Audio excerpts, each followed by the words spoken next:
Yeah, right, our mono black deck. Eh, needs Yawgmoth. Missing Yawgmoth. Otherwise, great. And maybe Gisa. That was such a fun combo.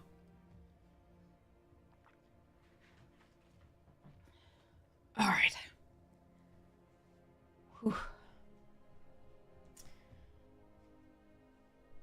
Going until I have to teach a student, basically. It's gonna be great.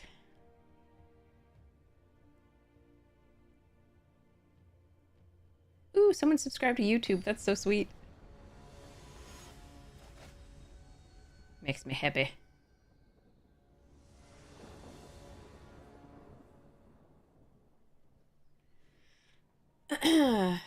Sure. We can cycle the perforator. Hello?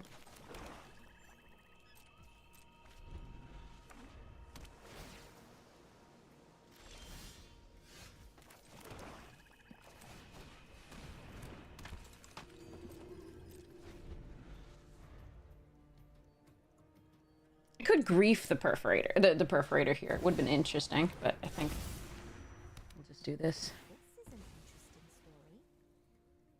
Yeah, it's definitely worth doing this.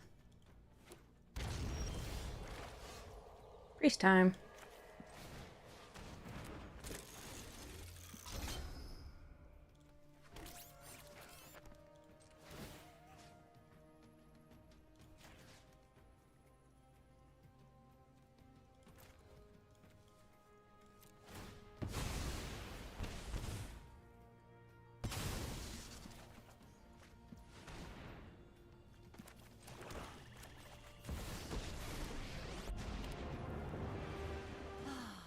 Nobody knows Dominaria's shadows like me.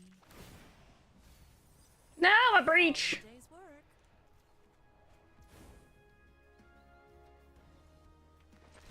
No, come back! I wanted to grief you!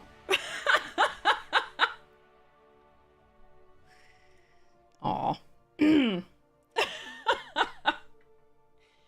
I'm a douche. Okay, here we go. Flame, play. Hey Mohican, how you doing?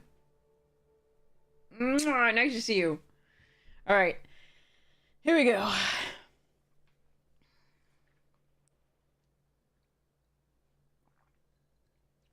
The only time, yeah, the only time I'll catch you griefing my opponent, exactly. Ah. You're good, excellent, Mohican. I'm glad to hear it. That is a really nice thing to hear. Oh, I just want everybody to be okay. Alright. Sure.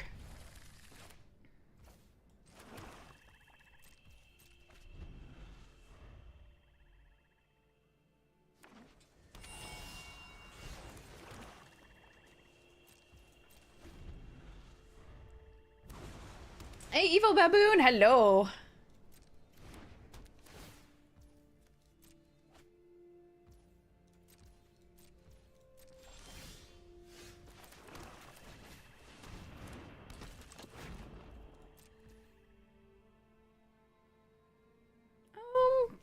Do I want to do this? The deck is pretty evil. It's lost twice already. It's not like the best of them. It's missing a Yawgmoth and a few other pieces, but otherwise it's good. I can just play this next turn, but they're blue, so they may have counter magic. So I might want to just grief here. I think I'm gonna do that.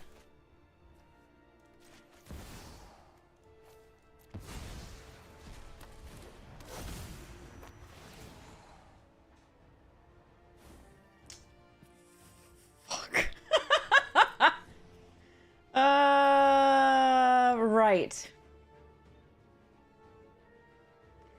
Fractured and Sunfall, huh?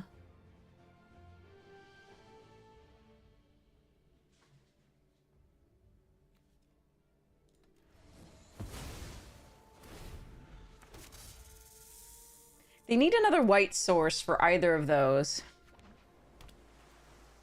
So that's a good start.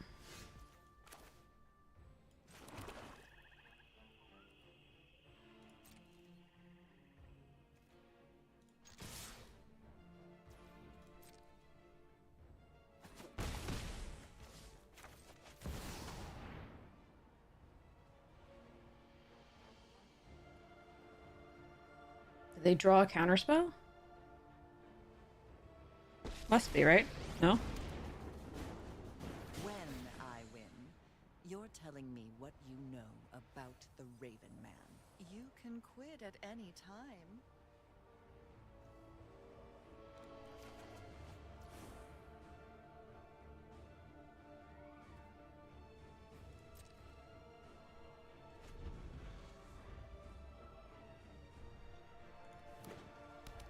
Hey, Eulogy!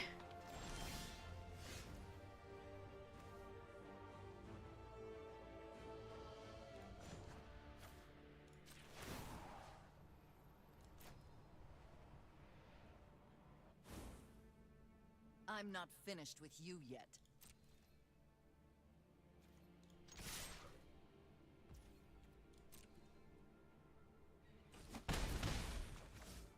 I think the whatever counter they're doing is going to be here, but we're gonna do it. Not the evoke. Subtlety.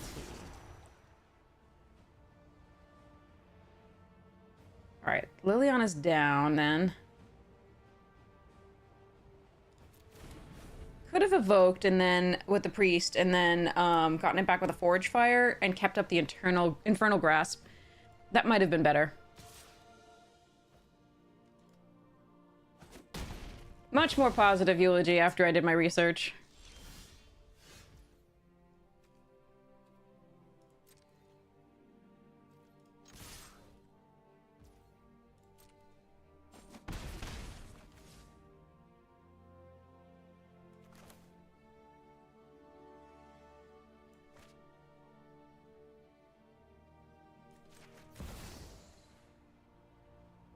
Oh, wait, we exile them, so we can't get them back. Let me think.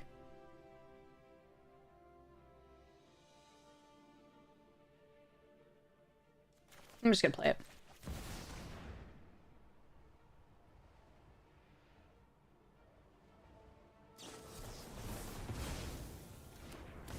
Okay, at least they couldn't do the draw some... Oh, well, that's a thing they could do. They've drawn the nuts for what they wanted. That's crazy. Like, after we sort of emptied out their hand of all useful things, they drew exactly what they needed, which is just nuts. Okay.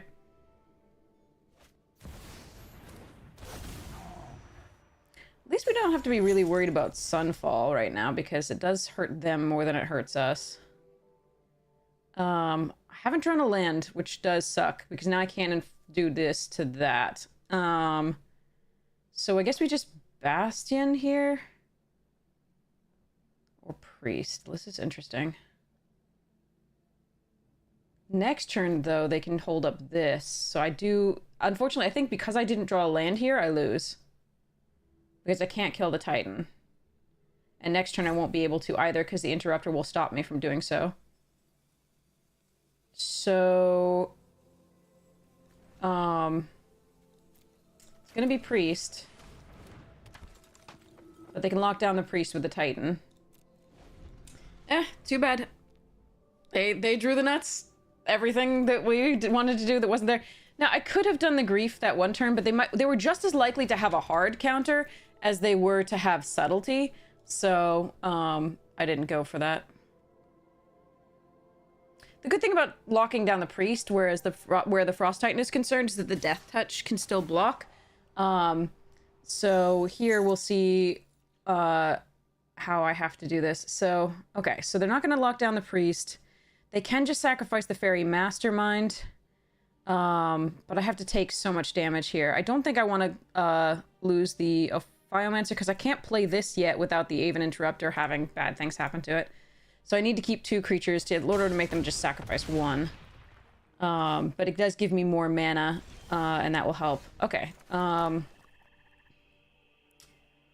So we Priest. First we get in for damage, do I? I have to play the Interrupter out to block the Ophio, sorry.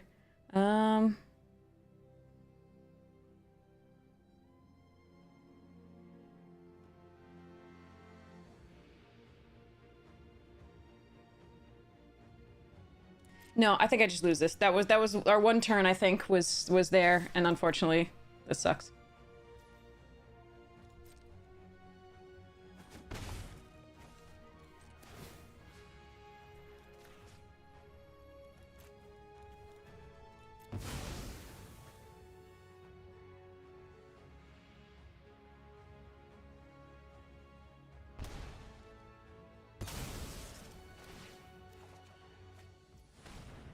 That was a surprise. Okay.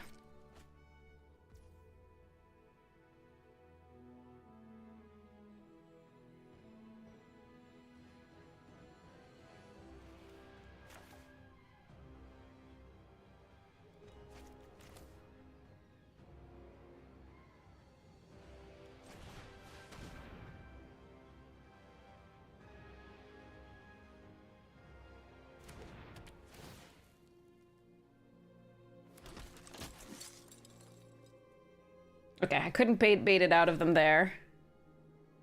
So, this is GG. They drew literally the nuts. Not only did they like draw the two counter splash subtlety there, but they also drew the second white source. So there's nothing I can do there, unfortunately. Them's the breaks. Started off really well. Couldn't quite get there. I mean, we emptied out everything of worth in their hand that they could play, and then they just drew the nuts. Nothing you can do. The Hungry Void creature is very happy. Got treats just before the stream as normal. And got fed earlier. Lots of nice foods, both wet and dry.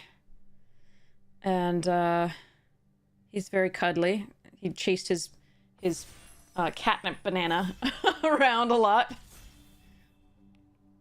He knows he gets treats after that too, so it's super sweet. But yeah. Oh man, I liked that deck. Again, like I think that was our game, but unfortunately I cannot compete with that draw.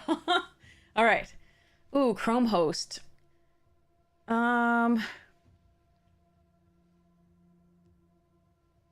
I'm gonna take the Aloha, Kim! I don't actually know what I want here. This is a lot of interesting stuff.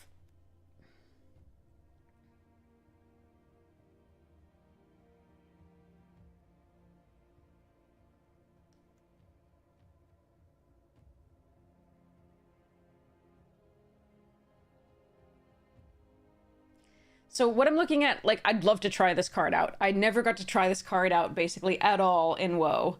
And so I really want to do this, but I think Chrome Host is probably the pick. Borrower's fine. The rest of this is fine. Abrade is good. What, you know, the shot, the fetches are fine. Repulsive Mutation is really sweet. But I think it's just Seed Shark. Like, I think that's the best card in the pack. Ooh, Bristly Bill. Counterspell, Yorion, Prismari Command. There's some really good stuff here. Flare of Malice, Iron Crag. Just ramp.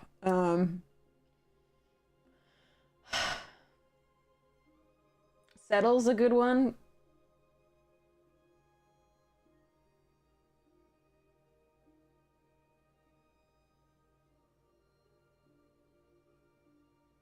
Yorion means that I don't have to, like, that I can be lazy. And Sarah Paragon means I could get back Seed Shark. Flooded Strand is just a good fetch. I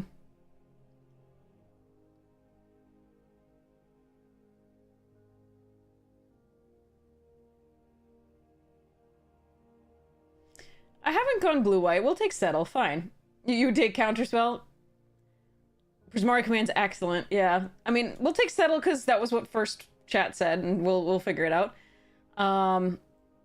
Okay, toughness 2 or less. Recruiter does not fetch up Seed Shark. There is Duelist here and Eternal Wanderer. I think we take this, which is a Semi-Wrath. And it's actually pretty good with Seed Shark because you're not going to delete the incubate counters, the incubated things that you haven't turned into creatures yet. I do love me a Cackling Observer. It's played against us once. I consider taking it every time and end up taking something else over it, but I think since we're in white, we'd like to try to keep that, and we've got some good choices here. Yeah, I mean, Duelist of the Mind is also pretty sweet. I do like that card. But I'm going to take the Semi-Wrath. Siphoner? Yeah. Okay, Memory Deluge 2, though, and Restless Anchorage. Huh. I think it's Siphoner. Maybe we can wheel Memory Deluge. I think it's slightly more likely to wheel than Deluge.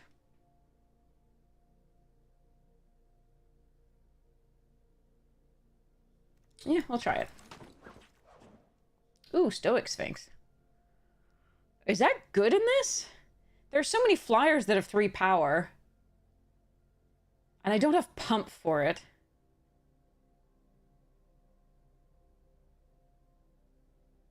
Is it good in this? There's so much instant speed removal. Like, I feel like it's just gonna be, like, dead. I don't know. Well, I can just take Marsh Flats, or I can take Stoic Sphinx. Or I can try and move into, like, something else. Like, Aquazotes is so good. Fine, we'll take Stoic Sphinx and see if it's good.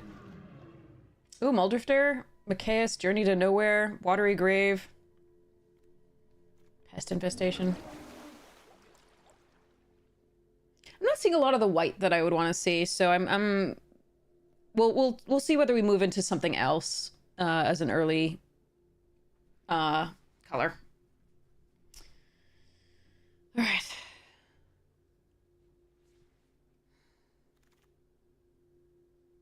Yeah, see, Valky is fine. Cryptic Coat, meh. I thought it was fine in this. Confounding Riddle, Blink of an Eye, both really good. Blink of an Eye, I think, slightly better. That's a Golos, though, and an Ugin.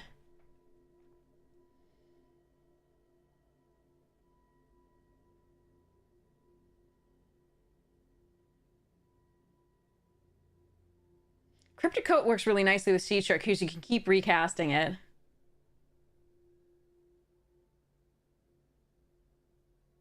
I'm gonna take the coat. Let's see what happens. Ooh, Tef. And Exclude and Deserted Beach.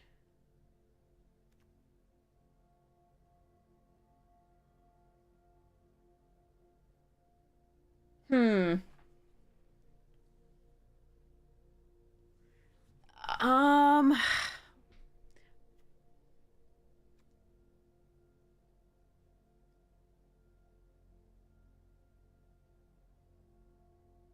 I think I like Deserted Beach here. I think it's just too good of a land to pass up. Those other cards are great, and I'm sad to be passing them. Like, especially the Exclude, I think. I don't think I would take Tef, that Tef over Exclude. In this deck.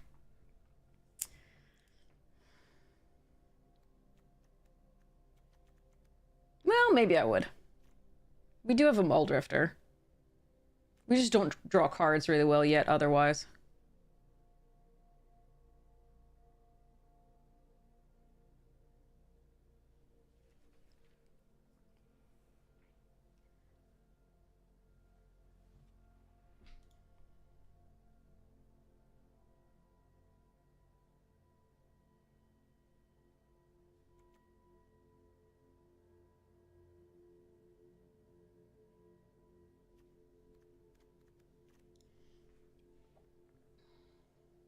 And frankly, I'm not necessarily committed to white, so maybe I should have just taken Exclude. I want to play these white cards because chat likes the settle, and following that up with Eternal Wanderer is pretty darn good, but I haven't seen much white since then. That's exciting. Ah well. Give me more goodies. If the Yorion wheels, that would be sweet, just so I don't have to make cuts and can be lazy.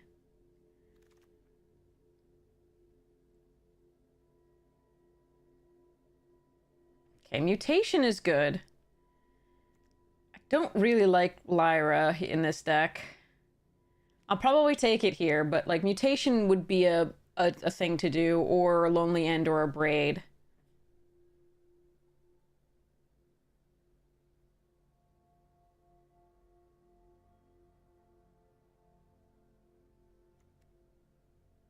I'm gonna take the Abrade. Yeah, see, Prismari can't. Oh, but so did Yorion. I can be lazy. Oh man. Oh Nikes. I should. There's no Soul Herder or like blah. Yeah, isn't it adorable? It's Magali Villeneuve's interpretation of a child's artwork, so it's from Extra Life. I mean, I should just take Prismari Command here and just go into the red. But I'm now that Yorion wheeled, I'm just going to be freaking lazy. Like, I really should have just gone into the red. Like, I'm going to be so lazy. No cuts for me. Oh, well, maybe a little bit of cuts. We might be just Jeskai.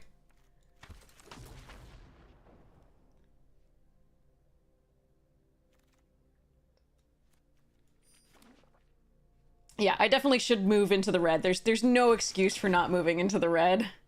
Ooh, Mana Drain. And a Leisure Shredder, Simulacrum. We'll just take the Mana Drain and move on.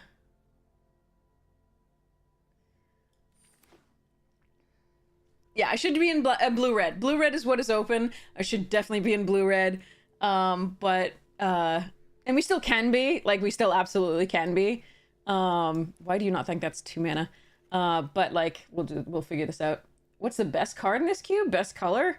I don't know. This one's pretty balanced overall. I think there's a deck in every color. I think green is still, like, if you base green and ramp into craziness, I think you're still doing better than most things. Breach and Atali tend to be still like the strongest cards, but they are 7-drops, so you do need to avoid the aggro starts from opponents.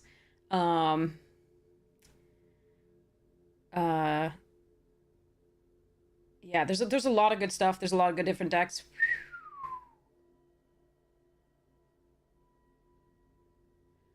Big Chandra, Goldspan, Hellrider, Magda. Virtue of Loyalty is also so freaking fun, and it fulfills both of our qualities of like being a non-creature spell on both ends and also making our stuff bigger. But I do love all of this red. Like these are some of my favorite cards in red, like literally. And Fading Hope is not bad either. So the question here is whether I try to take the white now.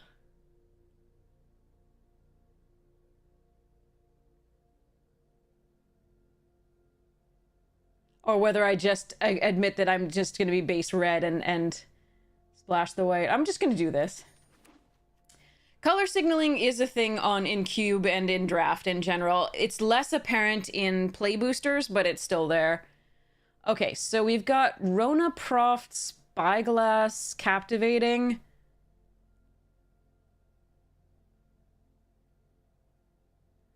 I think it's Rona.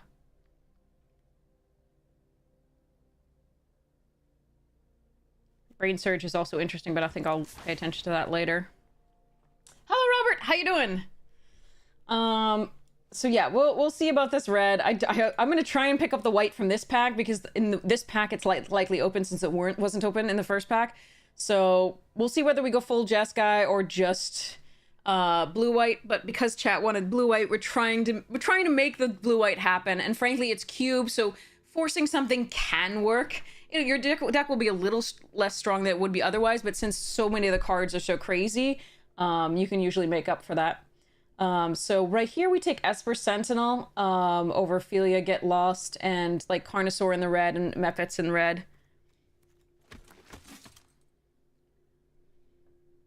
The pick of Virtue and the Esper, right, they make our the deck a little bit less focused on instants and sorceries, which, you know, not amazing, but we're not, the only thing that really focuses on instants and sorceries right now is the Delver of Secrets. The Chrome Host doesn't care whether it's instant or sorcery or not. We do have non-creature spells as well. No dog yums, not now. It might wheel, who knows? Probably not, but... Tidebinder, Chart a Course. I do love a Lion Sash. I really love Lion Sash. I think it's great. Especially when we have a bunch of flyers that we could equip it to, and it also disturbs opponents' graveyard plans. I do like Tidebinder a lot because it shuts down something. So you can stop planeswalkers, you can stop artifacts. I still want the Lion Sash here, I think, though. Ooh. Larcenist. Oh, Mentor. Mentor wants non-creature spells as well, which is not bad for us. I do like Larcenist, though. Zealous Conscript's really sweet for the other stuff. I think we're gonna go Mentor over these two.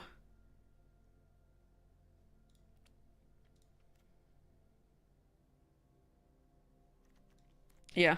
Well, I mean, the Wraths are always annoying with Mentor, but eh. Okay. Now I wish I'd been in the red blue. Of course. We still know that I should have been in that. We know that, but we're gonna ignore it. Gobakhan is interesting. Maul is interesting. Intrepid's interesting. None of them are super exciting. We're like a mix of aggro and not. It's so weird. And control. I'm gonna take the Maul. Ooh. And there's Expressive, Darcy, Shatterskull. That's a thing. We're not seeing as much blue in this pack as I expected, which is the odd part. Interruptive and Apparition. I don't think it's Wojak here. I think it's Skyclave. You agree? Yeah. I think it's Ledger Shredder here. Look at it's Bonnie Paul! Alright. Ledger Shredder. Yeah, the red is good. Ignore the red. Oh, fuck me. I hate everything. Alright. Let's make this quick. Fine. Things to burn. Okay, what's this? Draw a card. You manage. Yeah, a bit. Draw more card. Okay, Ledger Shredder. Duelists. We can do Profts over Brain Surge. Yeah, red is very open. As we knew, we were just trying to do this for chat. Alright, we might just be all three colors heavily, which means I just have to pick only fixing in the entire last pack. Yorion isn't even good in this deck. Alright, Chandra, you need more control. Psh, just let me burn. just let me burn. Key to the Archive here. Bankbuster, obviously really great. I think I need to take the key.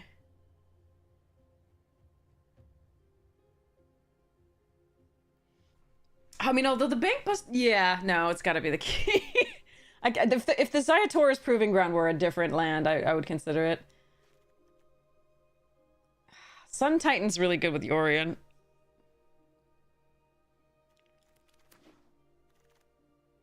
Hi. Hello. There's the exact triome I want.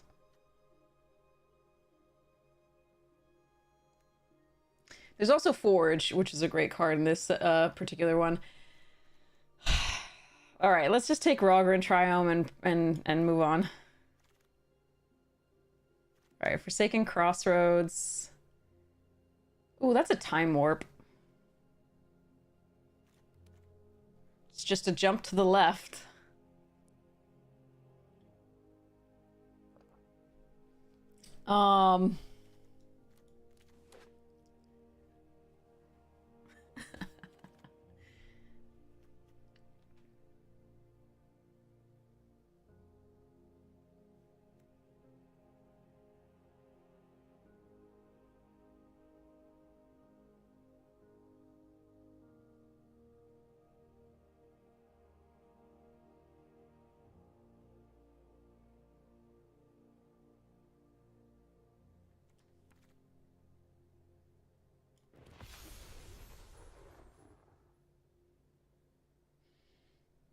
Where's the blue? Like, the blue was completely... Okay, so... hold on a second.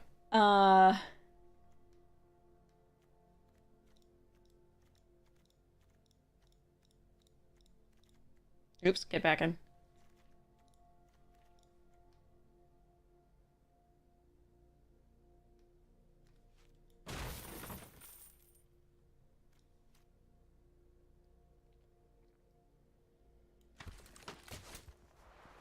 God, I wish I had taken the, I wish I had taken the war leader's call that one time. I was like, that could be a thing.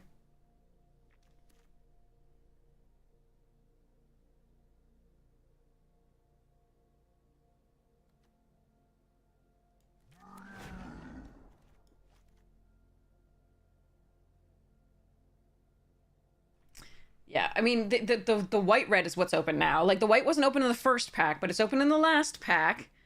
And the blue is no longer here, despite being what we were taking the entire time. Kind of pissed about this. Hey, get commanded! Alright, retro over Restoration Angel, fight with fire. That's close.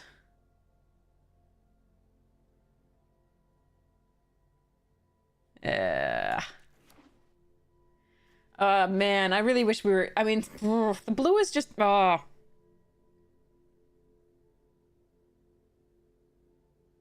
Yeah, we were really heavily in blue. We were blue-white. And then the red was so open. But now the blue is gone in, like, pack 2 and 3. Which we were expecting that blue was so open in pack 1. They were expecting to see it in pack 2. Didn't see it as much. And then it's, like, gone in pack 3. So I don't know what's going on, but I'm kind of sad about it. Oh, we got it back anyway? Hells yeah. I want Eberhard really badly, and I wouldn't mind Searing, but here's this. Okay. Time Warp got them all for blue, yeah.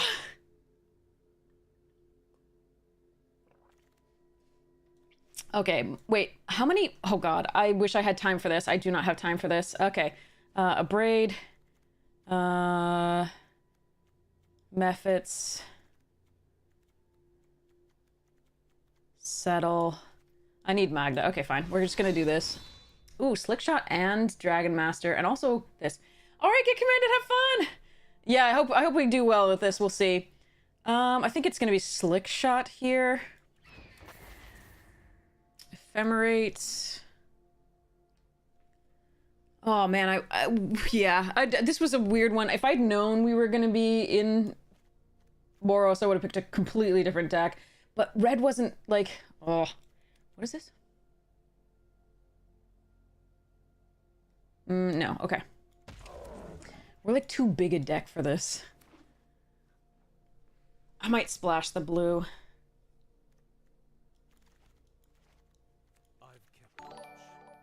But a Mox, I know. We went to a more creature heavy deck at this point, so unfortunately. Yeah,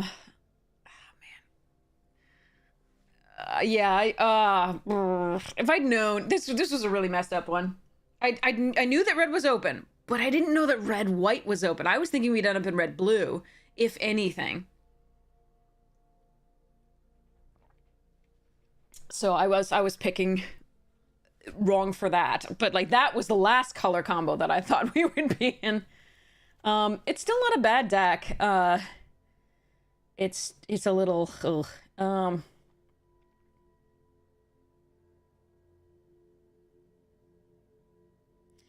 right now I'm just thinking about whether I want to fit some blue in.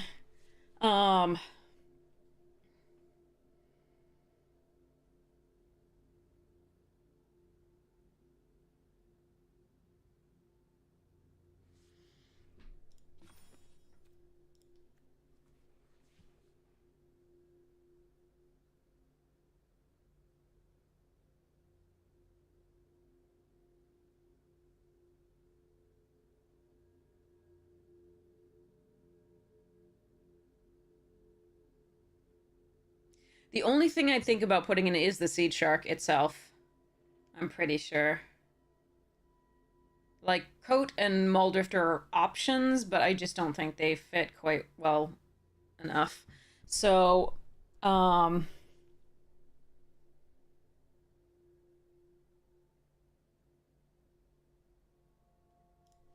So let's take a look at it without doing either of those.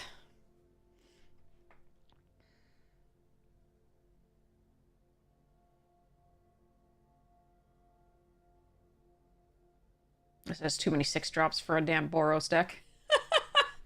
For a good Boros deck, anyway.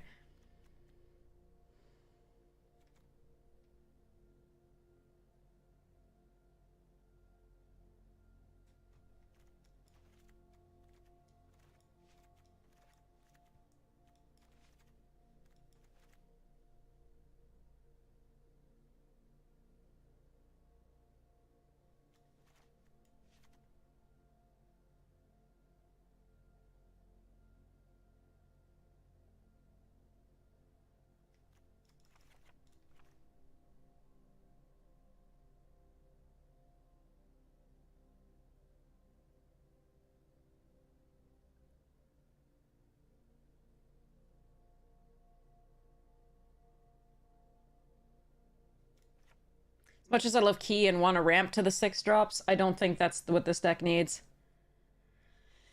Brr. I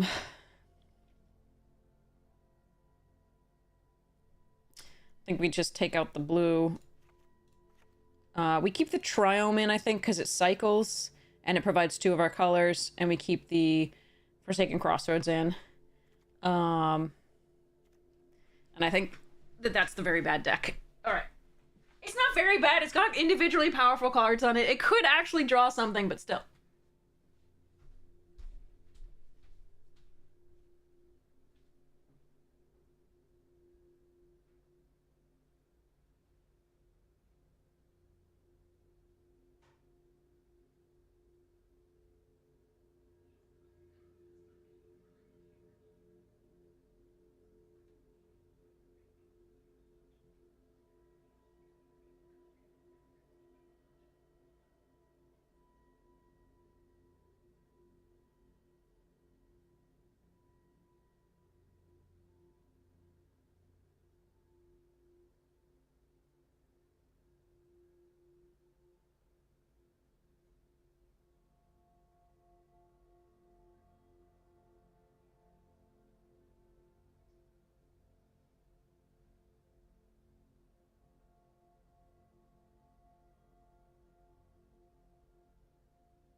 Okay. Yay. Just rode on the exercise bike for like a minute or so. Because apparently sitting for 13 hours is not conducive to your health without a little bit of break. Okay. Rode like mad. By the way, this is not the Boros deck your mother warns you about. This is slightly sad. But so we get to 6 lands in our Boros deck. All right. Do I want that key? No.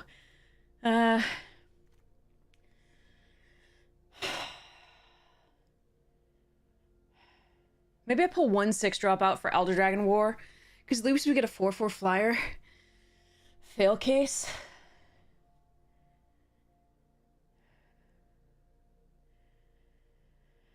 Huh.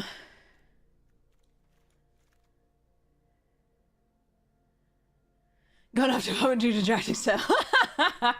No.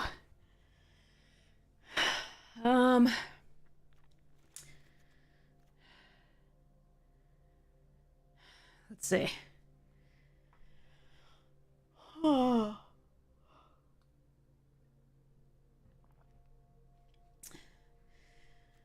I think I take out Titan of the 6-drops. Eternal Wanderer is an oh crap button.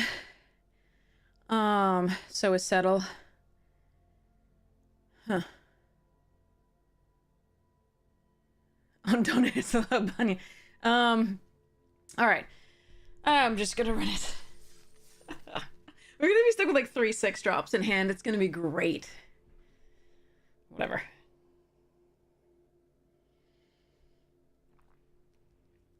Okay. Yeah, that was a weird draft. I don't understand what happened to the blue. But oh well. Okay. We have a pack. Anybody next? Alright, so, this is the second to last pack. The next one will be the last pack of this lovely Brothers War booster box, which has actually been pretty good. I've been very happy with it. Mishra, Excavation Prodigy. Artwork. Foil Mountain, and an opponent. Okay, with no red. Did I check the ratio? Did I check the ratio? Oh, I'm on the draw. I've got Retrofinder Foundry. If I draw even one more land, I can do Steel Seraph. Whatever, let's try it.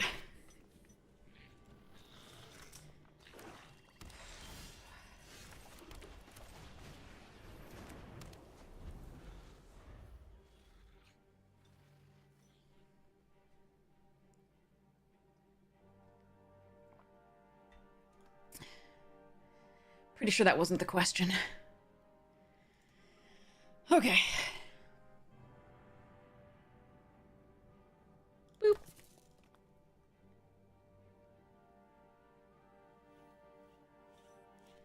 So many decisions at 2.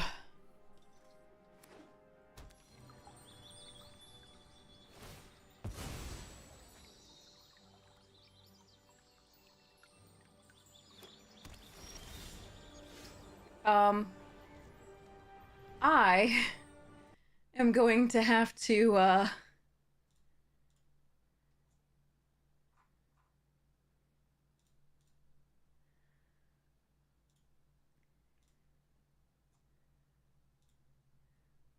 gonna have to check the ratio of lands in this.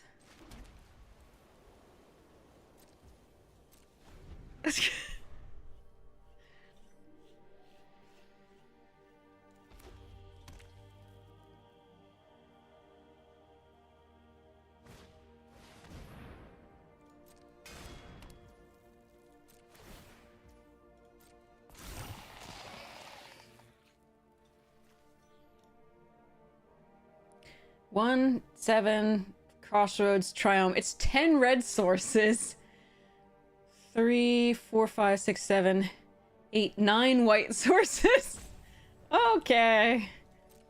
Arena's just being a comedian.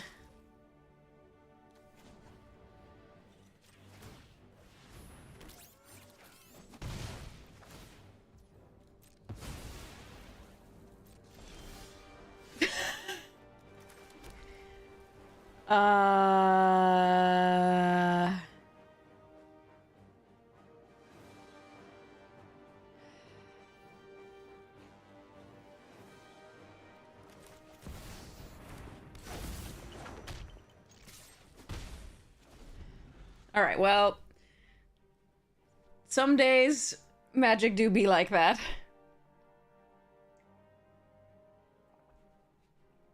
If we ever get a red source, killing the forge is going to be great.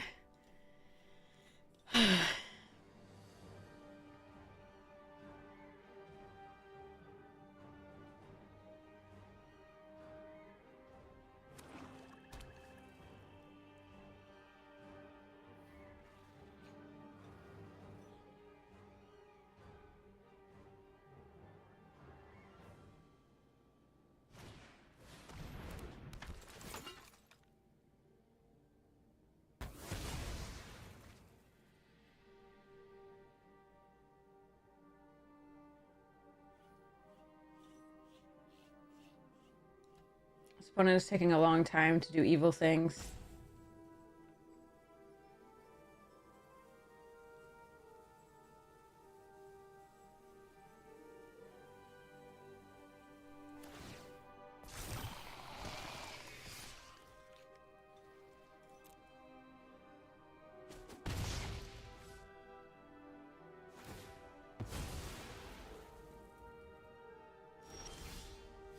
Why me?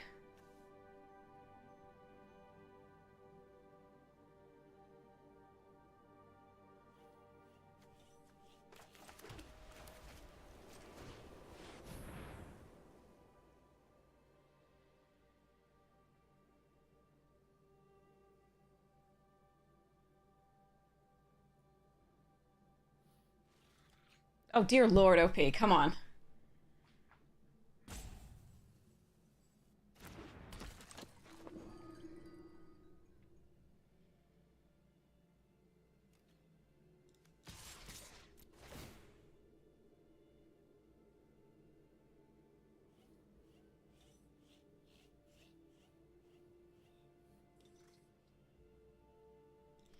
Okay.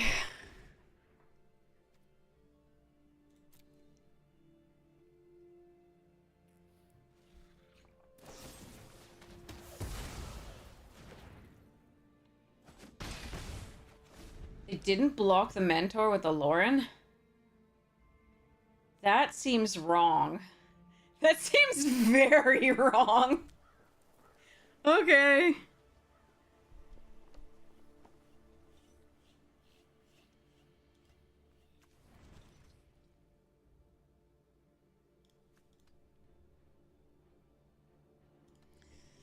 All right, this is maybe they're new when they're reading every card. I don't know.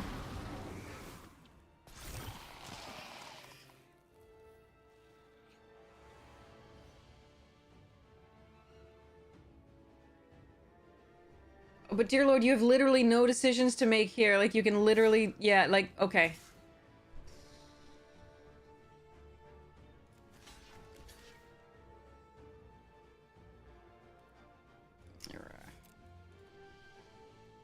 Hey, buddy!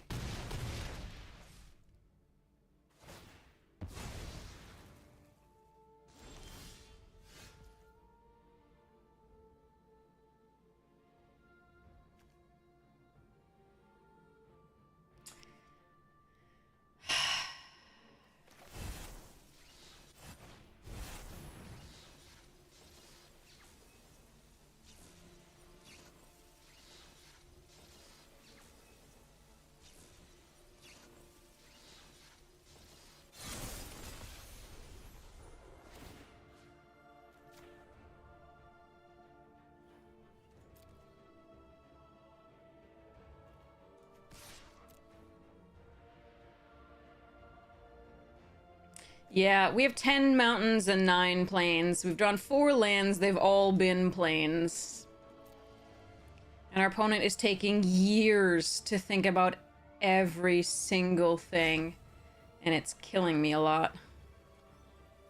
Given this. Like, normally I'd be more patient if I actually had both my colors of mana. But right now I'm just being like, what the fuck?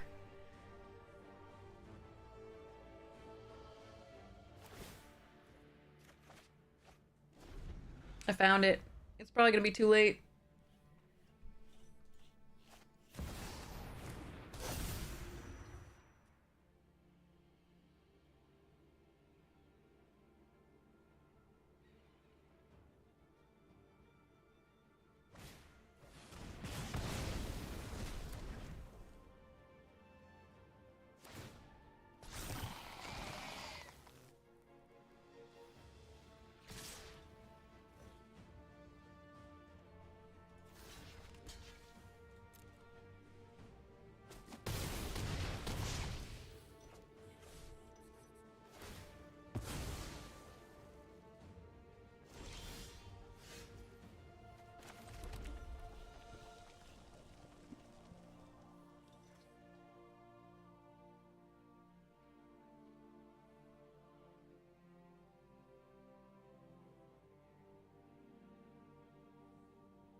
Good morning, Mama Boo!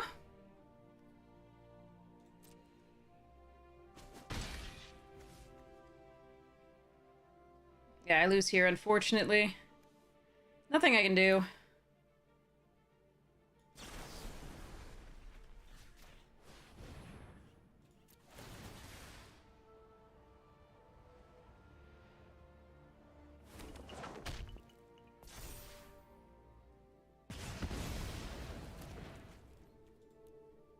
I could see how they block there, and then maybe Yorion does something, like... But I just didn't get any red and or a 5th land, so meh. It just sucked that opponent was so fucking slow. Our doom came later than it should. Alright. Next one. Let's try to... I mean, we have the right proportion of mana. We have 10-9. And we just only drew 4 lands and it was all plains, so... That's just the way it goes sometimes. Alright. Hey, Lyra's out! Alright. Foil Moonton? Oh, we have an opponent. Okay. Mishra's Domination. Weakstone Subjugation. And Scatter Ray. We'll get to that in a second. Ooh, this is a good hand. I wish I were on the play. It's 2 we have. Okay, I am on the play. Yay! Sorry, I thought we weren't for a second there because it was doing for this. A less cursed deal. Yeah, that'd be sweet. So we go Robber and then we go Krenko.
A lot of land.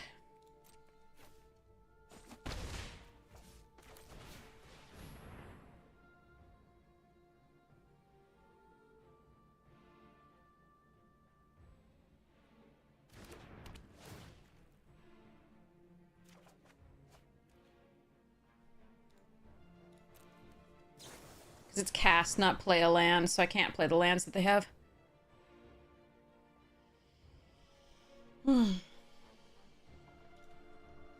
Okay.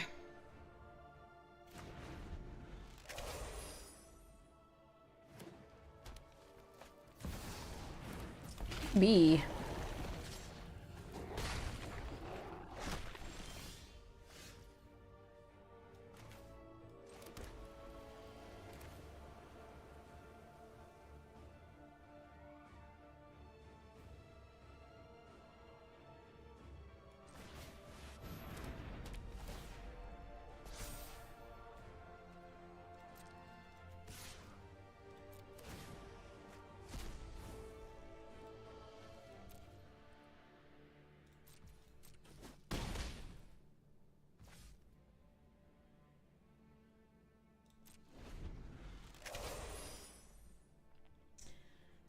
We lost a double Sorin.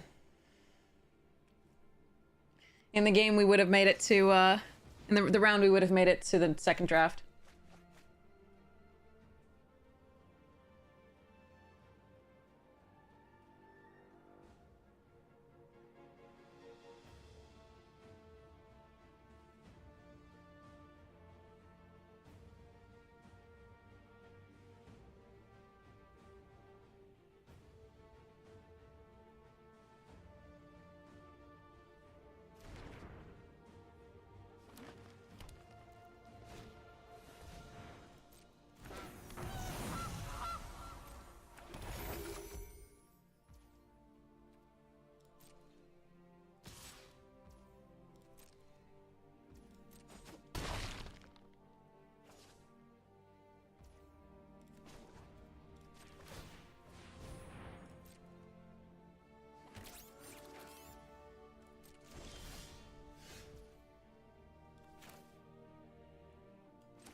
Oh.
Morning, please welcome.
Okay.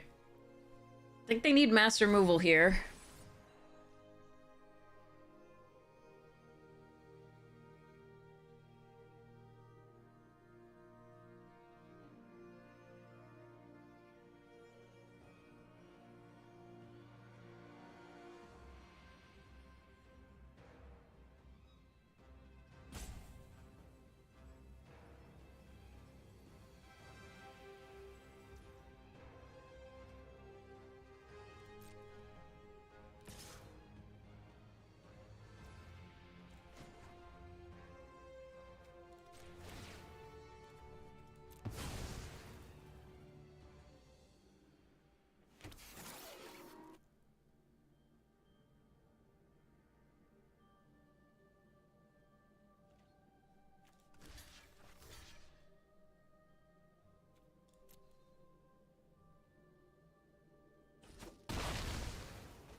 Ah, okay. Cheater.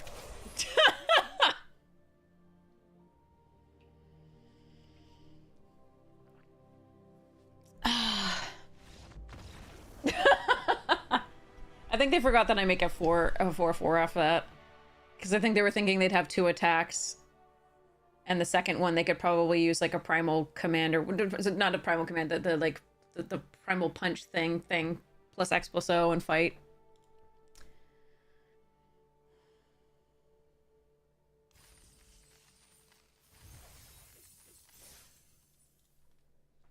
All right. Oh, it was nice. More of that. Again, our deck is not that great, so I shouldn't be too upset when we lose, honestly. I am, but I shouldn't be. Scatter Ray. Unleash Shell. Turtle Power. Okay. Saren Steel Seeker. Great card in that format. So good. Meh. Great card. Hornstone Seeker. Burnished Heart. Self-Assembler. Ooh, Titania! To go with our foil Argoth from this. This is another mythic. That's so sweet. There it is. Foil Gixian Infiltrator. That one was fun. Metathran Elite from the... is that Urza's Destiny? Probably. Maybe. Yeah. Destiny? Not Legacy, right? I have no idea. Anyway, the list. Yeah, that's another mythic. That's so sweet. We have so many mythics in this box. That's so sweet. All right, what we got? Okay.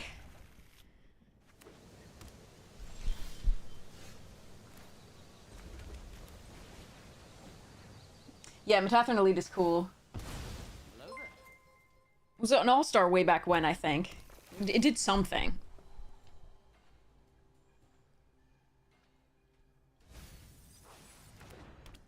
Okay. So, Slickshot Show Off coming down to... Actually, let's just plot it.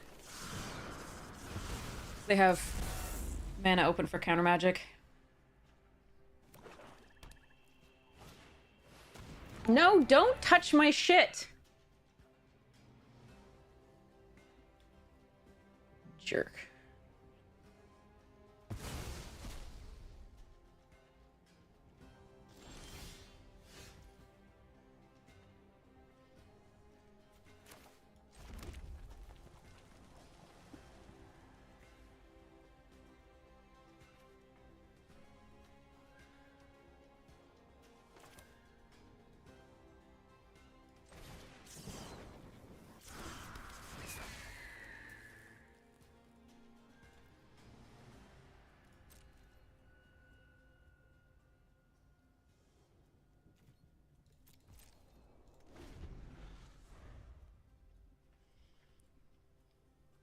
Or is it Destiny? Yeah, okay. Yeah, Legacy was the hammer, and then Destiny was the vial, and then the flask, and then the gears were Saga. I always remember Saga.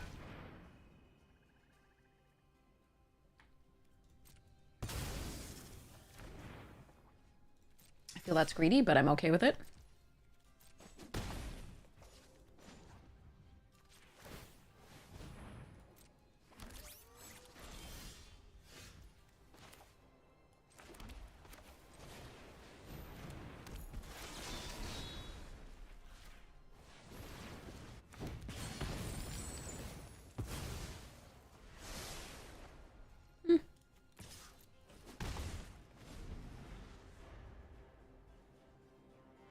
Settle is way less effective when your opponent knows about it.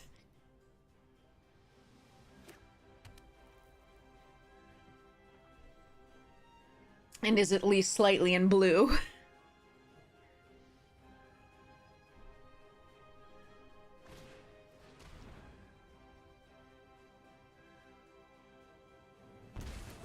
No, my fucking lion sash. What the shit, dude? Stop it.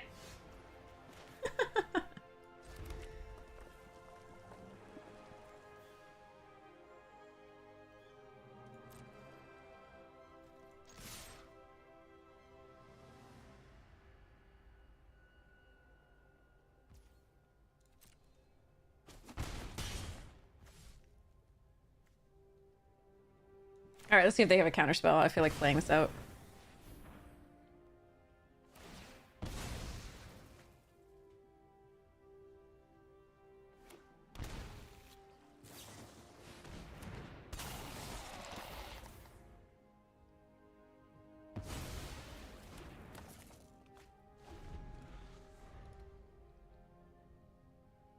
but they took 3 damage to do it, so I'm kind of okay with that. Stop! Everybody's cheating! It's 2 people who have had time warp. I'm not a fan. A fight? And you think you can win? Don't think things.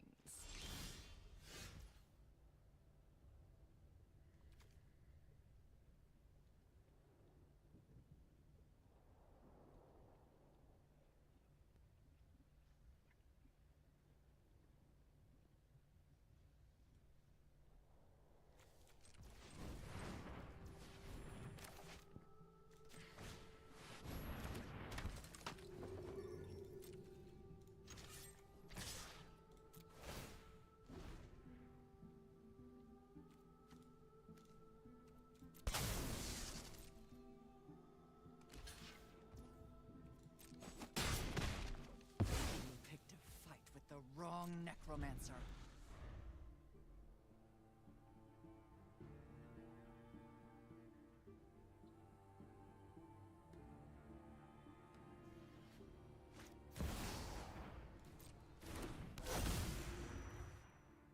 No, I'm late for class. Oh, I hadn't heard her say that before, and again, I wish I hadn't. Wipe that smug look off your face. I know when I'm not wanted.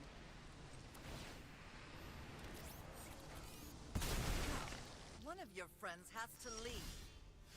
Ooh!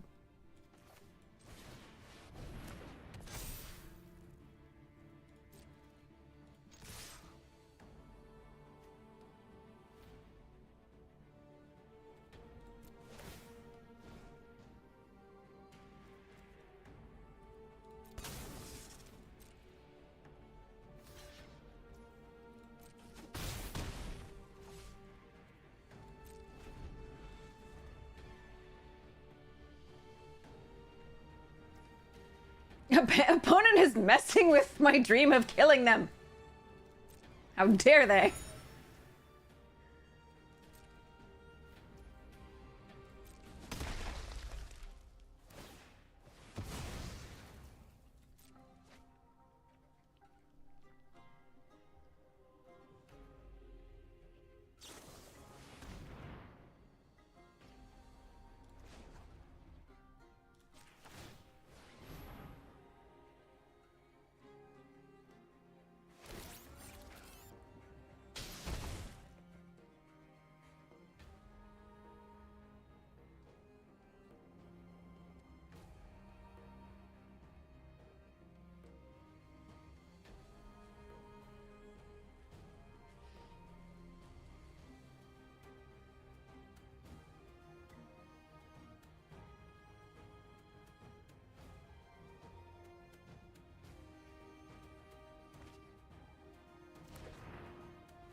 Okay, the worst voice casting is Kiora. That it makes me want to die. Like it's so bad. It's so bad. Oh god. Yeah, retrofitters and war leaders call match made in heaven. Mwah.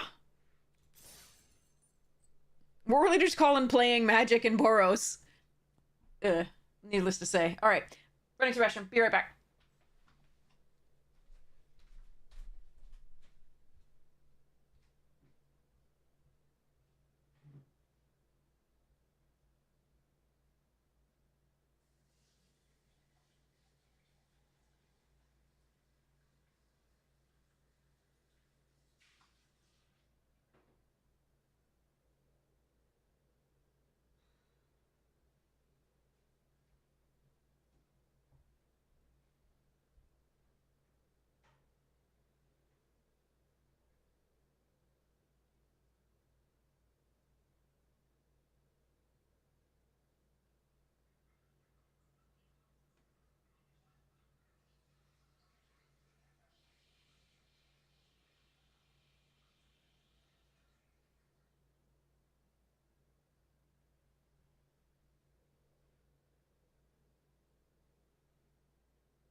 Okay.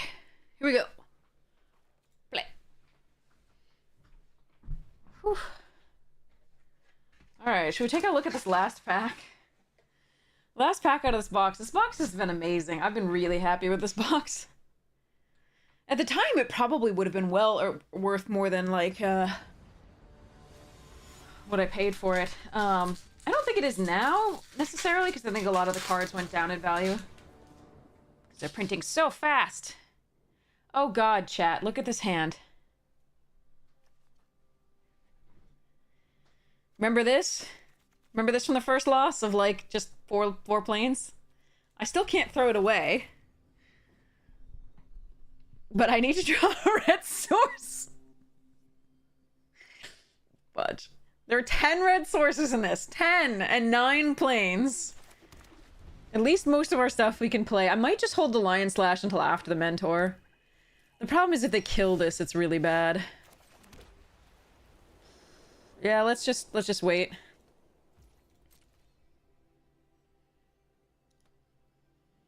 Yeah, so this is 2 times in a row that it's giving us only planes. Okay, heisting my library. I don't like this heist mechanic. I hate that. It's such a feel bad. I mean, what feels worse, though, is not drawing your second color.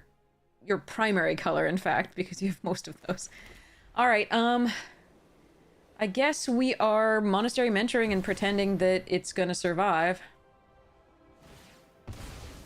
And if it doesn't, we have some follow-ups, the Sash and the Skyclave, but, this is pretty brutal.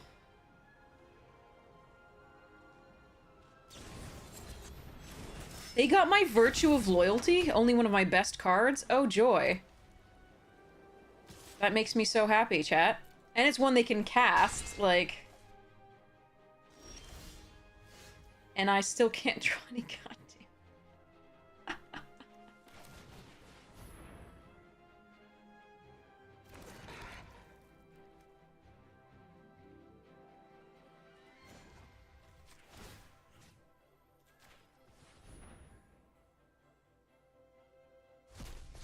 Remember, this is non-token.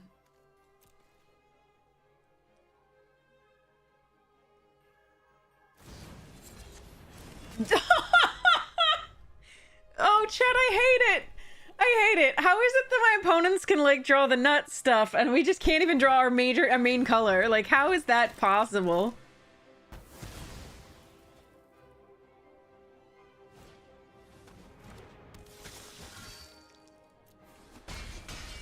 If you draw red now, it's too late.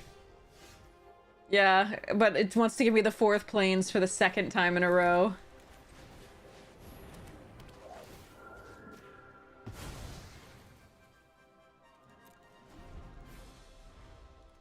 Death. This is just amazing.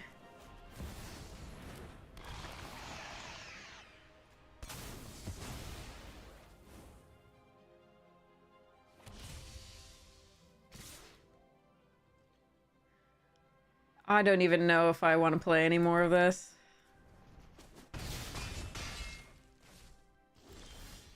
Okay.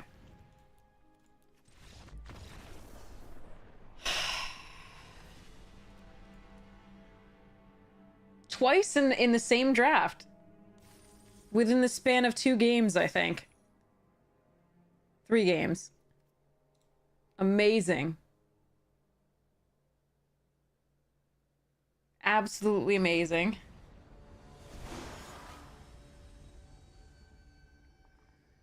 I don't think I can bottom that hand, but I also should be able to rely on drawing, you know, actual like red sources within a few draws, which was not the case. Alright, this is a very similar hand to the one we had earlier. Like, it's an extremely similar hand.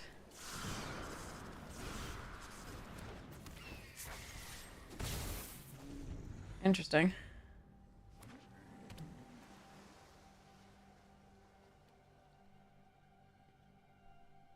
Cursed luck that you do, yeah.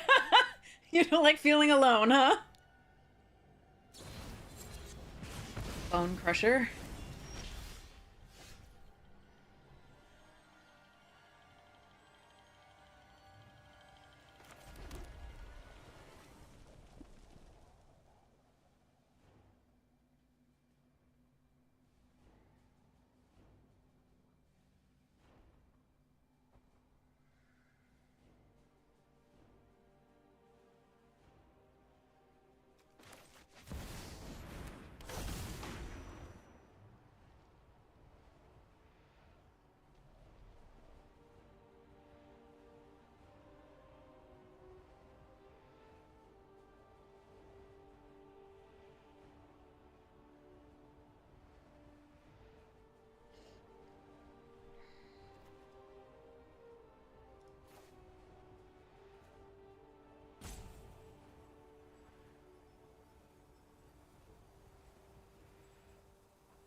I'm not gonna reconfigure here. I'm just gonna use the Foundry to make a 1/1/2/2.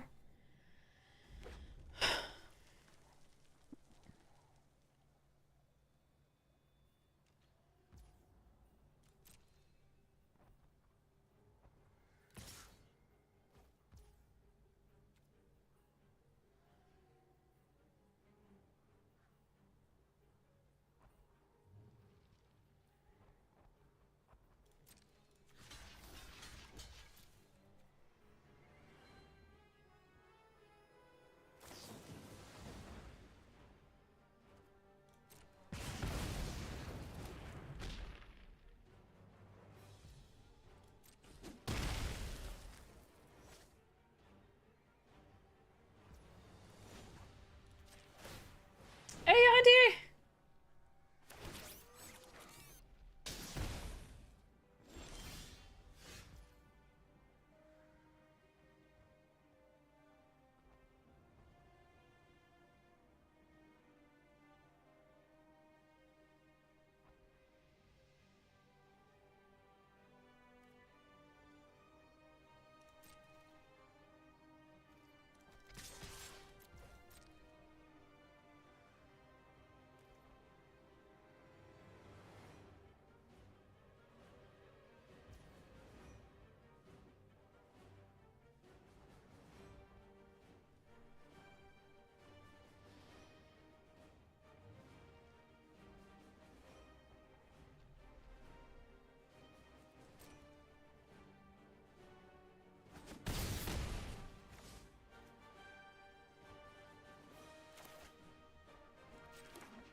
In case they had like an abrade, I didn't want to go for the lion sesh pump on damage there.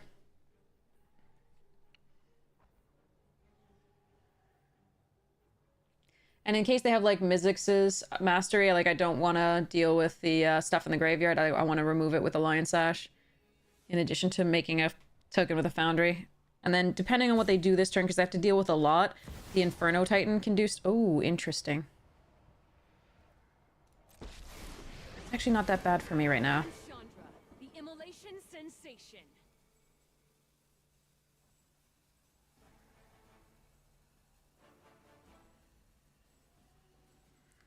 Yeah, because the sash can get bigger than she can kill.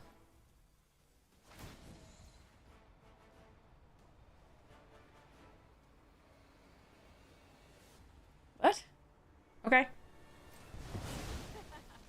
Bye-bye.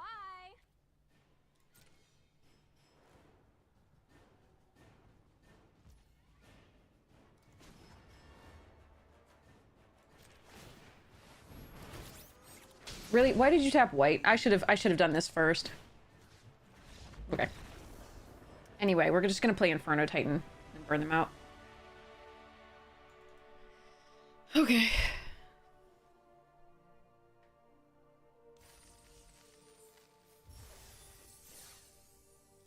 Alright. Yeah.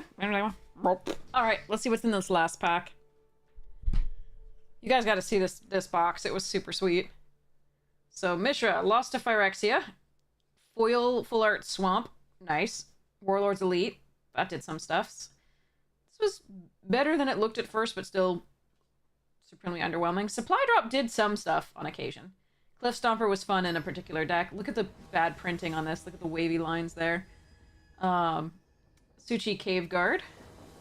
Hulking Metamorph. Heavyweight Demolisher. Underwhelming. Woodcaller Automaton from like the Jumpstart or like Precon decks. I don't even know. Something like that. Not from the main set. Sigil of Valor did so much for me. This is the schematic version. Retro border. Transmogren's Crown. Fun stuff. Ooh, this card was great. Boulder Branch Golem foil and a way you can represent a double-sided card. Super sweet. Okay, this box was nutty. You have to see this. This was so sweet. So there's Titania. So let's just go through like the mythics and like crazy stuff. Titania, Saheeli alternate, Titania's Nature's Force from the Commander foil, Mystic Forge, Clay Champion, Urza Silex, Teferi, Gix foil, Awaken the Woods, Teferi foil, Sundering Titan, couple of cool Ultra Magnus and Megatron from the Transformers. Just this was really neat. Foil Retro Border Goblin Charbelcher, foil Argoth, and then we had just like a bunch of rares and stuffs. So pretty sweet. I liked that box. That box was good. All right. So, okay, let's keep this. An Esper Sentinel. Hello. Hey, Dino. You're very cute.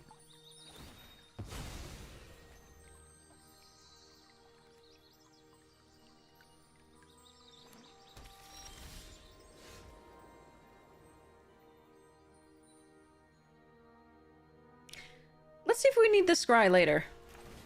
Now that we got this.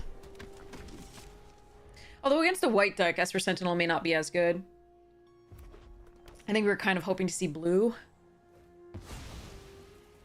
Slick Shot? Dust Animus. Okay.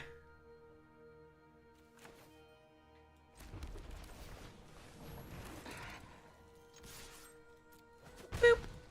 Alright, so they found us a mirror here.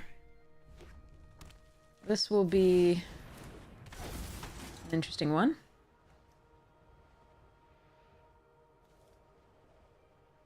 I am nearing the 6 I need for Chandra, so that's a thing. Ajani. Oh, boy. Guess we're saving a Mephits for that.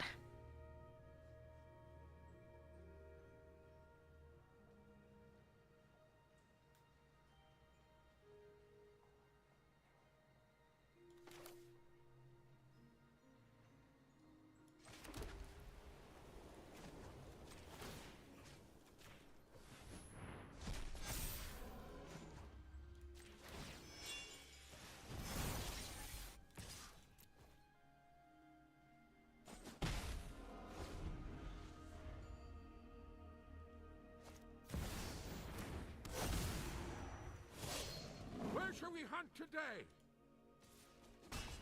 Where should you hunt today?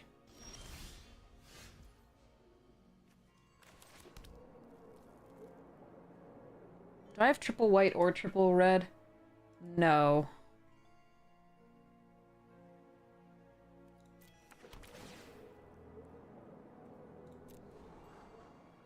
That's the 6th land. Fine.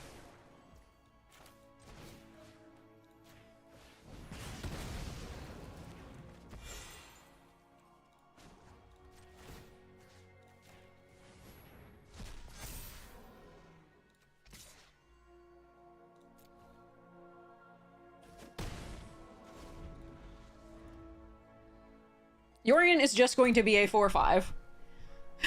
That's adorable.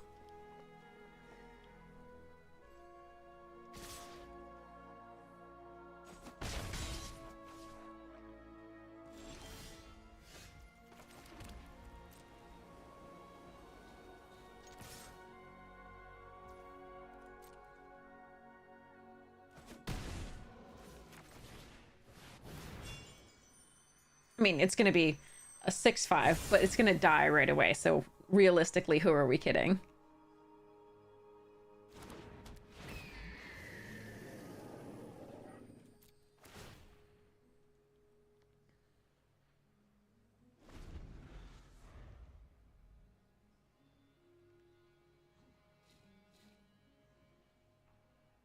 Yeah, fire breathing on the Titan. You're correct.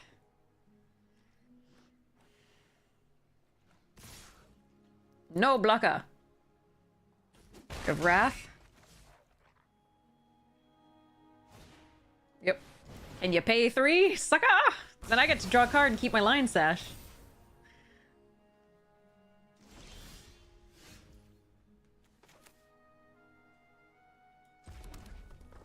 Alright, so we have Skyclave for the Dust Animus, so let's just play Chandra. I know who I am, and no one is telling you.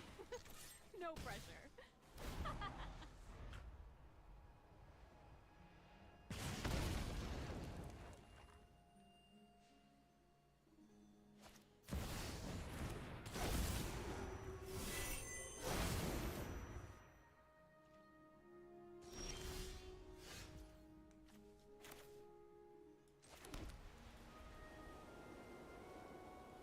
I mean, can I just kill them this turn? I think I can.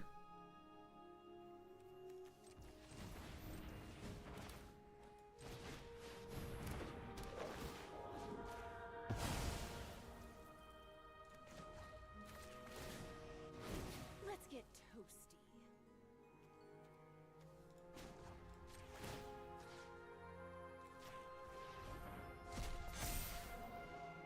It's really close. If they can't kill the Lion Sash.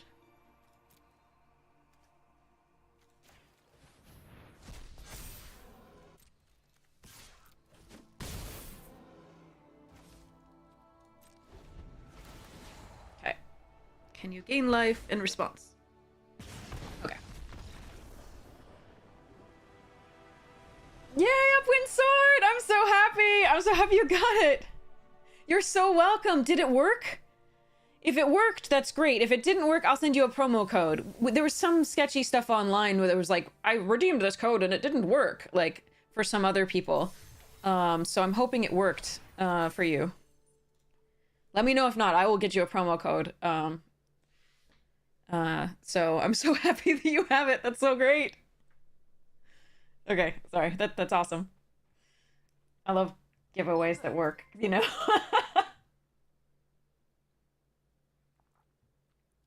Okay. Express yourself to your opponent with emotes or stickers by clicking your avatar. Yeah, we know about the good game. We know about the good game. And your go and all the other things. I just want the Hedron emotes. They're so... Some of them are so happy. Alright, that's a decent hand. Alright, so Robber of the Rich. So let's Den first. Mute that pet. Deduce.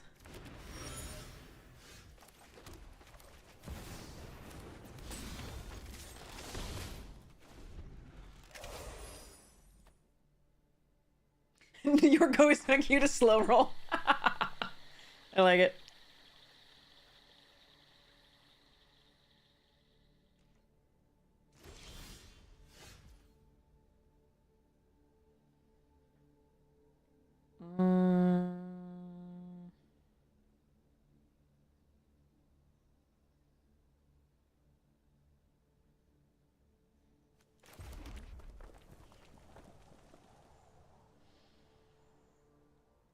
Play a spell to counter it. Let's do this one. We can still get value out of it, out of our graveyard.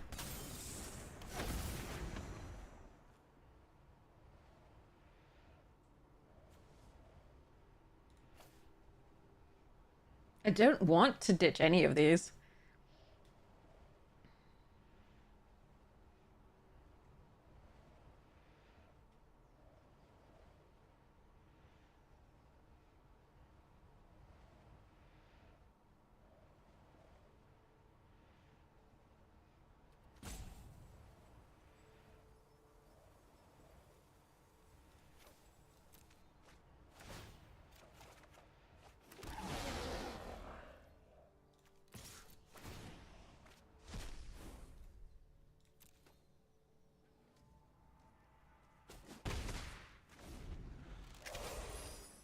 Heart Hadron is my favorite. I want it so bad. I'm like, every time, like, I want Heart Hadron.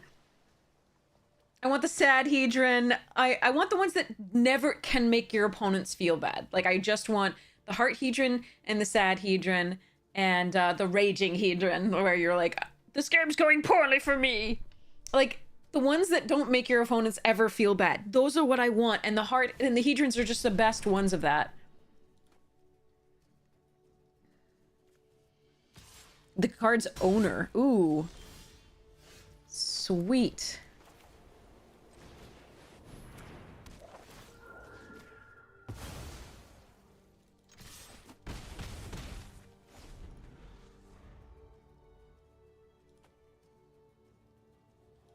Oh, I've never had anybody take that. I only use it when something bad's happening to me and then I rage.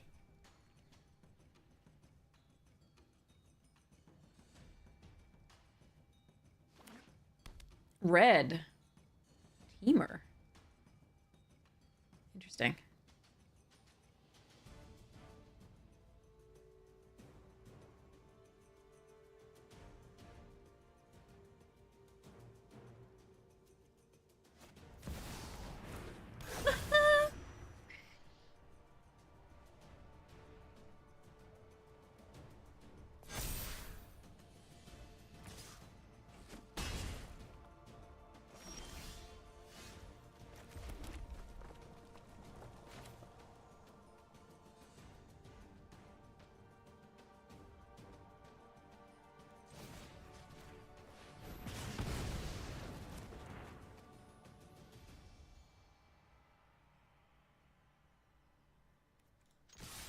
I think I'm pushing damage here.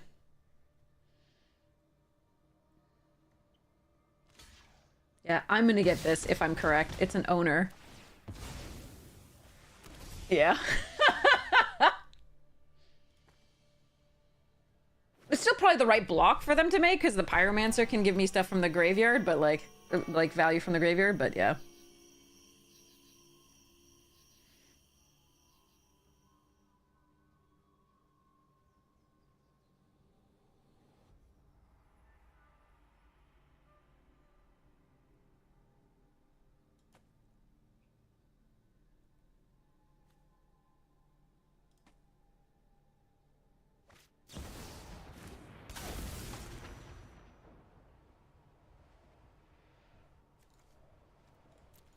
Deduce?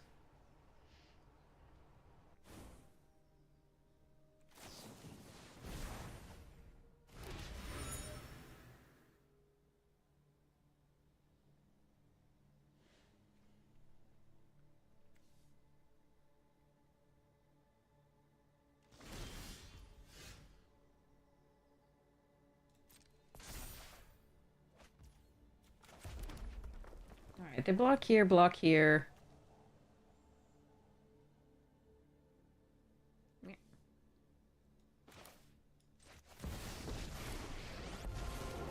Let's start at a sizzle and see if you make it to the inferno.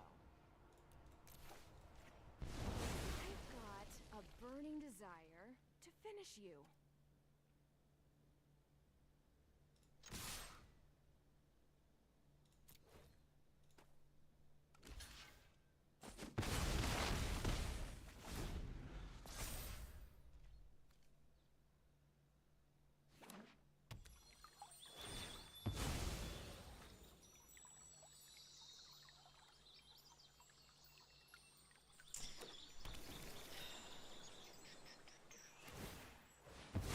That looks like desperation.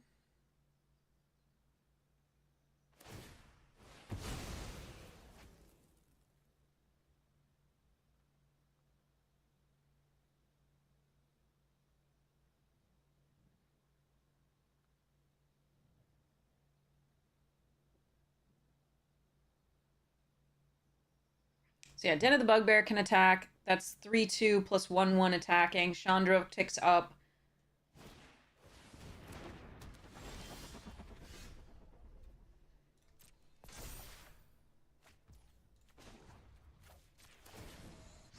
Is it just me, or is it getting a little warm in here?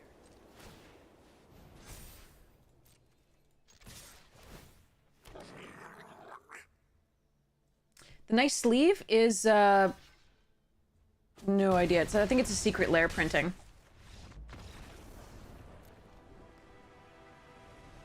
Yay! Got there. But yeah, I think it's a secret lair printing. We've been giving away secret lair sleeves codes as well, but I don't know which one that is. I'm sorry. So like that's a secret lair sleeve. This one as well.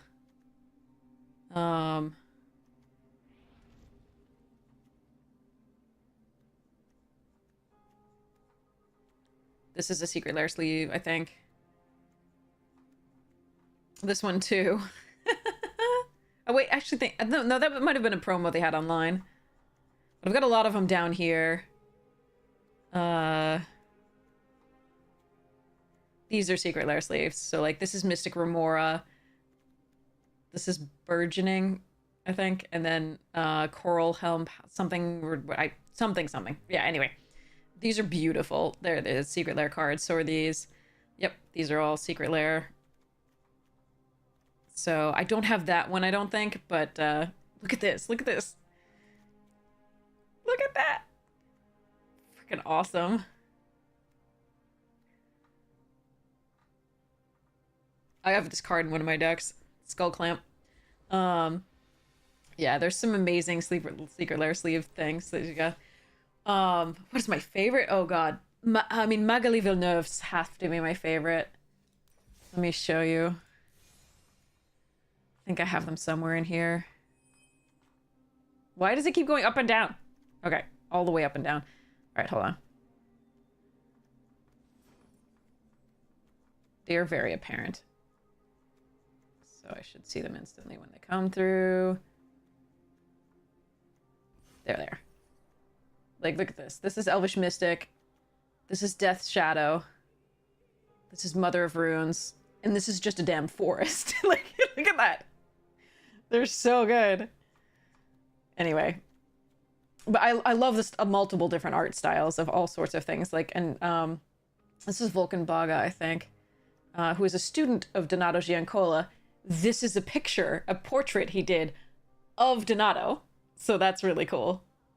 They're really beautiful. Yeah, sorry. Anyway, back to yeah, sorry. I love talking about art too. Because Magic does such a great job with its art.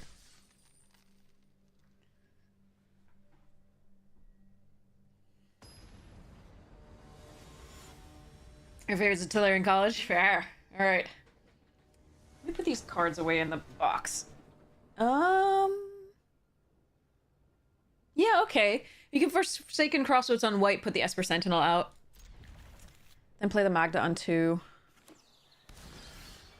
We don't get the Scry to find a third land, but I think it's still worth it.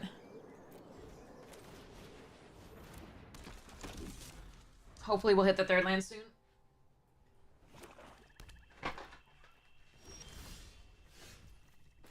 Or not. That's also a possibility. Go, little sentinel, go.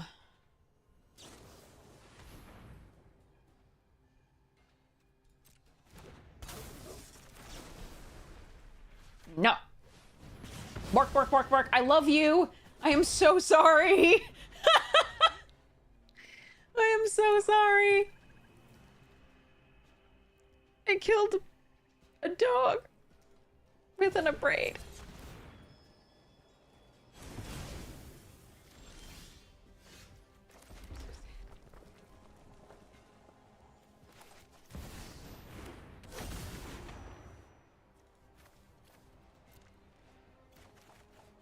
Oh, not a land. Oh boy. Rough. Sorry. It's my punishment for that. It's definitely my punishment for that. I know, Dead Century. Went to a farm upstate, was adopted. Is now playing with the bumblebees and the cows. Yeah.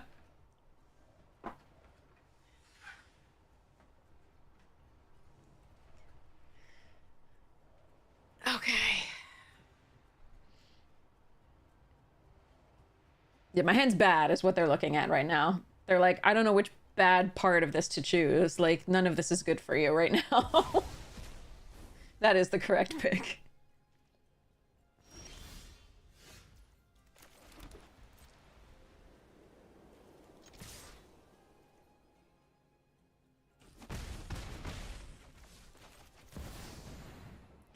The open, I lost to double Sorin in a draft. You can tell how thrilled I am with it.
Oh, good.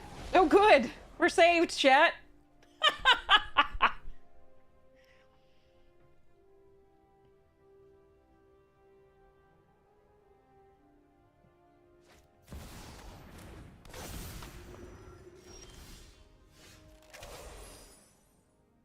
Smurf.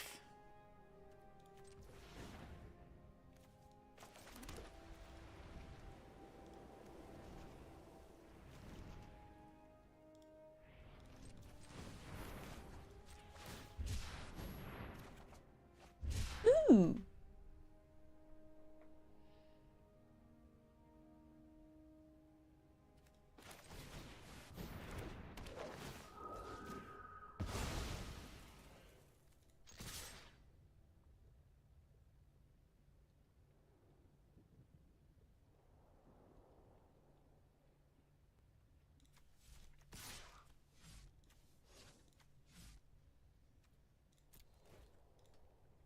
I don't think trading for one for that seems good. Like, for 2 damage. It might be, but I think for now we'll not.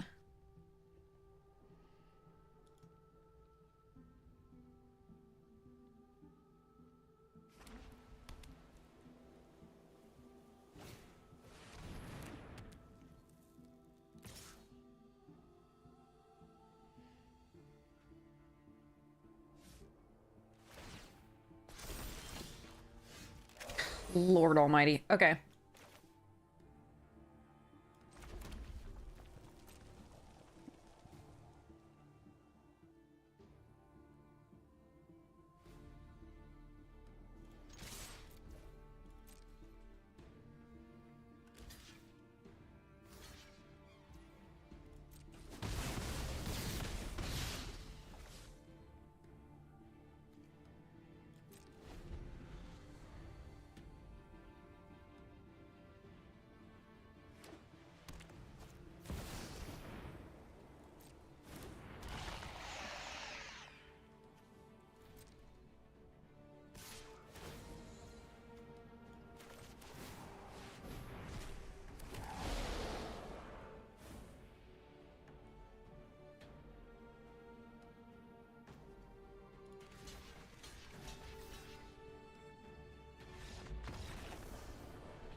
All right, here we go. Here we go. 6 wins for this Boros deck is not bad, given that we were in blue the entire time. So I'm really happy with this. This is pretty sweet.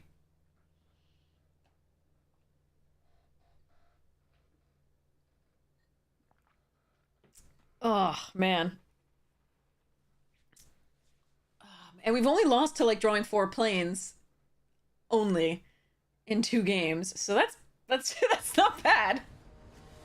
Not bad at all. Your 64 player cube entry to look forward to on MTGA. Oh, nice. Ooh. I'm keeping. Might be a wrong thing to do.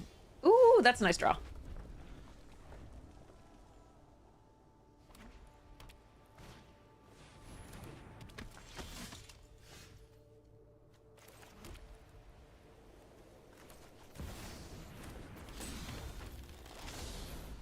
Dahlia makes it less of a nice draw. Jerk. Oh no. That's a horrifying draw. Block this. Should have blocked that. My fault.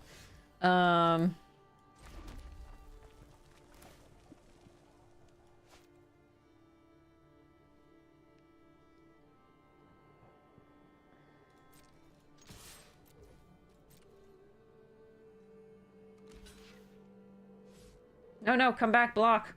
God damn it.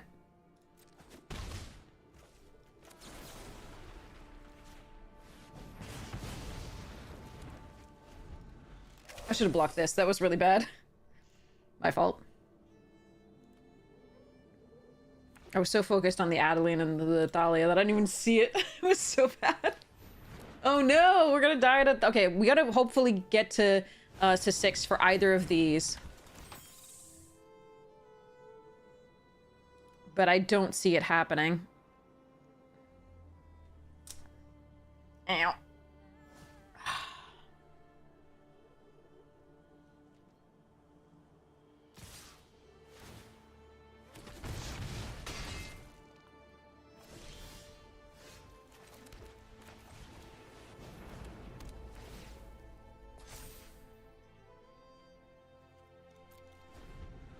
Alright, I'm dead.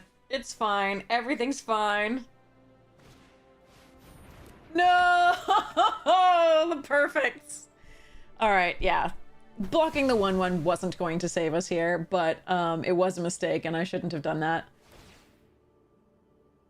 But we are just dead.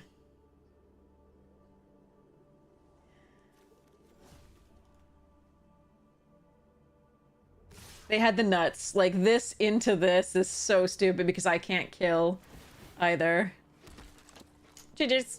Crunched. Alright. Ah, gross. Okay.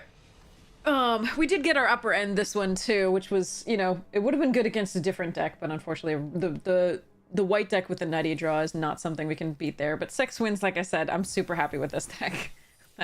That's crazy. We netted golds. We're gonna go do the things. Yeah, I drafted blue. Blue was the thing. Yeah, because Thalia stopped the robber from getting in and getting us, like, potentially a card, and then it stopped us from being able to play the Abrade for profit, and then, oh, we were so dead that game. Okay.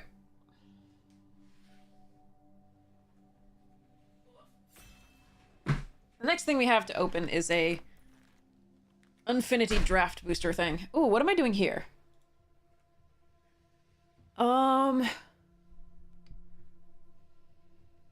I still really want to play with this card, but I haven't gotten to.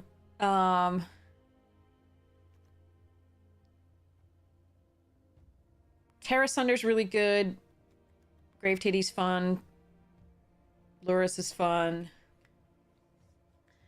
I don't know what I want.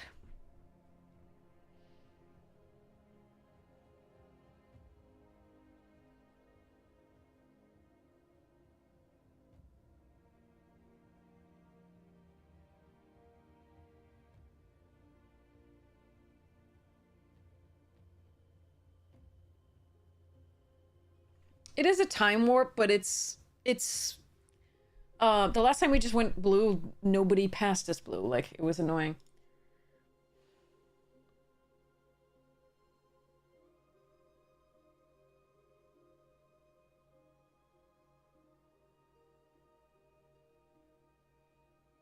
I want a meme. Paradise Druid. Oh, I love Virtue.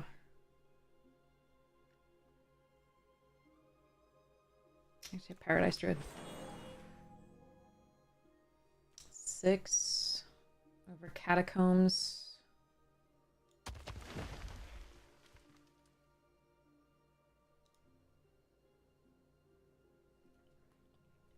Madness takes its toll.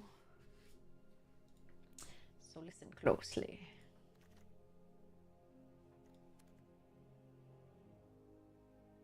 Titty.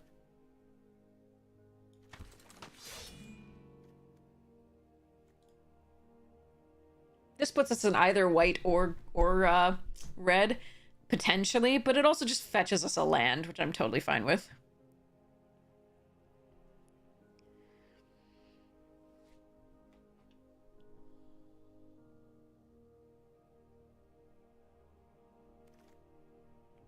Ooh, Virtue. Virtue and Luminarch? No, I want them all. Alright, we're taking Virtue. There's a Scavenging Ooze, too.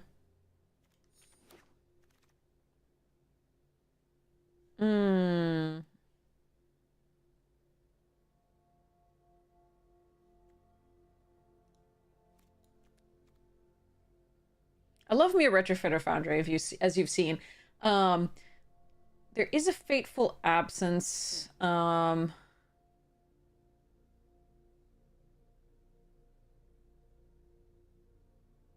Wolf Willow Haven is also good. I'm just gonna take this. Oh, wow. Okay, ossification here over Monastery Mentor and Iganjo?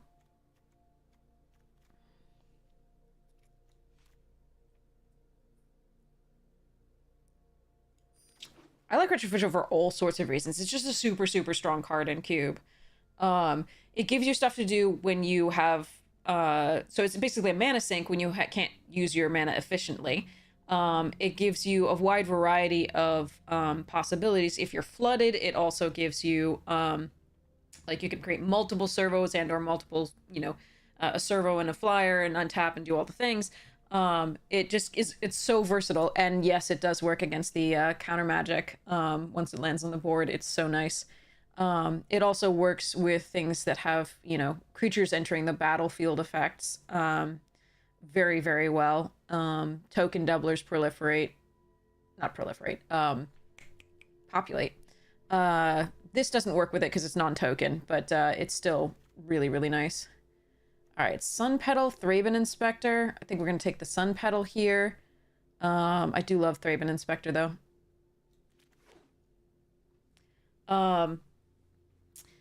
But yeah, it's just a really versatile card. It's cheap. It comes into play. They have to kind of deal with it eventually, usually, unless they have a ton of big flyers. So it's just nice. It gives you sacrifice fodder. It's, yeah, it serves so many different uses in so many different decks. Okay, now here we have a little bit of an issue. Eberhard, Lurrus, Razorverge Thicket, and Terra Sunder. So far, Lurrus isn't great here. I think we just want the Eberhard. But damn, that's a really nice bit. Like, Terra Sunder, I love this, and I like also getting, so I really love getting the black source for it, but I think we're gonna take Eberhard this time. Ooh, Skyclave and Lush Portico. Okay, I'm gonna take the Skyclave. I really want that Portico, though. Oh, well. This is looking good. I mean, I don't think it's necessarily, the most ridiculously strong start that you could have, but it's still really nice. I'm really sad to have passed Terra Sunder, in all honesty. I love splashing for that card, even in, like, this type of deck. We have several trophies of, like, some combination of Abzan colors. That's been the majority of our trophies, actually.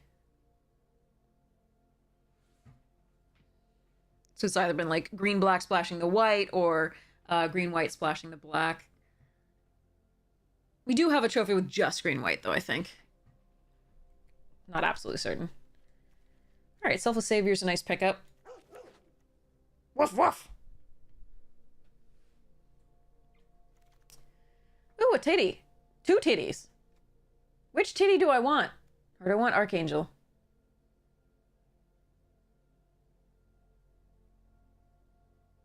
Three or less, we could get back 6 in these. I actually think I'm taking Sun Titty. I haven't played Sun Titty in a while.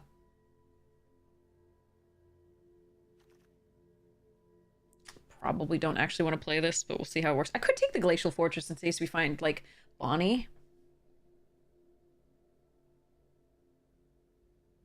Yeah, I'm gonna take the Fortress.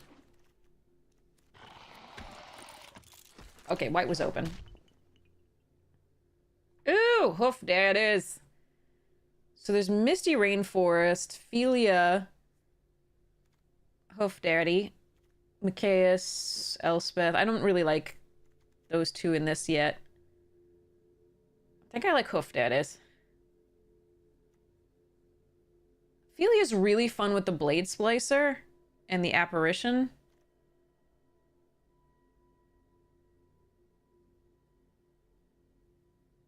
But I think Philia's more likely to wheel than Craterhoof. I'm gonna take Hoof Daddy. I'm sorry, Philia. Love you. Hope you wheel. I will take you next time if you come around. Yeah, isn't that wonderful? Again, that's the artist reimagining of the child's drawing. It's fantastic.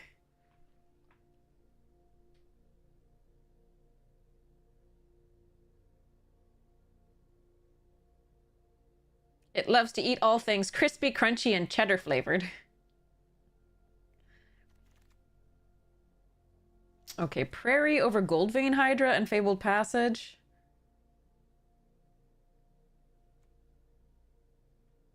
All right.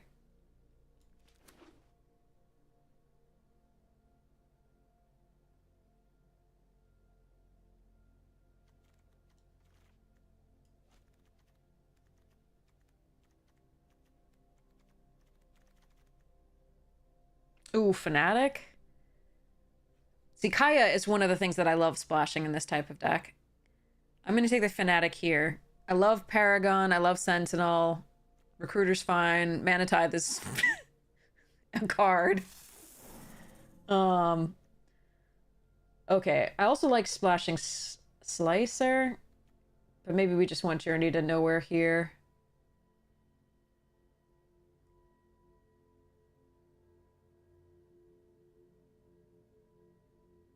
There's so much artifact and enchantment destruction that I really hate using Ossification and Journey to Nowhere sometimes, just because they can at instant speed remove it, and I'm just so sad when they do.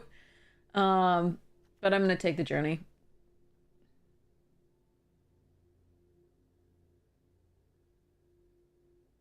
Over Endurance, I think.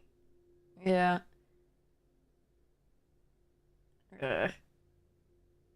Nah, I'm gonna take Endurance. Fine. Ooh, Lauren and Kogla and Cold Steelheart. All right, we'll take Kogla here. I really love Lauren, but I think I need another top end. Is this good? Does anybody know if this is good? I'm taking it here because I have, like, other options as Lingering Souls, which I don't think is correct.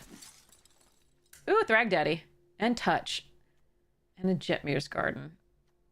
Nexus as well. I think we need the touch.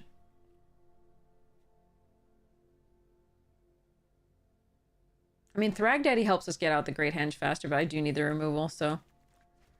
Beast also helps. Oh! Voice of Resurgence. No, we'll take Beast. I love Voice of Resurgence against blue decks. Beastie Boy. I actually, in Throne, went Lovestruck Beast on 3 into Great Henge on 4 in a draft, and my opponent was not happy.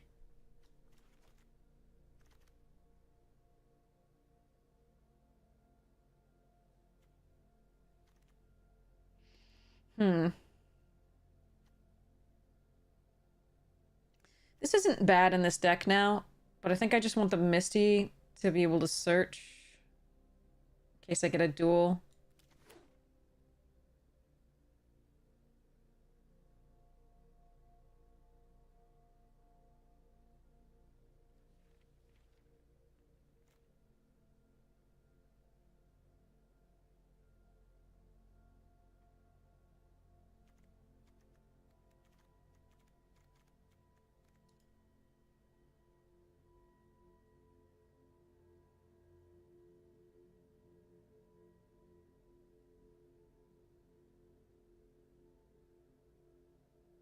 Great Henge is obviously better in a Gruul base because your white creatures are going to be often quite small.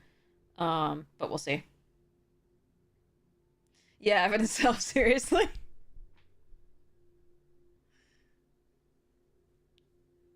was one time. And it was beautiful.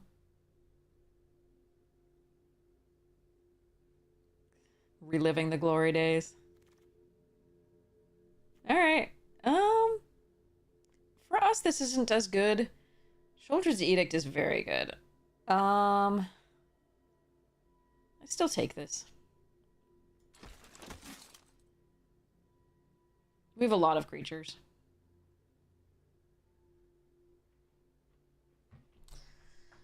Okay. Oh, Paragon and Sentinel came back. Let's take Paragon here because we can get back a number of these things. It's quite nice.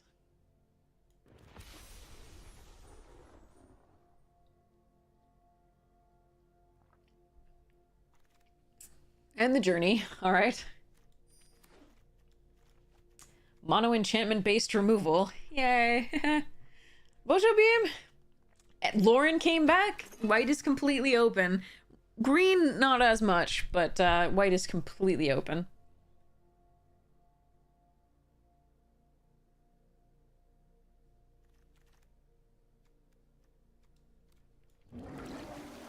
The cuteness. Ophelia did not come back, notably. So white has someone in it. Ooh, boat. And Nissa. And the elves. I think I want boat. Technically, I'm supposed to take one of these, I think, but I want boat.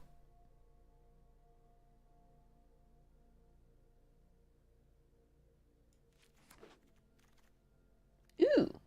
Ooh. Ooh. Those are all three really good.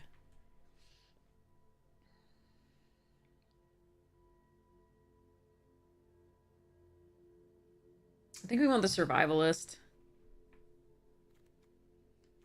Or the bank buster. I think those are the two pick here.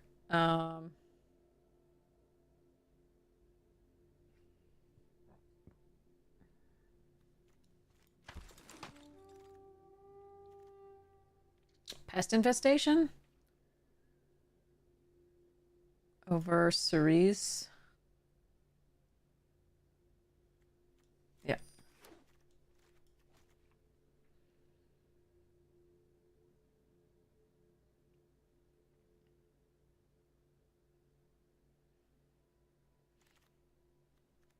Ooh, wedding announcement and sharp-eyed. Okay, we'll take wedding announcement, and Jugan is fine, but like sharp-eyed and this, and yeah. The fact that we're so heavily white means that the Crater Hoof is really stupid awkward now, and so is Kogla, so I'm a little worried about this. But it'll be ooh, that helps. Oh man. Okay, and then Indatha. Okay, but we're taking the paleontologist. There's a cultivate too. But this adds mana of any color, which is nice. And comes back with Paragon if we need it to. I think this is correct. Over Indatha. That's close though.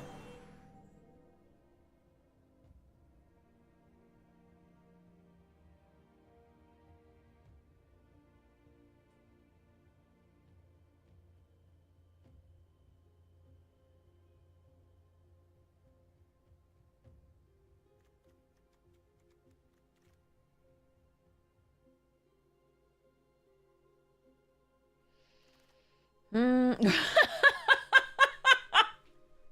I just take this back? No! I really want Essica's Chariot, Maul of the Skyclaves, Legion's Landing, and this mama. I think it's Essica's Chariot. God damn it. I really want all of this. I'm really sad.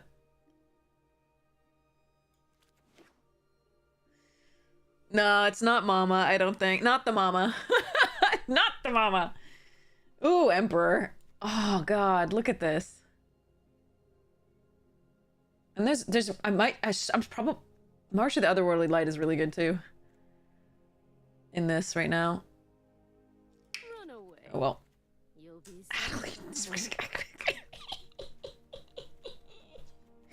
No! I want all of it.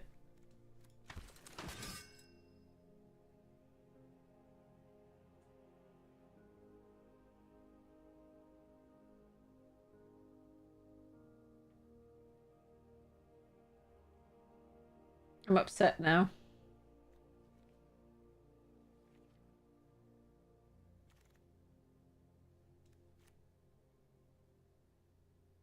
Together, we will prevail.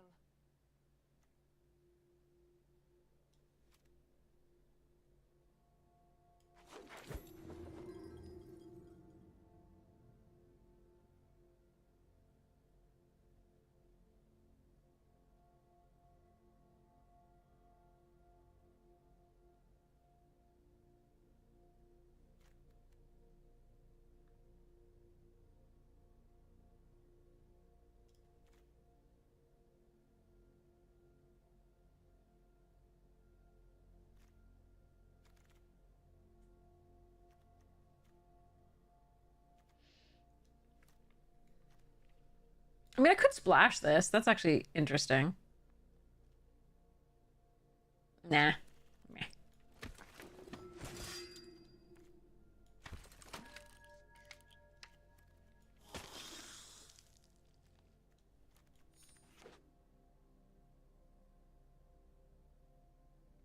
I really want Urian.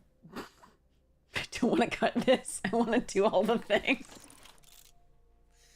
Oh, man.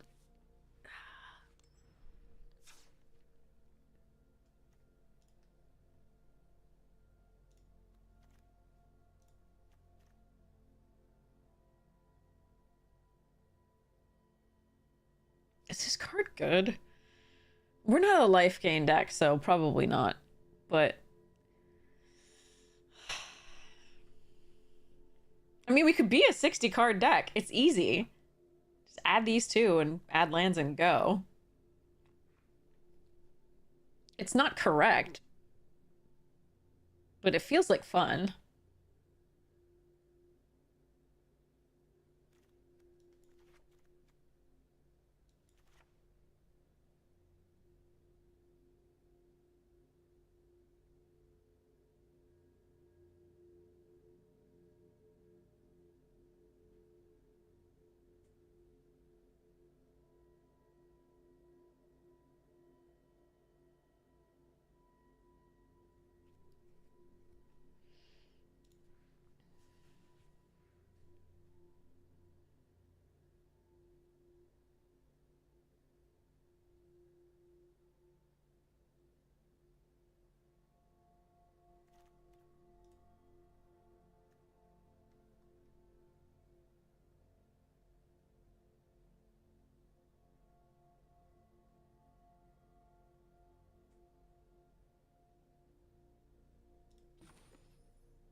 Do the wrong thing! Let's be Amy today. Amy would appreciate it.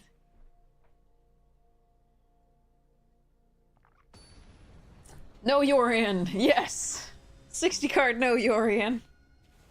So bad. I want to play them all. Gotta catch them all. Okay.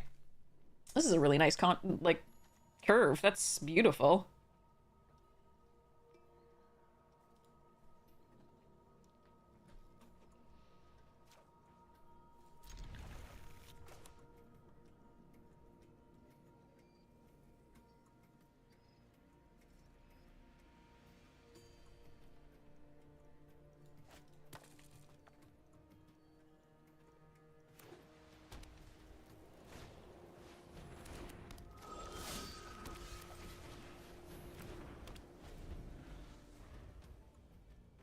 My deck's thicker than yours. Lols. Be nice newbies helper algorithm.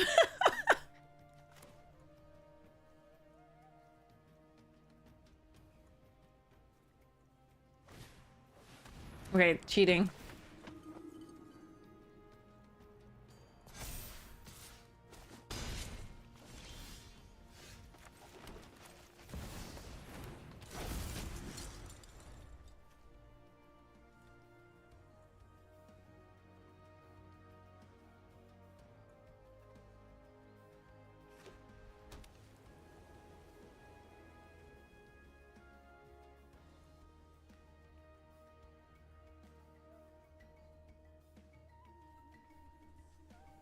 Their curve is slightly better than mine.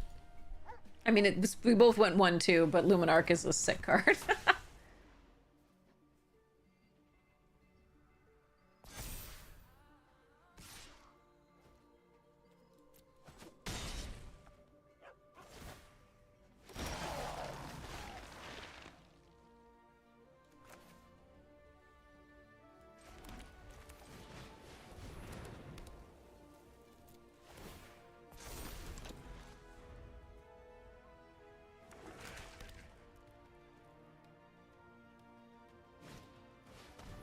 No, don't touch my things. No taking 6. Oh, they took Henge. That's great.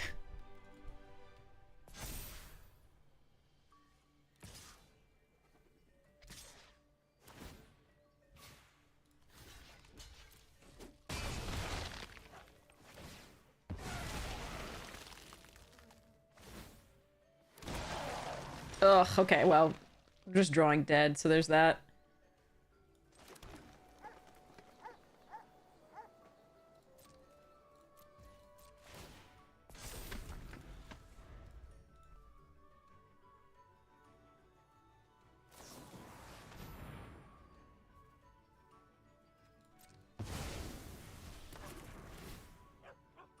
Yeah, but if we'd drawn anything, maybe.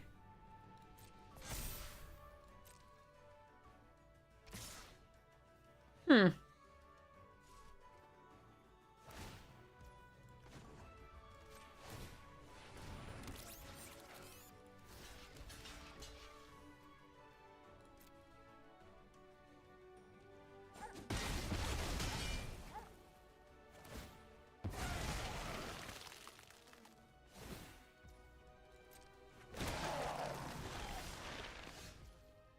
Okay.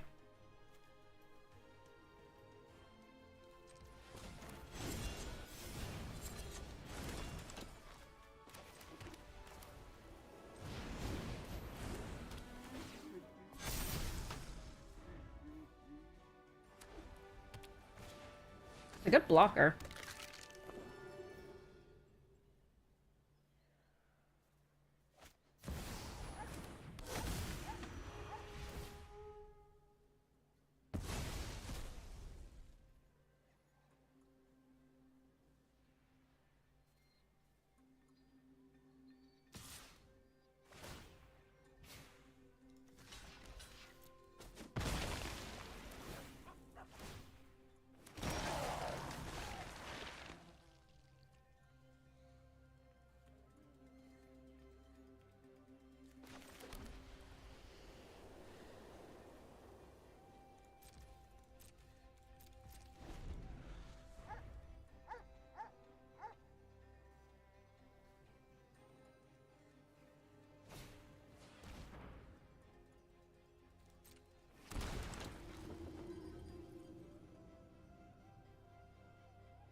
I hope you're ready to lose.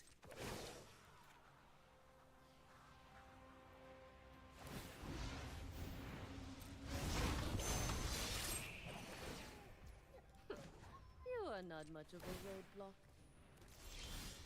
Stop with the lance! Stop it! Stop it!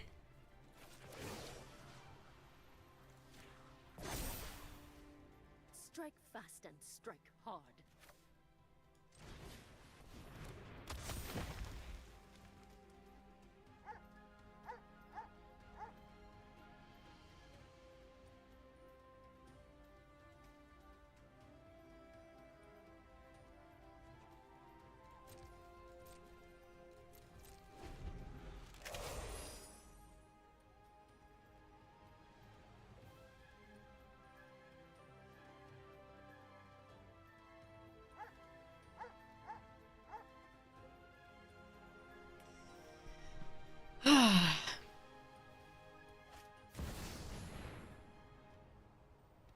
Yes, enjoy.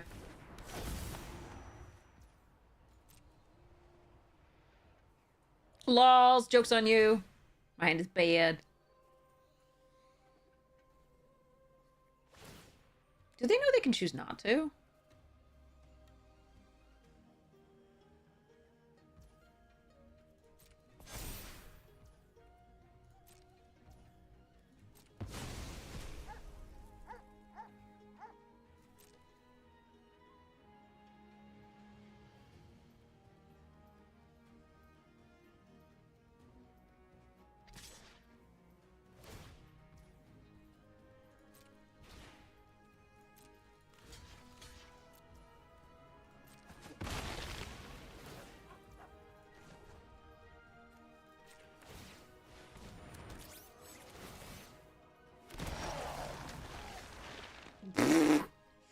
I mean, okay.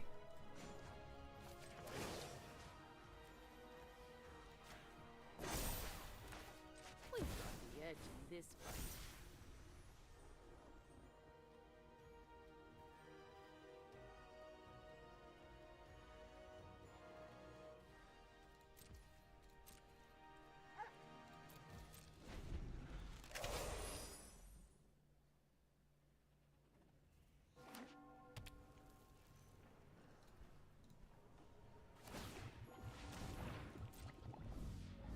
Wait, that doesn't work. I mean, you can't. Okay. Anyway.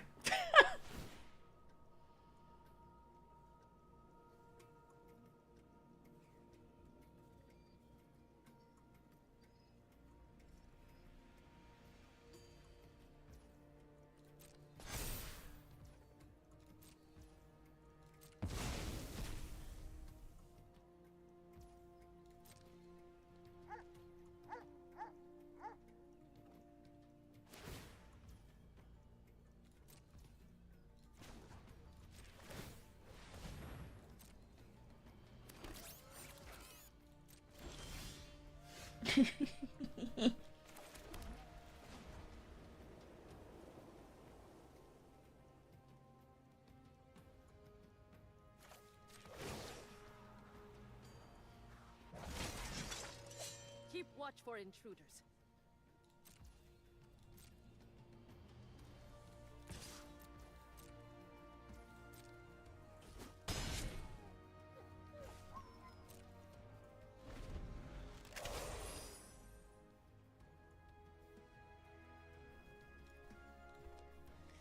Morning! Oh, Lord.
Huh.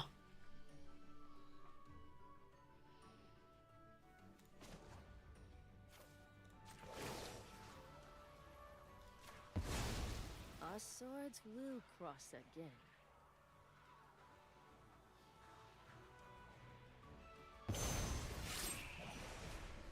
My judgment is final.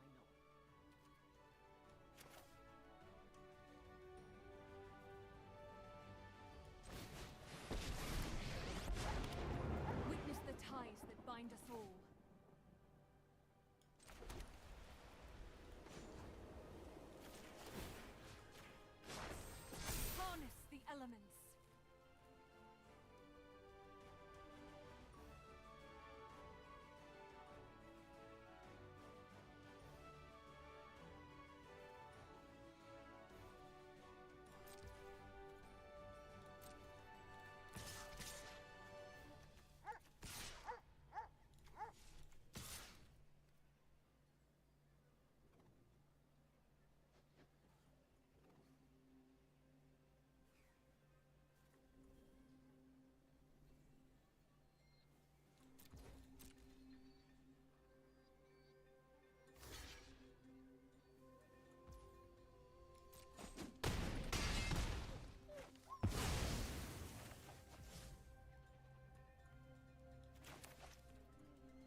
This feels good.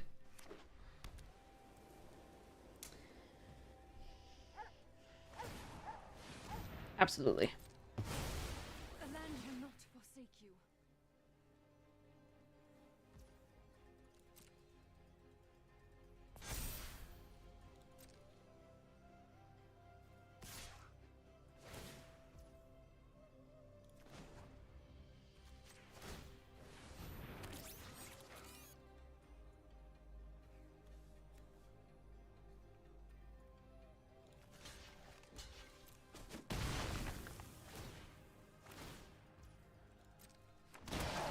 Could have made another flyer and then just, but I feel like having fun.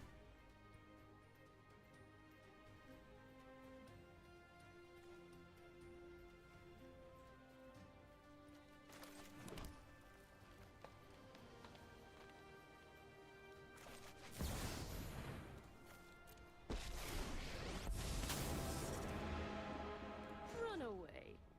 You'll be safer. Okay, how do I want to do this? Can I attack all?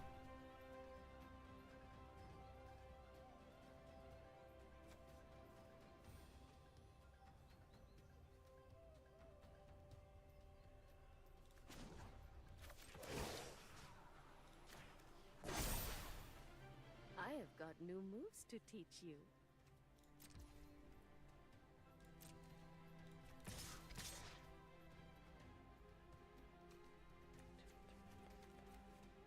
No, this is just 4.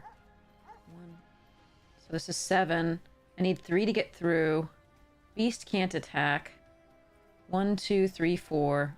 1, 2, 6, 7, 8. Yeah.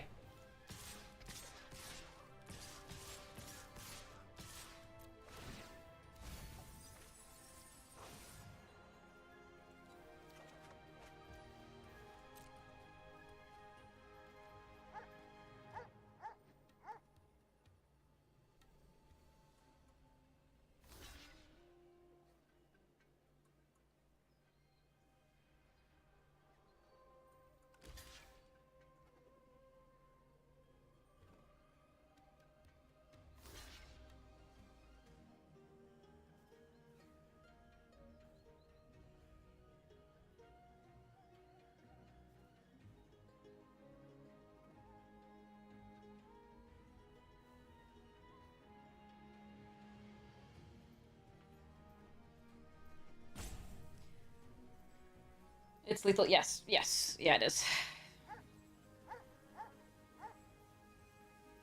I think, by the way, that there was a time they could have killed us had they attacked with everything on their board and used the Hive of the Eye Tyrant a long while back. I'm glad they didn't when we were at 4, I think. I'm glad they didn't. I think there was a time. We were either dead or very close to dead. So, yeah. Anyway. Thanks to that beast for holding off the entire army of OP.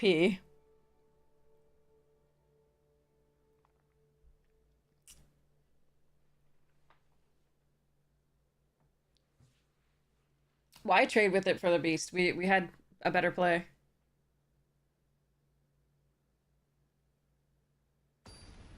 Do-do-do.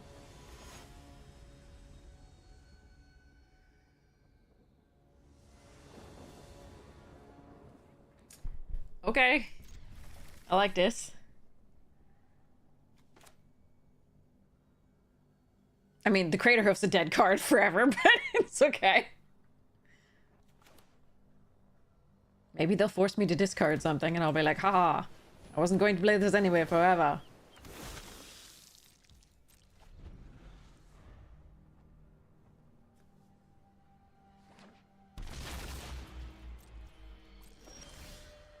Oh, I wanted something to play. Oh well. Go, little vampire, go.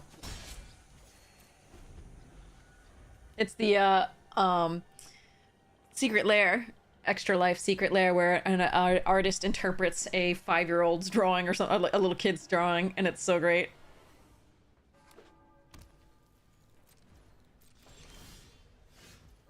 right, that's a card.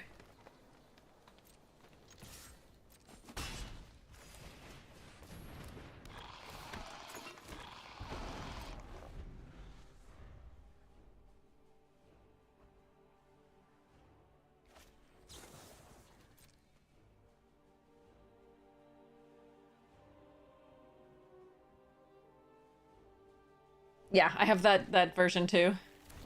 Metamorph. Fascinating.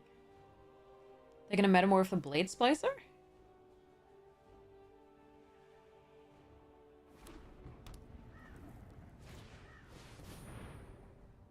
Ah. Okay. They're not killing the landing. That's kind of cool.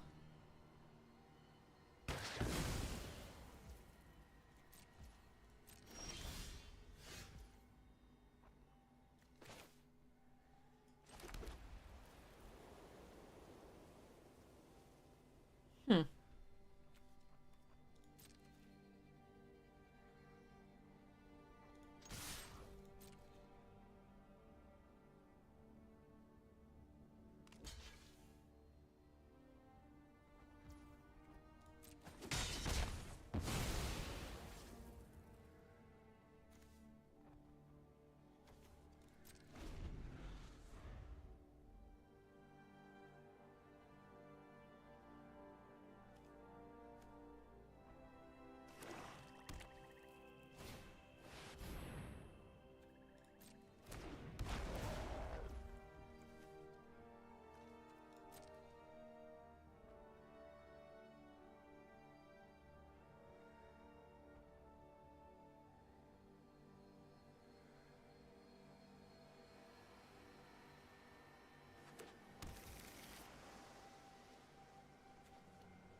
What did I do? I meant to sacrifice planes. That's my fault. Oh, man. Brutal. Alright. You can have a card. Enjoy. I just punted. I was like, I need to kill a land. It's forest, definitely. No. It's a plains, you idiot. 1, 2, 3, 4, 5, 6. I'm still 2 away from this, though.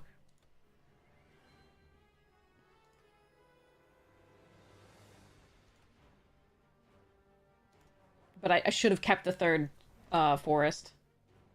There's no reason not to do that. I was sitting there. There's nothing that I have that needs 3 white. I don't know why I was thinking that.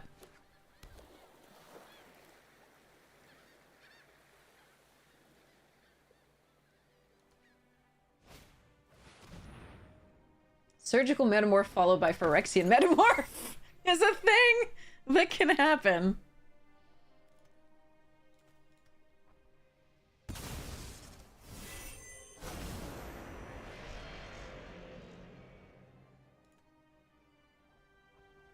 As soon as I clicked, I was just like, this is a mistake.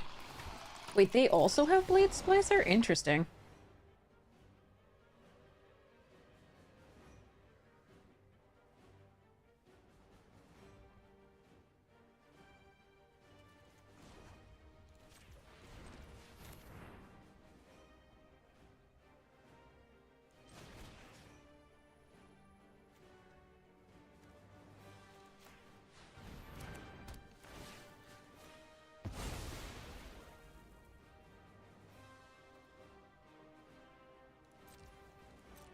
I'm so gonna regret that. That was brutal.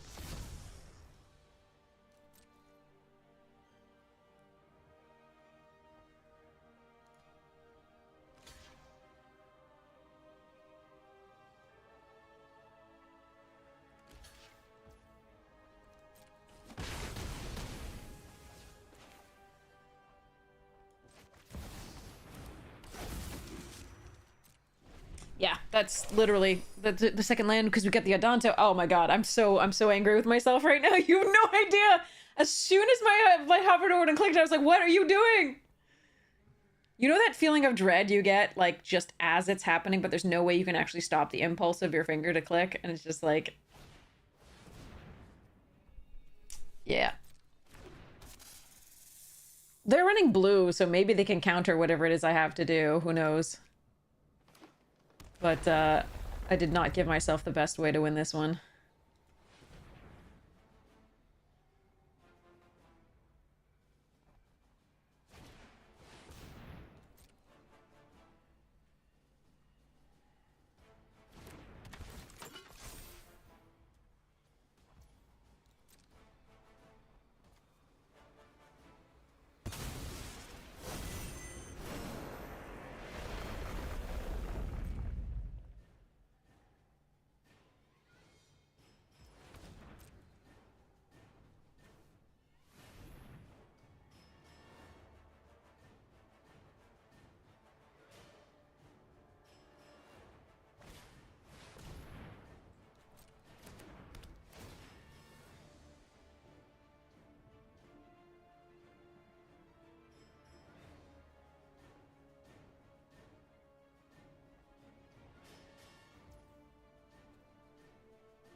Ugh, I'm such a loser. Okay. Oh, I'm never punished either.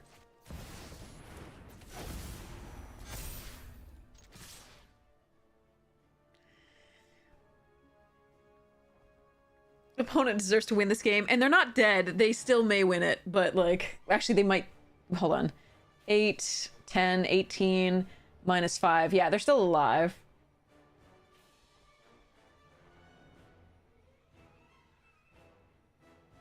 You did call it NPC.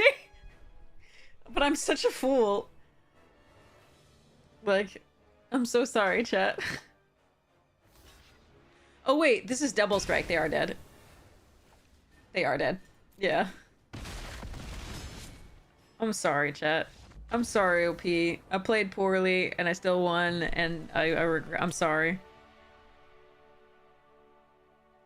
They did double strike. Yeah, exactly. Yeah. Sorry, chat. God, that was bad.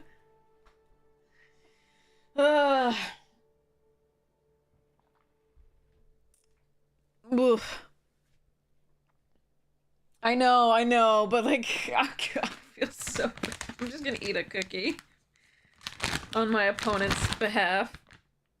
Opponent deserves a cookie.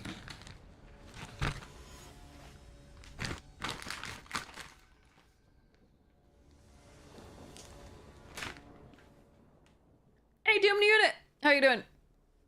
Alright. Okay.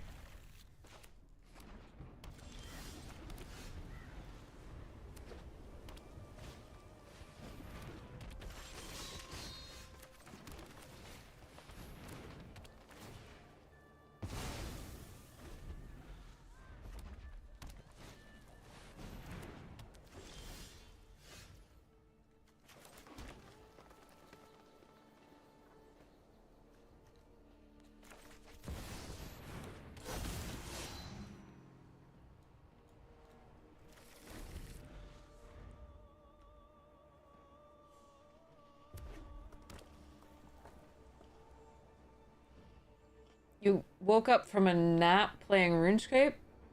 You were playing RuneScape while you were sleeping? That's challenging.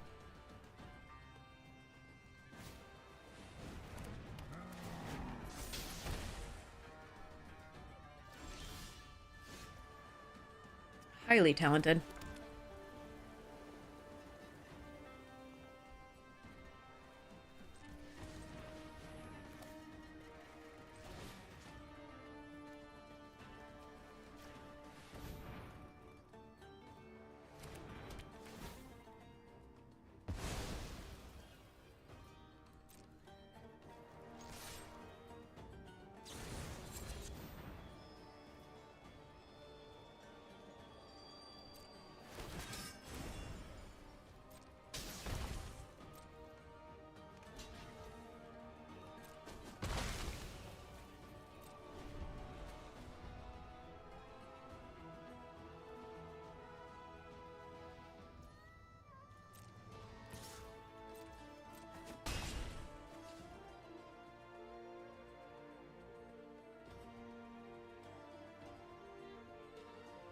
A large part hinges here whether they have the second white for the virtue.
If I play Nissa and I put this land out, then if they have a Wrath, I lose the land and I'm not able to play Kogla the next turn.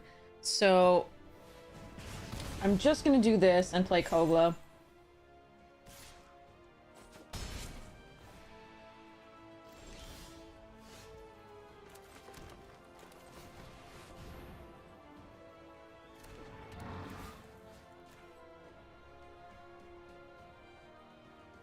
Now, if they also have damage to my Kogla, that'll be sad, but there we are.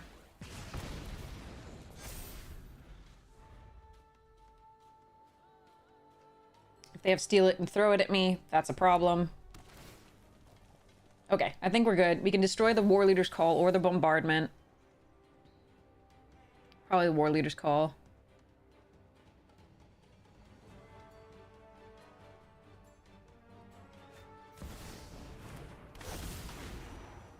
Ouch. Ow, I'm so close to dead.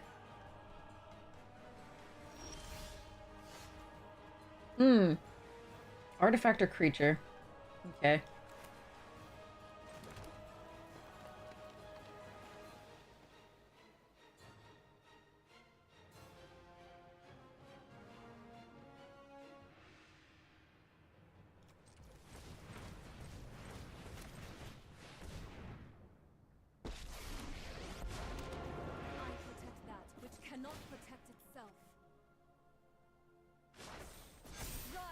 Elemental friend.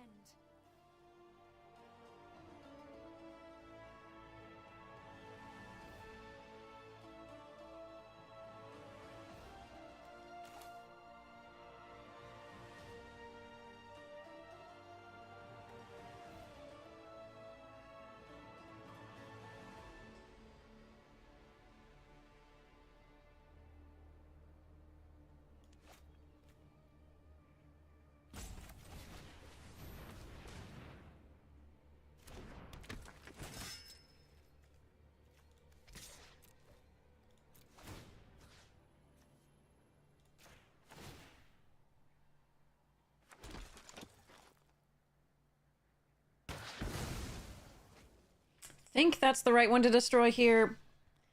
I could be wrong.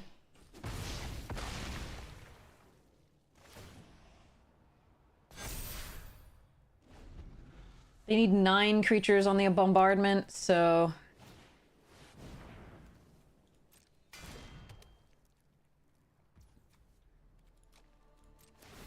Now I have a human I can sacrifice to make it indestructible, so...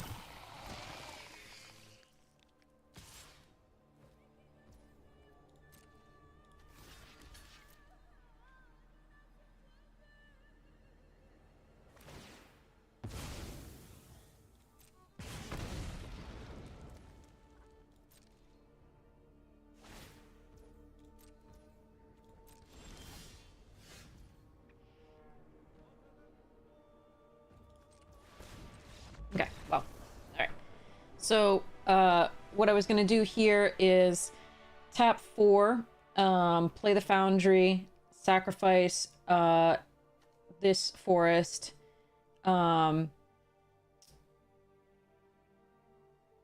and then go to and then untap the other one of the other forests and attack with all of them, and then kill the raid bombardment because I don't care about the forge right now. And then touch the spirit realm, anything that happens in the meantime. Okay.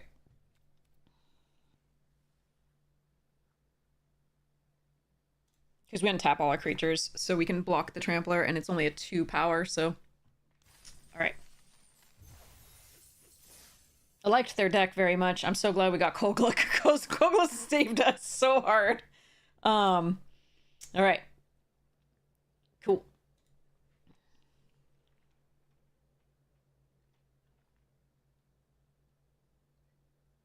I'm gonna need to get food soon. And then come back and play more until I have to teach. Alright. Oh god, that sacrificing of that forest was so bad. Still dying. Like, I'm still remember, like, the fear that traveled down and, like, froze my hand. It was like, ugh. Why are you doing this? Alright. So, landing into Sharp-Eyed Rookie. Into Journey something of theirs, probably.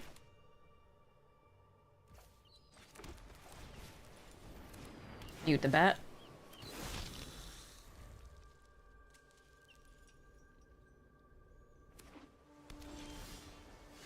Ooh, we really want to draw a third land. That would be so sweet.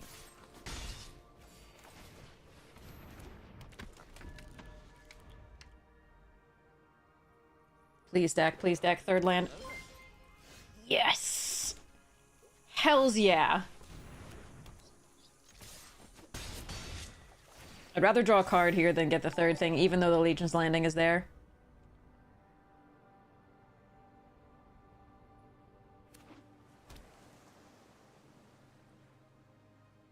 Because it could just as easily, like, kill one of our little ones. So, attacking with 2, I think, is correct.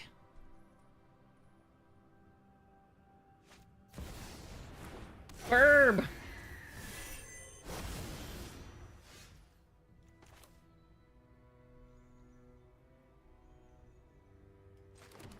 Burb going on a journey.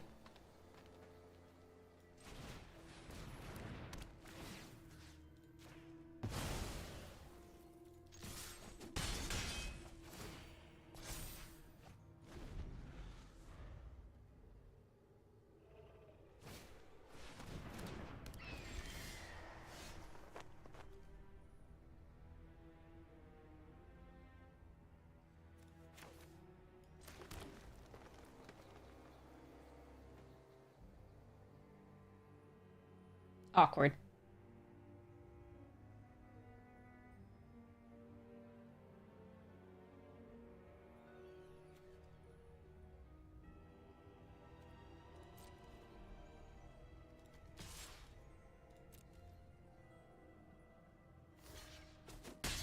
Aw. Called my bluff.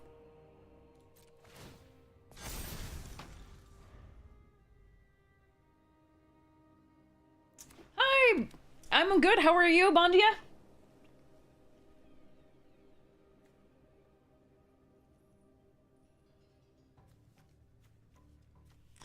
Okay.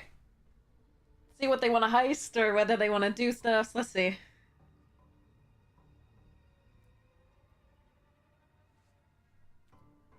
I'm kind of hoping they kill the Sharp-Eyed Rookie so they can Sun Titan it back or something like that.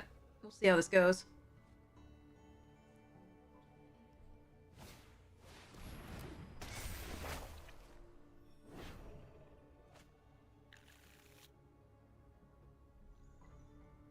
Looks like they're holding back. You're a graphic designer? I currently don't need any graphics, but thank you. That's a really sweet offer.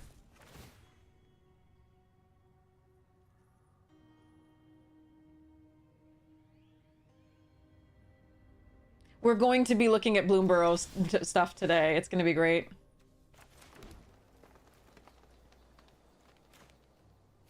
Guess we just play it.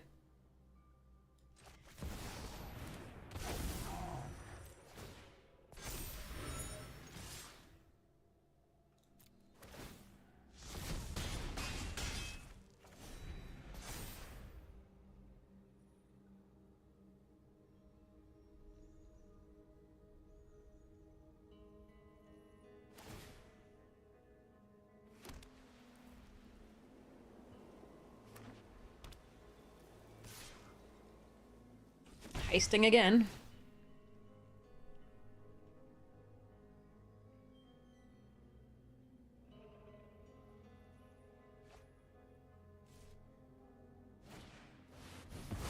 Fucking Sunfall.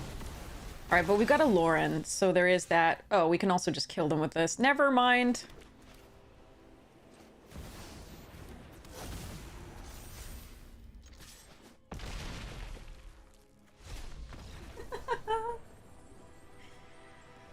I'm good. I've got my Twitch set up already. Thank you, though. I mean, I can't afford to pay anything right now, is in all honesty. I'm just a teacher. I don't make that much, so really appreciate it, though. I pay my editors right now. And I already have an emote artist.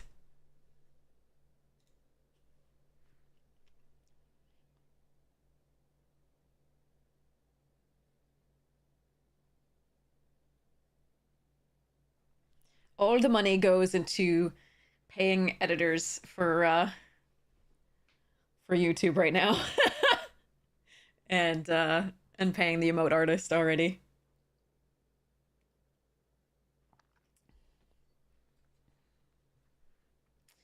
All right. So he has this Infinity box to open. I'm gonna think about doing this now.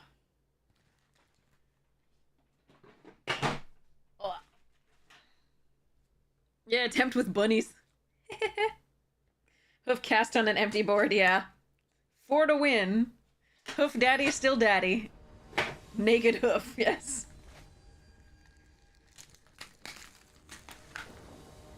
I actually haven't bought that many. Like, I buy stuff to open for the ooh.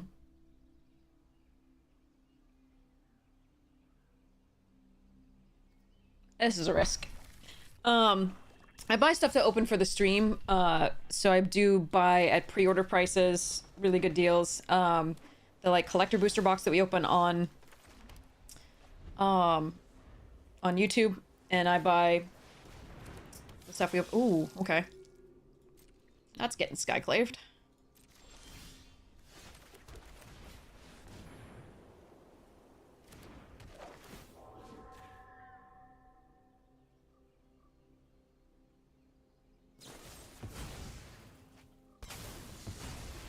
Okay. That's fine. A little confuzzled, but I'll take it. Okay, Bundy, I really appreciate it.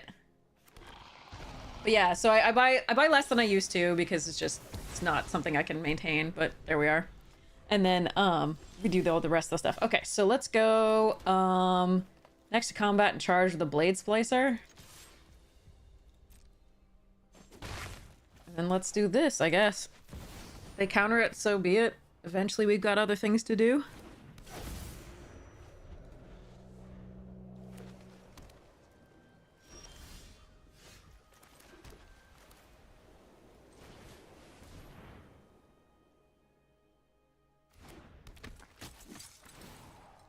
Hello there.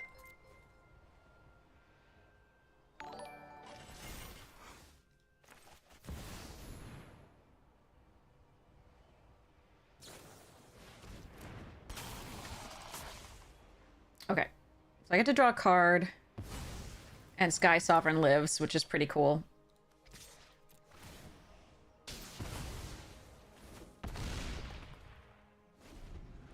All right.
Grave titty!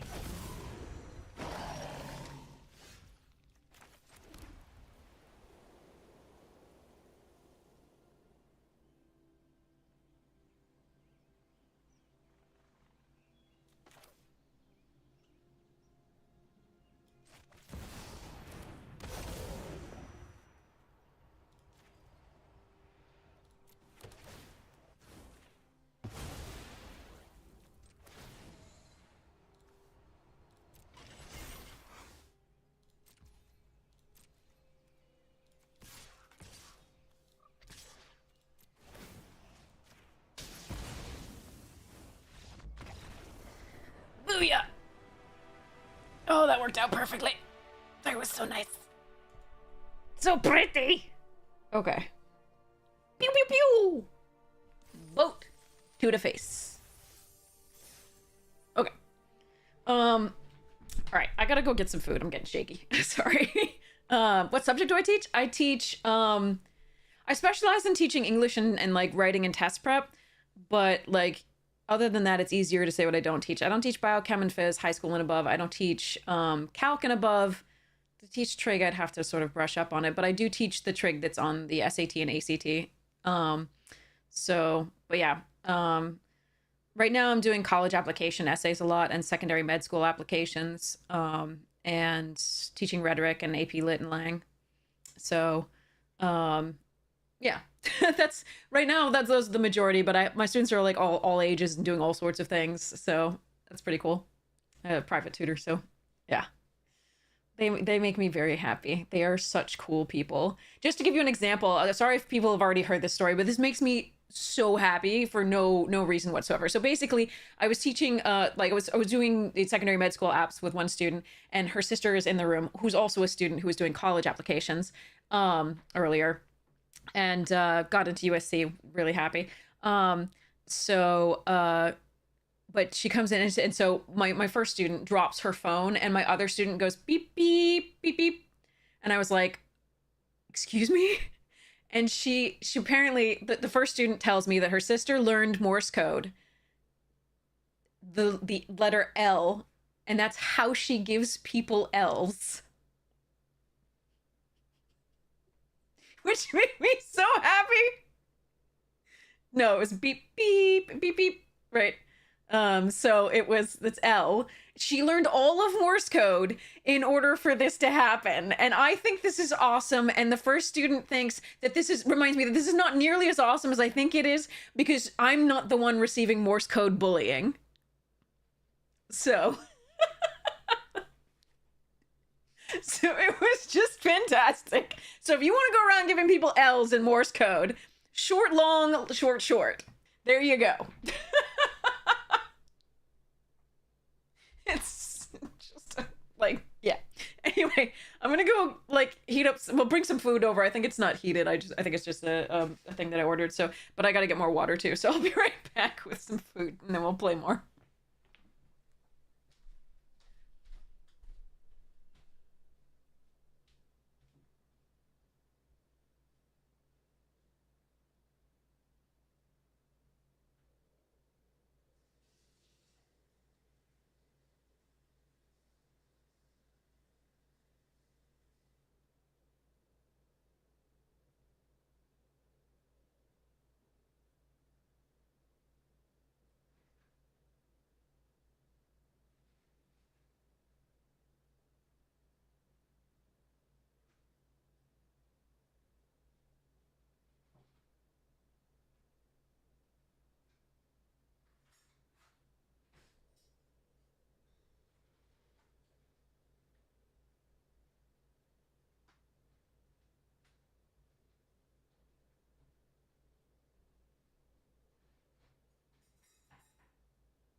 Food. By these days, yes.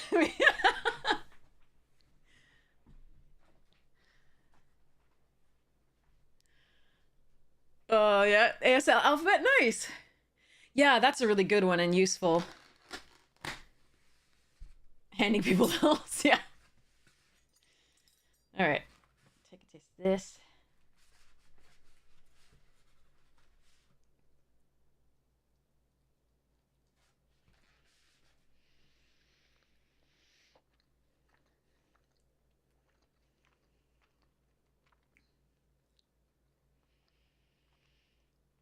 Needs more Dijon.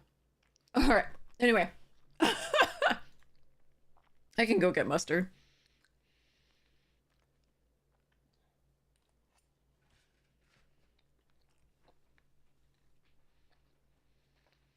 All right.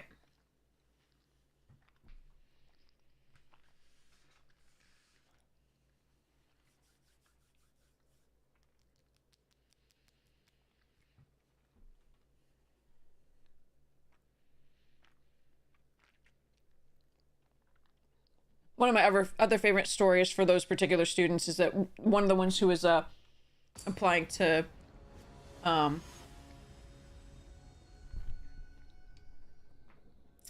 med school too is, you know, we're doing the applications, and she voices the fact that she doesn't really like sports and never has on the application. She were like writing about it, and I'm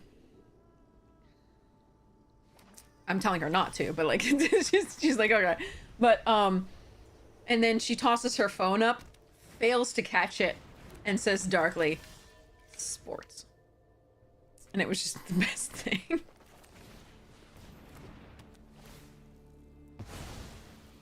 Made me so happy. Hey Abaddon, how you doing? Thank you so much. All right. Ooh.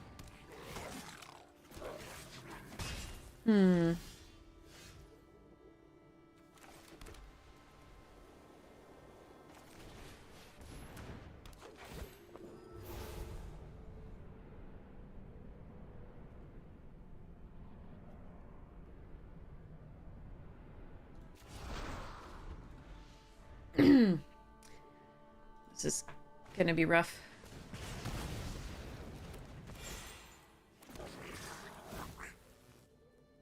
Very rough.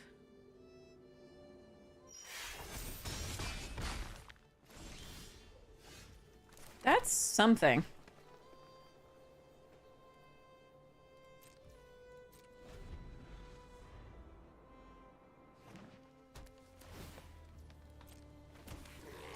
I'm sure they have removal here. If they do, I think we're dead. But I'm going to try this.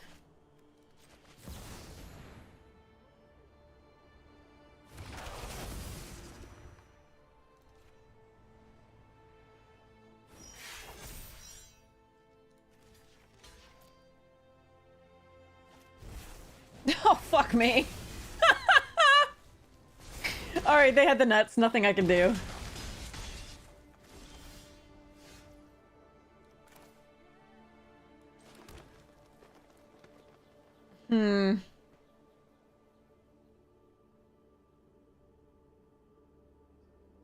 Embercleave, equip 3.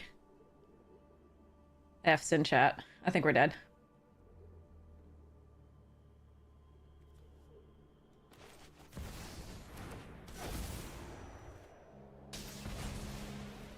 Good. All right, Embercleave crushed us. That's not what you want to see. Oh well.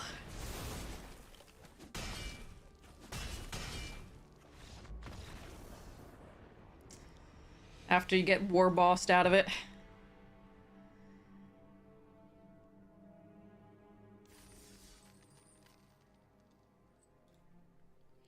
All good. On to the next one.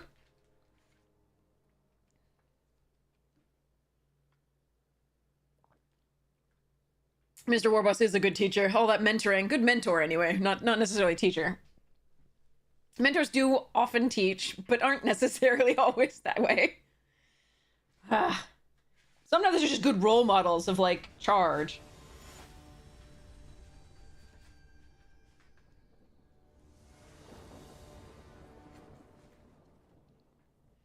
Hmm. That's not a great hand. I don't think I can throw it away, though. I have to draw some creatures. Nice.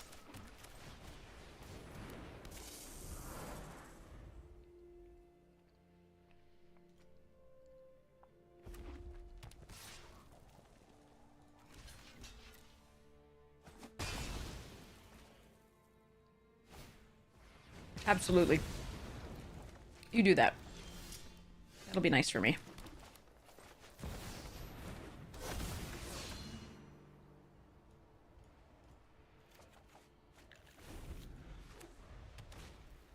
Ooh, Fable's a good pest infestation target, I guess.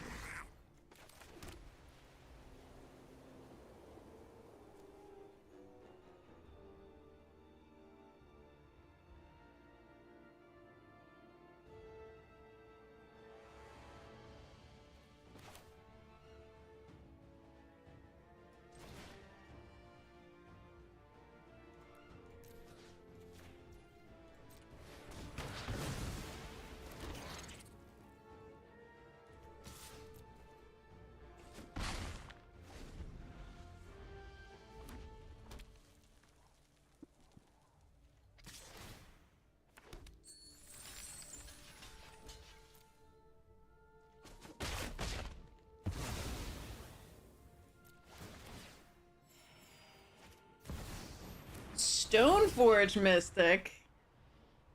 Oh, but what are you fetching? Okay. Can they do that in response to my Eternalize?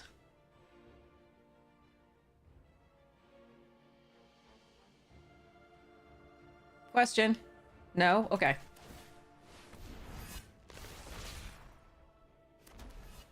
I don't know why they didn't do it then.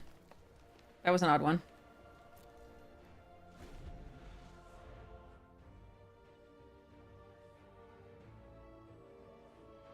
Mummy snack.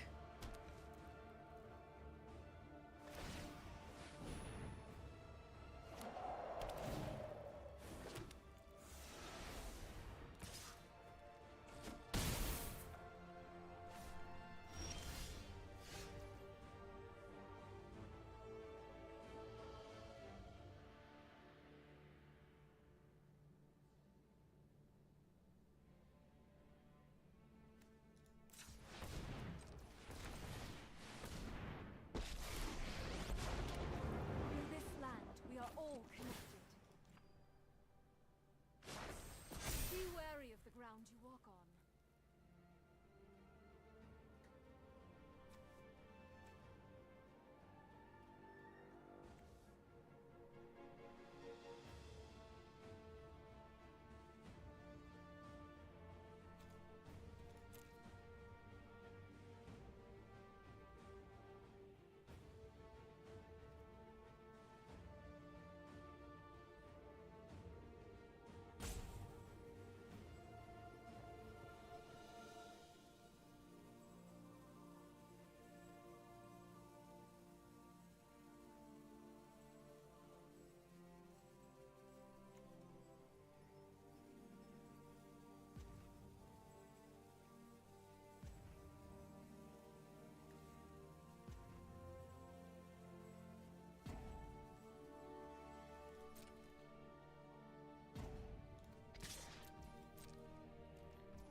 Hmm.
At the time, what I was considering is Jody to know where that wedding announcement and get value, but I don't think it's as good as allowing them the attack. Maybe they like Lion Sash it up as well, and then Wandering Emperor. Because next turn is so explosive.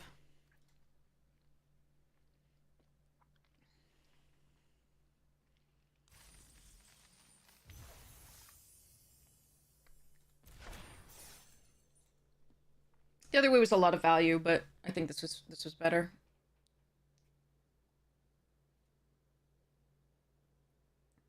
Is this our 60 card meme deck already at 6 wins? What the hell?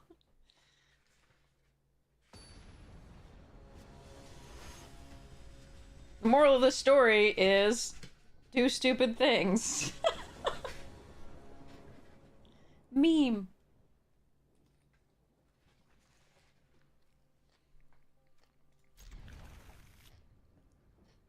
Okay. Gonna need a second, planes.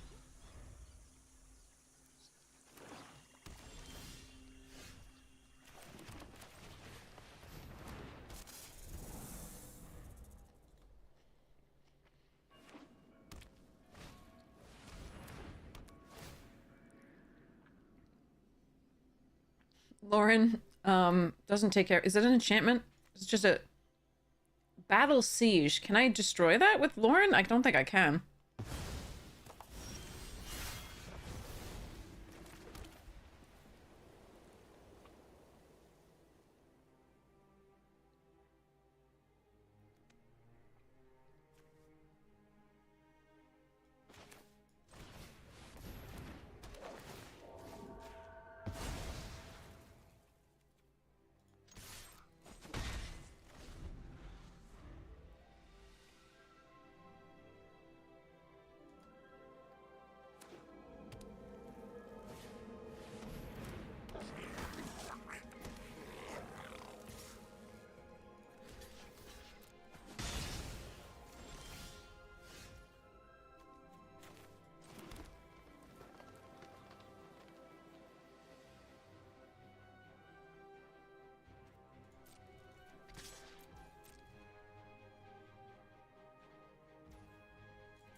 Of battle, then guide it like water.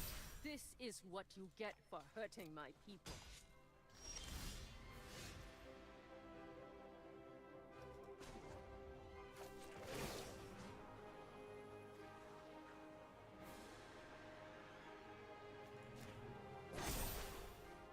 Remember your training.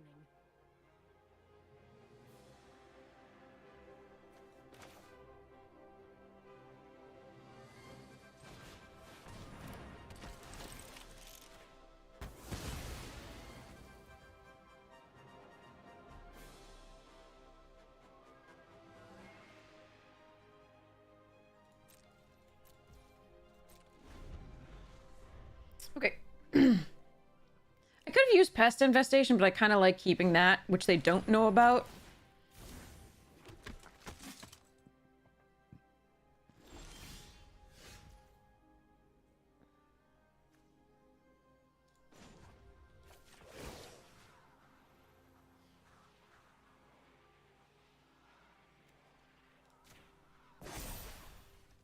I have got new moves to teach you.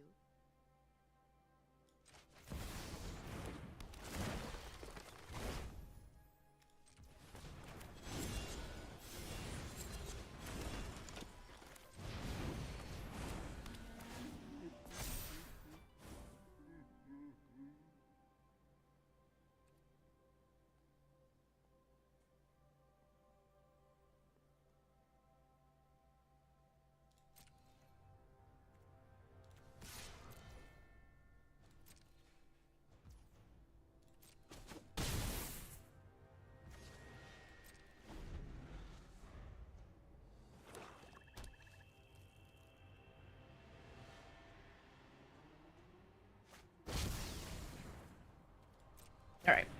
Watley's down.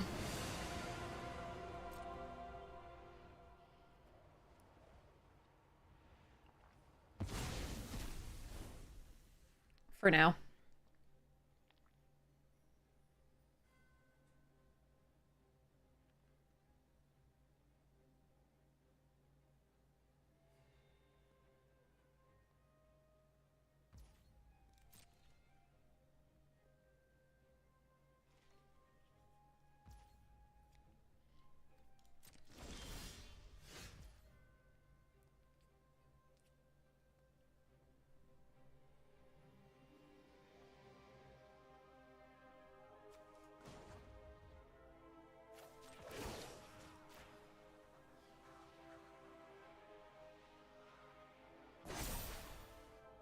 Show them how we greet our enemies.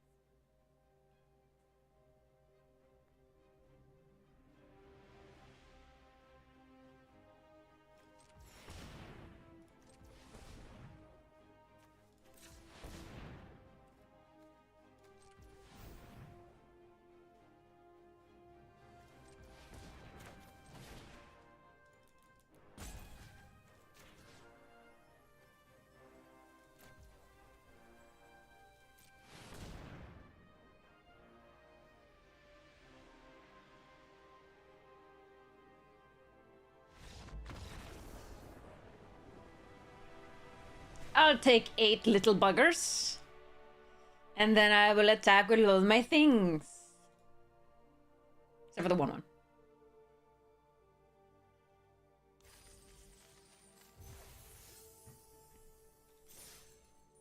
Yay, trophy! With a 60 card deck! Because reasons. Oh, that should not have won any games, but no, it was fine. It had good cards in it. It's just, and it drew him in really nice sequence. I really liked that. But that was, don't do this, friends. Our trek into Amazonian land worked. I do this with Yorion, but I don't usually do it otherwise. As far as like going full 60 cards without Yorion. But I do, I'll go like 42 or 43, sometimes up to a little bit more. But yeah, that was a thing. All right. Collect my gold. Always do this, yeah. Soren. An ancient vampire lord. Foolish.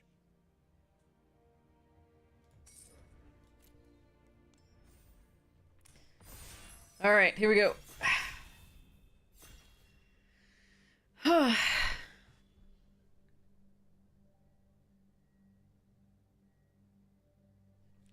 Can get into Bloomburrow soon, I guess.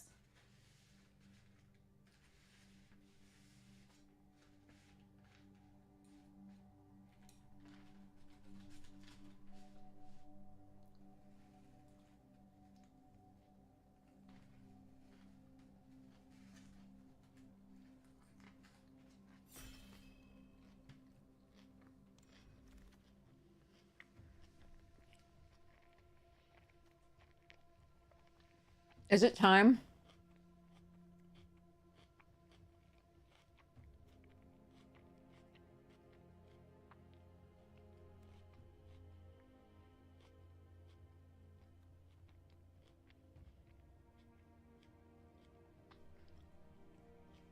Is it time, chat?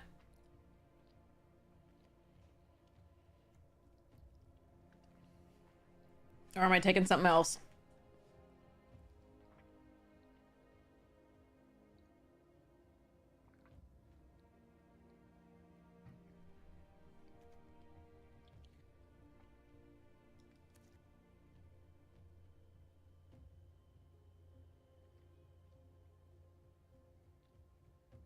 I don't want to be sensible. Let's do this. Today's not a day for sensibility. Sensibleness. Sensitization.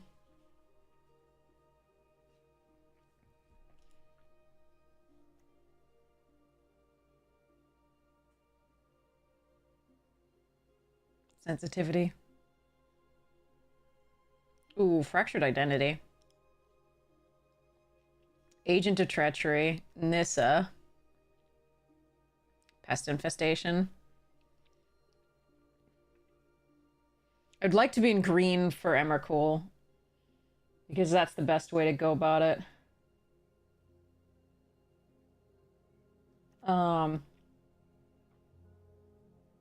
So fractured would be a splash, if anything. This is the strongest card in the pack, in my opinion.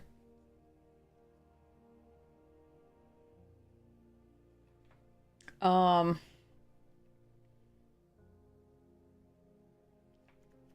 Strider's also interesting, but yeah. We're gonna take Fractured, it's just the strongest card in the pack. Meh. Boring. It's a great card. It's so stupid.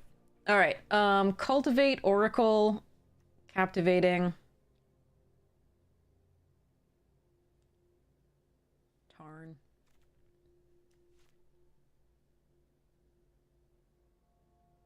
Rona draws and discards, which might get you into the... Can Emmy be played in a blue-based deck?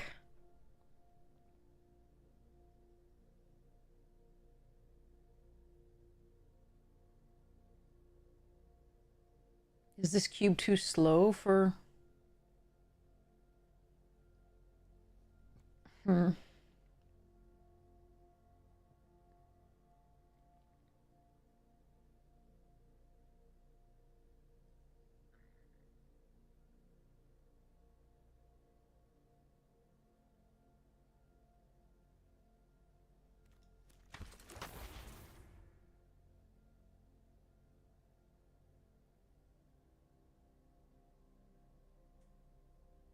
Yeah, Oracle's great. I was thinking about that too. Trying to wield a Cultivate, taking Oracle.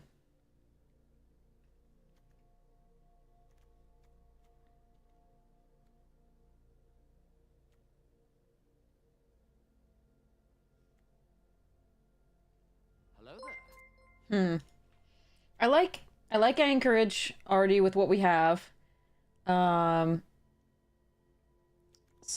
is great. I think we're gonna grab that here because it goes so well with the Fractured Identity. But Ophiomancer does buy us time for the Emrakul, in theory.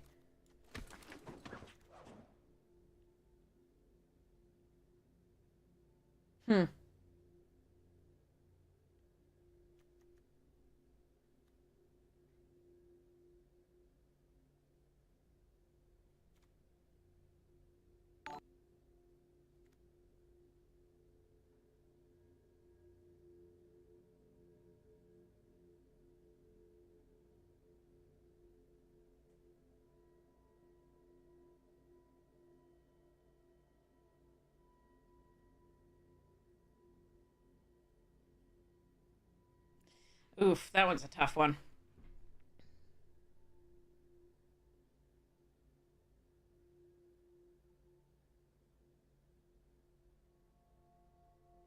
I haven't got to play Bonnie in the Cube yet. I'm gonna try it here. I think I should have gone... Yeah, the last gas there, it was actually what I was looking at. If I had here, I would go for the Throat. But we'll take a Ketria for now over Guardian Idol. Portable Hole and Recruiter.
All right.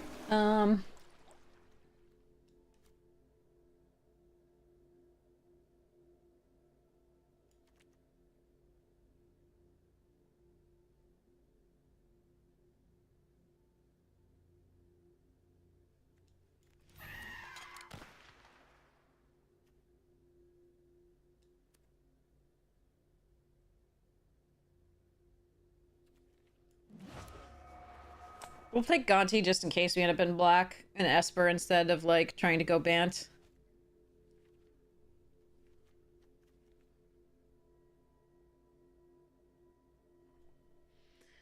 But the Catcher Charm is still useful because it cycles and it's a land in the graveyard for Emrakul in that case.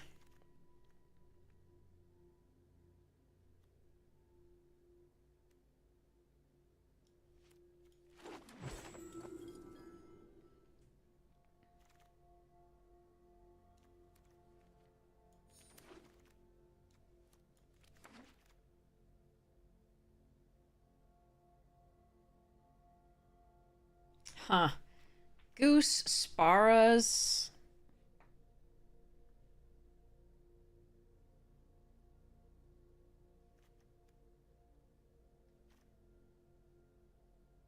Hmm.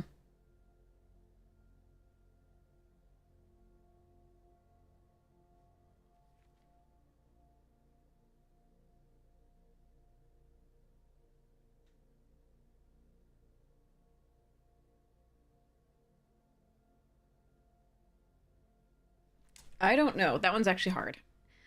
Goose and Sparas are both good if we go Bant. I take Goose over Sparas, I think, in that case. But since black is felt so much more open, I'm a little hesitant to not take, like, Urtai or Grave Titty.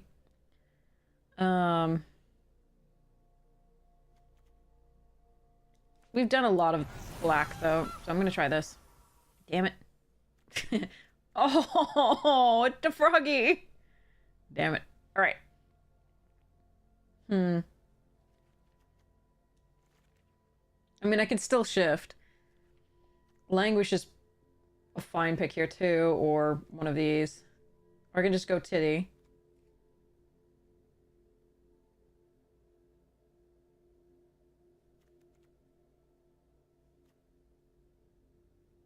Or Pollen.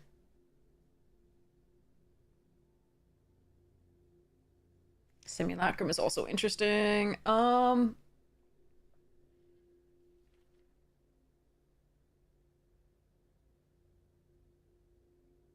gonna go Rishgar, actually.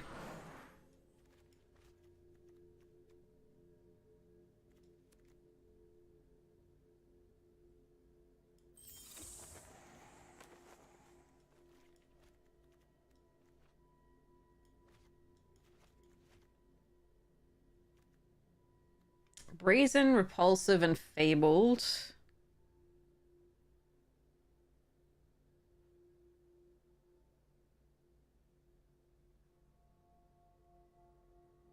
Let's take a Repulsive.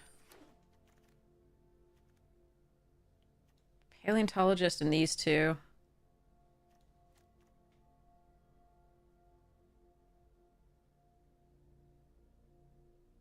I take Emperor except for not base white. Prairie over Fading Hope and Hydra. Look at the red! Jesus Christ. Okay.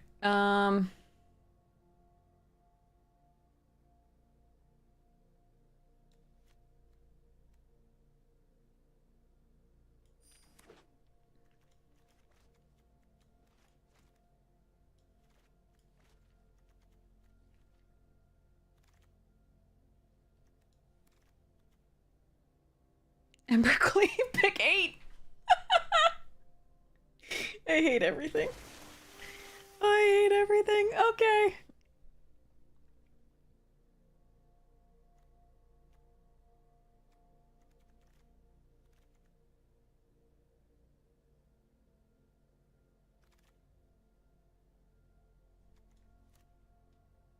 I like Primal Might, Botanical, Pilgrim, Blink of an Eye.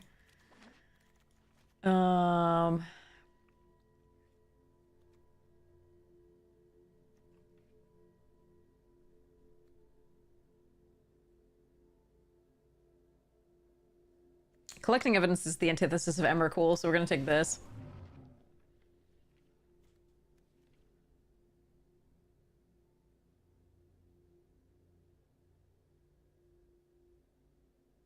Alright, so we have Paleontologist, Goose, Restless Prairie, and Spar's headquarters for the Fractured Identity.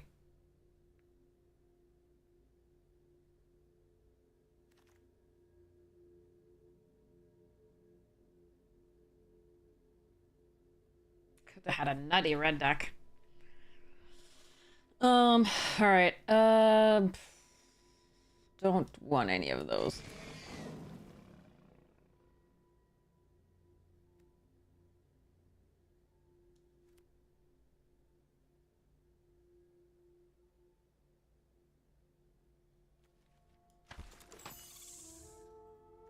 The entire multiverse is at stake.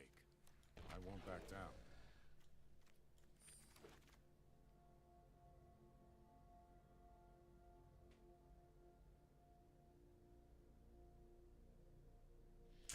Forceful, Retrofitter, and Sun Petal Grove.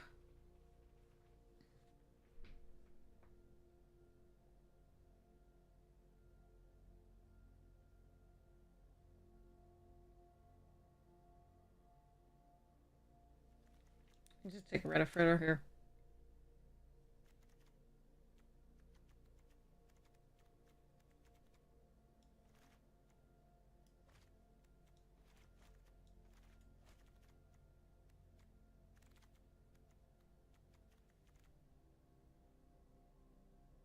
Ooh, Paradise Druid, Tireless Tracker, Dreamroot Cascade, Tishana's Tidebinder.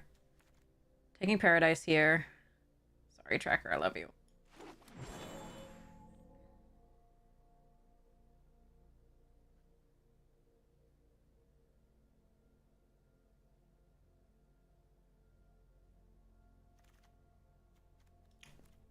Well, that's an Elvish Mystic, but we're time warping! Actually, I should probably take Wrath of God. I do need a Wrath of some kind. But it's double white. I don't think I can do that. Oh well.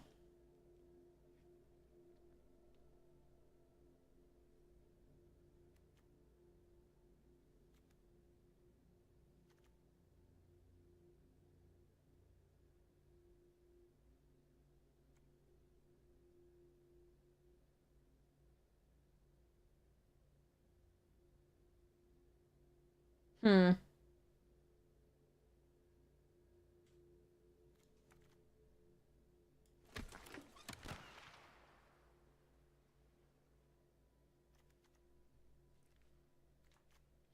Just need some help.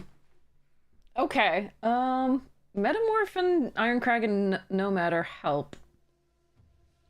To some degree. We have a lot of ETBs.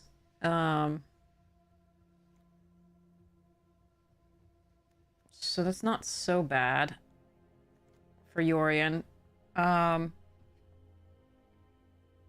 Bill wouldn't be awful in this deck either. This is an artifact to go to the graveyard is the main thing, and I'm thinking that this is probably correct. I'm still gonna take Yorion though. Toughness 2 or less. Meh. Ooh, Gargles, Eladamri, Timeless Witness. This is reveal the card if you were to put it on the battlefield, activate it. So like we could get Emmy off this. I think I should still take Gargles because it's such a great answer to aggressive decks. But oh, I want to try that. Cool. It's Holly. F. I have one red source, plus the Paradise Druid, plus the Paleontologist, plus the Goose.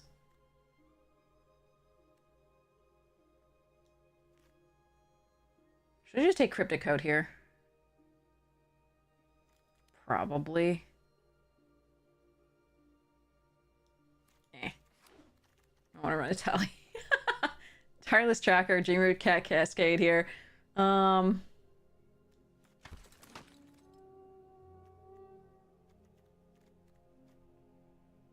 I might not run a Talia. This is sad, but true.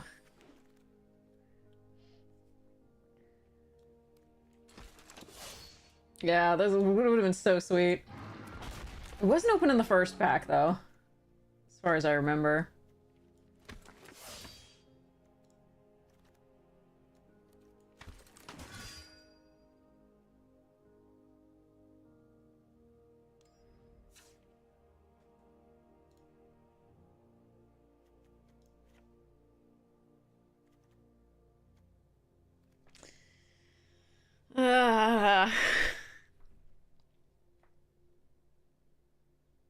Look at these beauties.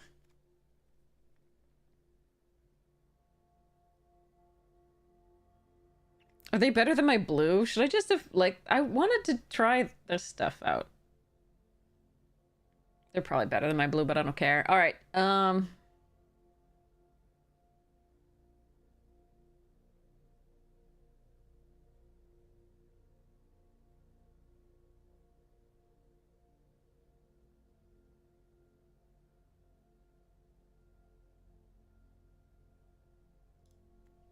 Okay. Oh, I can type.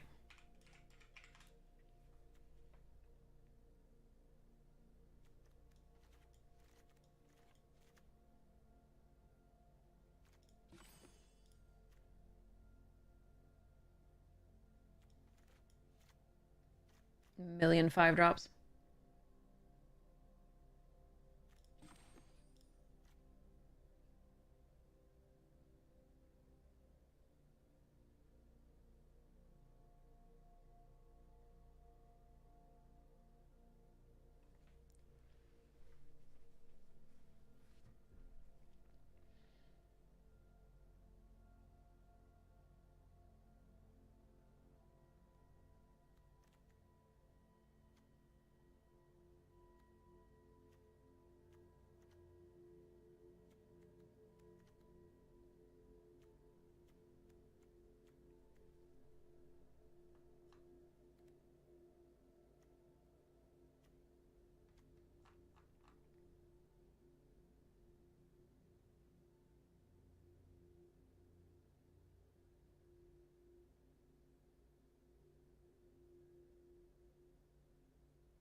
Hmm.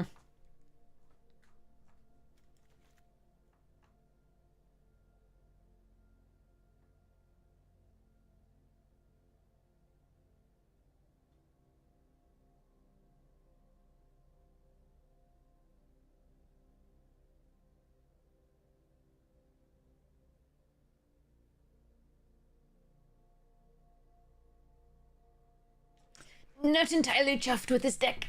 6, 7, 8, 9, 7, 8, 9, 1, 2, 3. Paradise, Paleontologist, Goose. Do I even need the planes? I don't think I need the planes. Double blue on 4. Double green on 5, but early green to find other colors.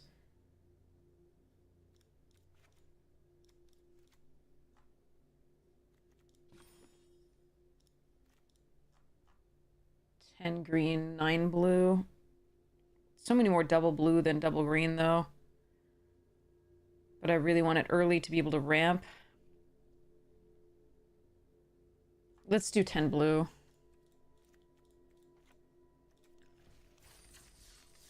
Meh, this card pool is not ideal. That red, I didn't... What, we didn't see it really open in the first pack, and then, like, it was everything that was open after that. Sad. But I wanted to do Simic. Okay. Meh. Alright.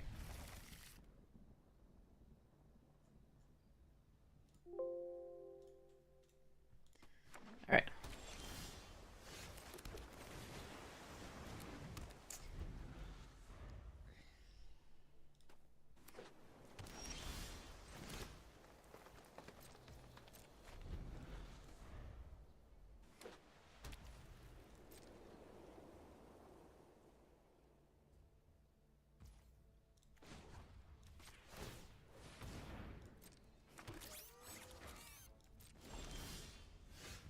Hello, Emrakul! Alright, this gets countered. It's a creature in the graveyard for Emrakul! Mana drain, you cheater.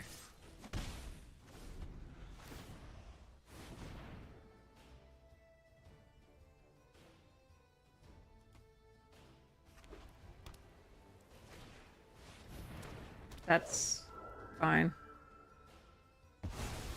Exiling, not fine. Artifact going to the graveyard would have been good.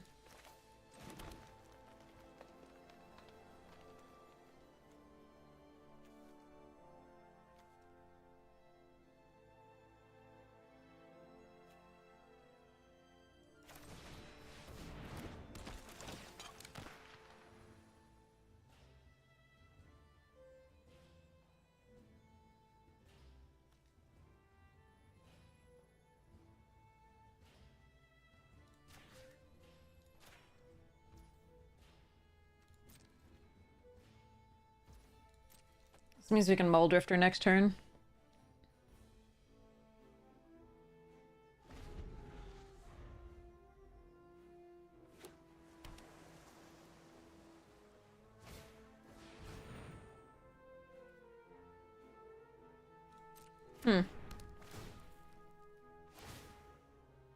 Okay.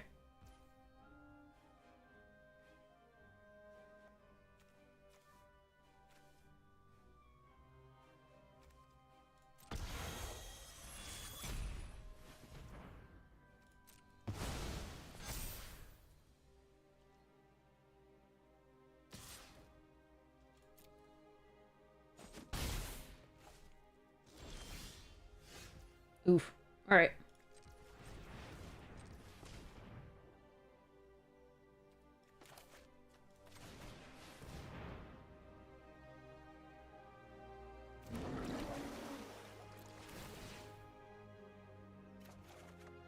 No, I want to land. I want to land. For fuck's sake. Gross.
Absolutely.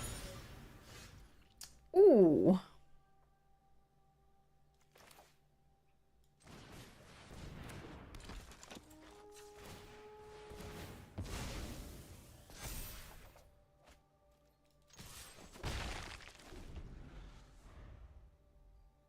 Charmander.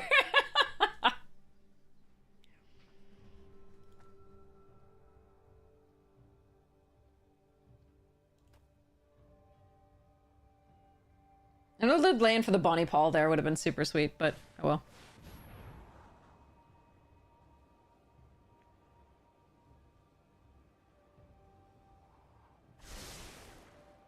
On top.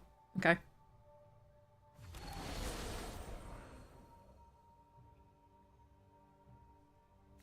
Wait, they didn't do the... They didn't force me to return a... Okay.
If they counter this, they're not countering Bonnie Paul, so I think I'm okay with this.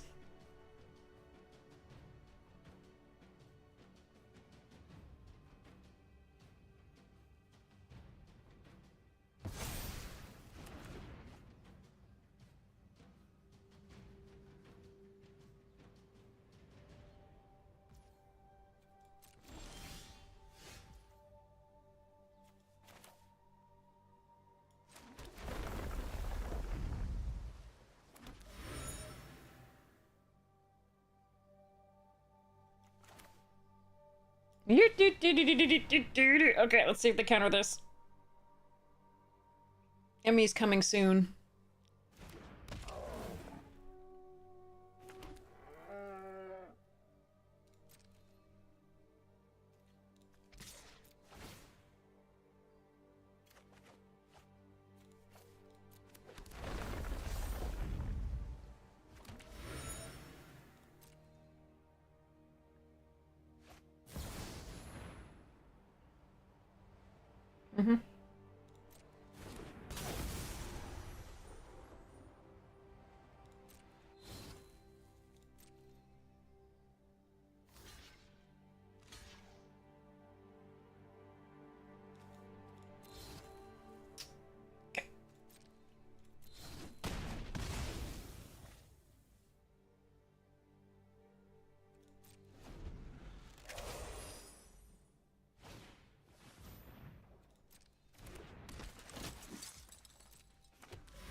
So I'm going to lose the paleontologist here, which is a little annoying.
All right.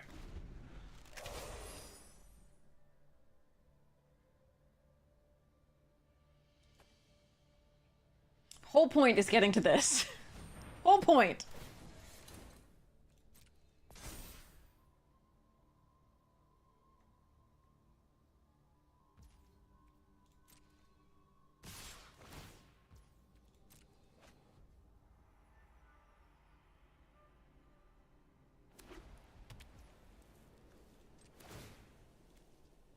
I don't have an artifact in there, right? Yeah.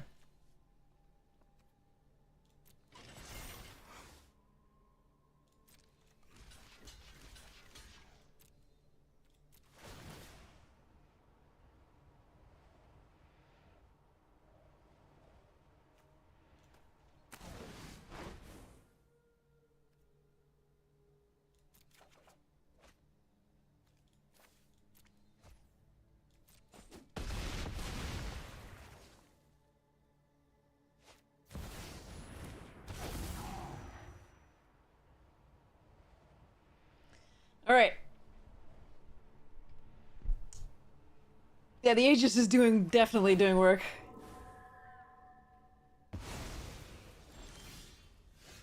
Oh, that is kind of sweet, though.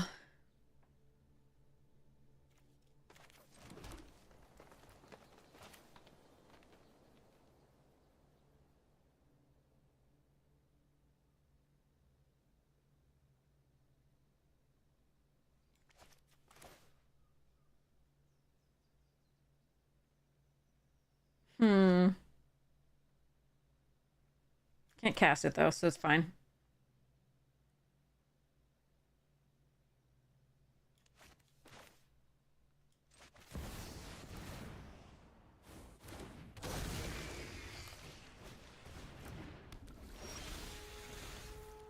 Hello there.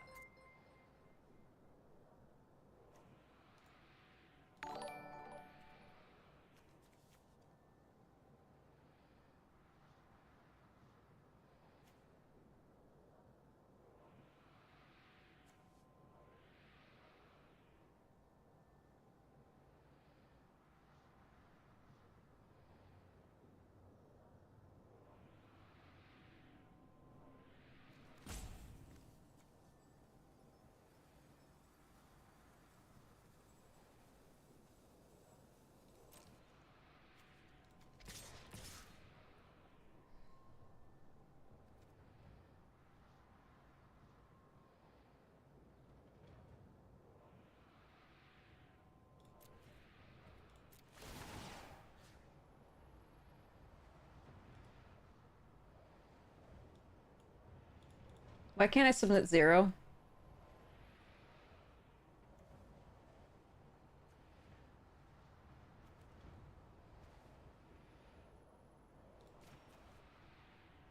Oh, I can say decline. Okay. That might actually be fun.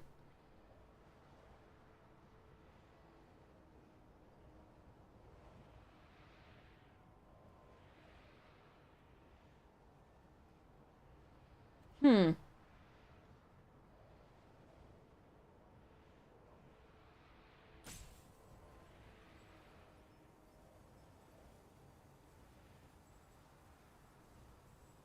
Yeah.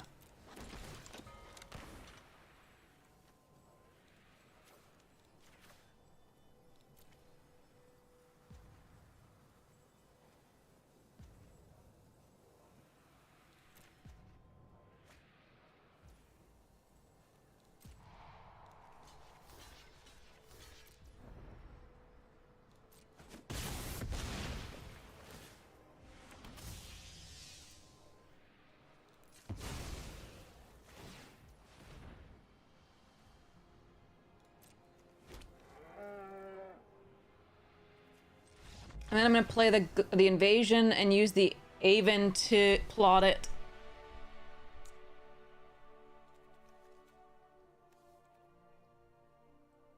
Yeah, I like it. Booyah. Emmy! There's a whole point of like drafting this deck. The entire point. So I'm glad I got to live the dream once. Treasuring Aegis, yeah, exactly. Like, it looks like fun to do. Mummy strikes again. Or Royal Eminus.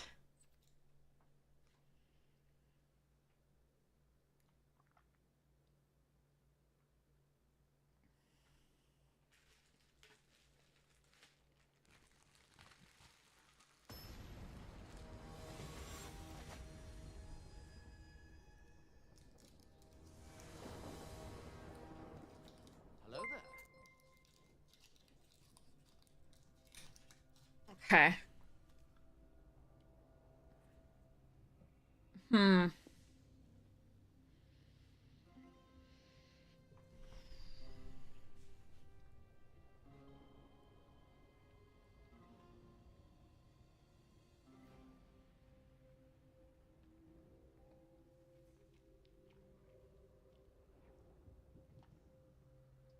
I think this is probably a mulligan.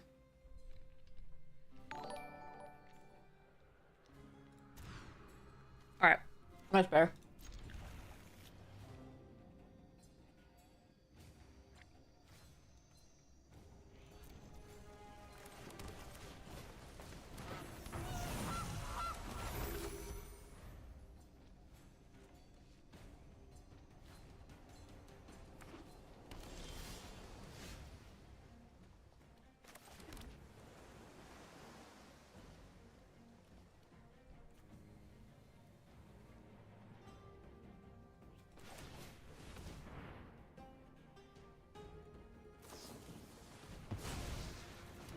Okay. Didn't see that coming.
Bonjour tout le monde. Oh my gosh, thank you so much, Miss Soap! 23 months, hype to you. Thank you so much for your support of the stream. That's so kind.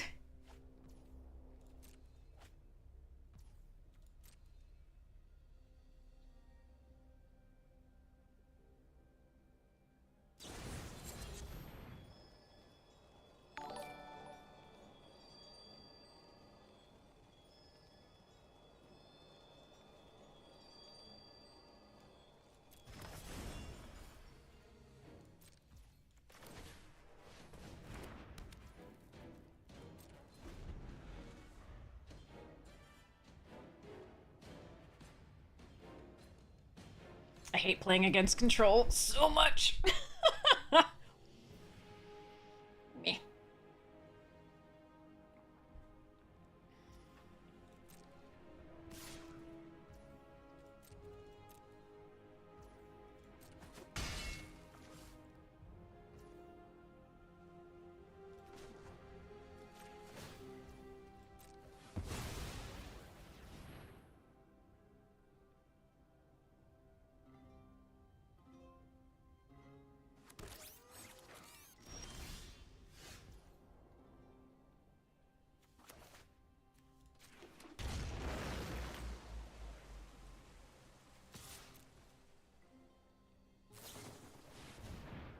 Mm.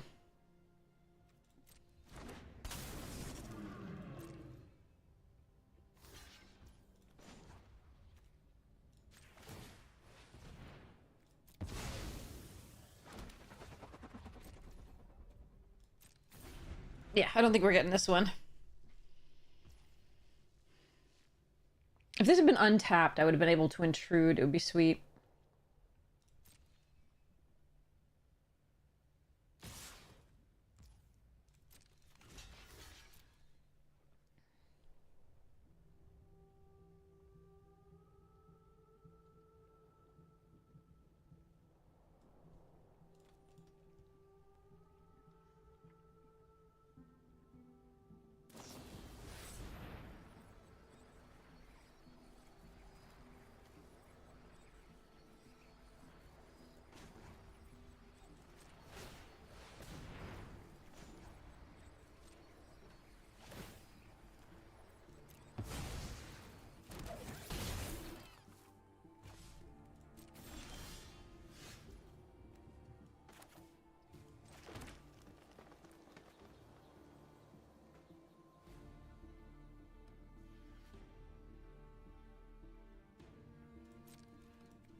Okay, that's a relief.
Annoying.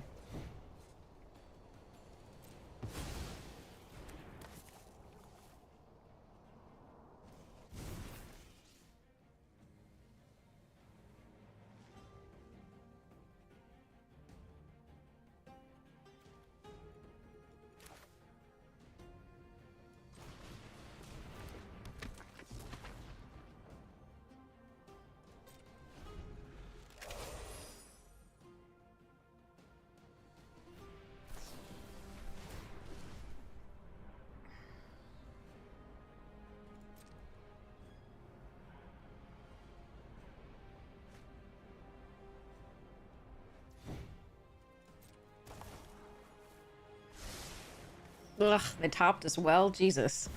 Jesus Christ, stop it! Right on schedule.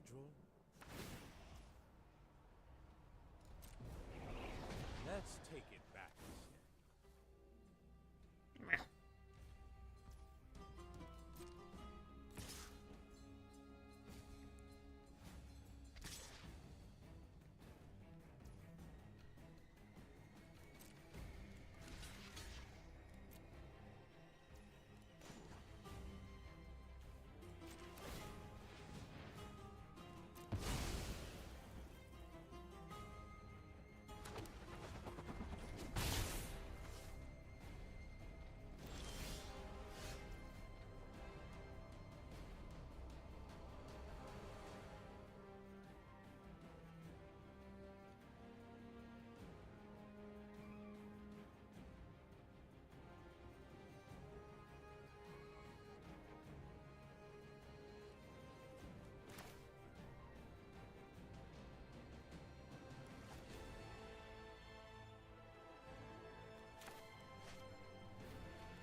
Well, Teff's off the board.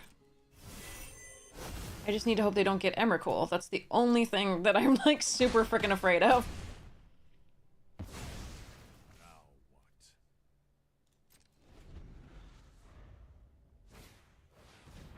That's fine. That's totally fine.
Wait, why are you Were they watching? Or were they thinking this was enough?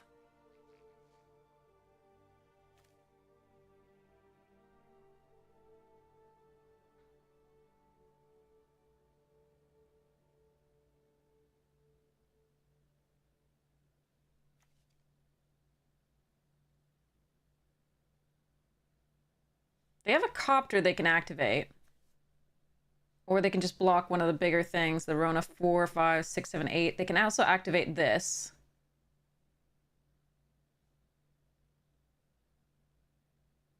We have a Restless Prairie that can't activate without the goose.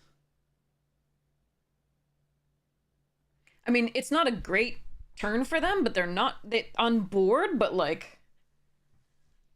We can flip Rona.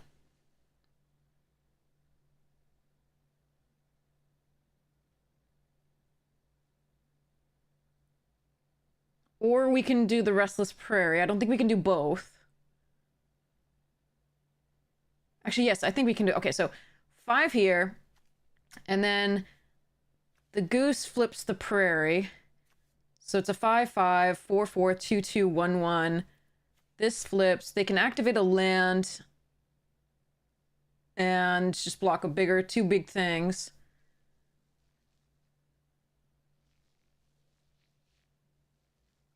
Maybe not.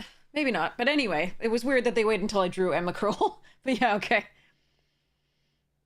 But yeah, this becomes a 2-3. If they have Settle also, they're fine, but I don't think they have Settle, of course. But yeah. So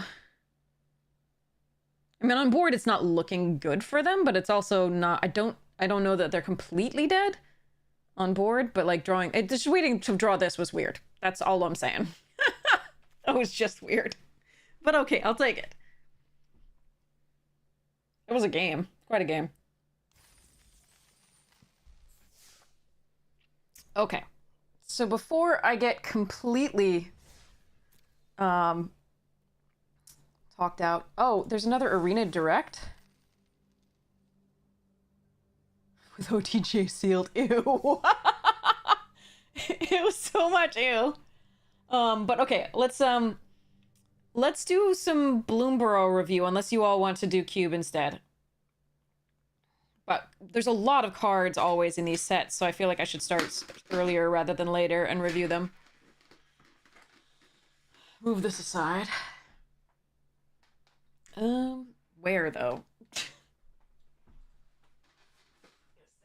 Okay. Let me see if I can bring this up for later review. Okay, so Bloomburrow review now. Okay. All right, so I gotta get ready to talk my ass off. Here we go. Let me just pull up the Scryfall.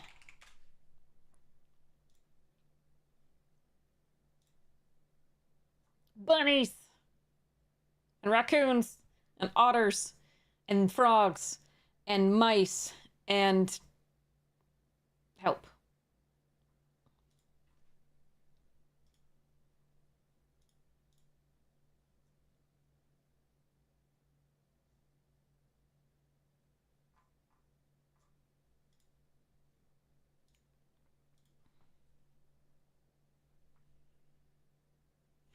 Otters get an A, right? And at least one mole and a badger. I think there was a fox that I heard. And a weasel. A stoat. Okay. So the deal with this is my first time seeing almost every single one of these cards. Period. I have seen only that which was freaked out about or previewed on Twitter. And even then, it's only the people I follow that I've seen. So I'll be having first impressions of these cards. I don't know what the set themes are or anything like that. So I'll often tell you this card will get better if X, Y, or Z is also in the set, or if this has a sub theme of this. But I won't know until I finish the set what those cards are doing and what they're like. So the like first look. So I'm seeing these perhaps less. I've seen these less than you have perhaps, but so I apologize if I'm not like getting these right away. But that said, I think these are always really fun to do, especially before we have the early access streaming event on Wednesday. So should be pretty cool and exciting to do that. I am going to go get more tea and more water before we start. I am already noticing that Banishing Light is now a common as opposed to an uncommon. So yay, power creep. I'm gonna go get me my I'm gonna go get water and tea, and I'll be right back. Okay.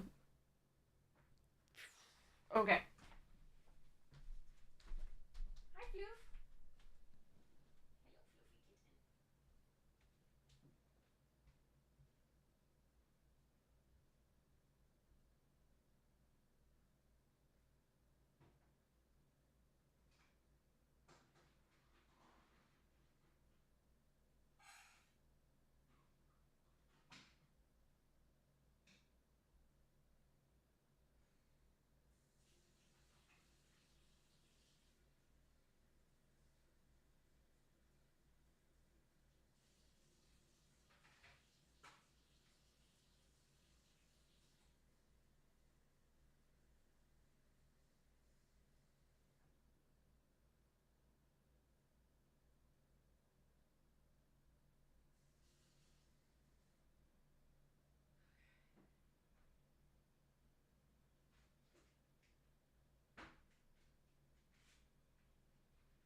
Okay, I've got water. The tea is boiling, and I will. Well, it's getting to the boil. I need a minute or two.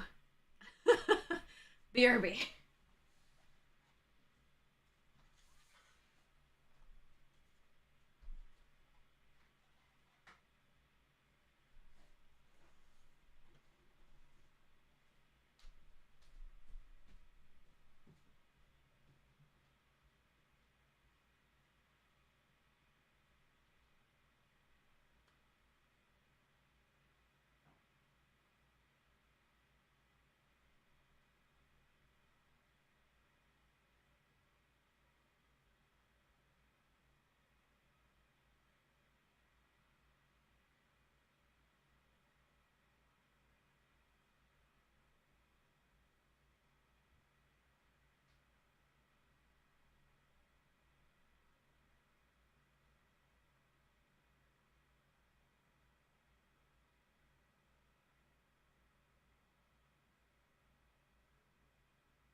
Okay, tea.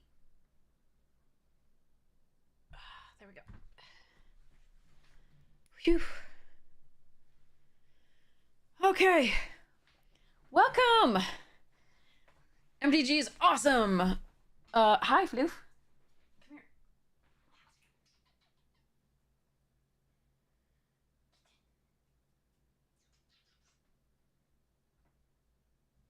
Are there kitties in Bloomburrow?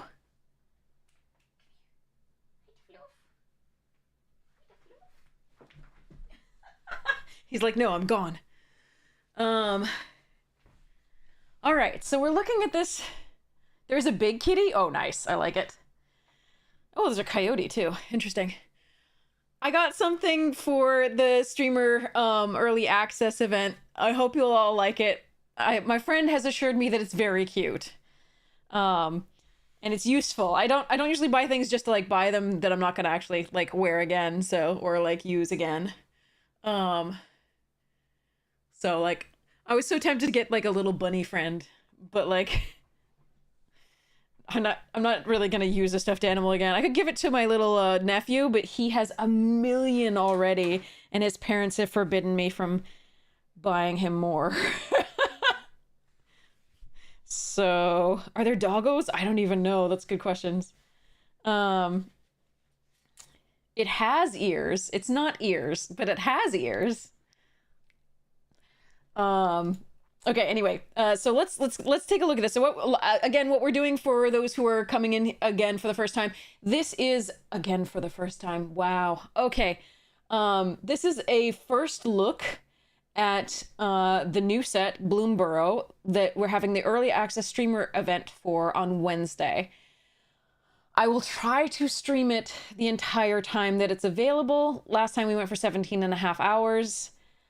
I don't know that I can do that again. We'll see, but I'll try to give you everything that I can in order for you to get the best idea of what the set has, what it's doing, what all the mechanics are, etc. before you go to your pre-releases on Friday. So, I believe the pre-release is on Friday. That all said, get your OTJ in before it goes away in case you haven't played a draft deck of that or anything like that. So, this is a first look. I haven't actually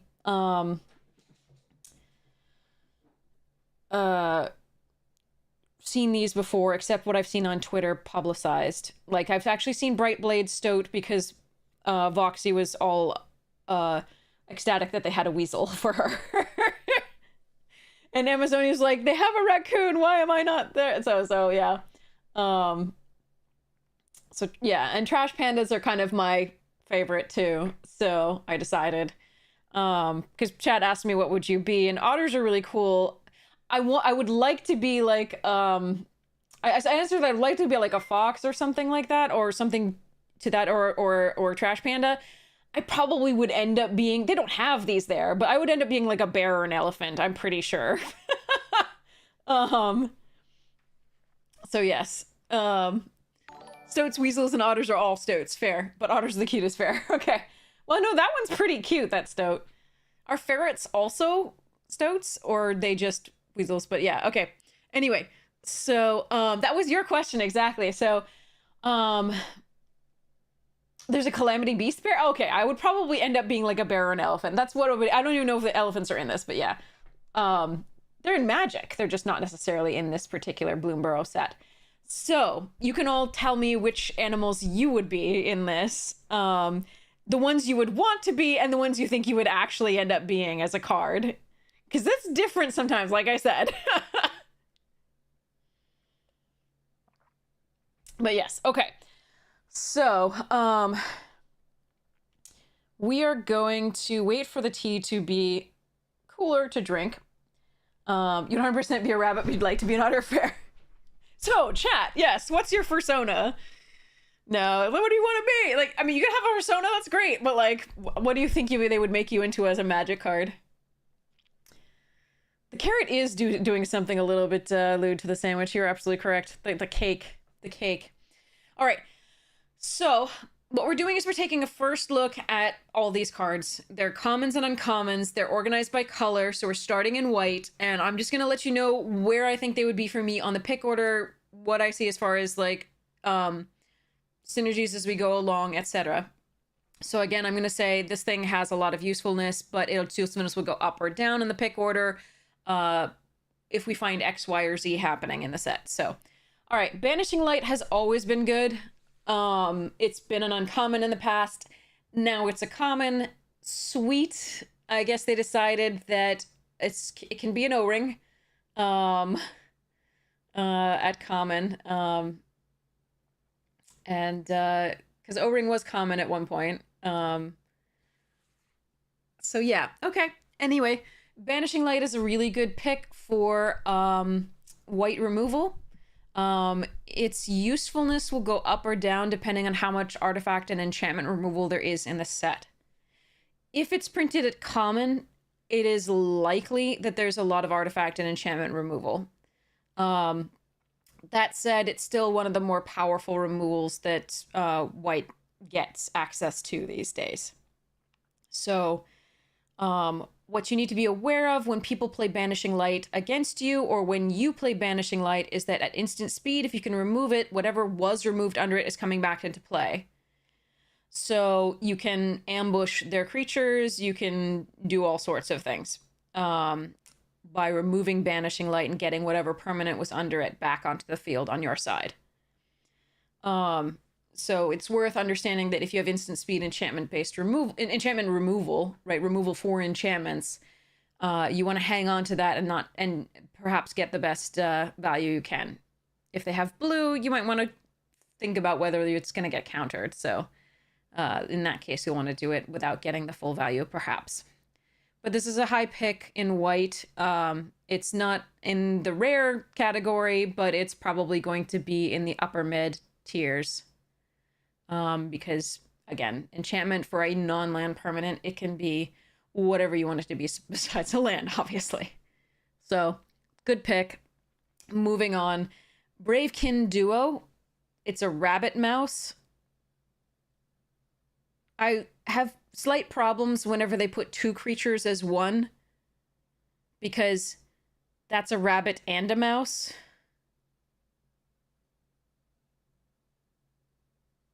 Not a rabbit mouse. Feel like a rabbit mouse is something that really shouldn't happen in the animal kingdom, but, you know, they both like to reproduce. But here we go. So, it's a 1/1 for 1 that has the old... yeah. Rabbit mouse is a Simic card, exactly. Well, they like to mess with, like, mutations. It's a really cute card, Bravekin Duo. Like, it's really cute, and I love the name. It's very adorable. It's very flavorful until you get to the fact that it's a rabbit mouse and a 1/1 for 1 that is 2 creatures on the artwork. Anyway, it has the 1 untap, target creature gets +1/+1 until end of turn, which in the past has been a really cool effect.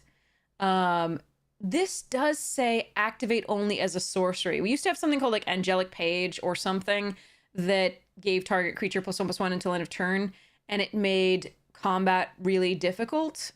It was just annoying to have to deal with, to think about all the time when you were lining up your double blocks or your single blocks. It was just a mess sometimes.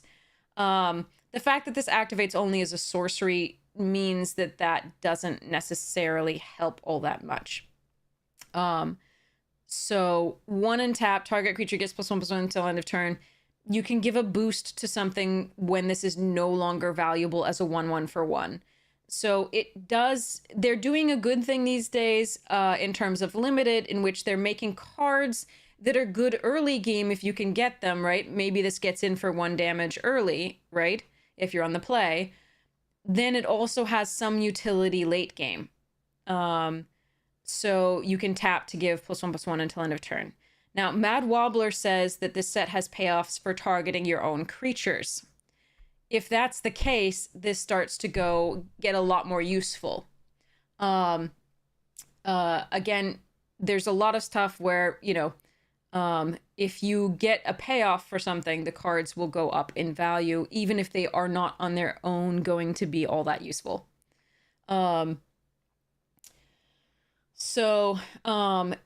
Additionally, if rabbit, mouse, like if either of those are keywords in this, where we have like our key kindred types, right? Typal parts, things. Like if all rabbits get +1/+1, you know, this may have even further utility. Right now, it's really low on the pick order. It's still not unplayable, but it's still really low on the pick order as far as what we've seen so far. Now, let's go see what the rest of the set does. And I'm going to try to forget that it's 2 creatures that are one really... Anyway. Brightblade Stoat. Okay. 2/2, first strike lifelink for 2. That isn't double white. White Knight, eat your heart out.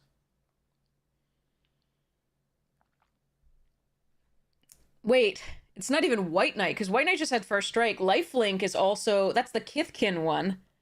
There was a Kithkin one that was 2 white, 2/2, first strike lifelink. And it was White Knight, eat your heart out. And this is going to be the Kithkin, eat your heart out. So this is just better than both of those, by definition. So power creep is still a thing. However, Weasel is less of a kindred keyword than Knight was. But Soldier is definitely a kindred keyword. So there's a lot of things that deal with soldiers and constructed and so on and so forth. So that's just interesting. It's a very powerful card for its mana base. So it's going to be probably a middle of the mid picks or an upper mid pick. Just because it's a very versatile little card. Azorius Soldiers becomes Weasel Army, yes. Deal with my weasels. Deal with them.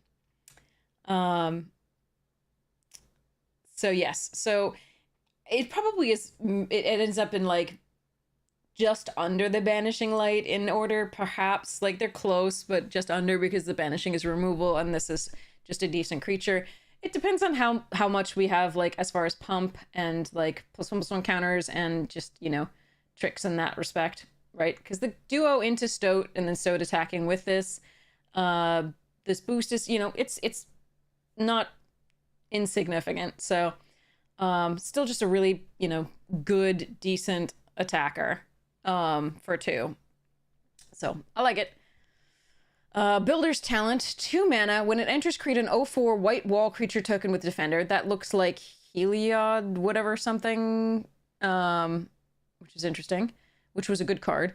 Oh, but this is a level. Whoa, we've got level cards back. The classes back. So this is like the classes. Builder's Talent, 0/4 white wall creature. Then you can pay... Yeah, Birth of Meletus was the first part of this, essentially, but then Birth was a saga and had some other things going on here. Here you pay another white to go to level 2. Whenever one or more non-creature, non-land permanents you control enter. Oh yeah, because we got rid of enters the battlefield because we wanted to put more text on things, and we didn't want that more text to be enters the battlefield. The battlefield was too much. Anyway...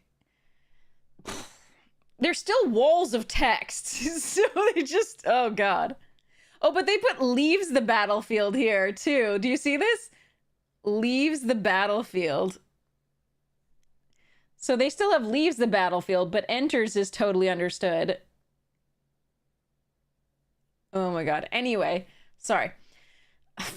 This is all kind of a mess, Wizards. Okay, whatever. Yeah, graveyard equals grave, exactly. No, just G. When it goes to the G, there are multiple places you can reasonably leave, absolutely.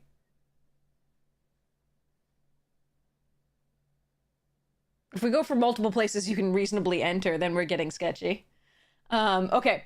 So whenever one or more non-creature, non-land permanents you control enter, put a +1/+1 counter on target creature you control. So this would be, for example, Banishing Light. If Banishing Light enters, well, this is on level 2, you put a +1/+1 counter on target creature you control. 5 mana, level 3. When this class becomes level 3, return target non-creature, non-land permanent card from your graveyard to the battlefield. So you could, for example, get back a Banishing Light or a Carrot Cake. So that's an interesting one.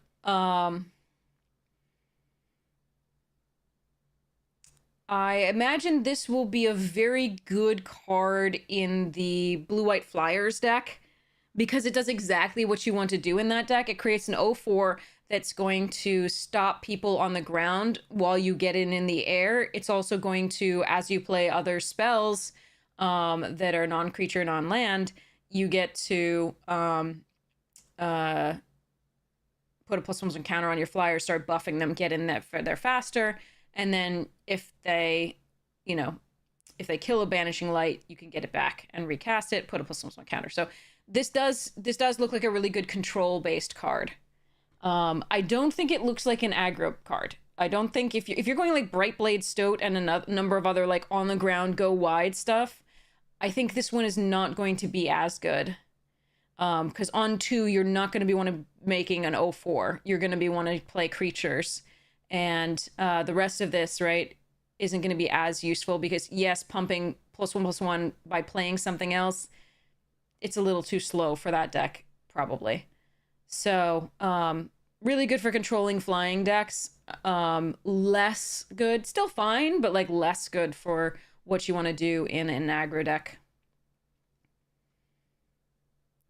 So, Carrot Cake, here we go. The carrots are definitely all over this cake.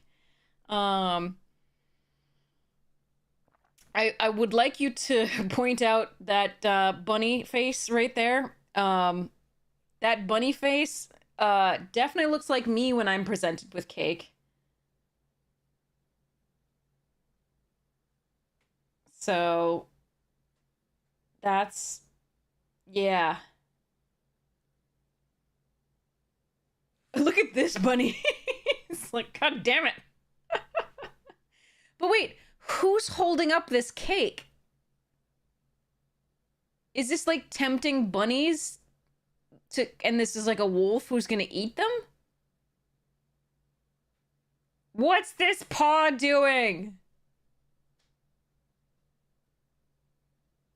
Also, this is creepy. Secret ingredient, what do you think? This is creepy. Oh, you think it's a bunny paw? Okay. Okay, let's go with bunny mom serving cake. This could have been creepy, though. Do you agree? Like, this is ambiguously creepy. Like, this could be like a wolf being like, I've got carrot cake, and all the bunnies are like, yes, carrot cake. All of my brain cells have disappeared, and I want carrots. And then this would be the secret ingredient, like they poisoned the cake. Like... Or it could be like a brown bunny holding it up in front of a bunch of like white bunnies. Being like, oh yes, the secret ingredient is love and carrots.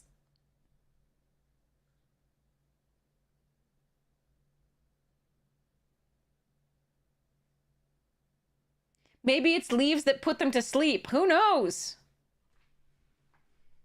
Poison doesn't have to kill you. Make them easy to eat. I don't know. Anyway, sorry. This is just like... Anyway, there's too much going on in that one that I don't understand and could be good or could be evil. I don't know whether to celebrate or not. I watched too many true crime stories. Anyway. The secret ingredients described on it. Alright, so when Carrot Cake enters, and when you sacrifice it, create a 1/1 White Rabbit creature token and scry 1. So it's 2 mana for a 1/1 scry 1, and then later on you can pay 2 and tap it to gain 3 life and create a 1/1 Rabbit creature token and scry 1. That seems pretty useful.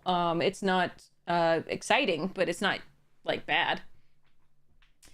Yeah, Miss Bumbleflower, is she a character in this? Do we know? Are there, like, cards with her on it? A brown bunny or something? I don't know.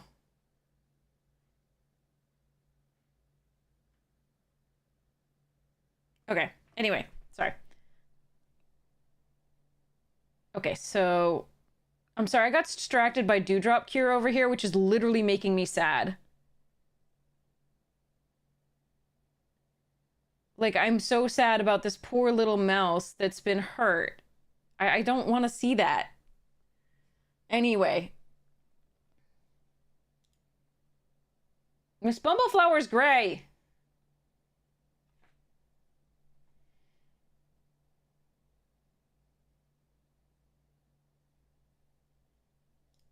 She ain't brown. Oh, she's adorable. I love her.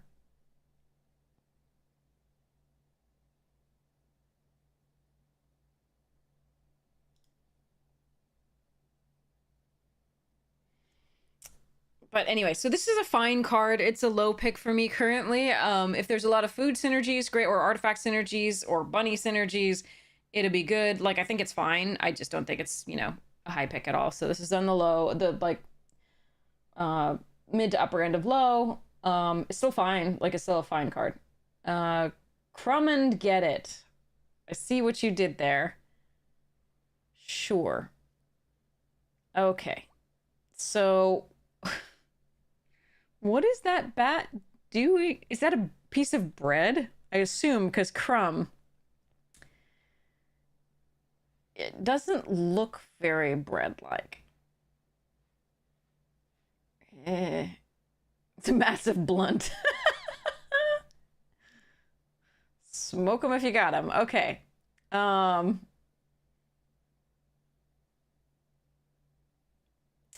mean, the end looks like, but it's so long. It's like the longest baguette ever. It's trying to stab a wolf with a churro. That I can say. Bat bread from the utility belt. Or Dracula's latest, you know, pandemic creation. Dracula got all the sourdough starter.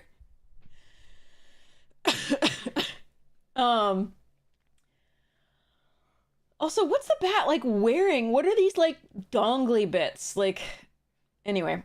Okay, so white mana, gift a food. So gifting a food is you may promise an opponent a gift as you cast this spell. If you do, they create a food token before its other effects. It's an artifact with... Okay, yeah, that's what a food is. Okay. Target creature you control gets +2/+2 until end of turn. If the gift was promised, that creature also gains indestructible until end of turn.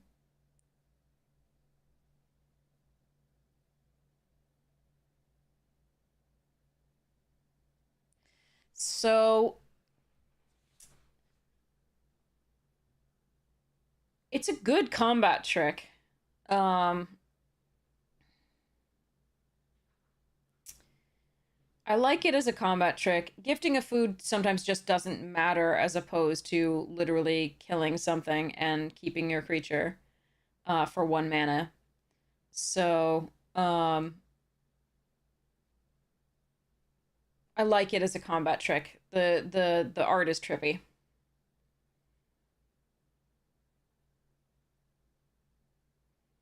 The art is super trippy. But okay. Yeah, it's a good combat trick. We'll leave it at that for now. An interesting way to power up cards. Yeah, I mean, I think it's interesting. I think it will create interesting decision lines. And I always like when that happens. We have to think about, you know, okay, is this worth the exchange? The 3 life plus an artifact there, versus, you know, +2/+2 only, right? So it'll create a lot of interesting, you know, decision points. I think it's a nice one. So that'll be a nice addition to this set, I think. I like the gift mechanic. As far as I'm seeing here, there may be other cards that I don't like it on. Oh yeah, you could promise a particular opponent a gift. That's definitely another way of politicking for in Commander. So Dewdrop Cure.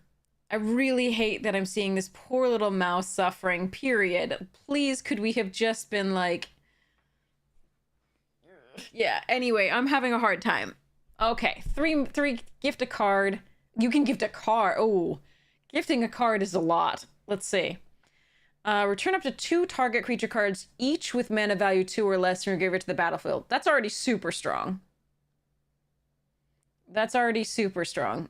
I know it's getting help, but it's suffering right now, and I haven't seen it stop suffering yet, and I'm upset. I understand that this is supposed to be like it's gonna stop suffering, but oh my god, I don't like seeing it suffering in the first place. I would never be a... By the way, this is why my brother's a doctor, and I'm not a doctor.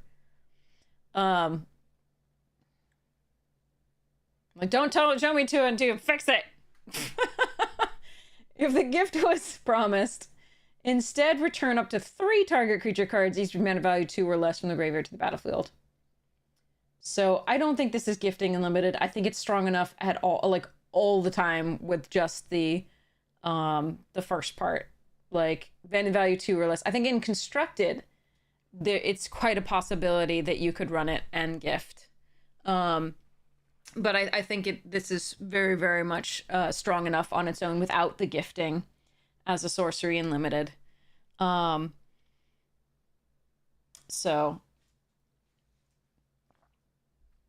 the magic card equivalent of a hurt comfort fic. Yeah, but it doesn't have the resolution. I need the resolution. I need the comfort bit. Sorry. Okay. Anyway. Yeah, I think you can definitely build a deck that goes wide and just like plays this after you trade well with all of their stuff and then just get in for the rest of it. So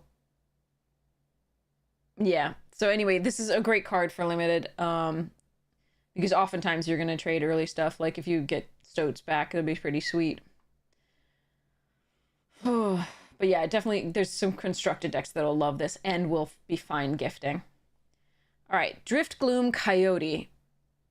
That's cool. 5 mana, 3/4. Elemental Coyote.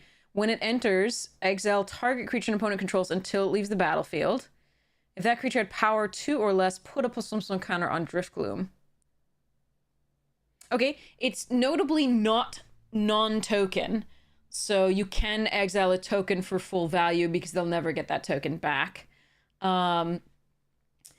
It is a nice exile effect, period, on a body.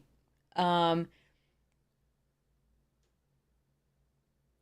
it makes them have to remove it. Again, if they can remove it at instant speed, you got to be prepared if that creature is going to come back onto the board. But I think it's a good card. So I think this is... So, sorry, I haven't been saying pick order very much. So this is... so upper mid, medium to low end of low. Depending on the deck, this can go higher, but usually it's going to be a low mid, unless you're already in that really controlling flyers deck. Carrot Cake, mid to upper low. Crumb and Get It. It can be lower mid if you already have stuff, but it's going to be upper low otherwise. Dewdrop Cure, I think, is going to be mid, and then Drift Gloom is going to be upper mid.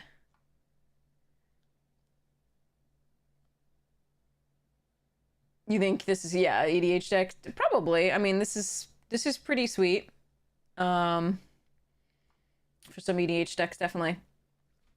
Feather of Flight. Enters, draw a card. Gender gauge +1/+0 and flying, so it replaces itself, gives flying and +1/+0, and has flash. I like it.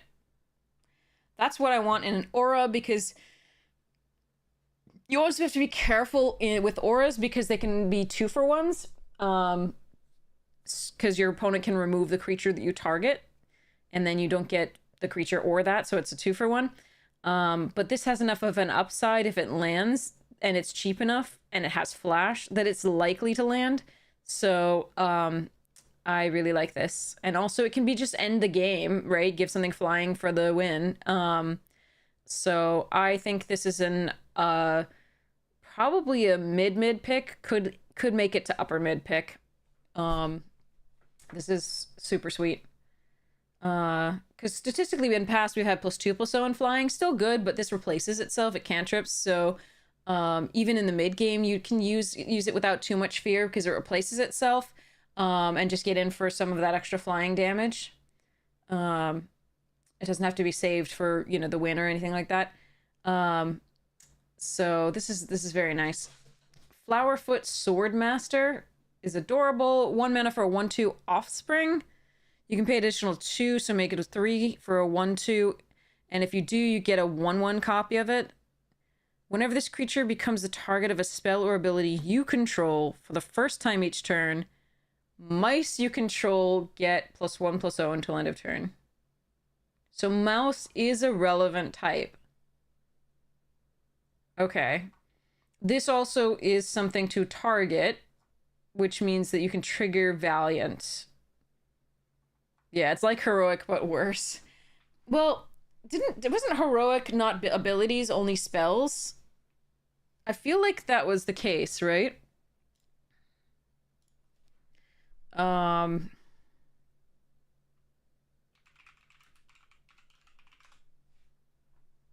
Nope, not that one. A Crowan Thing. Crusader. Yeah, cast a spell. So I think this is actually Valiant is it's different. It's not worse, it's different.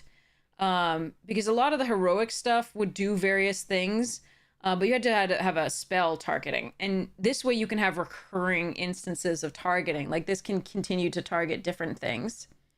And it's only +1/+0 instead of +1/+1, so that's interesting. But it is a mass pump in that case for mice, as long as you have a lot of mice going. Not soldiers, but mice. So, but you get 2 of them starting. So, you can rely on creature abilities. So 3 mana for a 2/3 is not good stats, but it is across 2 bodies, and they both have this ability. So, I think this card is decent, especially for the go wide deck that wants to do this sort of thing. Notably, when you get it back with something like Dewdrop Cure, it's not going to give you the opportunity to play Offspring because it's cast. I think this would be a mid to lower mid pick. I don't think it's that great, but it's still fine. So as long as you can target it, you're going to have a 2/3 and a 2/1 on the next turn. Could be interesting. All right. Harvest Rite Host. Oh, that picture's really, really great. I love the feeling of that one. Mice look strong? Okay, good. Whenever Harvest Rite Host or another rabbit you control enters. Okay, this is a rabbit synergies. Okay. Target creature you control has +1/+1 until end of turn. Then draw a card if this is the second time this ability has resolved this turn. So then if you just hop to it, you're getting some good value. Okay, I like this card. It's a 3/3 for 3 at base stats, already really good. Or just like what we're used to in this. It's fine. So this is cool. So if this enters and another rabbit enters, or if a rabbit and another, or if hop to it does stuff, you're gonna get value out of this. I really like this.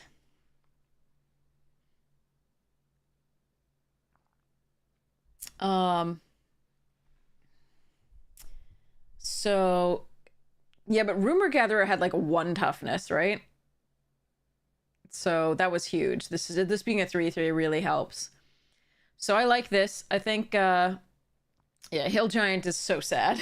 It's so sad. It looks on with great depression. So yeah, I think this is I mean, I gotta see how many rabbits are in this and how many crazy things you're doing with rabbits, and where they are on the curve, because if you know how that's going.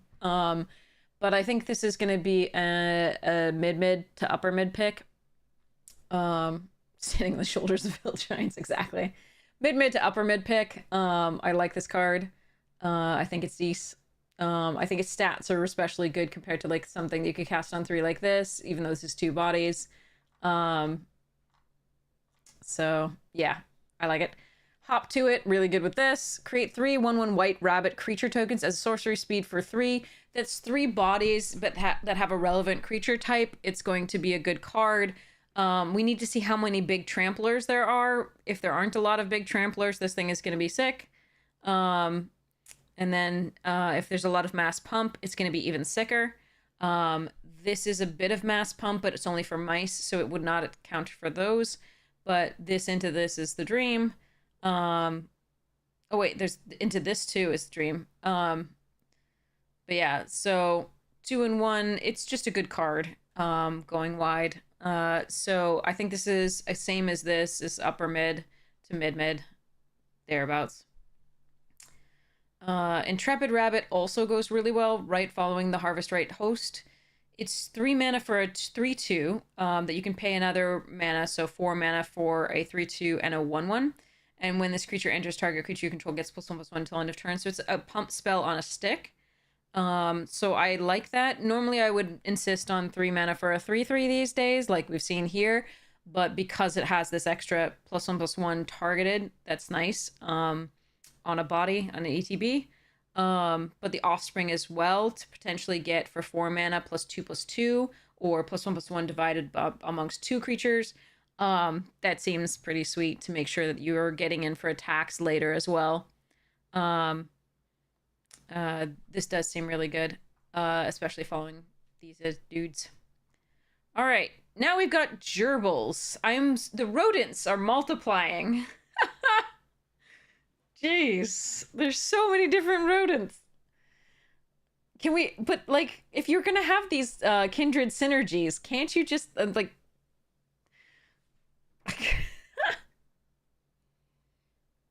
stick to fewer? Oh my god. Okay, Jolly Gerbils, 2 mana, 2/3, already a decent rate on a card. Whenever you give a gift, draw a card. Okay, so that's some payoff for that. It's a hamster citizen. Okay.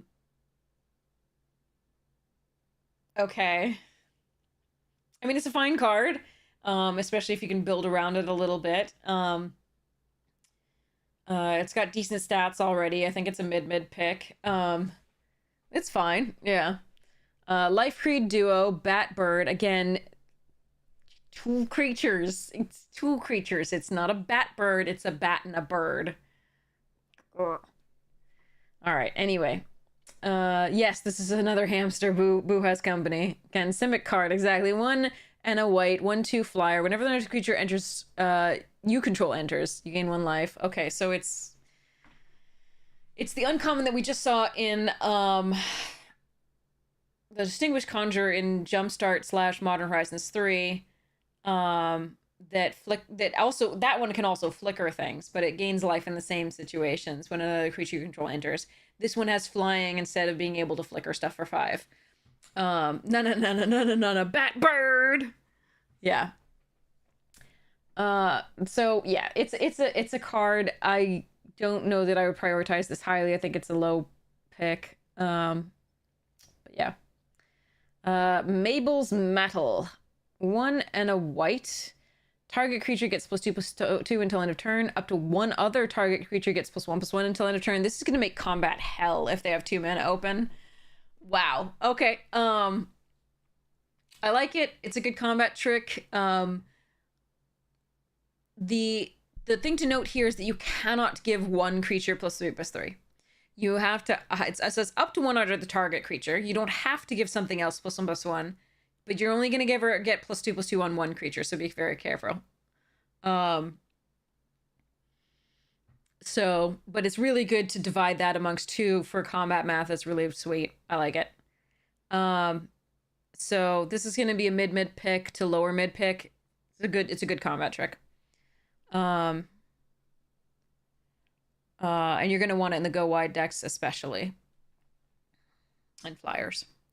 Mouse Trapper, 3 mana, 3/2 flash. When it becomes a target of spell or ability you control for the first time each turn, tap target creature an opponent controls. Okay, so this one will be super useful. To block a 1/2, right? That's attacking, or a 1/1 rabbit that's attacking.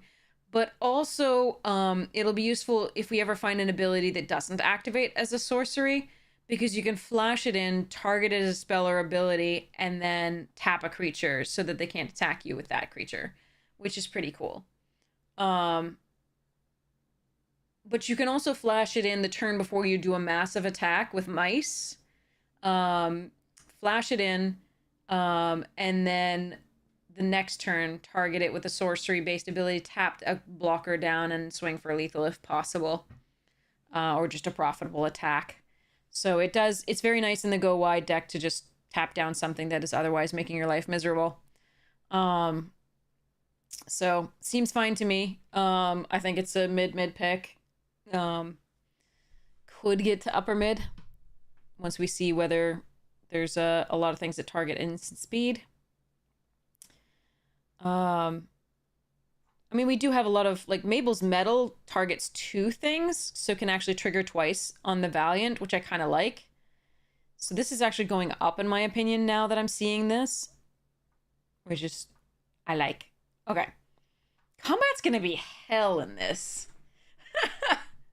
You're gonna have to remember all the Valiants, and it's possible they'll trigger multiple. This is gonna be very interesting. Okay, Nettle Guard, 2-mana mouse soldier, a 3/1, which used to be a thing. There was, like, Pride from, like, Future Sight. I think the 3/1 for 2 from Future Sight or something was the first one, and they're just like, this isn't good enough. Let's put lots of abilities on these things. So 3/1, whenever it becomes the target of a spell or ability you control, it gets +0/+2 until end of turn, so it becomes a 3/3. So they can't profitably block it with one of their 1/1s. You can also sacrifice it to destroy target artifact or enchantment, which is already really good. It also has the mouse creature type. So I like this card. I think it's an upper low pick. Depending on, like, destroy target artifact or enchantment, remember this is the Banishing Light here, or the Builder's Talent. There's a lot of artifacts and enchantments that we've seen so far that this might actually go up in the estimation. Yes, I do collect MTG cards. Absolutely. I do, Jim. It is nice. I have been collecting for a very long time. So this might go up to, like, lower mid at some point, depending on, you know, exactly how crazy the enchantments that we find are. It also just has good stats and is really hard to sort of play around this ability. Especially early games. This can let it get in times when opponents, like, I just have a 1/1 and I'm normally perfectly happy to see a 3/1 across the board, except for this one, they could just target it. So, Parting Gust, 2 mana, gift a tapped fish. Have a fish. Okay, you can promise them the fish, blah, blah, blah. Exile target non-token creature. If the gift wasn't promised, return that creature to the battlefield under its owner's control with a +1/+1 counter on it at the beginning of the next end step. So you could save one of your own creatures from a removal spell and put it back into play with a +1/+1 counter, or you can target one of their non-token creatures and give them a fish instead. I really like the versatility of this. That is really sweet that it can do either of those things for 2 white mana. So I really like this. So you won't get a fish. No matter what, you won't get a fish. So remember, this is promise an opponent a gift as you cast this spell. If you do, they create the 1/1. So if you want to remove one of their creatures, right? Exile it permanently, non-token, then you have to give them a fish. If you want to flicker your own creature and return it with a +1/+1 counter, then you don't have to gift a fish. So this is a sweet card. I think this is an upper mid pick. I really like this card. I think it's great.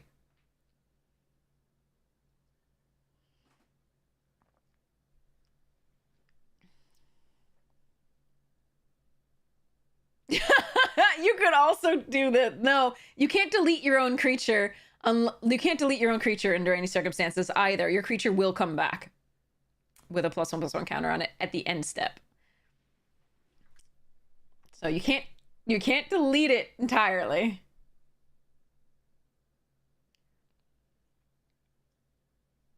That is also the case.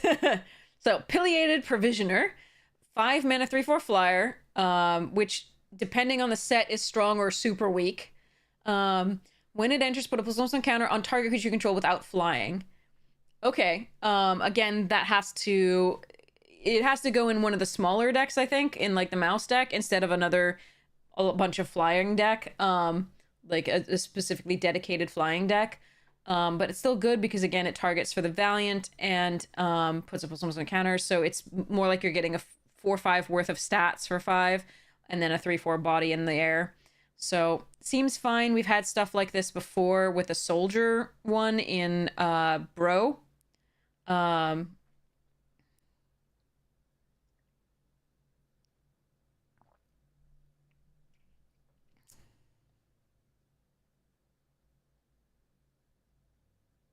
Oh, wait, you can.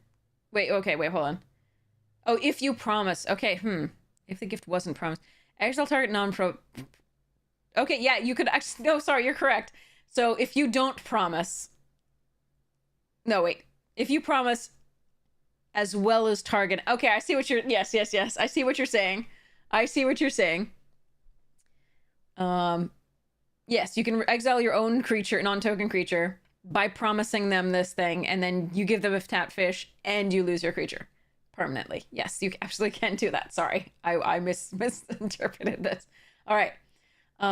Birds of the Azorius archetype and have a significant number of cards that care about having non-flyers. So bird deck wants mice and rabbits and frogs and rats and others. Okay, good to know. So yes, so this is a bird though, so note that you'll not be able to put the +1 counter on your flying double strike vigilance, which is just freaking sad. But there you go.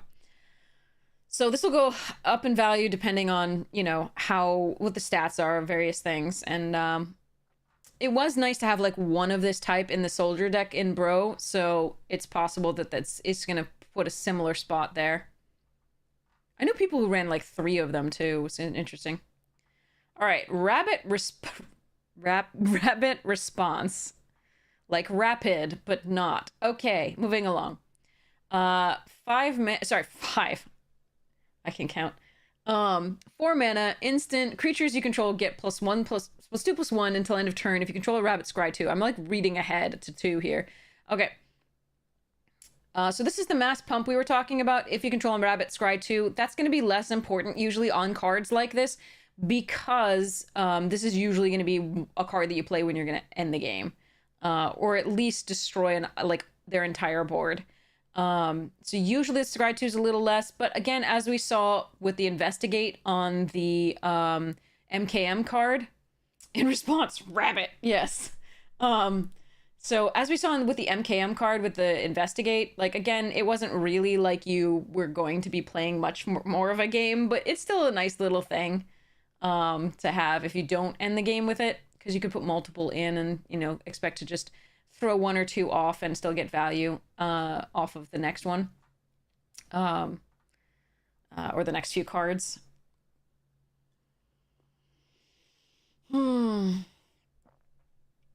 You never fight just one rabbit folk. They bring the strength of their burrow to battle with them. This person has seen things they weren't happy about. Long-eared things with a vengeance. Anyway, so yeah, this is this. And again, you're going to want it in the rabbit and mice deck that go wide and want mass pump. And yes, notably it doesn't target, so it's not going to be the Valiant stuff. It's just going to be like, I want a big thing. Big swing. Repel Calamity. 2 mana, destroy target creature with power or toughness 4 or greater. Okay, so we went right past Reprisal. And was it Divine Intervention or something? No, it was like, what was it? The one in a white from Dominaria United. Yeah, but that could kill an enchantment as well. Anyway, this is a good card against big decks. There will be times where Destroy Evil, that's the one. There will be times where this is useless. What am I looking for? Useless, the word. That's the word. Absolutely useless against a deck that has almost all just like 3/2, 3/1, blah blah blah, and they're not going to get +1/+1 until like you're really sad and dead already. So Reprisal was for power, I think. There was another one for so here's Destroy Evil.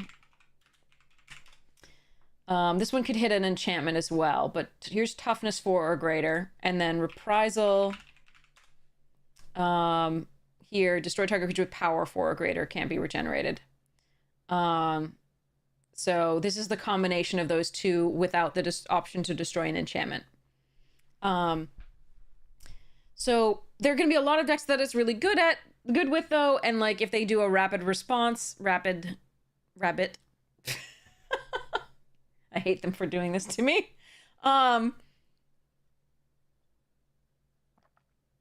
If they do this, or they do like a pump, and then maybe you can just repel as well. So it may have some usefulness. We have to see what the other things are like. It might be only a sideboard card, or it might just be like, this is great. Definitely it's fun against the provisioners, etc. But yeah. Garble, yeah. So I like this card. I think it's gonna be because of the fact that like it's a little bit conditional, and there's a lot of really low to the ground creatures that we've seen in white so far. It's probably going to be a white's good answer to whatever it is it's facing, as long as it's not the mirror. So take that as you will. I think it's probably because it's a 2-mana, kill spell. It's probably going to be a mid pick, but like upper mid, and I'll probably put it in upper mid once I see the rest of the set. But I just worry that there are going to be times when it's a dead card. The artwork on it is spectacular. I love the perspective. I love the veins in the leaf.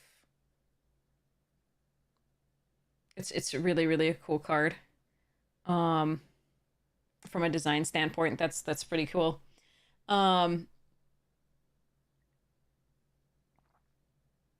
Calamity Beasts, interesting. Repel Calamity. I will stand before you, and though you could eat me in one little snap, I will repel you. Okay. Maybe we're wearing like really, really ineffective deodorant. I don't know. Moving on. So yeah, this could raise up to like an upper mid pick, but right now I think it's a mid pick. Certainly it's something you'll absolutely want for the sideboard in best of 3 every single time. If you don't run it main. All right. Seasoned Warren Guard. 1 mana, 1/2, rabbit. Whenever it or another attacks while you control a token, it gets +2/+0 until end of turn, so it becomes a 3/2. I mean, okay. There's a lot of token producers.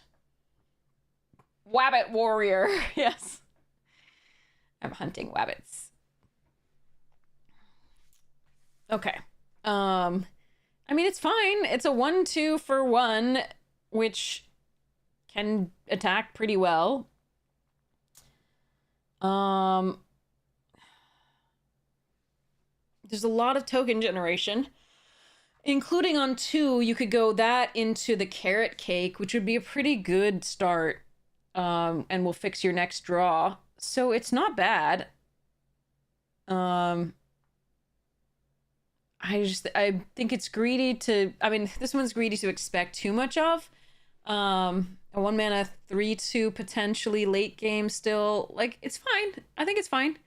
I'm sure there are absolutely explosive draws that like the Rabbit Mouse deck can have. Right now I'm gonna put this in a mid pick. It could go up. I like Shrike Force. Everything's a pun these days. Holy cow, Shrike Force.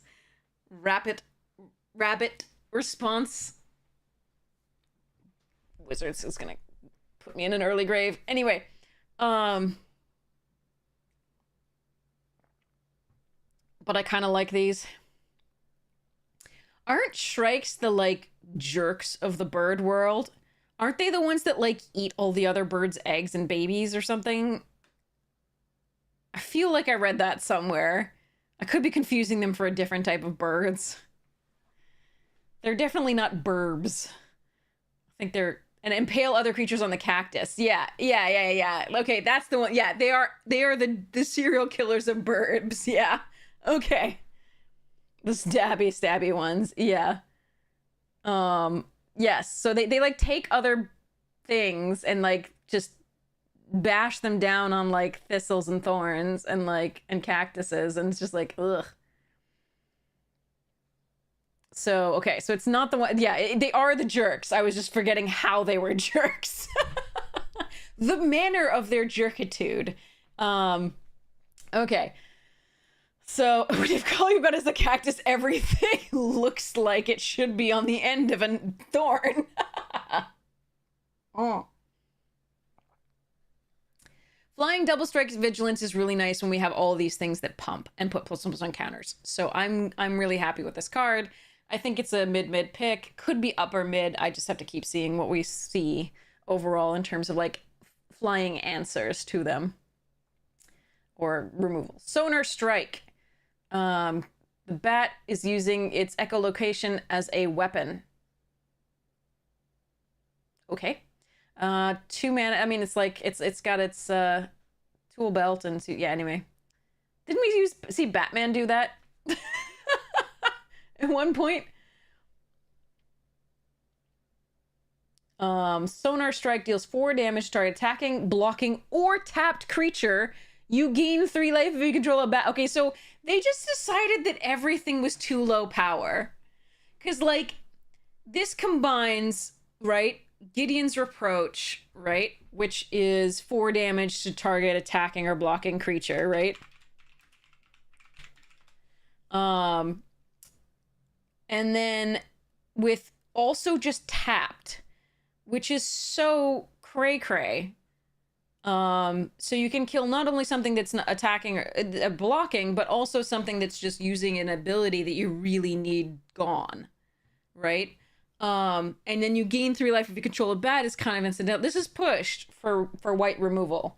This is a very good piece of white removal. I like this card. Also, since the overall like power toughness that we've seen is pretty low, 4 damage is really significant. So, I like this. This is a good card. So I think this is probably right now, I'm just based on what I've seen of the commons and uncommons, I think this is a mid pick. Could be even upper mid. Could get there. Star Charter is a bat cleric. That is beautiful artwork. Look at that. Oh, that's so cool. It's so pretty. Yeah, exactly. Xenortus too, yeah, exactly. Like, yeah. So 4 mana for a 3/1 flyer, not a horrible return, but like when we've seen things like this that could the Shrike Force that could stop it, or the 3/4, not great. But let's see what it does. So the beginning of your end step, if you gained or lost life this turn, look at the top 4 cards of your library. You may reveal a creature card with power 3 or less from among them. Put it into your hand. Put the rest in the bottom of your library in a random order. That's really good. That's really good. You are not likely to lose life on your turn unless you did something weird. So like this probably combos with black maybe. But you're likely to gain potentially life. So so there's probably life linkers in here that we've seen in addition to the lovely Bright Blade Stoat that would work really well with that. The Carrot Cake can gain you life. There's a few things that we've seen. Whenever another creature you control enters, you gain 1 life. So this combines really well with the bat theme, and this gains 3 life if you control a bat. So Star Charter is a pretty sweet card. It requires things with it to get going, but it's a pretty sweet card. I give it a mid currently, because again, it's really easy to kill. It doesn't match up very well against the other flyers that we've seen because it has 1 toughness. But it's a nice way to sort of generate recurring value if you have any of the other pieces that we just looked at. So I like this card. And it's going to get better if we have like ways to lose life in black, or like draw a card, or do like by drawing a card or doing other things, right? So so we'll see about this, like pay life or anything like that. So okay, we shall see about this one. I think mid currently. A bat EDH deck, nice. Make sure you put in the old one, the oh god, I loved it so much. It made bats. It was oh man, there's so many that make bats, but I'm thinking about the really old ones. Although like for me, not all that old. Like hold on. I think it's Skeletal Vampire, the really like old one. Yeah, create 2 1/1 bats, and then you can sacrifice bats to like regenerate it, and like you can all sacrifice bat, make more bats. It was adorable. It's been so outclassed these days, but it was in Guild Pact first. It was so cute. Then if you want to be like silly about things, you can do what was it? Bloodline Keeper. No, that just put vampires. That didn't put bats. It was just stupid, is what it was. Okay. Now I'm thinking. Okay, so what was the other one that put bats? The more recent one was Crimson Vow. Crimson Vow had something. Sanguine. No, it had. Yeah. Let's just look up Sanguine. It probably has the bat thing. I mean, Evangelist is fine, but like I was thinking over the other one, the like 2 mana. You sacrifice a blood token, make a bat.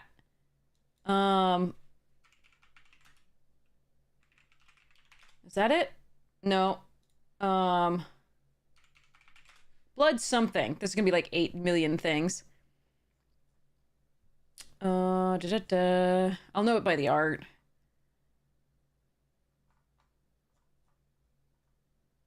Okay, hold on. It makes a blood token when you sacrifice like 3 blood. You have like a bat thing. Ooh, Voldaren Bloodcaster sounds right.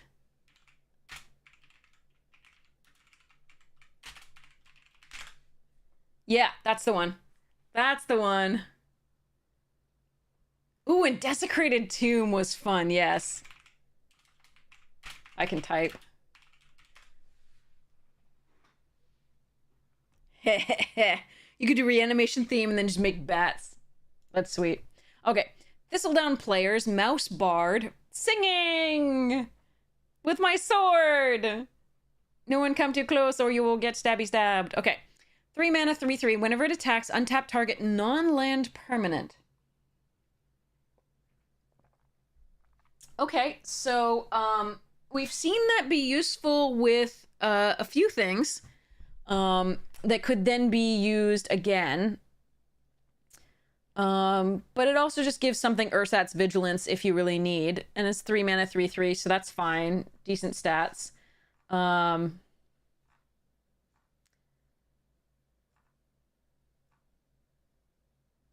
Like, you could reactivate this, but I don't see why you would. So far we haven't seen much for it, but I'm sure there's something. But it can give Ursat's Vigilance, which is still fine. And 3/3 body. Warren Elder, 2 mana, 2/2 creature. Oh, we've seen that. That's dumb. Wait, didn't they learn, like, the unicorn, right? Didn't they learn from this? The unicorn gave Vigilance, but it was 5 mana? This is 4 mana to give... Yeah, okay, this is a mass pump on a stick. I love it for the go wide deck. This is a sweet card. It's already a 2/2 bear, but it has upside. Nice. Okay, so I'm thinking... I'm thinking that's still upper low, but it could make it into lower mid. Yeah, Mad Wobbler. Wax Wayne Witness. 4 mana, 2/4 flying vigilance. Whenever you gain or lose life, it gets +1/+0 until end of turn. Okay, so again, if you can do the gaining or losing, that'll be interesting. The problem is oftentimes, like for this, at least this has first strike. So the first strike damage would resolve, then this would get pumped to a 3. So those are a nice combination, but usually when you're like gaining or losing life is in a turn, it's usually when you're doing damage. So we'll have to see what the black spells do and things like that, or green spells, because green and black can both gain life pretty well. As far as like spell things, I mean, we could do this to attacking or blocking creature would also work. Deck tech redeem? Oh, I can't do that now. I'm doing the review of this. Sorry. Tell me another time. I'm so sorry. Remind me.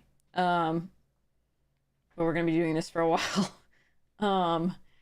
Pump Lord. Bellowing Crier. Now we're in the blue. 1 in a blue. 2/1. When it enters, draw a card, then discard a card. Just remind me and we can do it another time soon. At a time of your choice. I will remember that you redeemed. Don't worry. I won't forget it. So unless you really need it right now, like is there a deck that you're just wanting to play right now? I can probably do it now. But is there a deck you really want to play right now? Let me know.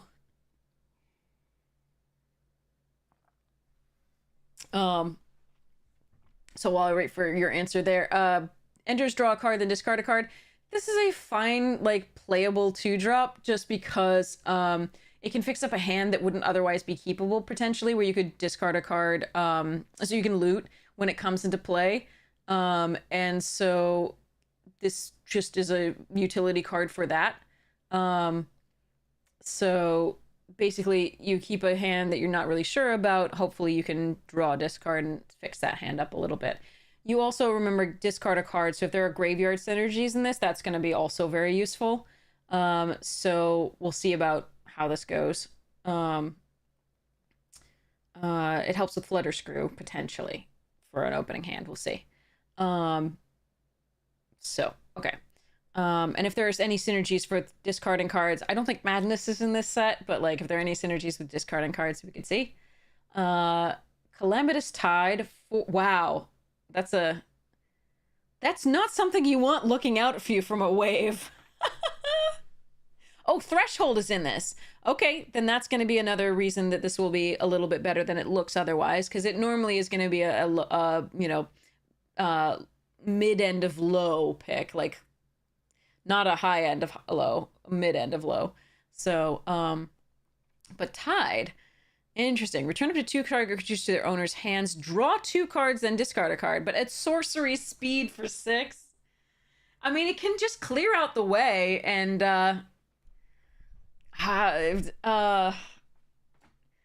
you can win with it. There are times when this type of card is very strong. I think the fact that they made it uncommon at sorcery speed means it probably was too strong, way too strong at instant for this format. But it's really slow against a really aggressive, like there's some decks you're really not going to want this card, and there are other decks that you definitely are. Like it's going to be best in like the big, green, black, red stuff, perhaps if the red stuff is big in this. The red could also just be really aggro. Yeah, I think this one, for me, I could be wrong. It could be a great card, but I think this one for me is an upper low pick. If that, I don't know that it's actually going to find a home, but if the playtesters thought it was uncommon, we'll see. But dang, that's a freaky visual.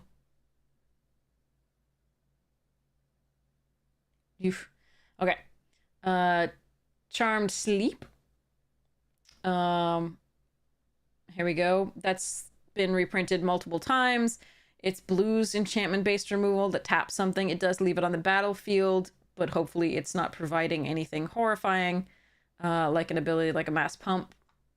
But, because, like, if you do that on a Warren Elder, it's not going to do anything that we really want. So there is that. Oh yeah, the story spotlight here, yeah. Gigantic wave approaching. Okay. All right. Daring wave. Oh, it's so cute. It is so cute. Daring Wave Rider.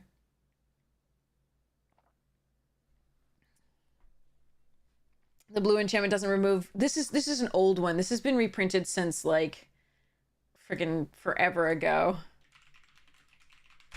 This is super old. So like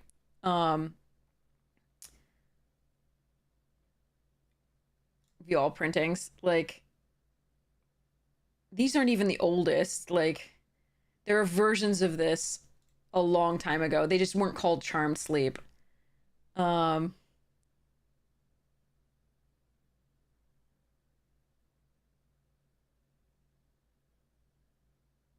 But yeah, this is so cute.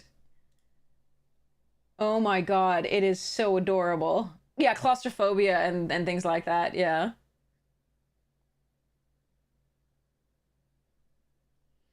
Um, you don't care what it does, I'm finding a way to play it, yeah.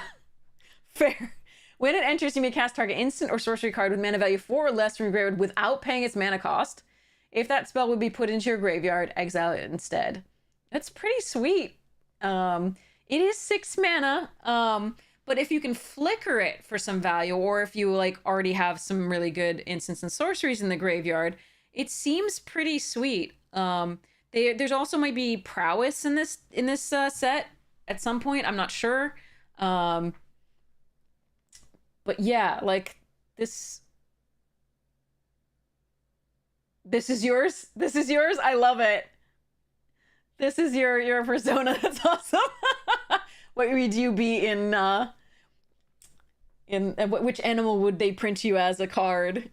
You'd be this otter. It's awesome. Almost all wizards with prowess. There is prowess. Yeah. So that makes this pretty darn good, even at 6 mana for 4/4. So basically you get you're expecting kind of a return on investment for like 5 mana for a 4/4 in blue on a creature.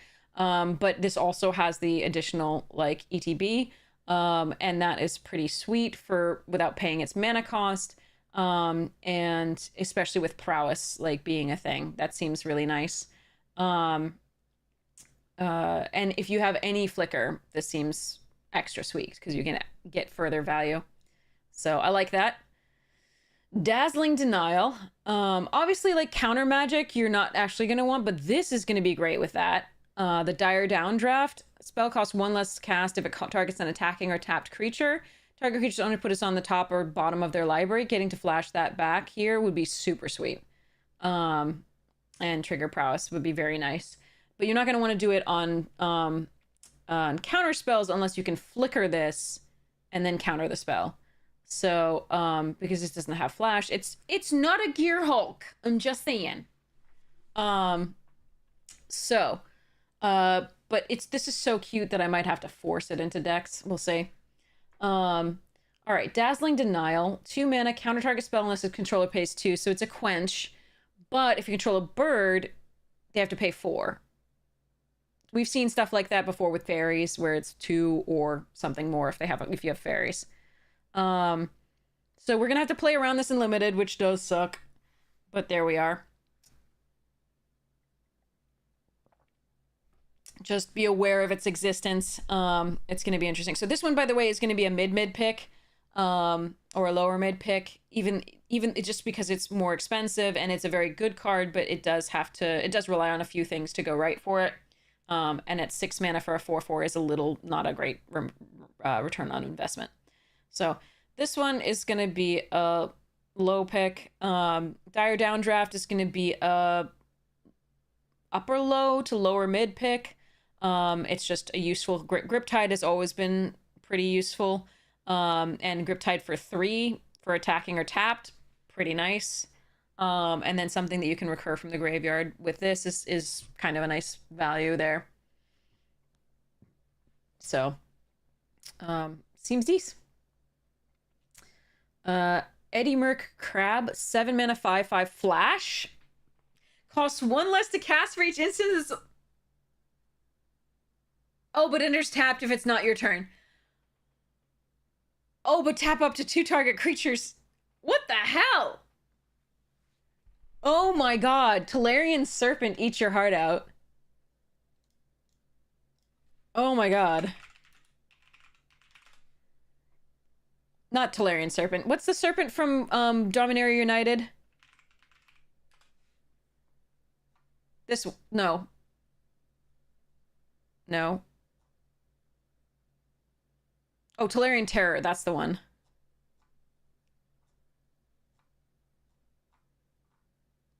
Yeah, Tolarian Terror. Anyway. It's somewhere here and I missed it, I think. Or it's not a serpent. Who knows? Yeah, okay. Anyway, it's not a serpent?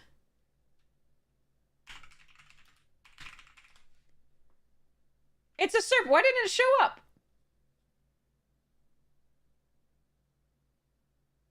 Anyway. Or I missed it. It was probably there and I missed it, but like I was looking for it. Anyway, Tolarian Terror is a serpent.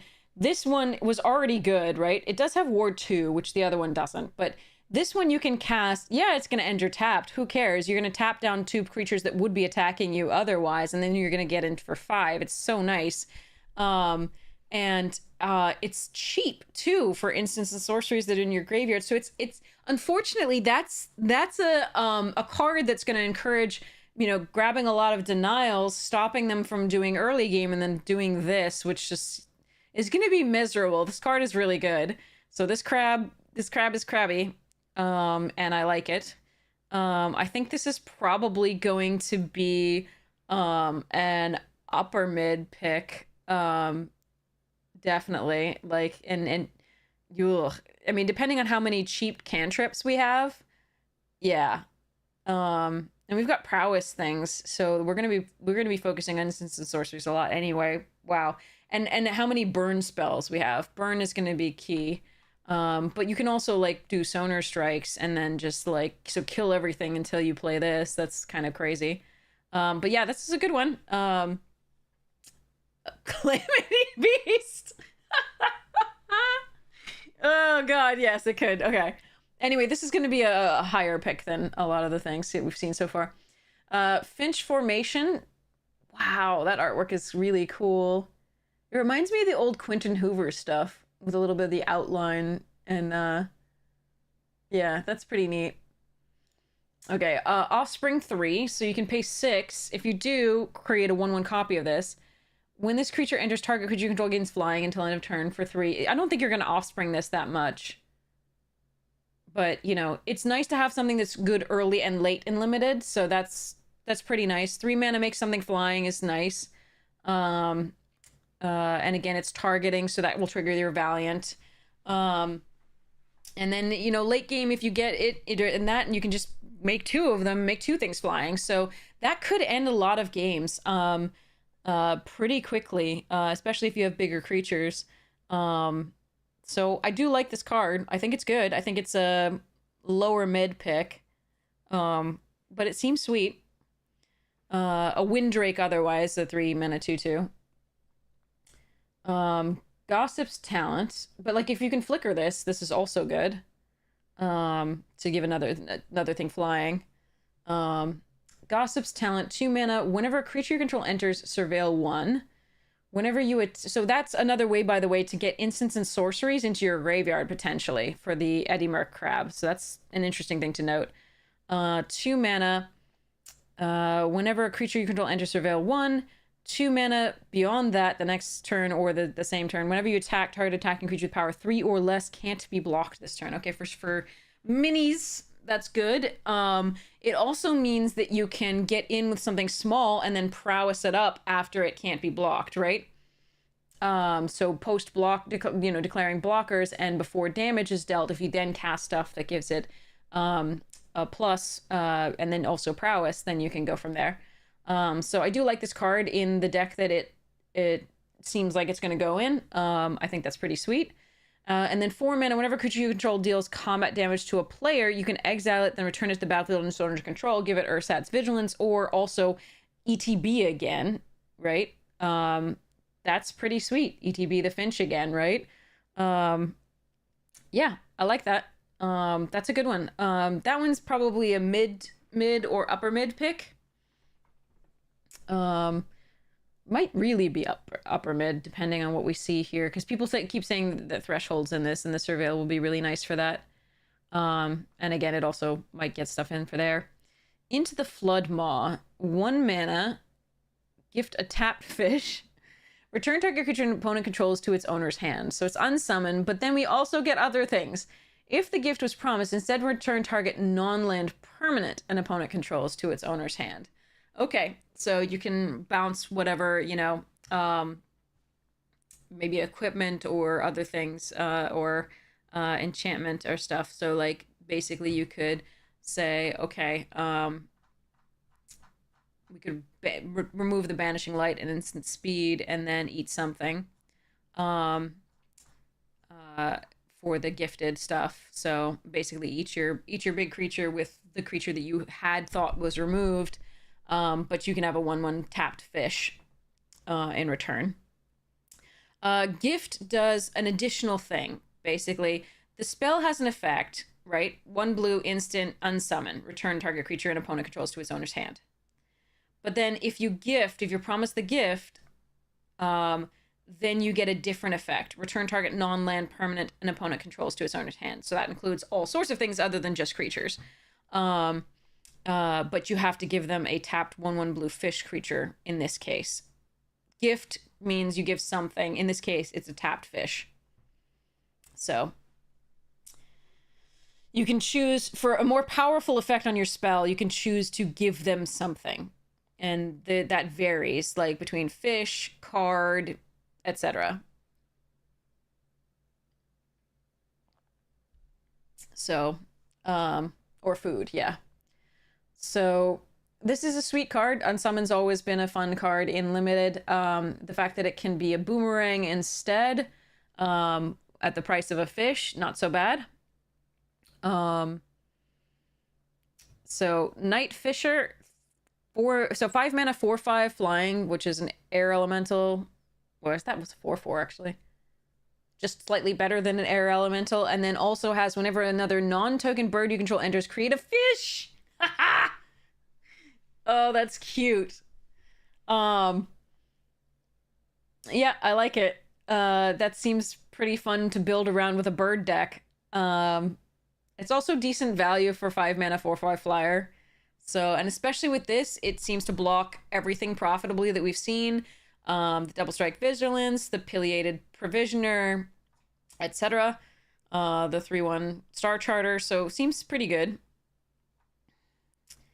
So yeah, I like this card. It seems fun.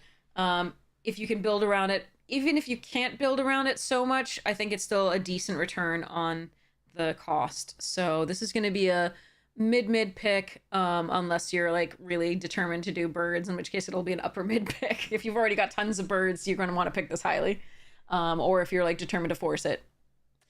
Okay, Lightshell Duo. Here's the otter. Wait, no, Rat Otter. Oh god, it's another one of those. Okay, anyway, ignoring the fact that okay, weird. 4 mana, 3/4 prowess. Okay.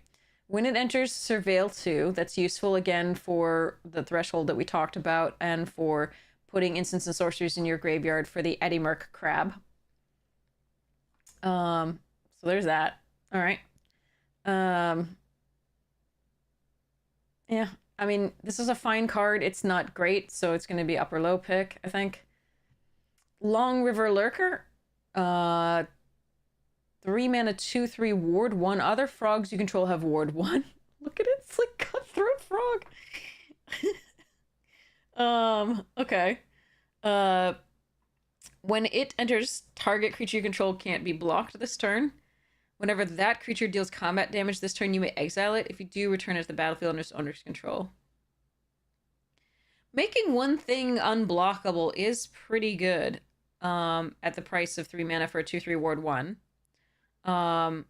And even if that creature is dealing damage that's not lethal, you can give it Ursat's Vigilance by exiling it and returning it to the battlefield, which again gives you the ETB effects, which is pretty nice. I like this card. I think it's a mid pick. Could make it to upper mid, but I'm not sure. Long River's Pull, 2 mana, gift a card, counter target creature spell. If the gift was promised intent, instead counter target. Oh, I hate how many counters are in this already.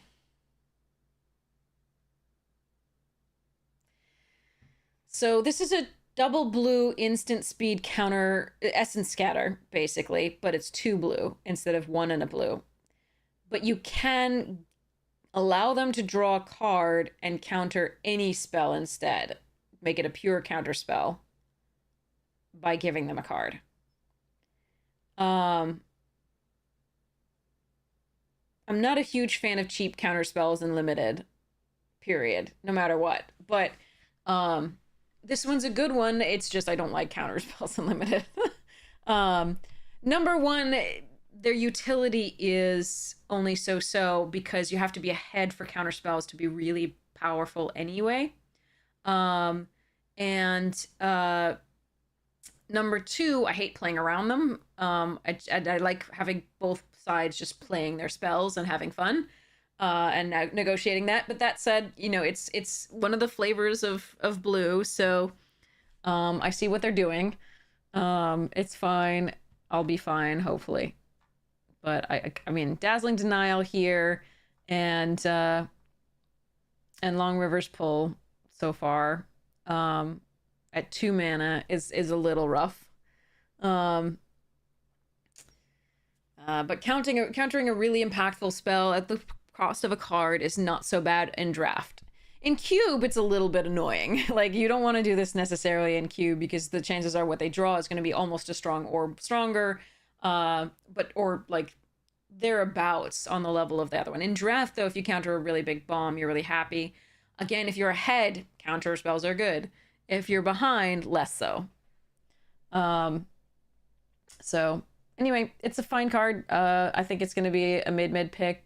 If you're already heavily in blue and you want spells for your crab, it's going to be a higher pick. Mind Spiral, 5 mana, gift a tapped fish.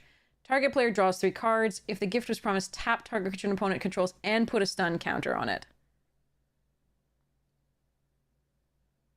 Huh. That's going to be a upper low pick for me. I do like drawing 3 cards, but at 5 at sorcery speed, we've definitely seen that outclassed. The idea that you can also tap and put a stun counter on it at the price of a 1/1 blue fish, not so bad. So I think this is going to be an upper low pick, but it's definitely playable. Mind Whisker, 3 mana, 3/2. At the beginning of your upkeep, surveil 1. Again, that helps you put the stuff in the graveyard for the crab. And hit okay, and it's the one. Now we're seeing Threshold. So as long as 7 or more cards are in your graveyard, creatures your opponent controls get -1/-. Oh. Okay. Seems nice. Again, the Surveil stuff is going to get that crab online. The Surveil stuff's going to get the Threshold online. Seems pretty good. Mind Whisker can, at the later stages, shut down your entire opponent's aggro deck. So there's going to be a lot of usefulness to this. But also, at the beginning of your upkeep, Surveil 1 is just really powerful and limited to make sure that you're hitting what you want to hit. Useful cards. So, a 3 mana 3/2 seems pretty sweet. I think this is going to be a mid to upper mid pick. Sorry, middle of the mid to upper mid pick for me. I think it's a really good card. In limited. Okay. Nighthorrel Hermit. 3 mana, 1/4 vigilance. As long as 7 or more cards in your graveyard, it gets +1/+0 and can't be blocked. Okay.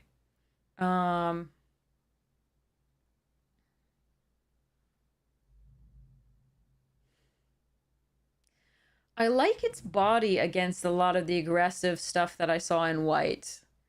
I like the 1/4 vigilant body for 3 that can occasionally be a 2/4 that can't be blocked by the end game. So it can allow you to get to the end game. So it's going to be good on the ground when you have flyers getting in, and then it's going to actually prove useful on attack later on in the game. So I do think this card is useful. I think it's an upper low pick, but it's a low pick. Still, it's just useful. Otterball Antics, 2 mana sorcery, create a 1/1 blue and red otter creature token with prowess. If the spell was cast from anywhere other than your hand, put a +1/+1 counter on that creature. Nice. So it's a sorcery itself that triggers prowess, but also puts something that has prowess onto the battlefield and is an otter and is cute. So yay. And then you can flash it back and put a 2/2 into play. A 1/1 with a 2/2, flashing back to get another trigger off prowess. Again, also, you can surveil it into the graveyard for value later.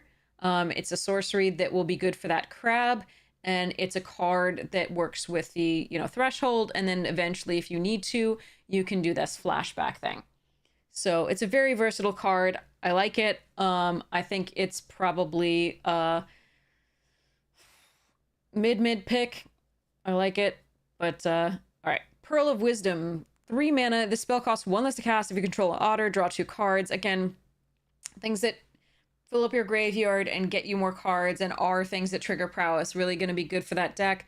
1 less to cast if you control an otter. That rate of return is pretty good. Because remember, you're using a card for this, so usually divination isn't that great in limited. It's still fine, but it's usually not that great unless you're getting value off of A, playing an instant or sorcery, which you are, playing a spell here, and then B, getting value off of it being in your graveyard, which you also are with this. And then drawing 2 cards, again, super sweet, especially if you can get that 1 off. So this is going to be an upper low to lower mid pick.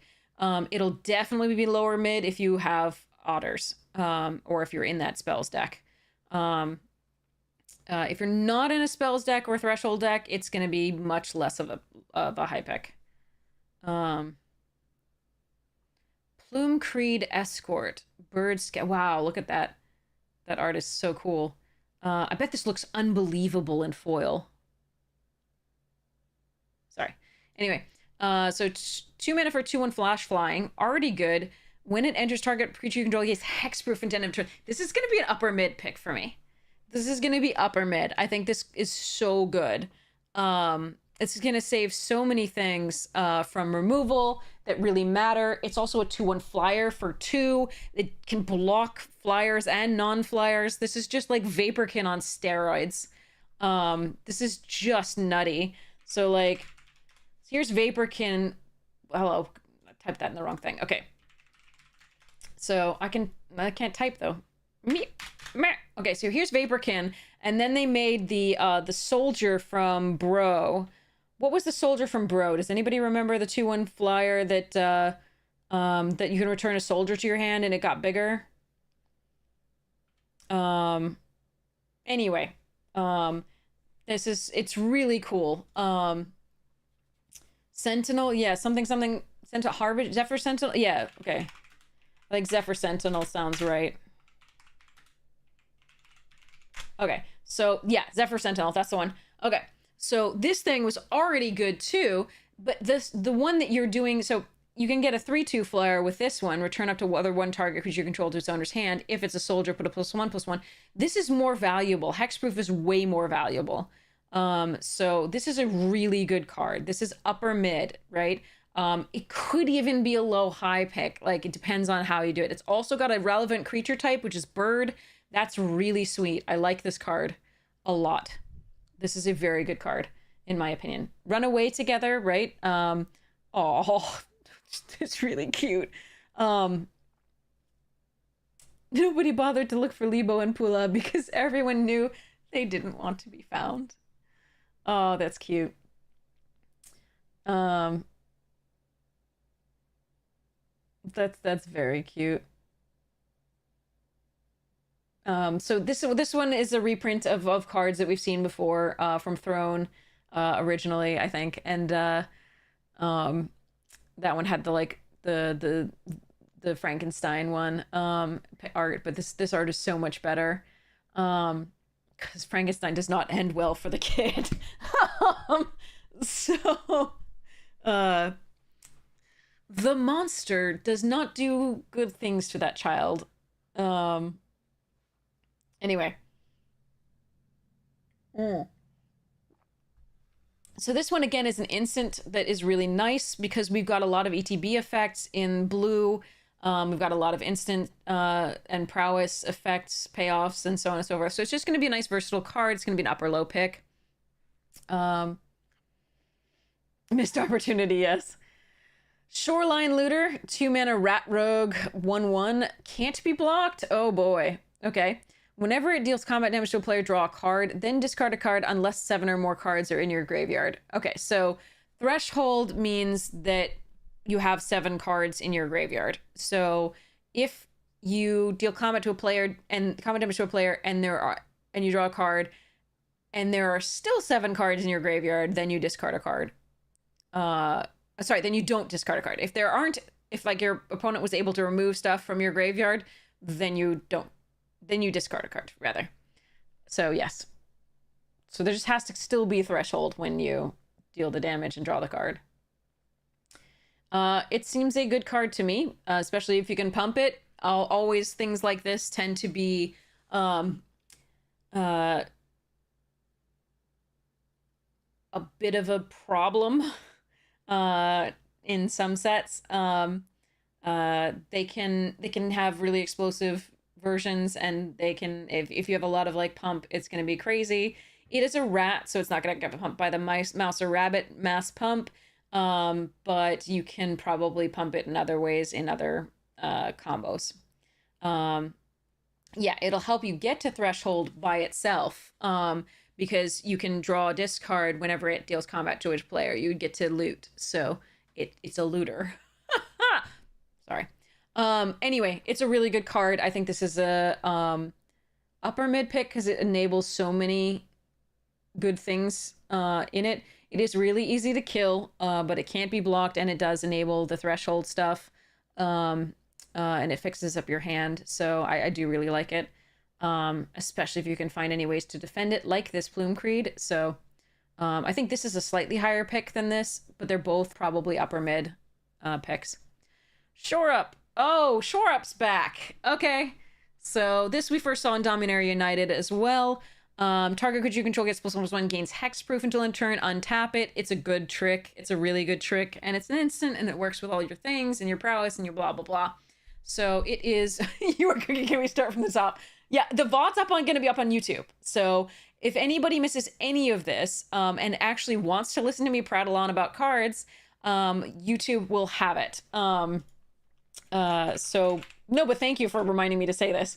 So the YouTube, like the VOD will be up on YouTube. So, so that is, you know, the cool part about this. So, you can watch me be an idiot over cards. Yay, again. Yeah, sleep well, there you go. Really appreciate it. Thanks for hanging out with us. It's so sweet. Team VOD, let's go. Yes. So yeah, so Shore Up is a really sweet card. It's a really nice combat trick. Again, sometimes all you need are things like Snakeskin Veil or Shore Up in a set that, or even this Plume Create Escort. Again, this is why I love these, because oftentimes the difference in a game these days with this power creep is going to be, does my removal resolve? And Shore Up and Plume Creed make that less likely. So I do like having, you know, as many of these as possible, but like at least one Shore Up probably in this again, because it is so nice with this. It you know, prowess, the +1/+1, the hexproof, the untap, just seems sweet. So we'll say hello to the animals for you, definitely. So again, I like having at least one of those. It's probably an can make it to lower mid, but probably just an upper low. But can absolutely make it higher. Sky Skipper Duo, 5 mana, 3/3 flying. When it enters, exile up to one other target creature you control. And then, so return it at the beginning of the next end step. That's a really good way to get your own creatures out from under their charmed sleeps, for example. So it's worth remembering that. You can not only flicker a card to do like the Bellowing Crier, so at the end of your turn you get to loot, but you can also get something out from under the charmed sleep. And you just get your ETB again is the main thing. At the base of it, but it's a 5 mana 3/3 flyer, so you gotta you don't want to run that many of these unless you really are going to have a lot of utility with them.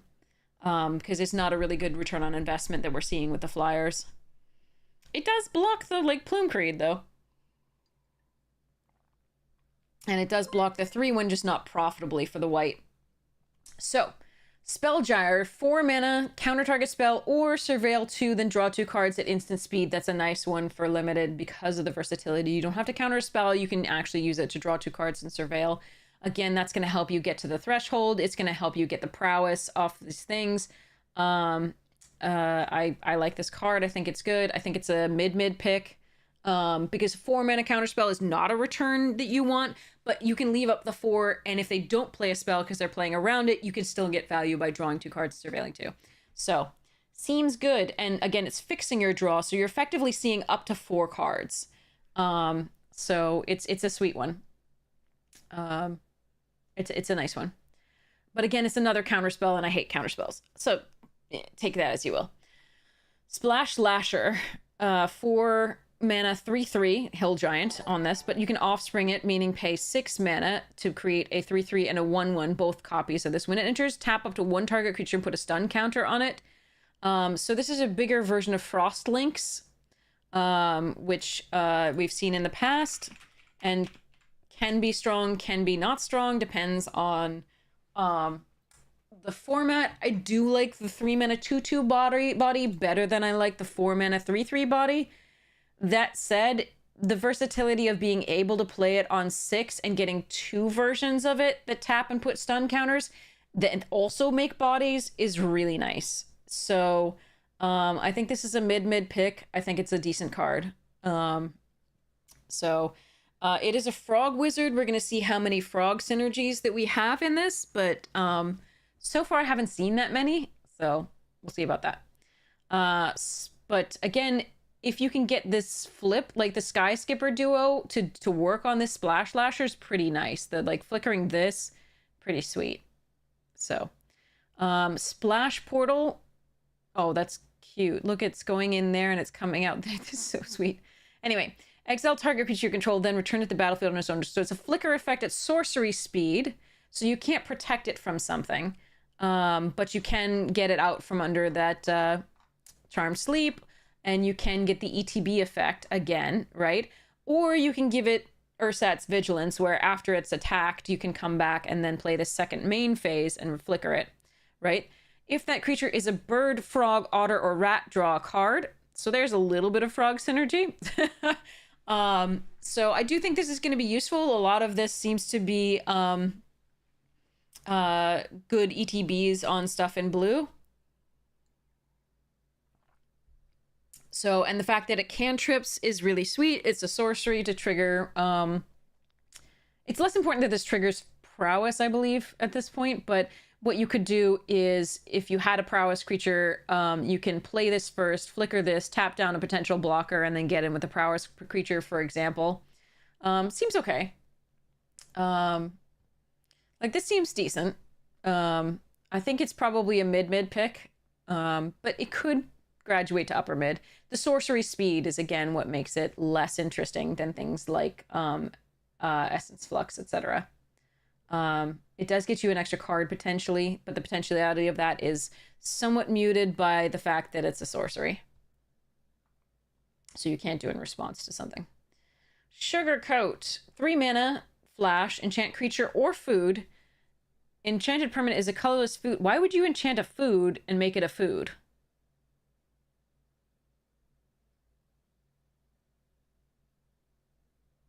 Wait, aren't there food creatures? Are there food creatures?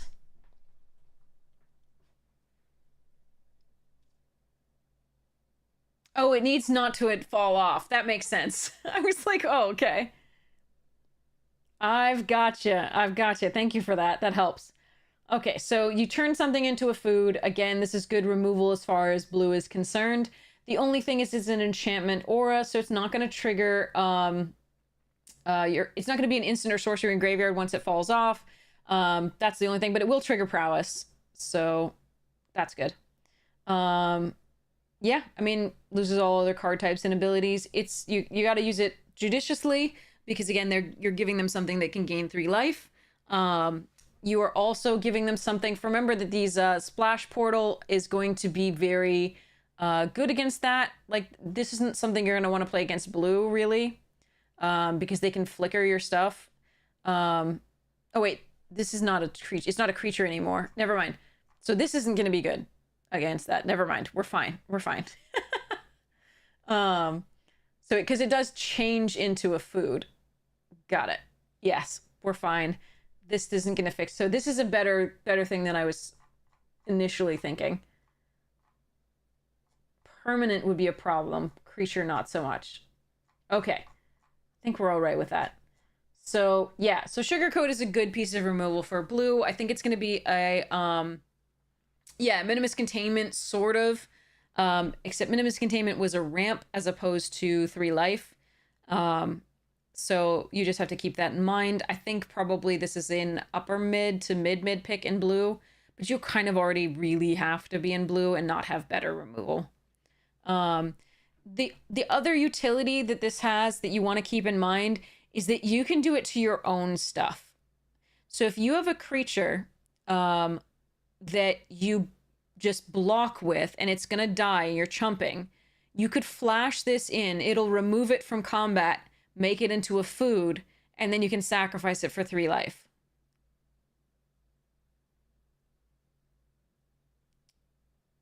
We good on that one?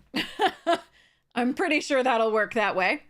Because it's no longer a creature. It will have blocked. The creature it's blocking, as long as it doesn't have trample, will not trample over. And then you can just turn it into a food and then sacrifice it for life. So that's just another piece of utility. You don't always want to cast this on your opponent's creatures, necessarily. All right, Thieving Otter. 3 mana 2/2. Whenever Thieving Otter deals damage to an opponent, draw a card. This card is a reprint. It was a fun one in its format. As long as you have any removal to get stuff out of the way, it's really nice to get things in to do damage. And remember that we do have some way to make things unblockable that are fewer. Yeah, so like this frog goes really well with that. So this is really sweet. And then the Gossip's Talent, the level 2, is really sweet with it as well. And also giving it flying, super sweet. So again, this card is going to have utility. It's not going to be a super high pick, but it's definitely going to be a useful card. So I would put it at like a upper low to lower mid pick. But it's got playability. Thought Shucker, 2 mana. They're really stretching for these names. Okay. In Ikoria, it was good because of Mutate, absolutely. 2 mana 1/3. But Threshold, 1 and a blue, put a Sunstone Scanner on this and draw a card. Only once, but it's still useful late. I think this is a mid-low to upper-low pick. It does block the aggressive white deck early pretty well, and you might get this value later, which is kind of cool, but like, it's not a great card. Waterspout Warden, 3 mana 3/2. Whenever it attacks, if another creature entered the battlefield under control this turn, it gains flying. Okay, so you get payoffs for playing other creatures. A 3/2 flyer attacking there. Again, this is an upper low pick or mid low pick. Not crazy good, but still fine and playable. Okay, did I miss anything there? Hold on, sorry. That was the last one there, right? Yeah, Waterspout Warden. Okay. Agate Blade Assassin. Now we're going into black. So when it attacks, defending player loses 1 life and you gain 1 life. So this is another way to trigger that bat that we saw, the 3/1 bat that whenever you lose life during your turn or gain life during your turn, you get to look at the top card of your library and put like a 3 mana creature into your hand or whatever. And then the other one that gets +1/+0. This is a way to trigger that. It's a fine little card, especially if you can pump it or make it unblockable. I don't think it's a hugely high pick, but it does enable that deck, and it's an interesting card. It's a Lizard Assassin. So I'm going to go with a upper low to mid low pick. It's still a fine card, and it does some stuffs. Bandit's Talent. Okay, another talent card. I've so far liked most of the talent cards for particular types of decks. The blue one I like for everything blue. The white one I only like for controlling decks. Let's see about this.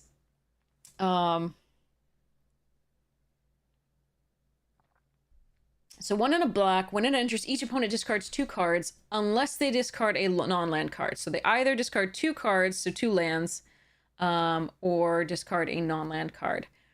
Now, the only worry about this, like, obviously getting stuff out of their hand is really nice, but if you do that on a deck that wants Threshold, you're actually enabling the Threshold, so you have to think about that just a little bit.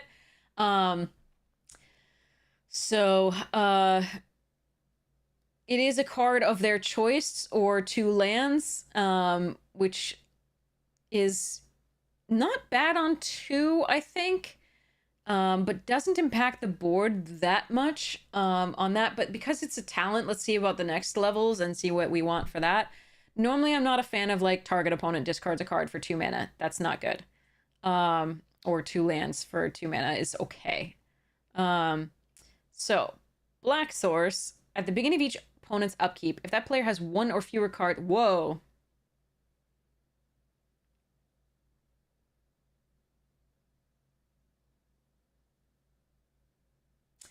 No, I like this one. That's enough to make me like this one, because a lot of the time you're going to be emptying out your hand pretty fast in this format, it looks like. So I actually really like that part of it. I think that utility is enough to make this playable. And then 4 mana at the beginning of your draw step, draw an additional card for each opponent who has 1 or fewer cards in hand. 1 or fewer. That one's less useful. I think the first 2 are pretty good together, and they will... This one will happen. It's just kind of a win more, I feel. Wreck,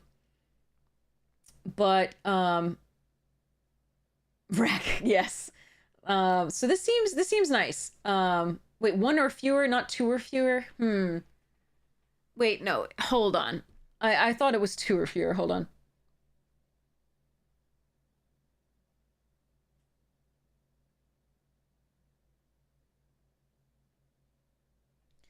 I'm not sure how quickly... Yeah, they just hold a couple land late. I'm not sure how quickly they empty out hands in this, and then they can just start keeping cards. It's all going to depend on the first...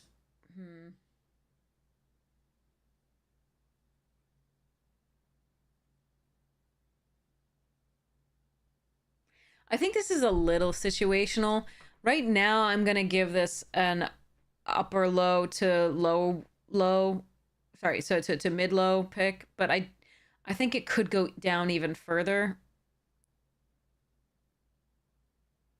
I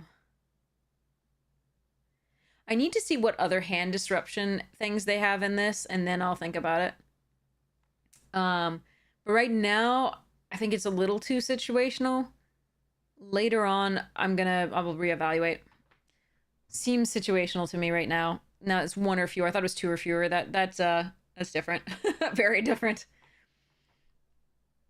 If you can put enough pressure that they really feel they have to empty out their hand, then maybe.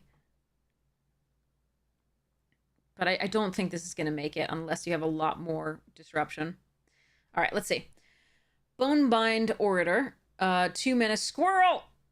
Warlock Bard. 2/2. 4 mana exile it. Return another target creature card from your graveyard to your hand. Okay, so it's like a grave... Oh, that's nice. That's nice. I like this card. It's a 2 mana bear or squirrel, but and then you also get the Gravedigger effect from your graveyard. That is sweet. That's also a really good payoff for the Surveil in the blue-black deck. Nice. That's really nice, because it means you can get back, if you happen to mill out or surveil out your better creatures, you can, or have them killed, you can get them back. I like it. I think this is actually going to be a lower mid / upper low for me. Seems sweet. Bone Cache of Overseer. Especially if you're like a bomb creature, like you're really going to want that. Bone Cache. Okay, I haven't seen any graveyard disruption yet. So, seems cool. Back to the Bone Cache Overseer. 1 mana, 1/1. Tap, pay 1 life, draw a card. Activate only if 3 or more cards left your graveyard this turn, or if you've sacrificed a food this turn. What? Is there collect evidence in this? Or delve?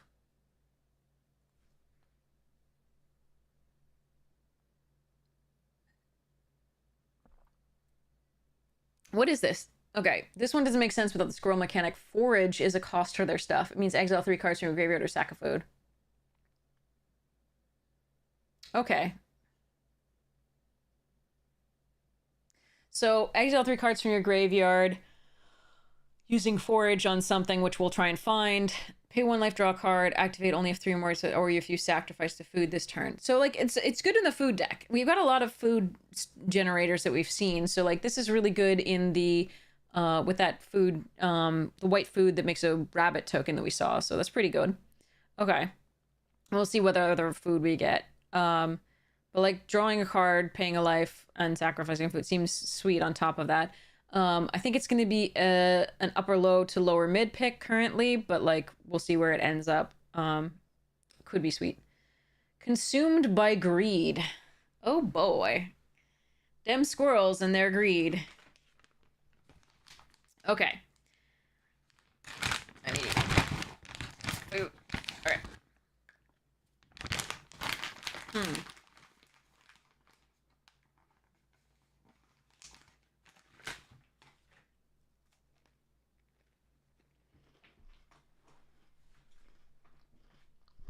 Okay.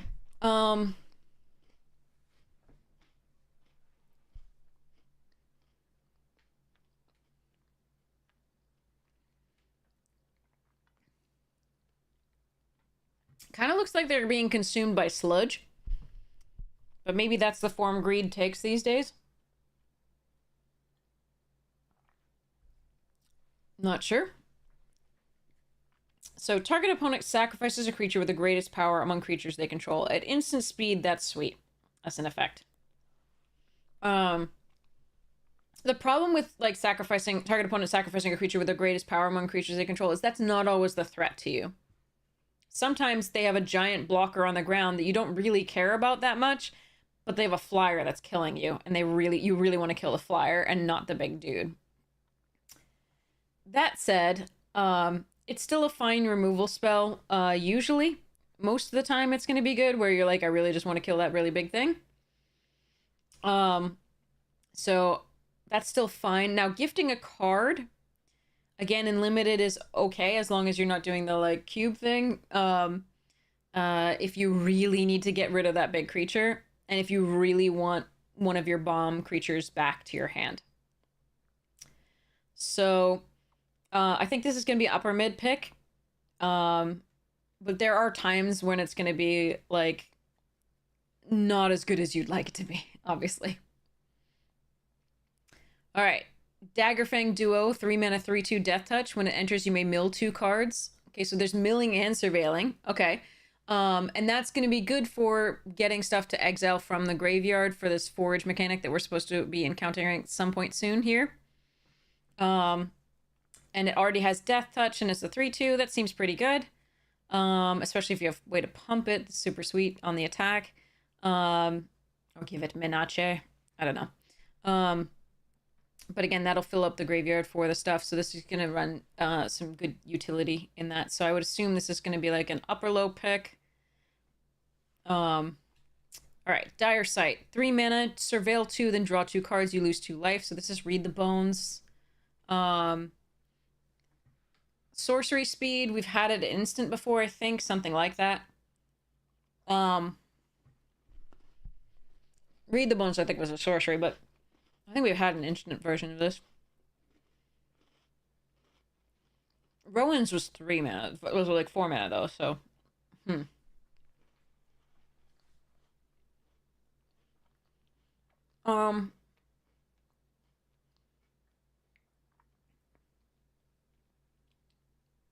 Obviously, the Surveil is good for filling up the graveyard for Threshold and for the Foraging. Drawing 2 cards is nice. Losing 2 life happens. It's a sorcery, so it triggers Prowess. There are definitely decks that are going to want this. It's still an upper low pick, but definitely playable. Downwind Ambusher, 4 mana flash, enters, choose 1. Target creature and opponent controls gets -1/-1 until end of turn. That seems pretty sweet. Or destroy target creature and opponent controls that was dealt damage this turn.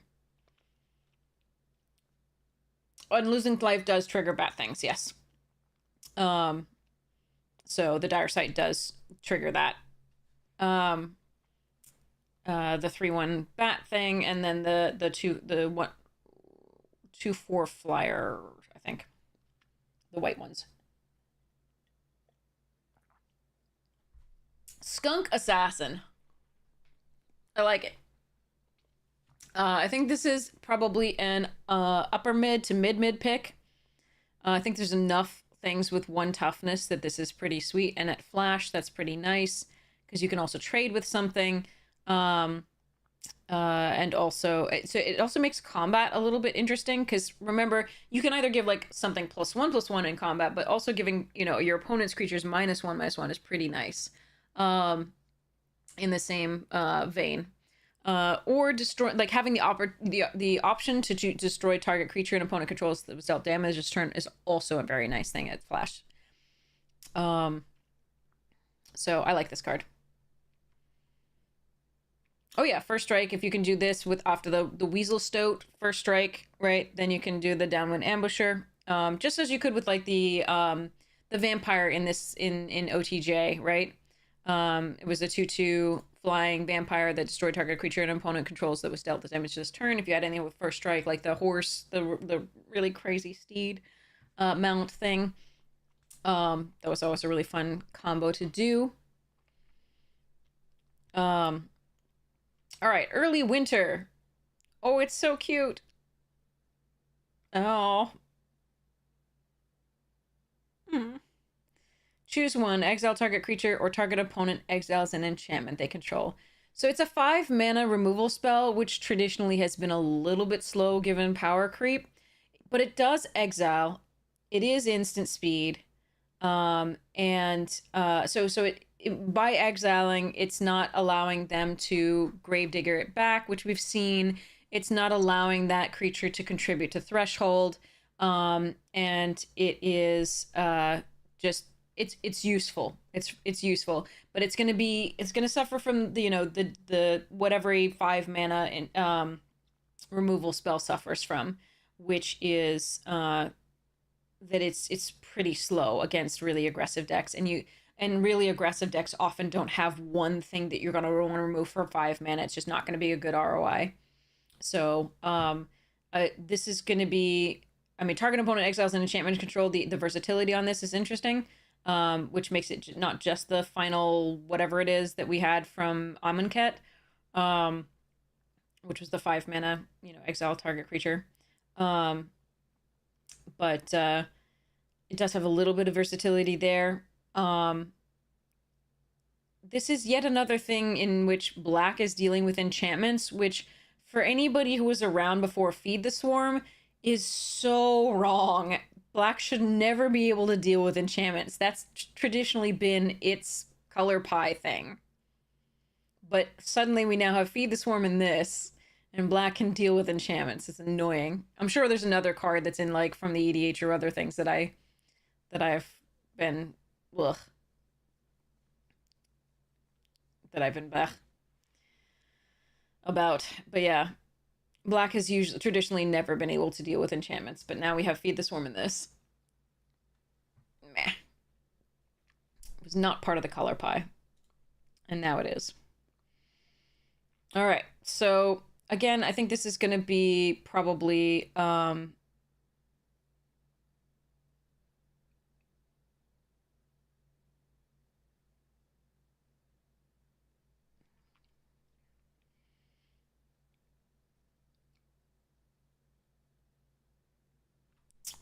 probably a...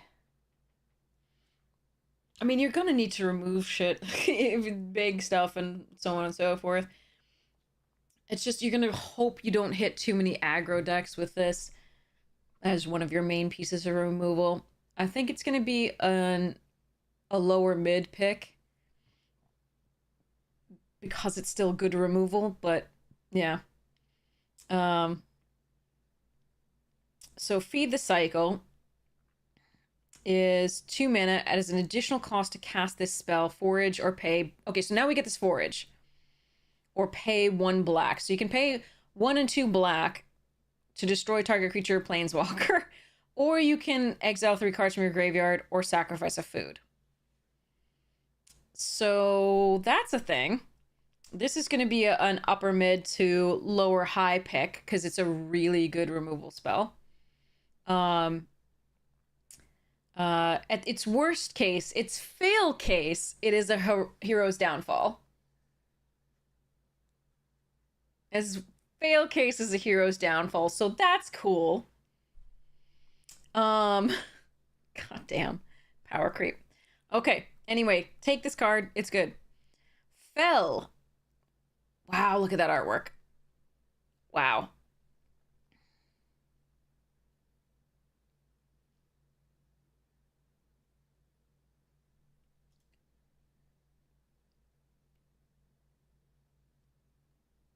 Okay, sorcery speed, destroy target creature, but it's still 2 mana. This is a high pick. I don't know that this is going to make it into, like, constructed that well, because it is sorcery speed, and we still have instant speed versions of this at 2 mana. So, yeah. But in limited, it's fantastic. So, it's better than this in limited to some degree, even though this is instant.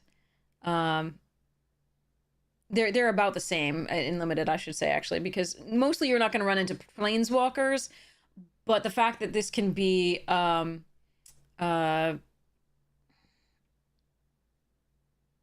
mana as well potentially makes it close to this at instant speed too. But even at 3 mana instant speed, this is still a great removal spell, so I think they're roughly on par. But I don't think this is going to do much in constructed. I just think it's great in limited. So these two are both like upper mid to lower high picks, maybe even just, yeah, I mean, they're really good. Okay. Another duo, a Bat Lizard this time. 5 mana, 3/3 flyer. Again, not a great ROI, but when it enters, each opponent loses 2 life and you gain 2 life. I can see this being really good with the flicker effects in blue. It also enables the other bat effects whenever you gain or lose during your turn. So just a good, solid card. I would imagine this is an upper low pick. Could even graduate in some decks to a lower mid. Hazel's Nocturne.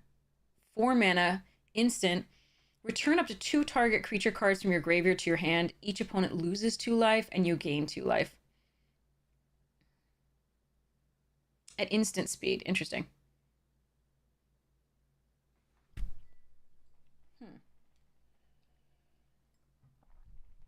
It's a way to trigger the bat stuff. It's loses 2 life and gain 2 life at 4 mana. Instant speed is pretty sweet. Because you can, in the blue-black deck, you can hold up a counter spell, and if they don't play anything, you can just play this. That won't trigger the bats because it won't be your turn, but it is still a nice way to get 2 creature cards from your graveyard to your hand because you've been surveilling, you've been milling, etc., potentially. So the only thing with this is that, like, if you're removing cards from your graveyard, it's sort of a nombo because you might not still have creatures in your graveyard to get back. So you have to remember when you're foraging exactly what you're foraging and what's going on there.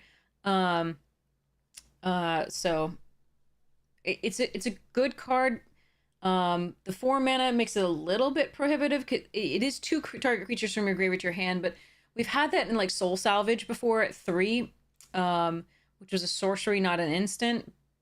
The losing 2 life and gaining 2 life makes up a little bit for that. This is probably a lower mid pick to upper low. I don't think it's that great, but it can be fine.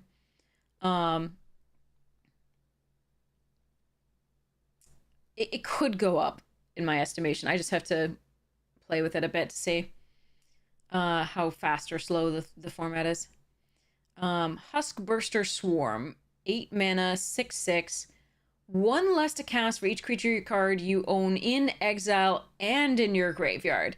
So even if you forage things, it counts those. This card is great. This card is really good. So this card is like the crab, but for creature cards. And it doesn't mind you foraging them away. So that's pretty sweet. I think this one, if you can get like the Surveil and the mill going, this one could get out really fast. And a Menace Death Toucher with 6/6 is bigger than anything we've seen so far. So I think this is probably going to be an upper mid pick for me. This is a pretty cool card. I don't think you want that many in the deck, but I think it's pretty nice. Okay, another bat warrior. All right, Moonstone Harbinger. 3 for a 1/3 flying death touch. That's a nice blocker. Whenever you gain or lose life during your turns, it gets +1/+0 and gains bats you control, not it. Bats you control overall get +1/+0 and gain death touch until end of turn. This ability triggers only once each turn. Okay, I see. So it triggers that. I think it's just a useful card. I think it's a mid pick. But it's nice. Okay. Cool. Seems fine. Like it's not super exciting, but it's fine. Like I haven't seen enough bats to go wide with to really want this to happen that much. With the gains and lose life, maybe. I want to see a bat deck work, but this is sweet. Bats you control gain bat touch, yes. Nocturnal Hunger, 3 mana, gift of food, destroy target creature. If the gift wasn't promised, you lose 2 life. Okay, still a great card. I'm gonna go, because it also triggers the bats, remember? I'm gonna go with, this is a mid to upper mid pick. I like it. It's a good removal spell. Nice. I don't mind losing the 2 life to kill a creature. That's totally fine. A 3 mana instant speed with no double black. That's really nice. Okay. Persistent Marsh Stalker. So like these kill spells are all making me not really want to play early winter. That they're making it go down in my estimation. I know these 2 are uncommons, but this is a common. So we'll see. I mean, if you're desperate, definitely take 1 or 2 of these, but like I think I might run 1, but like 2 is gonna be a little bit, I have to be desperate. Persistent Marsh Stalker, 2 mana Rat Berserker, gets +1/+0 for each other rat you control. Whenever you attack with 1 or more rats, if 7 or more cards in your graveyard, you may pay 3. If you do, return it to your from your graveyard to the battlefield tapped. That's sick. This is great. I'm gonna go freaking upper mid on this one. This one is sweet, and the more you get of them, the better. I mean, it's probably a mid pick just because you need a lot of rats, but like, it's pretty cool. It's pretty cool. I think it trades up a lot, is what I think. Probably a mid pick. Like, the more you get of them, the better. All right, Psychic Whirl, 3 mana, cool art. Sorcery. Total component discards 2 cards. There's more hand disruption. Then if you control a rat, surveil 2. So Mind Rot, but also if you control a rat, surveil 2. I'm not a huge fan of Mind Rot, unless you're on the draw and they're on the play, in limited usually. But it does synergize with a few other things.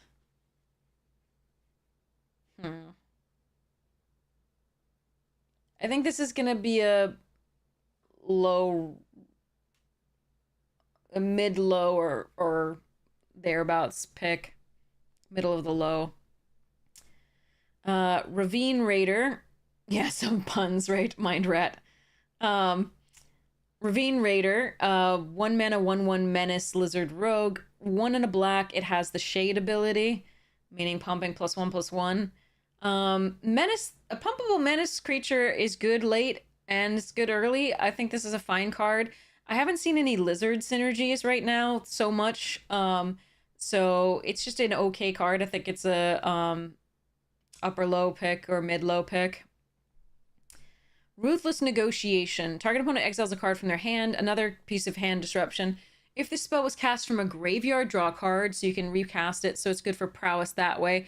It is the art is stunning, but it's the opponent gets to choose if it's cast from a graveyard, draw a card. I don't really like this, and it's exile a card, so it's not discard. So it's better than normal, but I think this is a low pick. I think it's fine, but I don't think it's great. So exiling card is better because it's not going to the graveyard for threshold or recursion, or the whatever the forage. Yeah. So that's nice, but and the fact that you can flash it back is nice and get a card for 5. But the fact that you don't get to choose which card they do, and the fact there's a sorcery, and the fact that you're losing a card for it, I think I would run it perhaps in the spells deck with the crab. But I'm not sure I would run it in any other deck.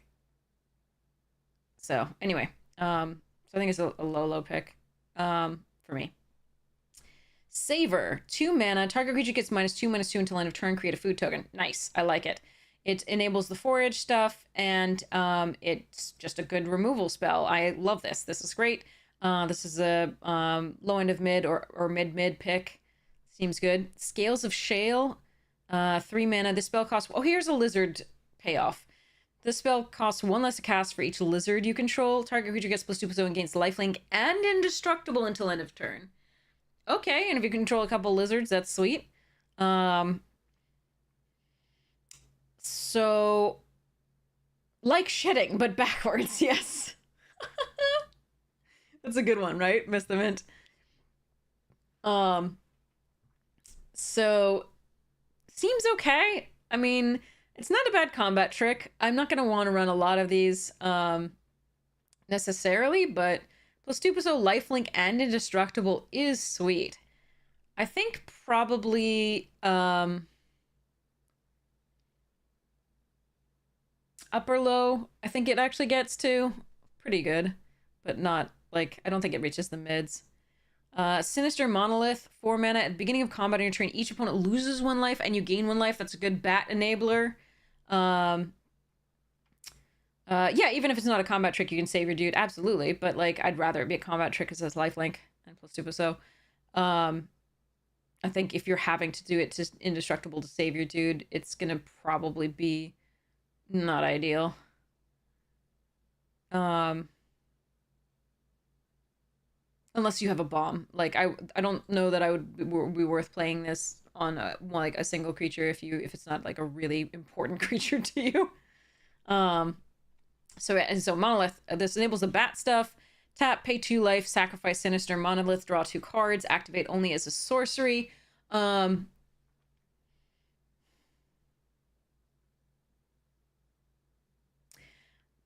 statistically doesn't draw cards very well.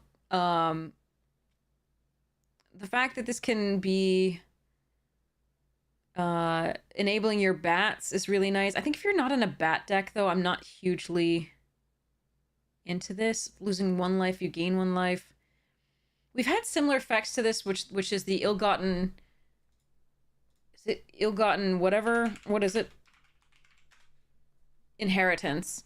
So, at the beginning of your upkeep, it deals 1 damage to each opponent, you gain 1 life, but this could sacrifice for 6 and deal 4 damage to do the final points, which was actually kind of cool.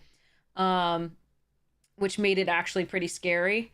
It's a 8 points is a big swing. This drawing 2 cards is nice, and enabling the bats are nice, but I'm not sure I would run this in anything but the bat deck. I think it's fine, but, like, tap, pay 2 life, 4 mana to pay 2 life, draw 2 cards. I'm just trying to figure out if I would want to do it and play it and just sacrifice it right away. But in that case, I think the common is so much better. The, like, surveil 2, pay 2 life, and draw 2 cards. Like,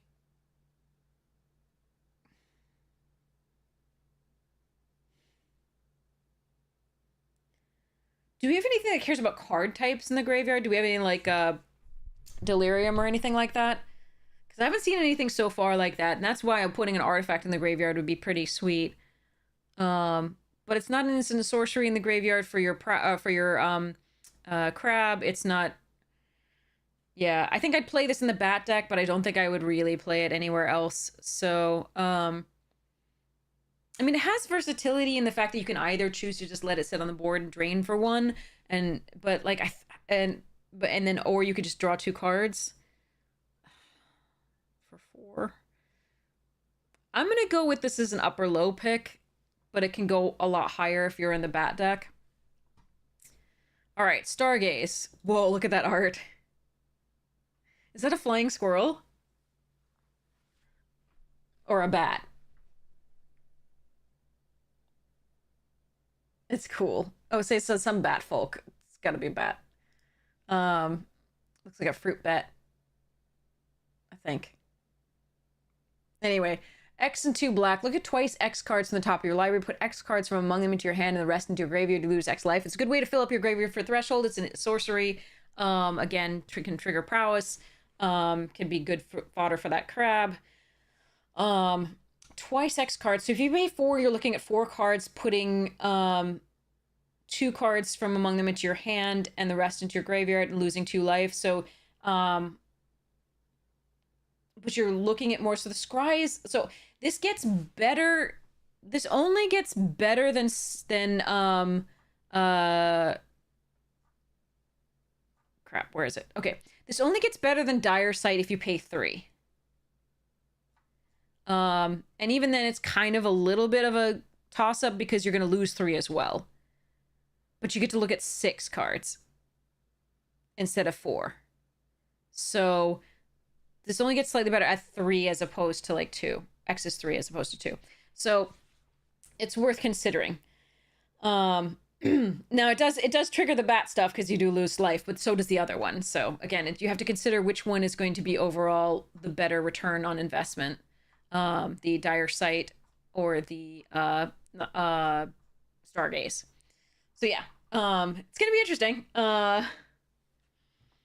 you get to put 3 cards. Yeah, I think on 3, like, it's a better later game card. It's not obviously as an X-Spell, but like, it's a way better later game card. But but unfortunately, if you're already dying, it's gonna be much worse. Like if you're already in dire straits, you're not gonna actually want to pay a lot more for X than the 2 that you would pay for the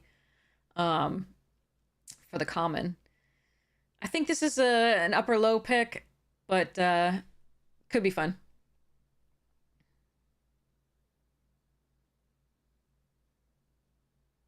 See and discard from all the cards?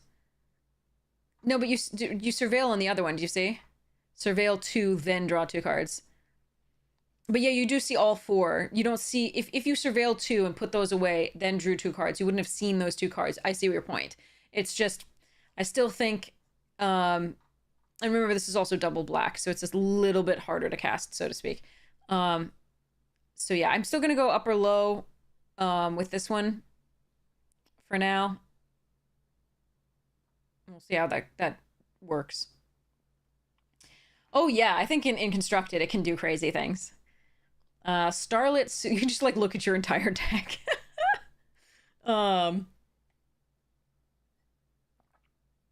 Okay. Starlit Soothsayer, 3 mana, 2/2 Bat Flyer. At the beginning of your end step, if you gained or lost Surveil 1, it's fine. It's an upper low pick or mid low. Starscape Cleric, 2 mana, 2/1 Flying Bat. That's good already. Can't block. Okay, but whenever you gain... Ooh! And an Offspring. I like this card. This is good. This is mid-mid. Could be upper mid. I like it. Whenever you gain life, each opponent loses 1 life. So each instance of your gaining life. Not for each life you gain. So it's not Sanguine Bond. But... or whatever the other one is. Exquisite Blood.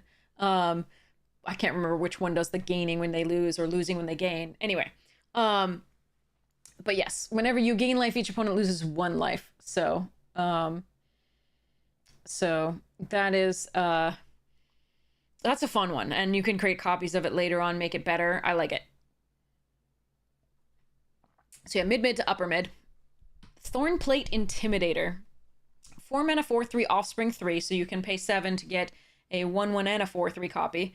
When this creature enters, target opponent loses 3 life unless they sacrifice a non-land permanent or discard a card. Don't like that as far as the Offspring. I think it's fine for the 4 mana, 4/3.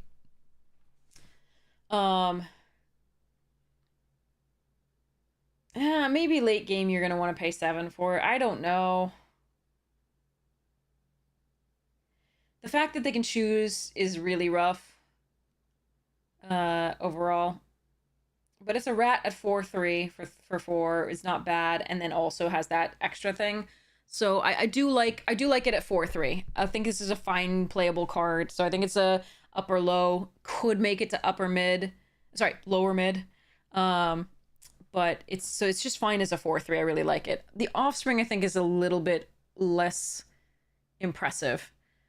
But I can see games where it would be amazing. It's just a little bit more dicey in terms of how good it will be to pay the Offspring for 7 mana for a 4/3 and a 1/1 that both do this ability where they could just discard the 2 lands they're holding on to.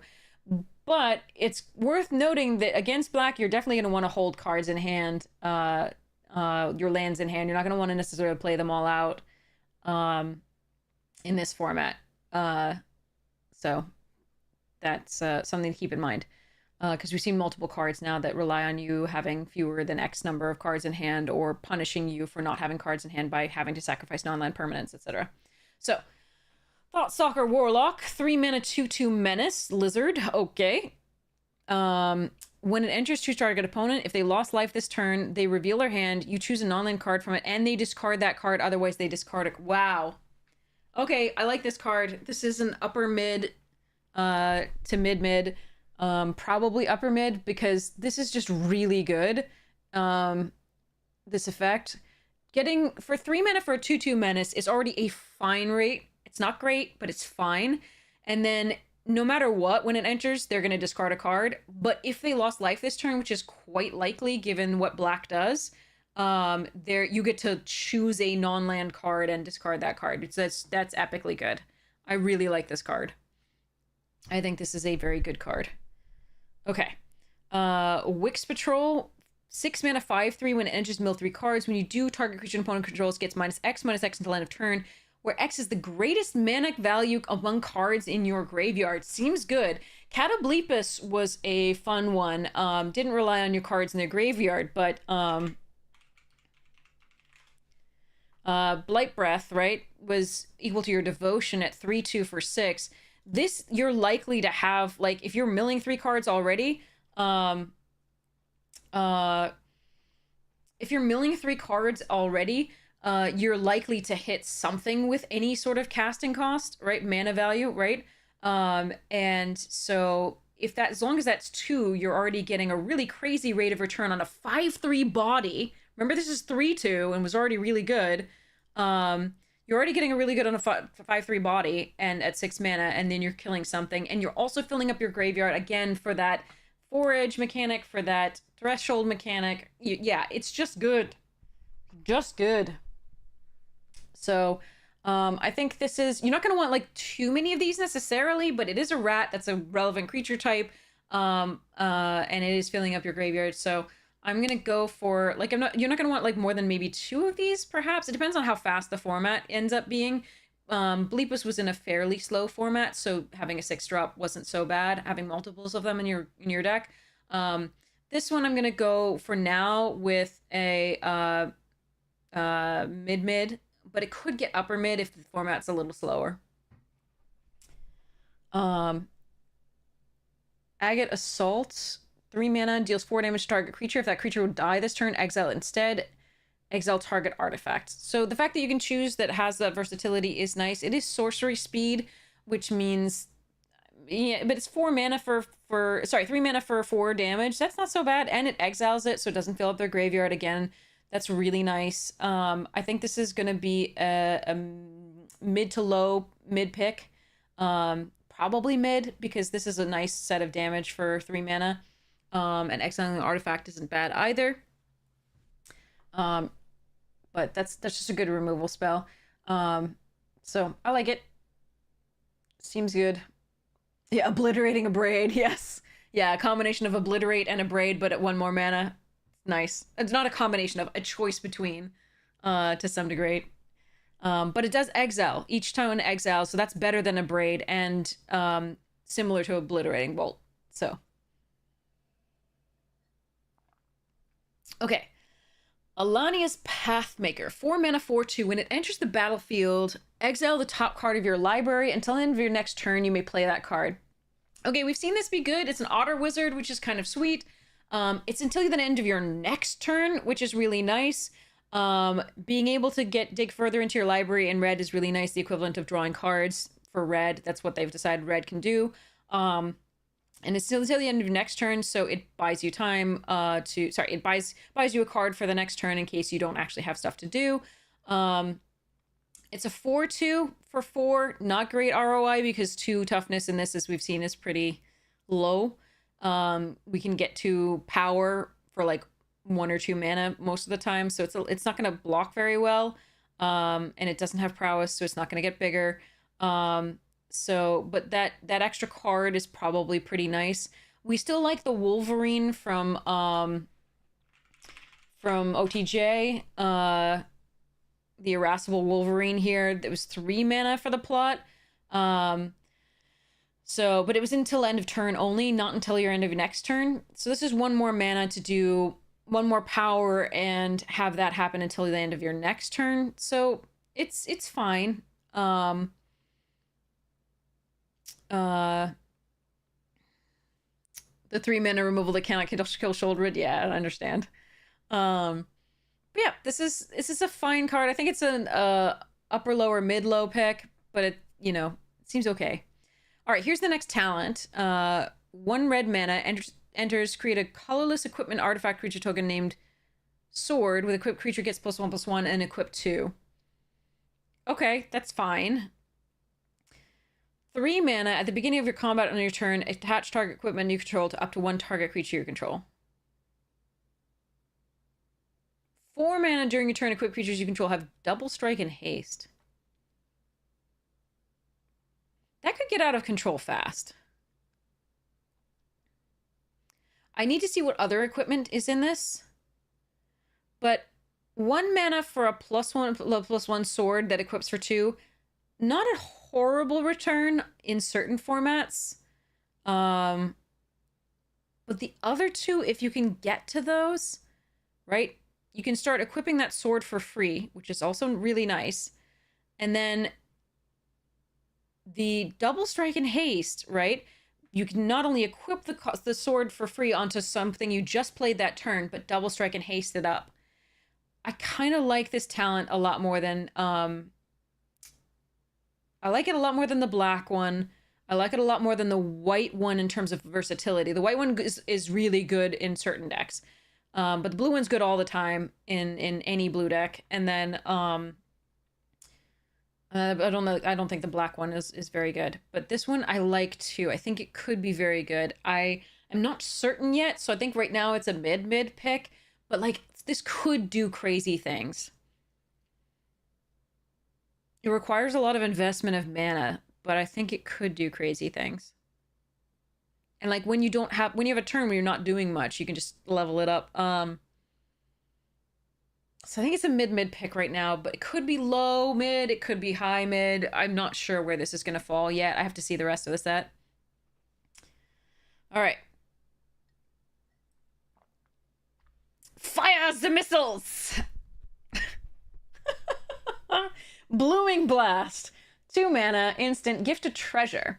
Deals 2 damage to target creature. If the gift was promised, deals 3 damage to that creature's control. So it's like Searing Blood, but for 1 and a red instead of double red. And the creature doesn't have to die to deal the 3 damage to the creature's controller, but you gift a treasure. I think it's fine. Red is going to need early removal for the things. Gigantifying emote. Nice! Ontologist, nice! Thank you so much for the 30 bits. Hypes to you. Oh, you wish the treasure was tapped. Yeah, that does make sense. Hi, how you doing? I think this is a fine card. You're going to need early removal. 2 damage is 2 damage at instant speed. It is 2 mana as opposed to a shock, which is 1 mana. but it can get that last 3 points of damage in that you really need. It's gonna be a mid pick for me, but I have to think about it for a little bit for a while, because we have to see. I've seen a lot of things with 2 toughness though, and I think that's this. I mean, especially like things like Pathmaker and so on. So I'm gonna have to think about that one. But I'm thinking it's a mid pick. Could end up being upper mid, and could end up being lower mid. Brambleguard Captain, 4 mana, 2/3. At the beginning of combat on your turn, target creature you control has plus X+O until end of turn, where X is its power. So this is Goblin. Oh crap! There's a Goblin that does this a 2/2, and it gives plus 2+0 to a creature at the beginning of combat on your turn. But it was a 2/2, so this is power creep for mice.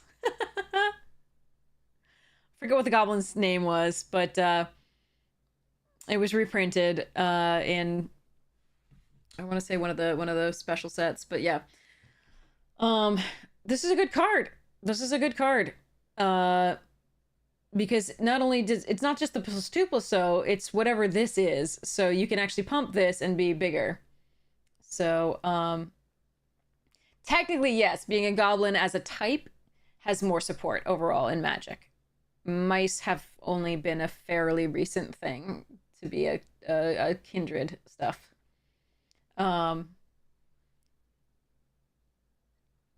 The Jessica EDH precon is a play on the German stories you tell children when they ask where the babies come from. The stork brings them. Fair. So yeah, this is a good card. I like it. Seems fine. I'm gonna go with mid pick. Could be upper mid.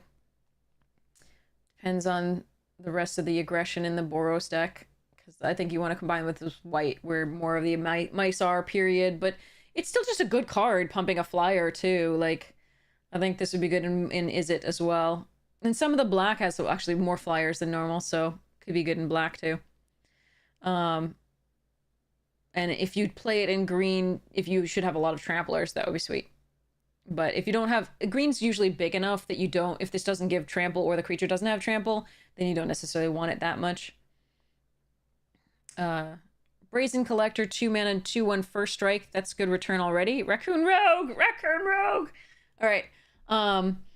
Whenever Brazen Collector attacks, add... Wow, until this end of turn, this doesn't... Okay, yeah, this card is great.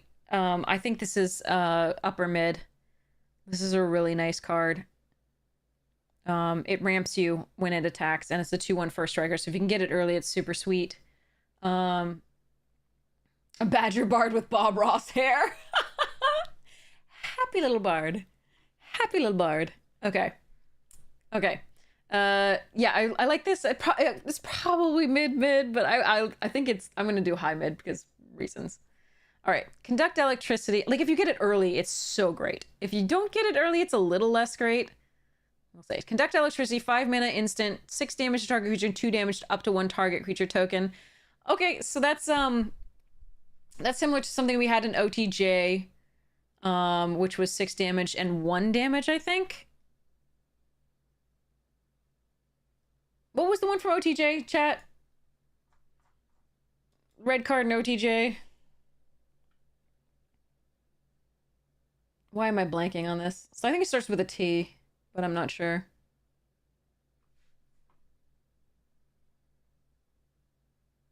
Six mana. 5 mana, sorry.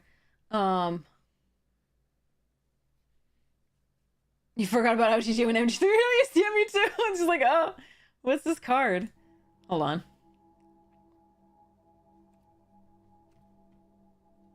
Meh.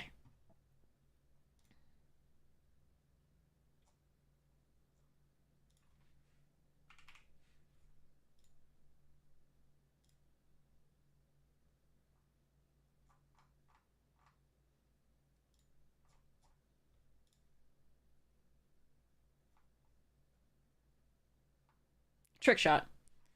So 6 damage to target creature and 2 damage to up to 1 other target creature token. So this one doesn't say other, which is interesting. It's the same card, except it doesn't say other. So technically this could do 8 damage to a creature token. Yes, could kill the famed 8/8 octopus gift. But so the difference between conduct electricity and trick shot is that this one says other target as opposed for this creature token, which is usually what you're going to do. Like, you're going to do this on 6 damage on one target creature and kill a creature token. Almost always, because I don't think there's any 8/8s in this necessarily. So this is interesting. Again, it's a 5-mana removal spell, but because it divides into 2 things, it's a little bit more, a little bit better against aggro, just because you can get 2 things out of the way, and that's what you're really going to want. Even if you're not really happy spending 5 mana to get rid of 1 thing, 5 mana gets rid of 2 things is probably worth it. So this one is going to be a higher pick in red than the black one will be in black. The 5-mana black removal spell will be in black. So, it's still not great, but it's still something. So, there is an 8/8 and it's a token. Well, then there you go. Conduct electricity. All right. So I'm going to put this one at low mid for red, but it could be like upper end of low. Like it's still not really great. All right. Coruscation Mage. 2 mana 2/2, so it's a bear, and then you can offspring 2, so it's 4. When you cast a non-creature spell, this creature deals 1. Ooh, sexy. Okay, I like this. This is okay,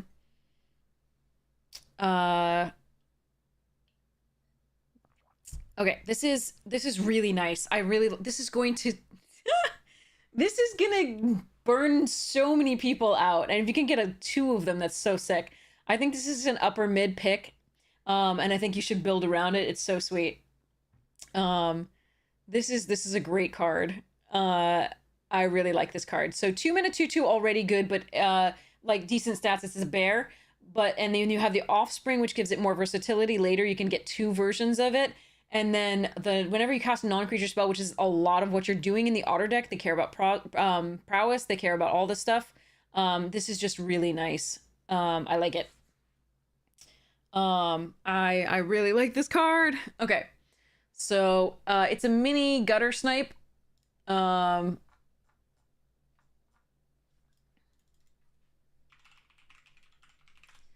So whenever you cast an instant or sorcery spell, this one's just anything, and it's 1 damage. This is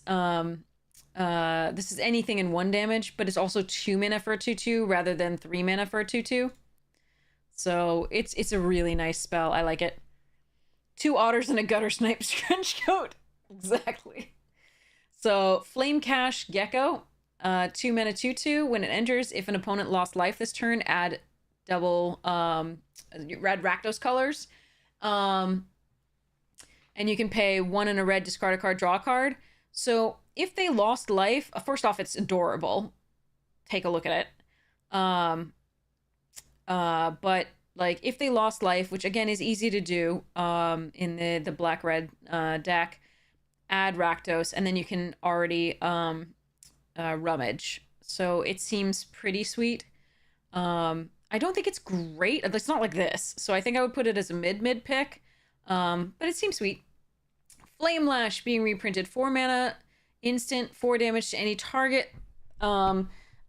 It's fine. I think it's gonna be a low mid to upper low pick, but it's fine. Frilled Spark Shooter, 4 mana, 3/3 Menace Reach. Okay. Enters with a +1 on counter on it if an opponent lost life this turn. So again, if opponent loses life. So again, these combination with Coruscation Mage, really sweet. So it's a Hill Giant with Menace and Reach, but it might be a 4/4 Menace Reach if an opponent lost life this turn. It's fine. Yeah, Menace Reach is weird, but there you are. But the Menace does make it harder to block, which means that if you can train these, they can all be 4/4s, like, so that you maybe get in with yeah, anyway. It's fine. It's an upper low pick. Or, yeah. Harnesser of Storms, 3 mana, 1/4. Whenever you cast a non-creature spell or otter spell, You may exile the top card of your library. Until end of turn, you may play that card. Triggers only once per turn. That's great. That's a great card. I'm going to go with mid-mid, but that's a pretty sweet card. Getting you further in the deck. Red has trouble drawing. This is really nice, but you're almost always going to be combining with blue. So, in the otter decks. So, almost always. So I think this is worse in a blue deck than it would be like in a black deck that has trouble drawing. Or in a red-green deck that has trouble drawing, something like that, right? Or red-white. Anything with trouble drawing really wants this. But I think the blue-red deck is a little less dependent on something like this just because it draws better on its own from the blue than the red. Still, it's more value, and it's a 1/4 for 3. It's not too bad. So, because it can stop early aggression. Heartfire, so yeah, I think mid to low mid pick can go higher depending on whether you're already heavily in otters. Heartfire hero, 1 mana 1/1. Whenever it becomes the target of a spell or ability you control oh, that's the true heroic stuff. That was the Acroan, there was an Acroan one that did that. Hold on, let me just search, please. No, just go. I don't. There we go. No, not Crusader. Where's the little 1/1? Where is it? It was from Born or Nyx. I forget. Where's the little hop? What was the dude? Why am I blanking on these things? It's been not that long.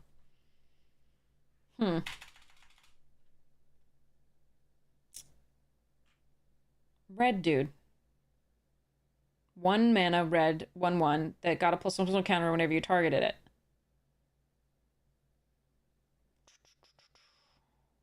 From the Theros block original. It's been so long. It's been 89 years. I want to know though. It's killing me.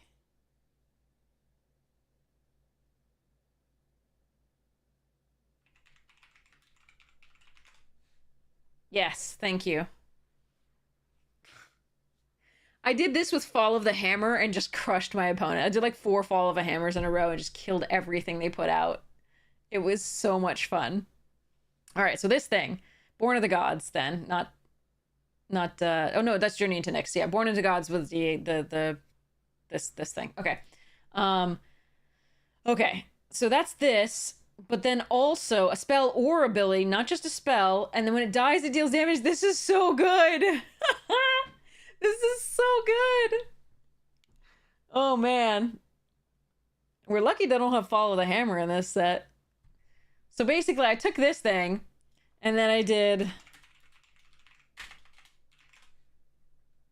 this. And I just killed everything they played, and every time I did, my creature was getting bigger. It was so sweet. I only needed it once per turn. I really only needed it once per turn in limited. You're talking constructed, my friend. Still great. This is awesome. And when it dies, it deals damage to power. This is so good.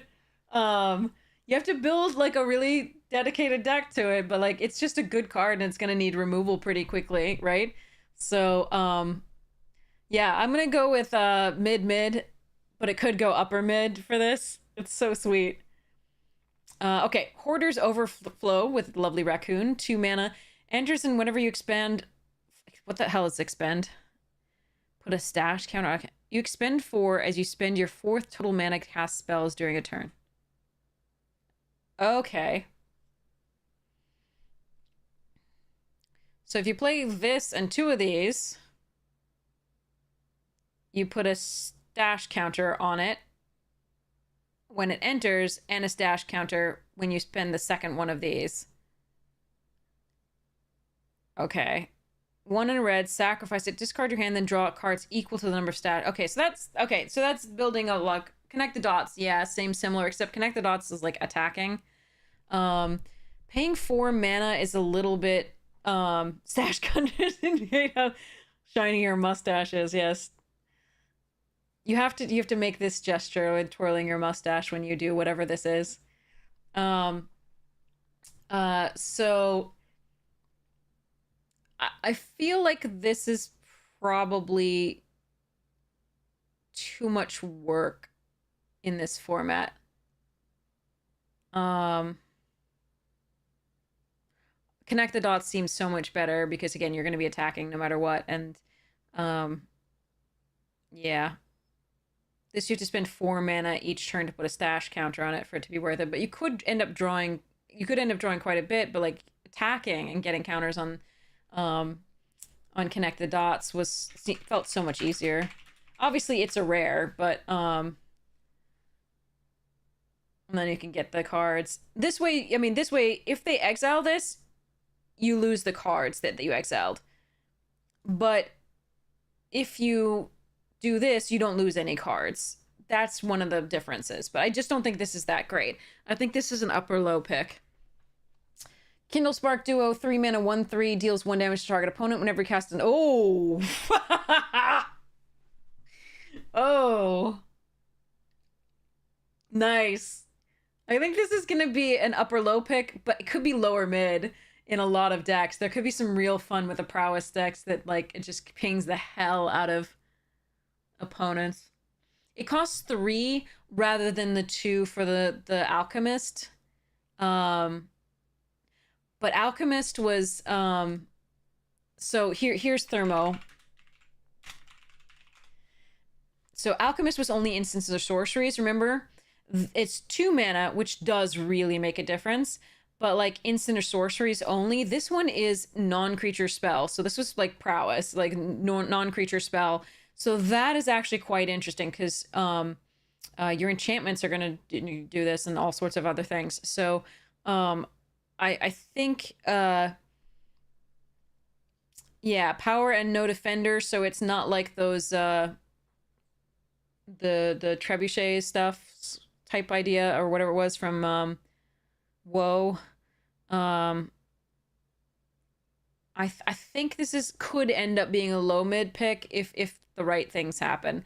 But I think it's a low pick, but it's an upper low, and it has a lot of versatility. Sorry, usefulness rather, not versatility. Might of the Meek, 1 mana, target creature gains trample until end of turn. It also gets +1/+0 until end of turn. You control a mouse, draw a card. Okay, so this is a cantrip. It's really nice, especially with the Kindle Spark Duo. And for maybe getting damage into your opponent and drawing a card to enable one of the gecko, like the lizard type thing, if an opponent lost life. Again, this one also deals 1 damage to any target, draw a card. There's a lot of things with 1 toughness, so this actually has some versatility here, some usefulness rather.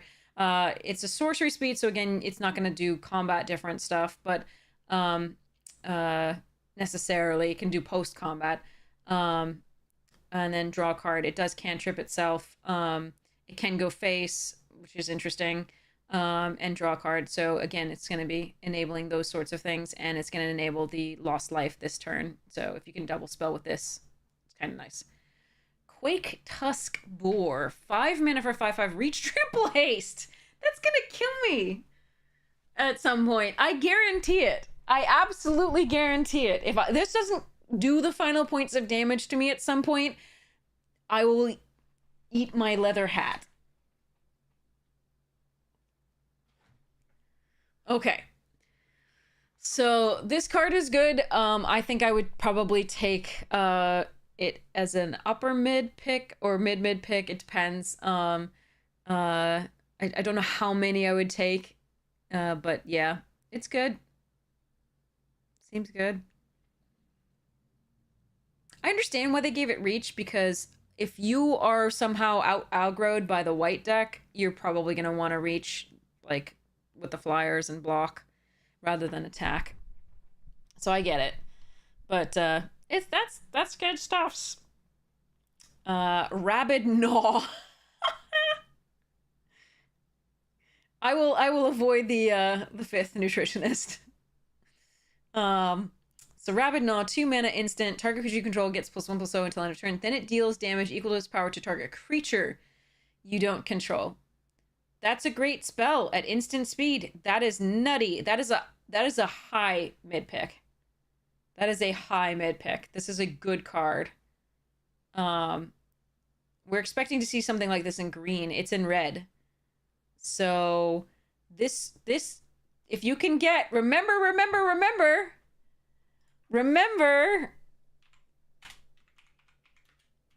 I said they didn't have a Fall of the Hammer. They do. But Fall of the Hammer was common. But like, let's just go. My dream will be to go Heartfire Hero into Rabidnother first thing, Rabidnother second thing, Rabidnother third thing, GG. This is so strange. Okay, but this is great. It's a great card. Upper mid pick. I like it. I don't remember a bite spell in red being that normal, but again, Fall of the Hammer is the one I know of.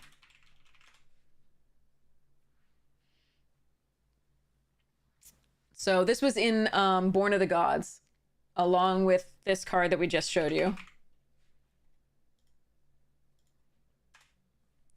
And this is what I did to somebody. I had like 4 Fall of the Hammers in sequence. And it was just so beautiful. With a Satyr Hoplite, and the Satyr Hoplite just went all the way. So, yeah. Anyway, this is yeah. And the artwork is epic. Okay. Raccoon Rallier! Raccoons. Okay. 2 mana, 2/2. Target creature you control gains haste until end of turn. Activate only as a sorcery. Okay. I'm not sure I would ever activate it at not a sorcery speed, but okay. Statistically, I've liked this effect overall in red-green best because you just make something giant go quickly. Once you can no longer attack with this, it gains additional usefulness later on in the game. So I think this is a fine card. I think it's an upper-low pick to lower-mid, but it's a decent card that you might want one of in your red-green decks. And in some, just like a lot of red decks will be fine with it. Because again, it's a 2/2 that has usefulness later on. So cute, little bard raccoon. Okay. Reptilian Recruiter, 5 mana, 4/2 trample. When it enters, choose target creature. If that creature's power is 2 or less, or if you control another lizard, gain control of that creature until end of turn, untap. Oh, this card is good.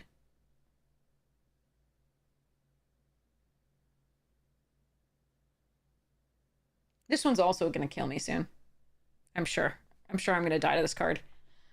4/2 trample that also steals a 2-power blocker and then throws it at you is pretty darn good.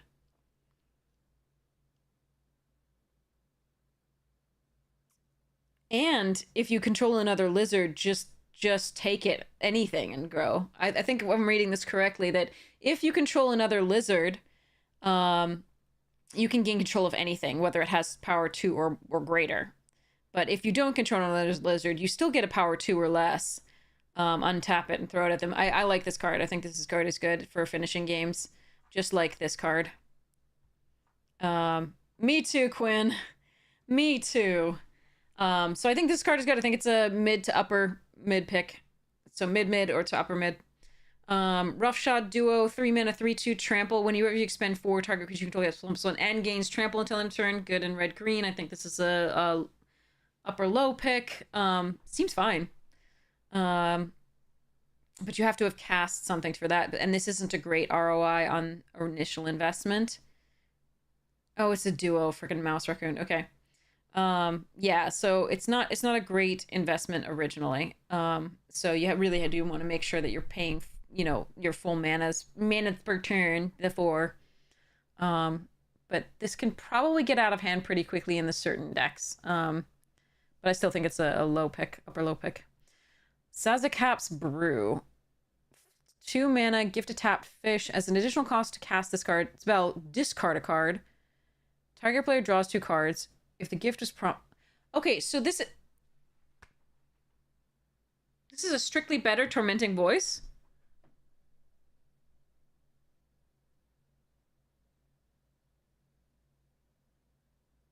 Because it has another option of things to do.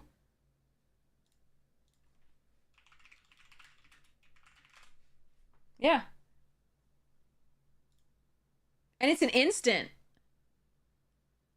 What the hell?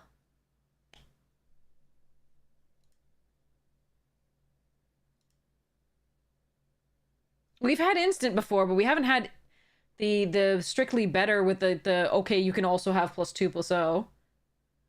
Gift a tapped fish. I like this card. Especially in the prowess deck. That is sweet.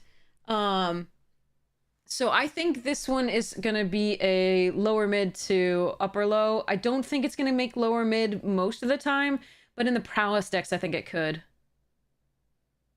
You like the Wicked Roll token better? I don't know. This is kind of sweet.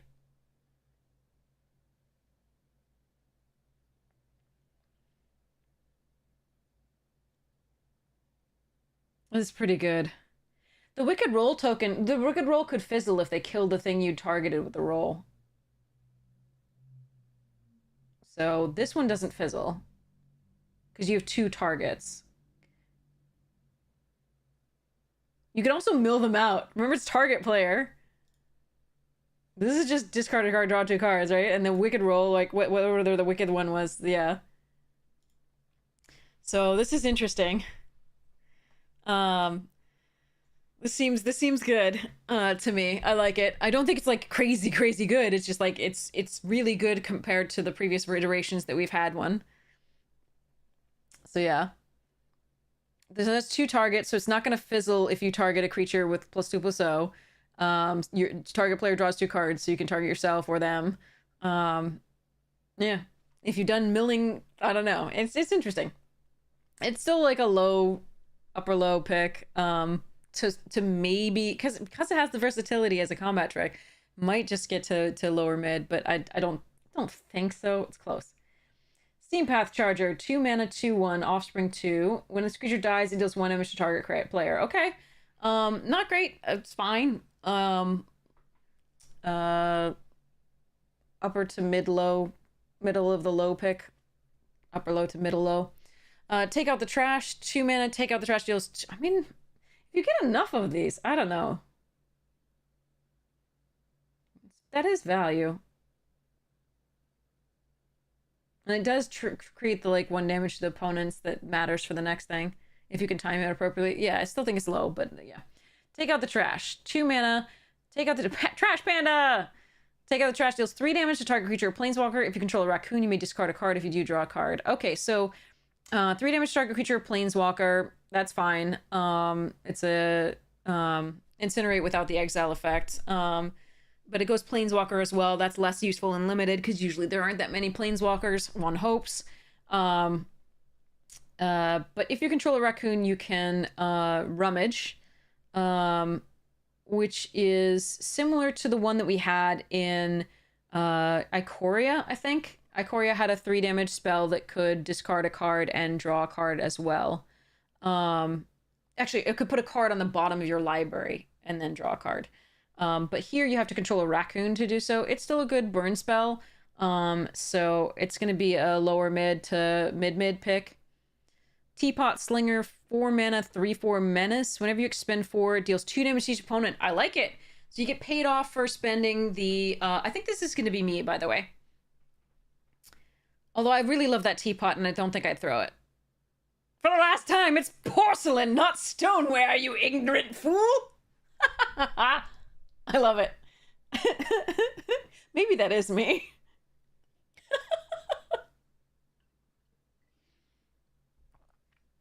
That's awesome. Okay, I like this card. I think it's a mid pick. Seems pretty sweet. You can keep getting those 2 damage things happening is fine. It's not a great ROI for its stuff, but Menace on a 3/4 for 4 is not awful. Valley Rally, 3 mana, gift of food. Creatures you control get +2/+0 until end of turn. If the gift is from target creature you control gains first strike until end of turn. Okay, I mean, it's a mass pump spell that I really do like, especially in the Boros deck here with the rabbits that go wide or the mice that go wide, and then you just get to pump it, just like with the charge. It's a nice thing.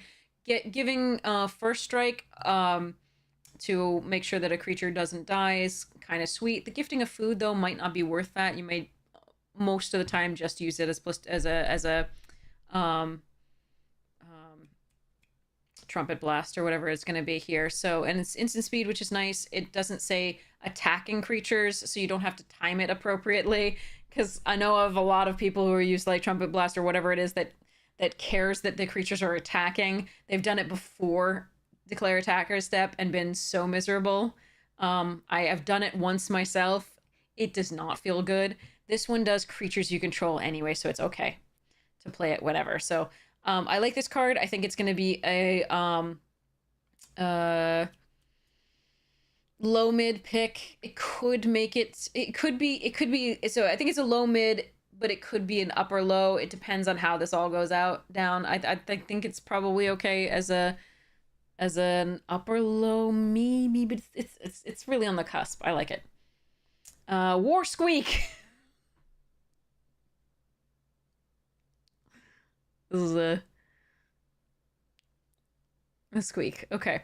1 mana aura. When it enters, target creature an opponent controls can't block this turn. Oh, it's Hammerhand. Enchanted creature gets +1/+1 and has haste. So it's this. In certain formats, this was nutty. The first format it was printed in, which was like it was one of the core sets, I think. Yeah, Magic 2015. This was a really good card in 2015. In Dominaria United, not so much. In this, I don't know. I really don't know. I'm gonna go as low pick, but I don't know what it is here in this one. It's very cute. But yeah, so Hammerhand reprinted as War Squeak. Which one's more intimidating, I wonder? I think it's the War Squeak, definitely. Whisker Quill Scribe. Whisker Quill Scribe. Say that 3 times fast. 2 mana 2/2. Okay, whenever it has Valiant. Whenever it comes to target a spell or ability you control for the first time you turn, you may discard a card, so you can rummage. Fine, it's not great. Low pick. It's perfectly playable, but low pick. Wildfire Howl. 3 mana, gift a card, deals 2 damage to each creature.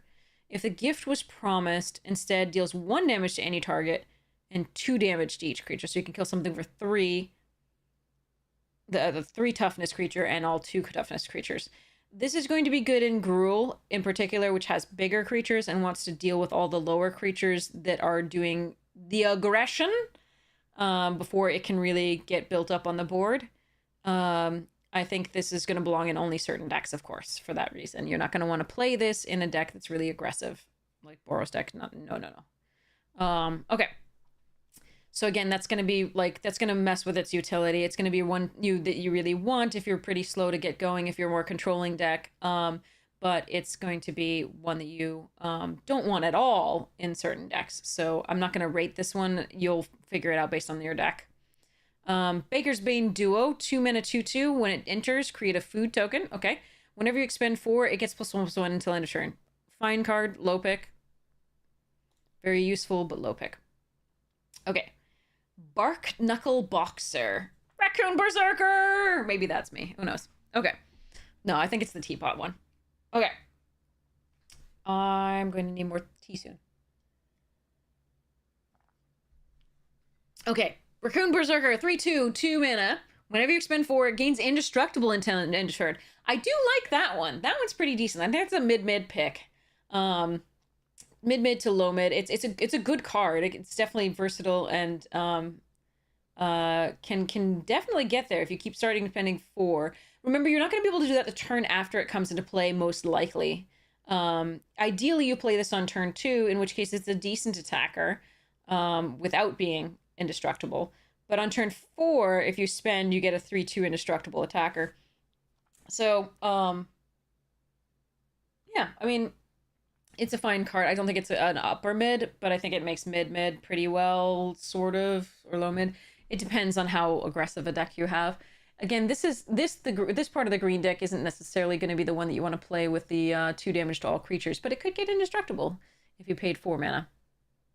So you could do like a 1 mana and then the 3 mana and then would gain and start. I don't know. Anyway, Brambleguard Veteran, another Raccoon Warrior, 3 mana, 3/4. That's already good stats. Okay, so this is the Kindred, like, raccoons you control get +1/+1 gain vigilance whenever you expend 4. That's pretty sweet. Following the Barknuckle into the Brambleguide Veteran into a 4 mana raccoon would be super sweet. I like this card. I think this is an upper mid pick, just because of the stats are really good already, especially in this format. And I think that, like, just having the extra maybe attacking for as a 4/5 on turn 4 is pretty sweet. With vigilance. So that's nice. I like this card a lot. I think this is upper mid pick. Bushy Bodyguard, Squirrel Warrior, 2 mana, 2/1, Offspring 2. When this creature enters, you may forage. If you do, put 2 +1/+1 counters on it. So it's good late game.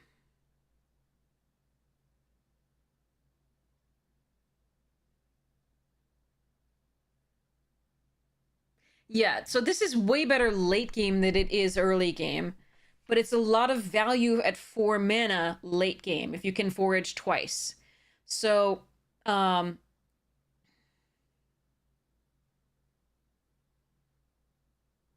I don't mean truly, sorry, I should say mid game. Like, if you have ways of milling early or making a food early, like we've seen in white, then like multiple food or milling and multiple food, then this is going to be really good because it's going to be 4 mana to put a 4/3 and a 3/3 into play. So as long as you can forage or sacrifice food twice, like, that's going to be pretty nice.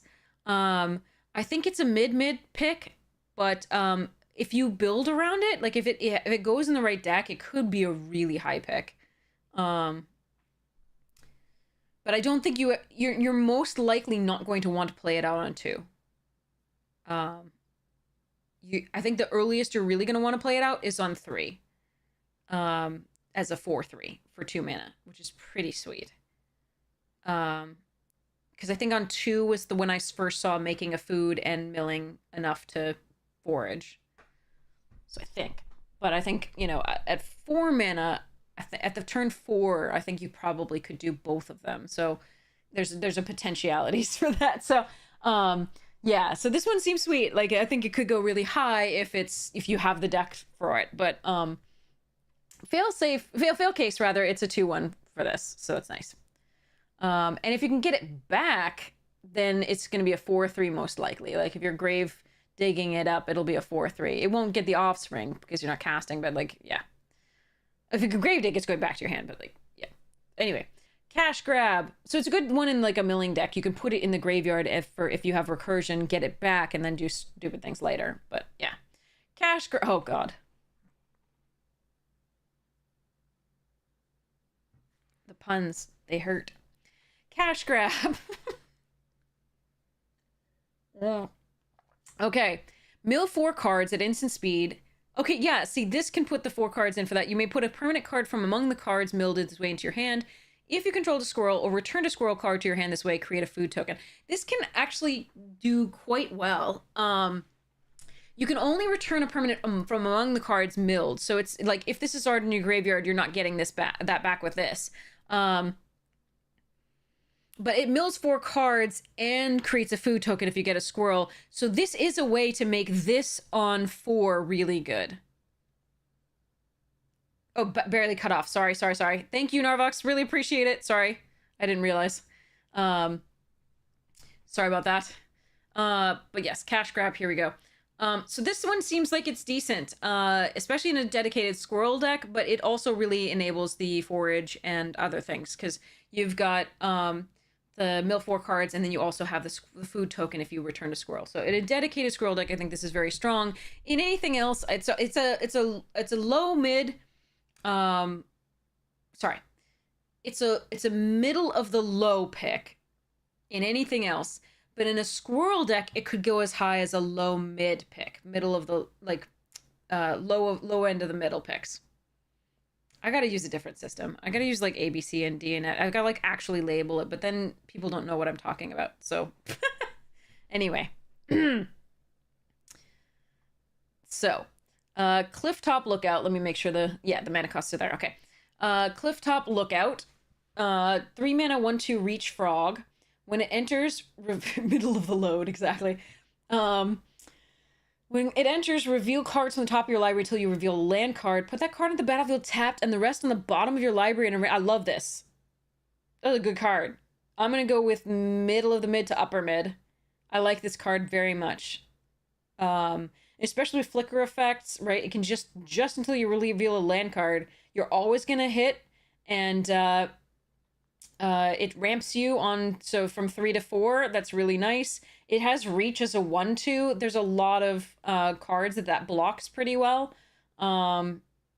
It ramps you. I want it. It's a good card. End of story. And it's a frog, and its art is nice. So yeah, I'm gonna go with mid to upper mid on this one. Curious Forager. 3 mana 3/2. When it enters, you may pay forage. When you do, return target permanent card from your graveyard. That's great. It doesn't want to be played on 3, even though it's it's not the worst card to play on 3 if you're desperate, naked. But it's a good late card. Because as long as you can forage, I mean, or like it makes this card much better. Definitely. So, if you have this card. Right? These cards work really well together. So I think this is going to be a mid pick, or upper mid pick. Because again, it returns any target permanent from your graveyard to your hand. That's a really nice thing, as long as you forage. Again, you're going to want to forage later if you don't have things that enable getting stuff into your graveyard early. But this is a way to get things into your graveyard early, to get value off of this. All right. Druid of the Spade. Can you still see? Okay, yeah. 2/3. As long as you control a token, it gets +2/+2 and has trample. Okay.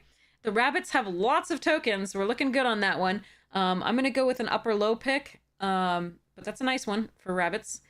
Galewind Moose. 6 mana 6/6 flash. Vigilance Reach. Jesus Christ. I'm sorry. What?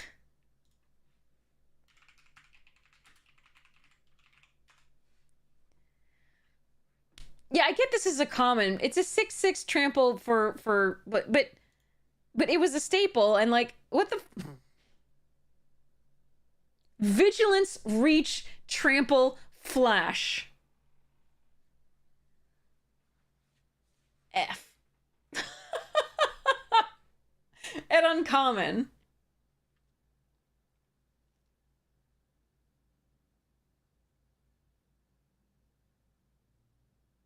It's great. Take it. Yeah, the charging monster sword being replaced too. That was the boar that we saw earlier. This is so good. I love it. Obviously, you have to get to 6 mana. So again, maybe you get punished for trying for this in green if you hit against a really aggressive deck. But this is a very good card. I think this is an upper mid to take. It's just it's so good. Moose and Squirrel. Yeah.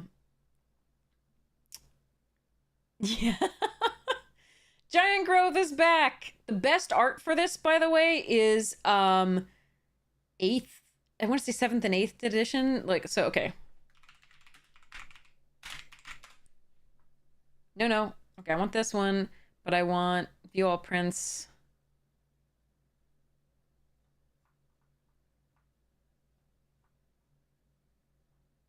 This one. Yeah, 8th edition. This is the best artwork for this. I love it. Look at the side eye. Look at the side eye that the mouse is giving the dragon, the worm. Isn't that fantastic? This is the artwork I want back. It's Deterioracy. It's so good. It's so good. Like, this artwork is so epic.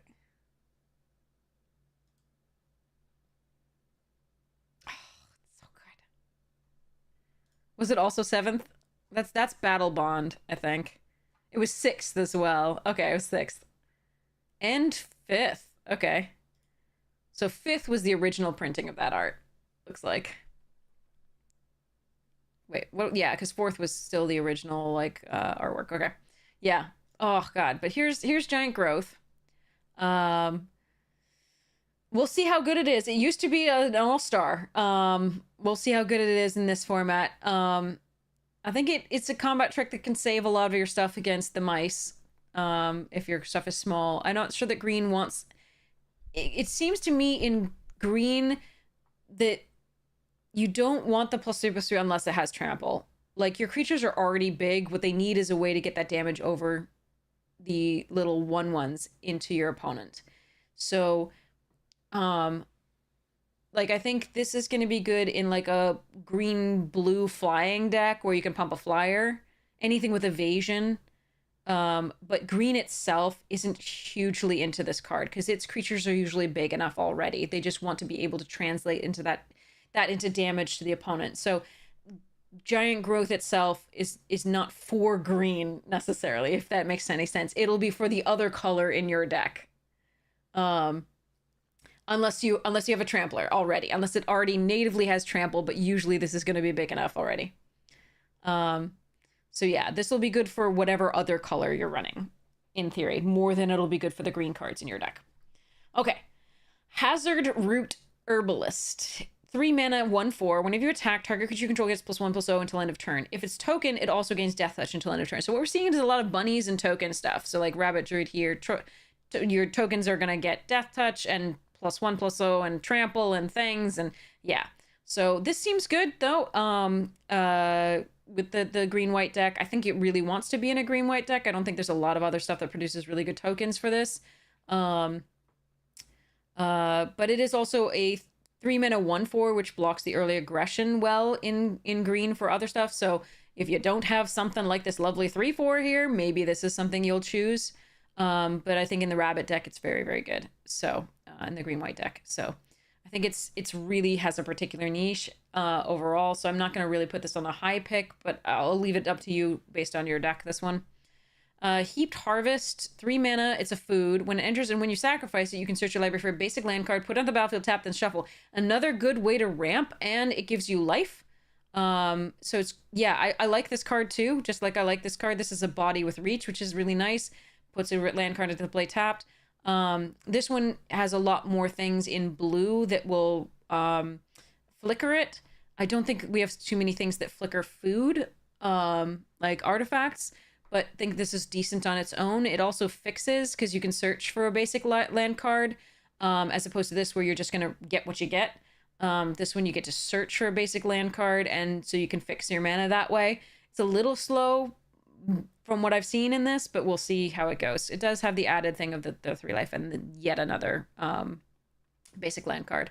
So I do like this card. I think it's a lower mid pick as opposed to a low pick, but that's me in seeing what I'm seeing here in the decks. You're not going to want it in anything other than the bigger decks that you play, like the red-green, that you really want to ramp into. If you have a bunch of like tiny little rabbits and green-white, you're not going to want Heaped Harvest, I don't think, very much.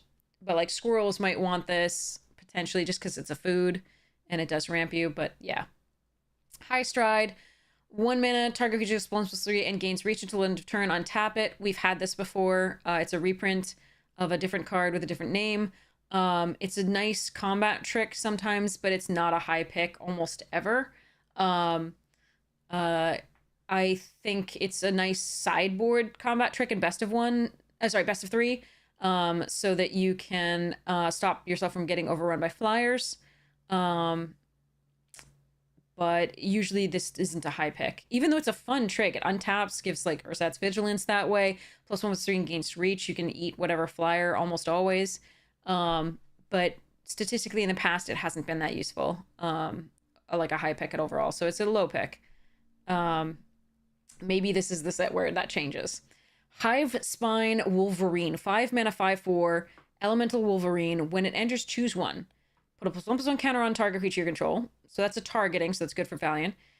Fights target creature token. Could be good.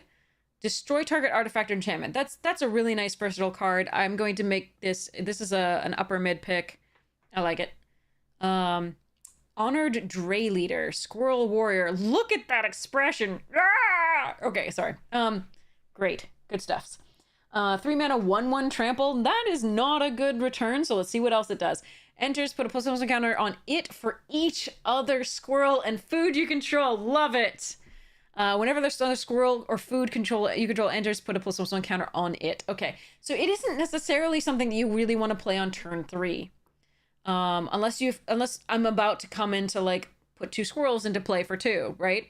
I think it's something you're going to want to be playing on turn 4 or 5 once you've amassed a few squirrels to do it. You can play it on 3, but then it's very vulnerable until you play another couple squirrel of food tokens. So you play it on 3 at your own risk, but like it's probably better for being a little bit later than 3. But again, if you're like, this is what I've got, play it naked and then start playing out squirrels and food, right? That's cool. I'm gonna go mid pick. Hunter's Talent. 2 mana. When it enters, target creature you control. Okay, this is already great. This is already great because it's already a punch spell. So already punch spell first 2. Already great. This is already going to be a really high pick in green. I'm gonna give it an upper mid, and then I'm gonna read the rest of it. Whenever you attack, target attacking creature gets +1/+1 gains trample and 10 great. And then 4 mana at the beginning of your end step, if you control a creature with power 4 or greater, draw a card. Okay, yeah, this card is like this is nearly first pickable in green. So I'm gonna go with lower end of high for this. This is a great card for green. I likes it. My stomach's growling. Okay. Longstalk Brawl. 1 mana, gift a tapped fish. Choose target creature you control and target creature you don't control. Put a +1/+1 counter on the creature you control if the gift was promised. Then those creatures fight each other. Okay, so it's a 1 mana Prey Upon. Hello.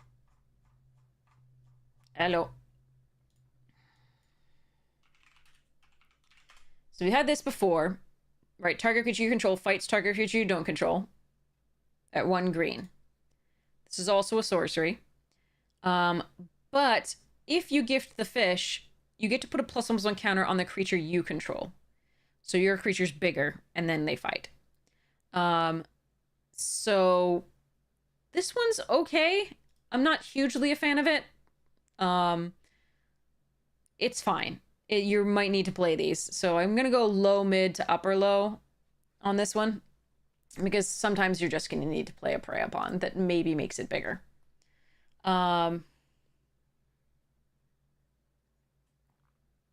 Hit Fool with... Is that celery? It looks like bok choy.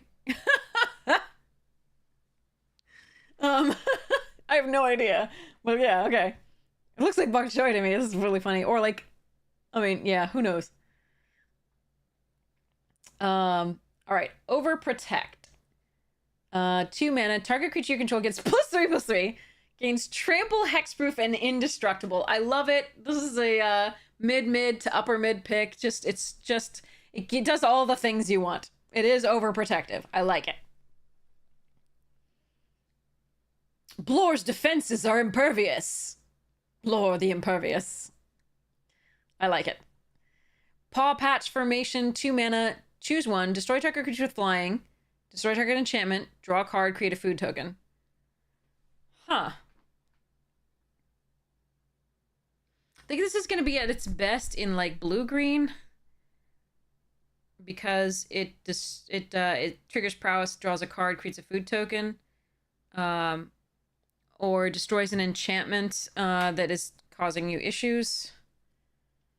I don't know. It's a fine one. I think it's a good like it's got versatility because you can draw a card, create a food token, so it's good for your squirrel decks and it replaces itself if there aren't any enchantments or creatures that need destroying.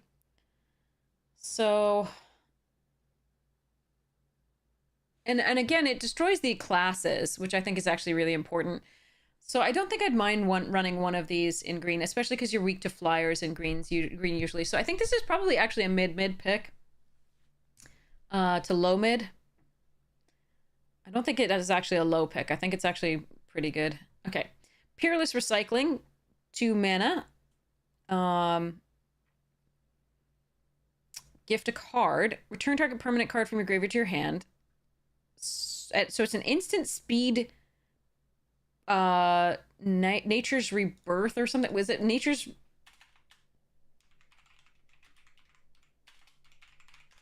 something like that? No. Nature's something. It wasn't Nature's Spiral. It was whatever. It's not a regrowth as any card. There was another one that was a permanent card from your graveyard to your hand, but it's instant speed there. If the gift was promised, instant return 2 target permanents. I think it's decent, especially if you have a bomb. It's like if you have a really powerful card, I think this is a permanent card. I think this is going to be a good one to take. But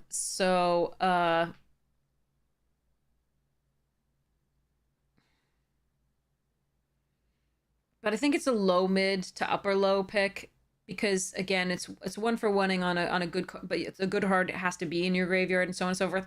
The likelihood of a good card being in your graveyard in a deck that mills or surveils is very high. So green-black is probably really going to like this. And sometimes green-blue. But I think overall it's not going to be super high because it's a 1-for-1 usually, or a 2-for-2, really, because you have to give them a card and you get 2 cards. So, but you discard 1, but you use 1 to do so. So it's an interesting one. Polywallop. 4 mana, costs 1 less to cast for each frog you control. Target creature you control deals damage equal to twice its power to target creature you don't control. I like it.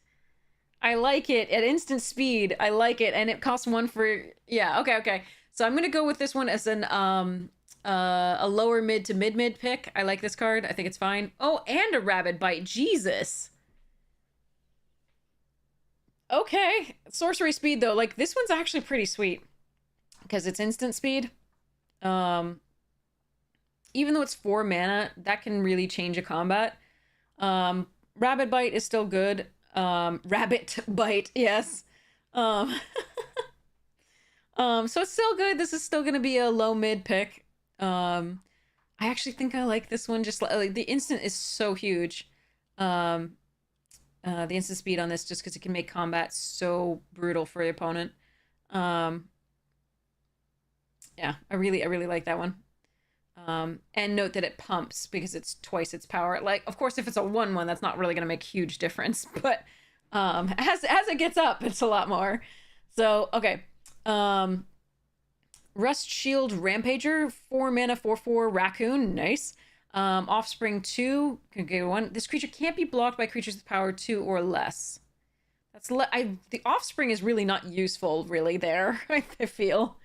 But I mean, it is a token, and we've seen stuff with token synergies that are in the rabbit deck. So, like, this could be useful if you're in the rabbit deck and you just don't have enough rabbit tokens and things.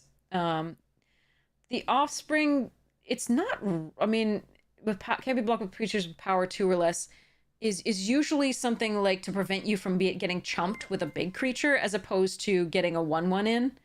So that's what I'm saying there is like it's like evasive meh. I think it's more useful as a token to enable the token synergies than it is as like, oh, I'm gonna get in with this 1/1.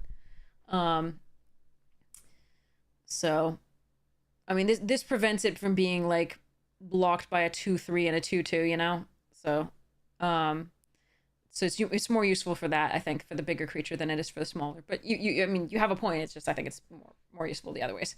Okay, seems fine. It's a 4 mana 4/4. That's a good ROI. I think this is an upper low pick or lower mid potentially, just because it's a nice return on your investment for 4 mana. Because it blocks like everything, and I think so. Official limited grades. I don't know if I've ever done that. I mean, this is as official as it gets, the first look. I don't really go back and do the, like, grading stuff after we played with them, but I should. You're right, I should take time to do that at some point. The 17 lands tier list, we could do that, then I have to give them, like, ABs as opposed to, like, upper, lower, mid, and I hate doing that, especially with, like, cards where I'm like, well, this is gonna be great in certain decks and awful in others. Sticky Tongue Sentinel, 3 mana, 3/3 with reach, decent. When it enters, return up to one other target permanent you control to its owner's hand. So you don't have to, but it is a good way to reset something or bring it back from out from underneath the claustrophobia or whatever it is. So, or the sleep, charm sleep, that's what it's called now. So again, fine. To get an ETB off something again, it's just a good ROI again against the aggressive decks. I like the 3/3 for 3s against the aggressive decks, especially ones with reach when there's so many flyers. I actually like this card. It's an upper low pick, but it's still upper low. Like, it's actually really upper of the low parts. Might make it to, no, I don't think it'll make it to lower mid. Maybe. Just because green really doesn't want to be overrun by the craziness. Stalking the Pantry. 1 mana, whenever you put 1 or more +1/+1 counters on a creature you control, put a supply counter on it. 2, remove a supply counter from Stalking the Pantry, draw a card. So this is for that, like, heroic stuff that puts +1/+1 counters on stuff. And then I'm seeing this +1/+1 counter here, +1/+1 counter here.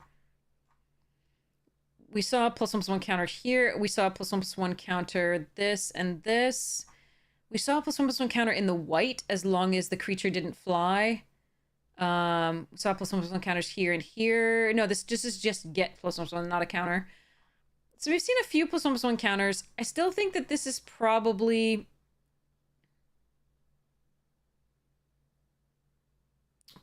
not worth it unless you really have a ton.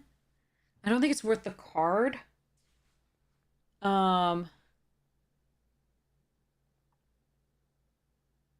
Maybe. Like, I'm going to put it as a low pick right now.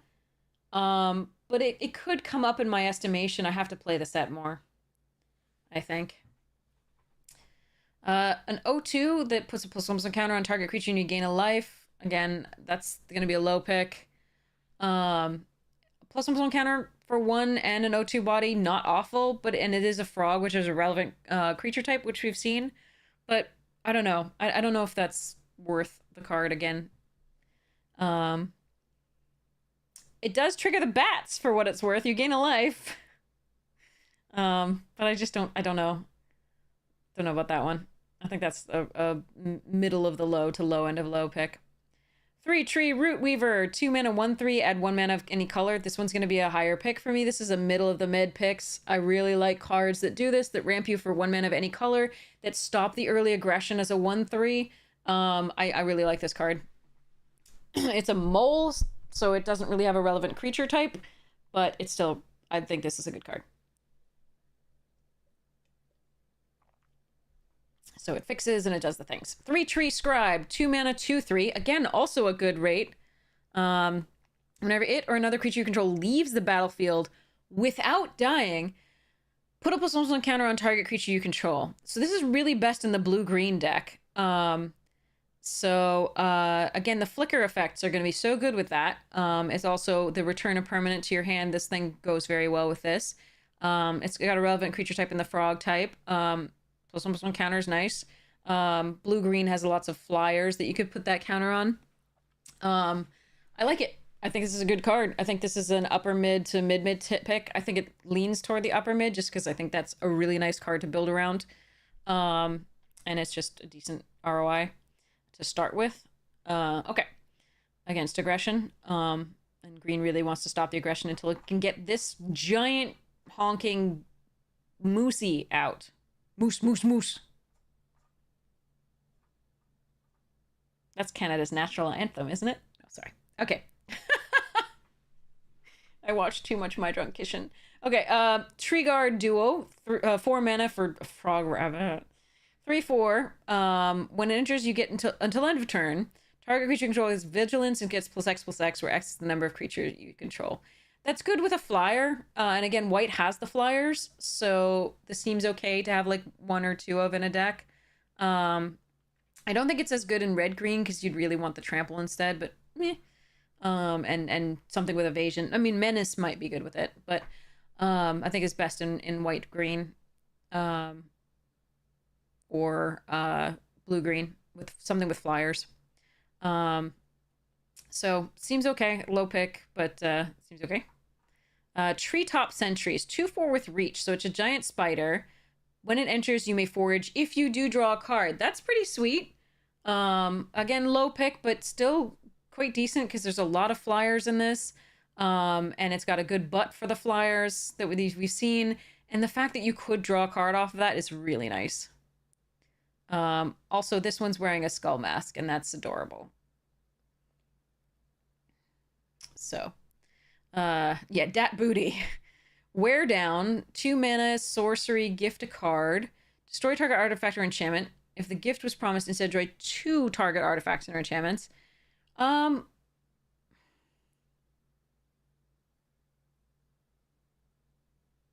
mean, I think you're only ever going to destroy 1 target artifact and enchantment.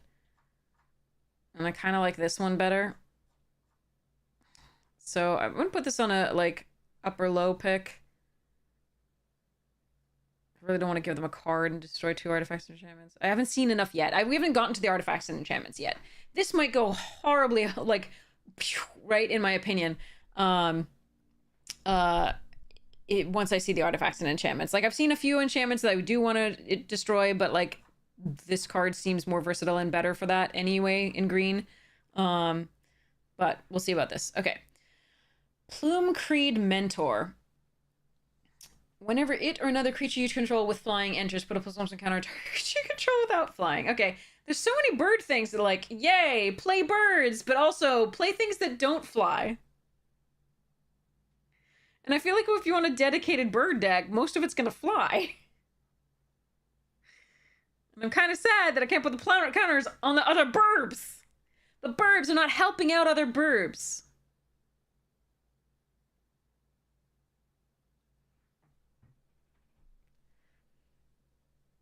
Moose and squirrel, yes. Burbs need to help out other burbs. Burbs apparently don't care about other burbs in this.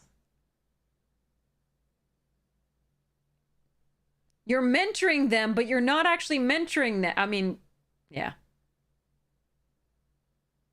Yeah, but you don't care if they're not soaring. Anyway, sorry. You only care about them if they're not soaring. Anyway. It's a 2/3 flyer for 3. I feel like, I don't know. I feel like if you prioritize the flyers, then this is just not going to be... I'm sure you'll have other things without flying, but like, it's going to be a feel bad when this is the first thing that comes down, and then... I don't know. I don't know how to value these because I don't... The mixture of flyers and not flyers is interesting. Like, white-blue just has a ton of flyers. Like, are you going to also run... I don't know.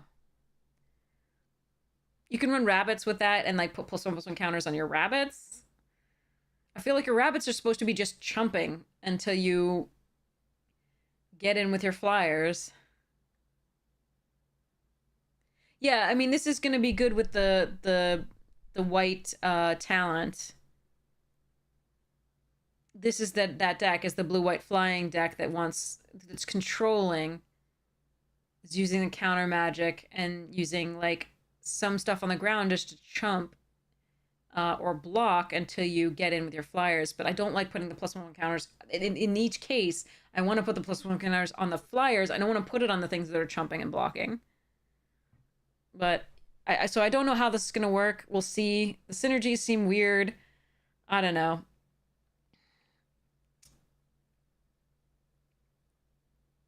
Anyway, seed pods. I don't know how to value this card yet at all. Like, you almost certainly will not have a deck with only flyers. But my point is, even if you don't have a deck with only flyers, you're really going to want to pump the flyers. You're not going to want to pump the stuff on the ground that's just sort of being expendable for the most part. For the most part. Like, if you get the really controlling stuff and you can pump that wall and nothing can get through it, great. But, like, I don't know. That's just what I'm saying. I'd rather be putting +1 counters on my flyers.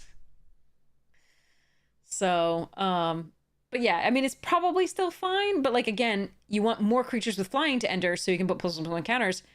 But you can't put those on the flyers. So, yeah, it's just, I don't know. We'll see how this goes. Seed Pod Squire, 4 mana, 3/3 flyer. When it attacks, target creature you control without flying gets +1/+1 until end of turn. Yeah, okay. I'm not gonna evaluate this shit. This mechanic is a little bit weird to me right now. It seems fine. I don't know how to value that yet. Like, I think this could be splashed in a green-white deck really happily. But, like, in a dedicated blue-white deck with a ton of flyer, I don't know. If you have really good non-flyer, but, like, then why are you... Yeah. It's just that the mechanics and how to make... What a deck wants to do that feels a little off with this. Because, like, let's say you go Plume-Creed into Mentor, like, Plume-Creed Mentor into Squire. That's just a feel bad. I don't know. It's you're not getting the value. Like, it's... Yeah. Like, if your first play is on turn 3, which it often is, and it's, like, Mentor into this, like... You're just not getting the value. I mean, here it's attacks... This is an attack trigger... And a 4 mana 3/3 flyer is a good ROI. This is a fine card. Like, yeah. It's just the other part of it that I don't know how to evaluate yet. Like, this is a perfectly fine card. Like, a 4 mana 3/3 flyer that has a potential upside is nice. It's a phantom monster, right? Or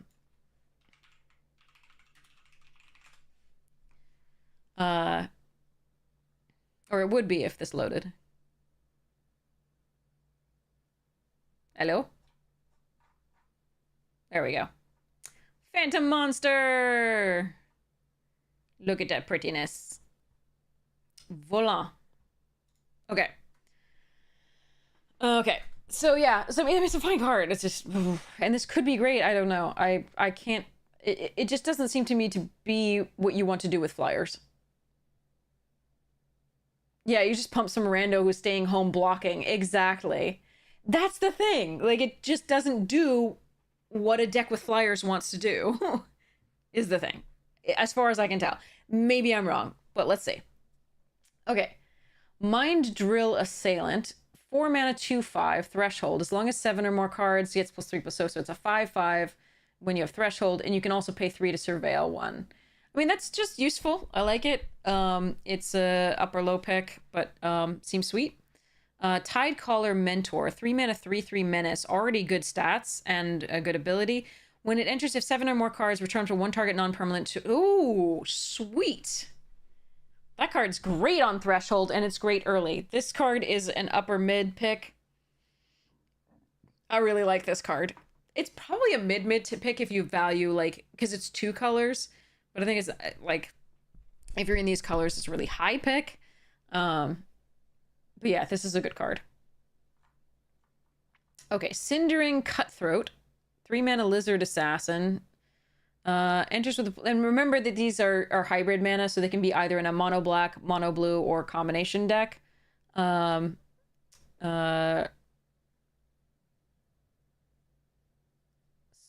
Cindering Cutthroat, 3/2. Enters with +1/+1 counter if opponent lost life this turn, and can gain Menace. Okay. Fine card. Upper low. Seems sweet. Fireglass Mentor. 2 mana, 2/1. At the beginning of your second main phase, and if opponent lost life this turn, exile top 2 cards, choose one of them until end of turn, you can play that card. Okay, it's a good way to effectively draw cards. It does exile, which means you're not going to get the value out of putting those in the graveyard that you would with the Surveil and other stuff, so... but it's a good way to get more things to go through. It's the beginning of your second main phase, so if you hit with something on the attack, it's more likely to be what the case is here. it does mean that it's only until the end of this turn, so it does mean that you're going to want to do this via attacking and not via a spell, because you want to leave your mana up to be able to play those 2 cards. So it's an interesting one. I like it. I think it's a good card. I think it's a mid pick to do that, but it's also going to be better later game when you really want to you choose one of them to play that card. Yeah, so still you're going to want to make sure that you have the mana open to play it. So ideally you get in via the attack and not via spell, so that you can then play that card. Yeah, it has a one mana burn spell. Of course, they can turn it on, but again, and Thermal Alchemist, etc. I think I would rather.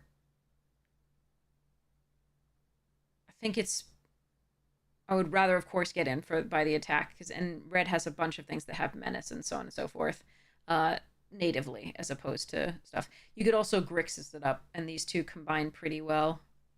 Not because you can get Threshold, but because this has menace natively. Okay, so I'm gonna go with mid on this one. Can get to upper mid in the right deck. Junkblade Bruiser, 5 mana, 4/5. Whenever you spend 4, it gets +2/+1 until end of turn. Has trample, so it would be a 6/6. It's fine. It's a raccoon. It's Berserker. What's not to love? So I think this is a low pick, but it's still good. Upper low. Wandertail Mentor. Gruul 2/2 add. Okay, yeah, it's a mana dork and spend 4, put a +1 on counter. Yeah, okay. This is an upper mid pick. This is a great card. Beauregard Mentor. Selesnya Trample. Power and toughness equal to the number of creatures you control. Okay. Okay. That's sweet. It's no Bunnicorn. Although Bunnicorn didn't have trample, right? Does it?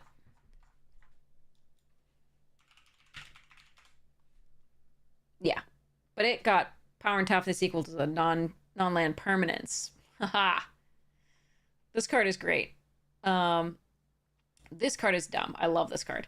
But Mentor's good. So this is going to be a probably a I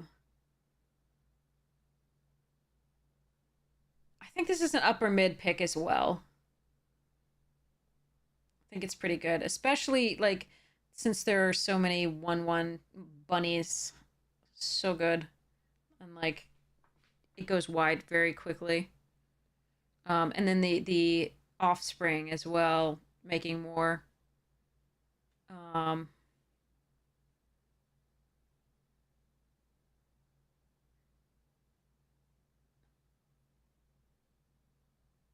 Trying to think about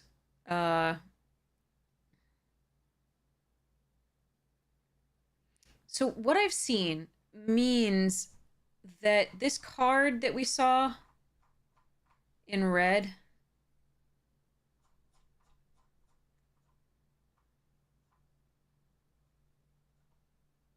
this Wildfire Howl seems like a really powerful card against you may want to just run this card if you're in red, even if it might kill a lot of your creatures, because if your opponent gets off to a certain start, you're gonna need to clear the board.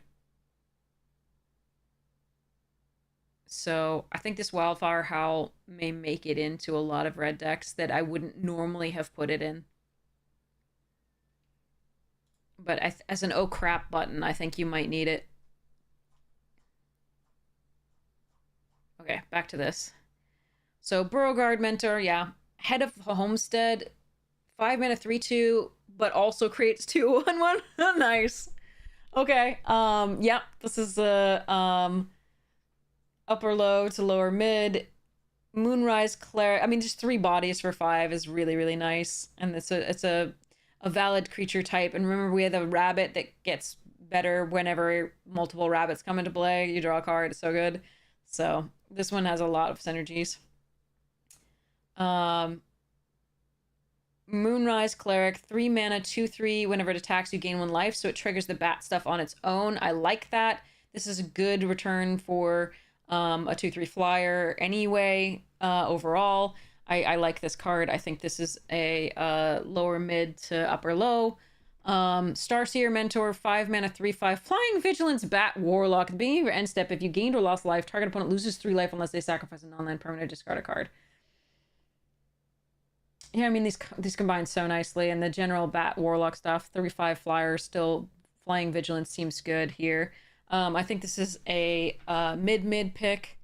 Could graduate to upper mid, but I think mid-mid for now. Stormcatch Mentor, 2 mana, 1/1 haste prowess, and makes them 1 less to cast. Instant and sorceries only, not non-creature spells, notably.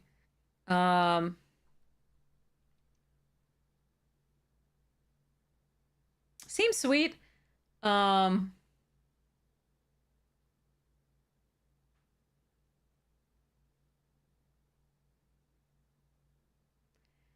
1/1, not a 2/2, but does have haste. Instant and sorceries cost 1 less to cast. I still feel like this is a mid-mid pick instead of a high-mid pick. But if you're in that deck already, then absolutely. Like, I don't think I would take it highly in, like, the first pick, first pack. Just because I've seen how many, like, how way that they can just completely block up the board early. So this isn't getting in, and it's just doing the instants and sorceries cost 1 less to cast. And for that, for 2 mana return on that, I'd still rather have a 2/2 Goblin Electromancer than that. So I think for draft, I think this is going to be like a mid pick, not an upper mid. But again, if you're already in this is crazy. So grab it. Tempest Angler, 3 mana, 2/2. When you cast a non, put a +1/+1 counter on it. Not just prowess, but damn, that thing could be great. I like this card. I think this is a low mid pick. This could be stupid. I like it.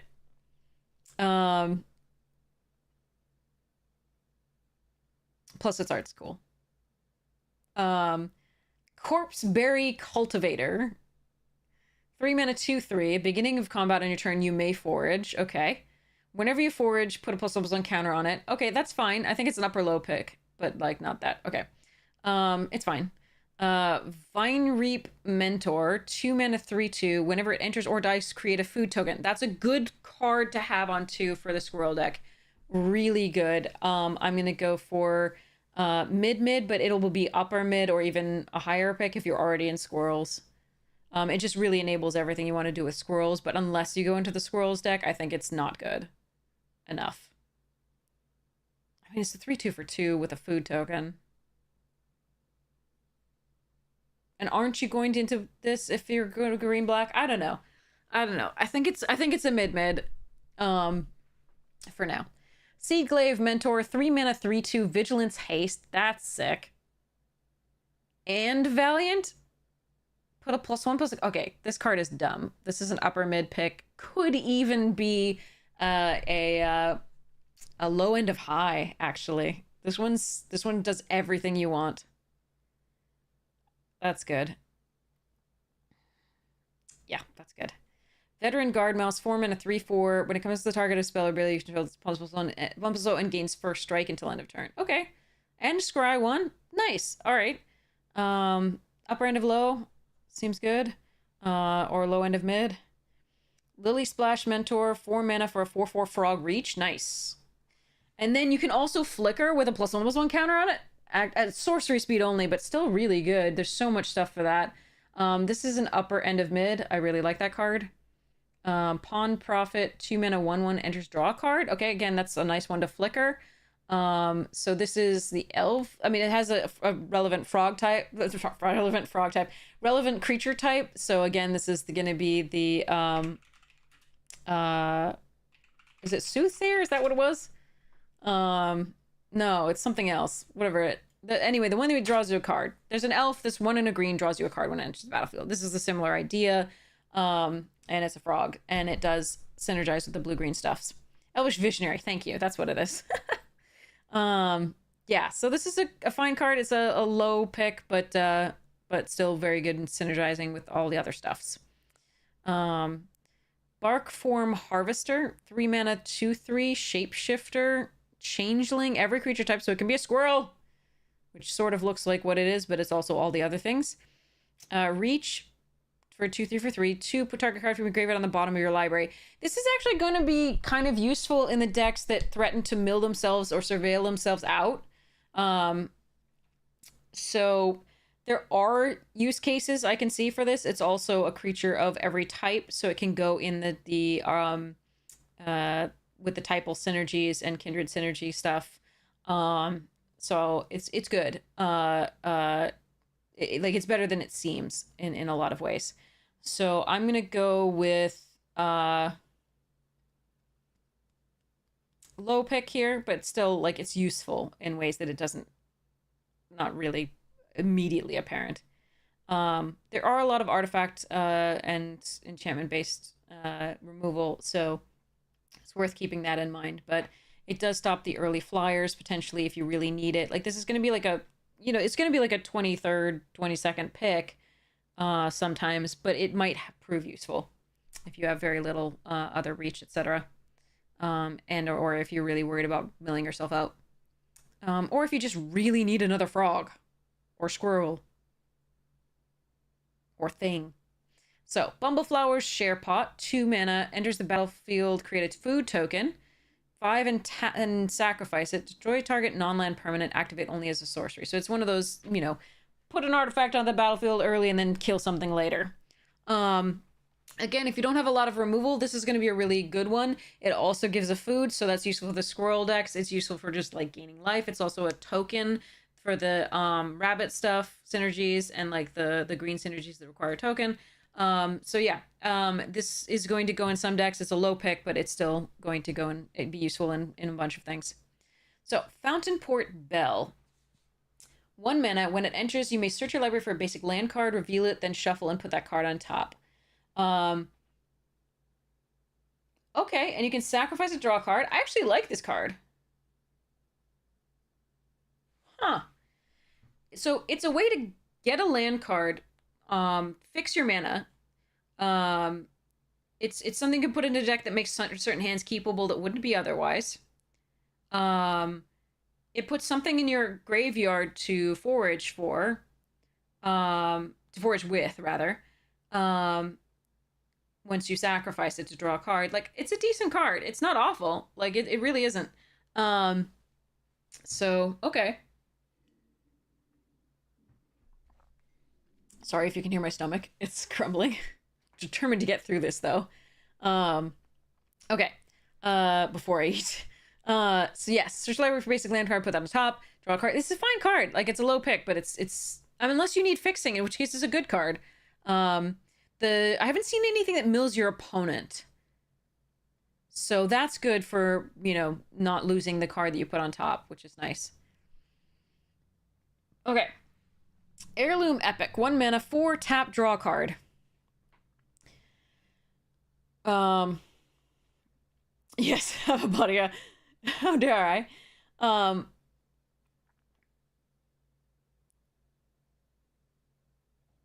Yeah, let's do sort of, so play a 2-drop while fixing on turn 1. Yeah, I mean, I think it's a good card. Like, I think this is a fine one. All right, so Heirloom Epic. 4 mana, draw a card. For each mana in this ability's activation cost, you may tap an untapped creature you control rather than pay that mana. Activate only as a sorcerer. So you could tap 4 creatures to draw a card. 4 creatures in the Heirloom Epic to draw a card. So this is going to go really well in the token creation decks to really power through. The rabbit decks seems great. Yeah.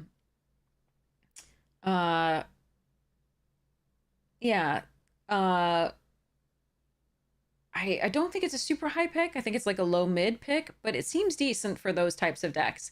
You can also just pay 4 mana to draw a card eventually. Or you can use it to make it cheaper. I think maybe it's a mid pick. But like I said, I think that's the highest it goes to me. Yeah. Activate only as a sorcery is meh for that. Absolutely. This would be sick. I think they did that very deliberately. I think this would be stupid if you could do it from your like 3, you know, like on 3 you get the 3 rabbits and then you just start drawing for free at the end of every opponent's turn. Like that's sick. Like you block and then yeah, no. I think that would be crazy. The art is very nice. But this is, so I think this is going to be a low mid pick to mid pick. I'm not sure exactly where it's going to fall. It really will depend. We'll see how it goes.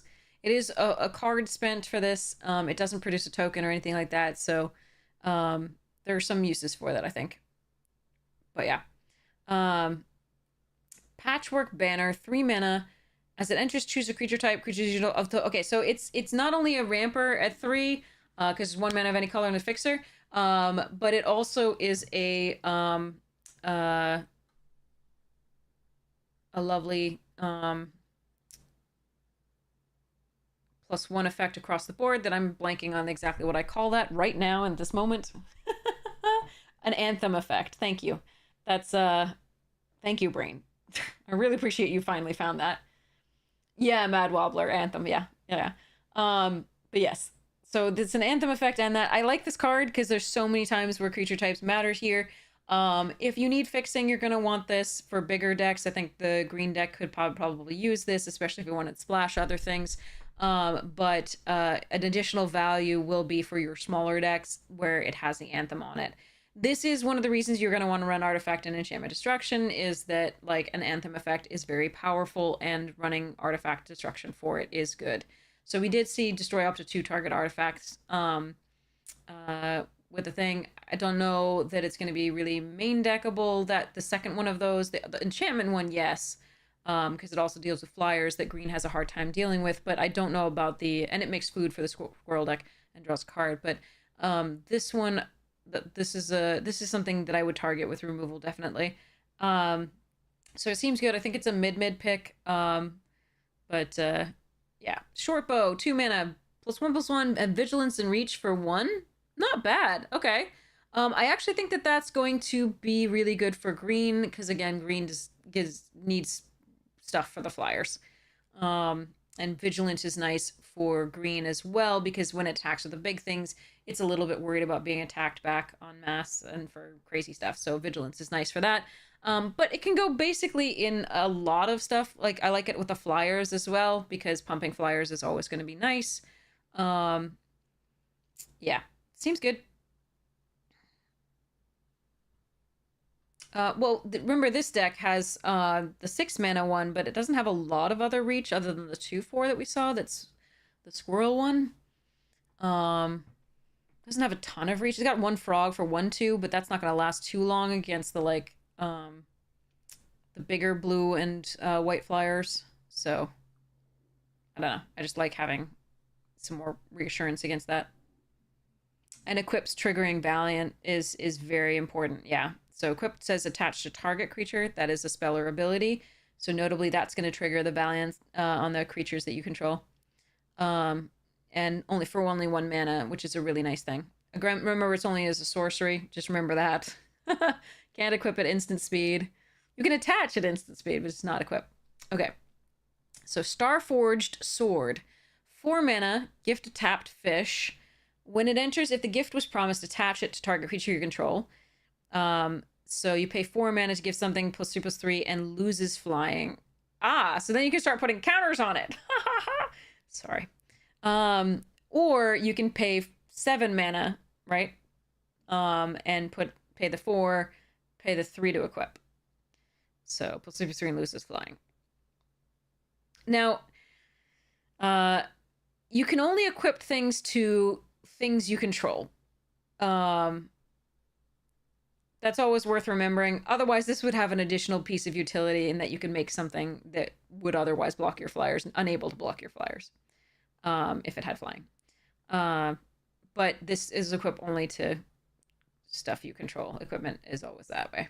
So, it says attached to target creature control, equipped only as a sorcerer. Okay. Tangle Tumbler. It's a vehicle. It's a 6/6 vigilant vehicle. 3 and tap, put a +1/+1 counter on target creature. Okay, we've seen stuff with +1/+1 synergies, which is sweet. This triggers Valiant. The +1/+1 target creature. It's also just a nice thing. It can be instant speed. Tap 2 untapped tokens you control. It becomes an artifact creature until end of turn. Okay, that's pretty sweet. All right. I like that. That's a nice one. It doesn't crew. Right? You can make it into an artifact creature, but you need 2 untapped tokens. So you can do it in the rabbit deck, or you can do it in a food deck, right? Anything that produces tokens, you can do it offspring deck, heavy deck. But other than that, you're going to need to really, like, if you don't have a lot of tokens, you're going to need, and you want to play this card, it has to, the +1/+1 counter synergies and Valiant has to matter. So, okay, food is famously great drivers, yes. My sandwich the other day and its compadre, my cake, are definitely getting on this bandwagon. All right. I love all the raccoons. That's so great.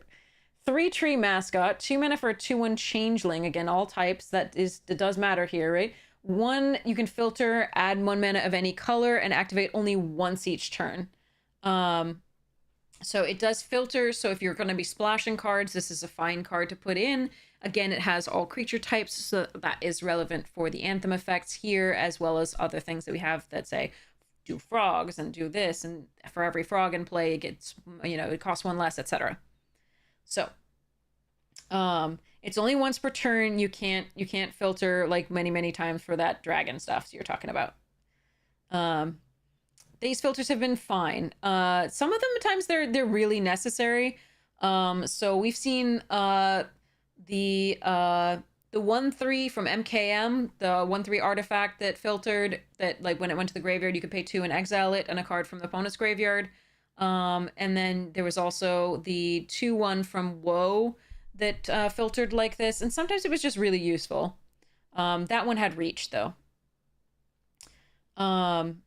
So, I don't know. Probably the rares and mythics are going to be more interesting to me currently, but Lupin Flower Village. Add 1, spend this mana only to cast a creature spell. Okay. Or add colorless. 1 and a white, tap, sacrifice it. Look at the top 6 cards of your library. You can reveal a bat, bird, mouse, or rabbit card and put it into your hand. Rest in the bottom of your library in any order. Okay, so it is getting value out of your land slot. But you're not going to add colored mana to your mana pool unless it's for a creature with it. So that's... I think this is not for a deck that I'm splashing, but for a 2-color deck, I think this is perfectly fine to get value out of your mana slot.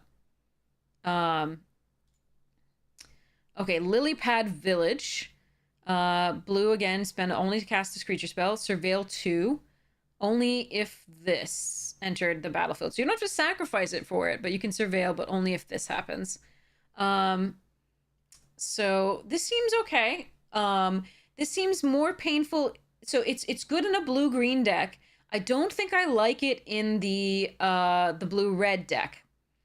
Because the blue-red deck is going to want to prioritize not just creatures, but spells heavily. And the blue-green deck is going to be better about wanting to play creatures with this. That said, I think any 2-color deck is fine using any of these villages so far that I'm seeing. I really don't want to run these in decks that are triple colors. Yeah, blue-black is fine with this too. Because it really likes Surveil and to get the threshold and so on and so forth. But the otter one is really going to prioritize spells, and so I think that's the like red-blue otter is going to really prioritize spells, and that's not going to be as good. But blue-black and blue-green I think is perfectly fine with this. Mudflat Village, 1 and a black, sacrifice it, return any of those cards from your graveyard to your hand. Yeah, I like that. That's great. Okay, yeah, perfectly useful. Again, 2-color deck. I'm not going to be picking these very highly until I figure out what I'm doing with my draft deck. So again, these are going to go pretty late overall for me in the beginning, because unless I'm already like, I know I'm a dedicated this deck, this works perfectly with that. That's what I'm going to be, figuring out whether I'm a 3-color deck, figuring out whether I've got a ton of bat, lizards, rats, and squirrels, etc. Rockface, target lizard, mouse, otter, or raccoon gets +1/+1 gaze haste. Yeah, I mean, if you have those cards, again, Same thing with all the other ones so far. Oh, that's so pretty. Oak Hollow Village, +1/+1 counter on this. Entered. Okay, yep, same thing. Hidden Grotto, again, okay, so this is a filter land, for 1, so this is more like, but it has the Surveil one, that's sweet, okay. There are definitely decks that are gonna, oh, we have all the Blossoming Sand, Swiftwater Cliffs. Wait, does it have the other ones? Did I miss the other ones? Must have missed the other ones. Where are they? Wait, does it just have those?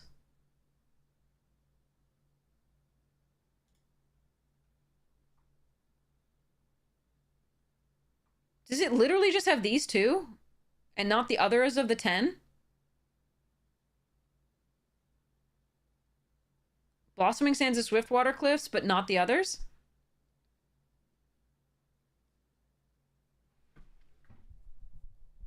The entire cycle's here? Okay. Oh, they're part of the starter kits and not in normal packs? That's really good to know. Okay. Because there's like 2 of them here, and I'm like, that doesn't make any sense.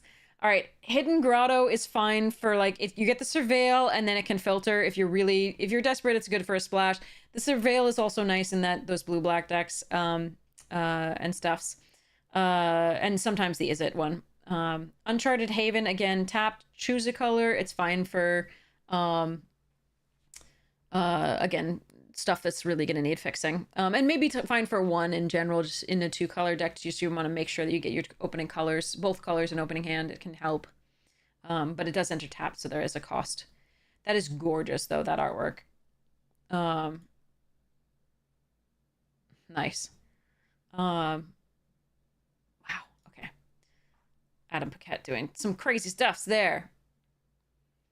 Okay, so that is every uncommon and common in the set. All at one go. It was only 193 cards, though. Compared to, like... What was... Okay, hold on. Let's see what the OTJ was. Hold on. In its commons and uncommons.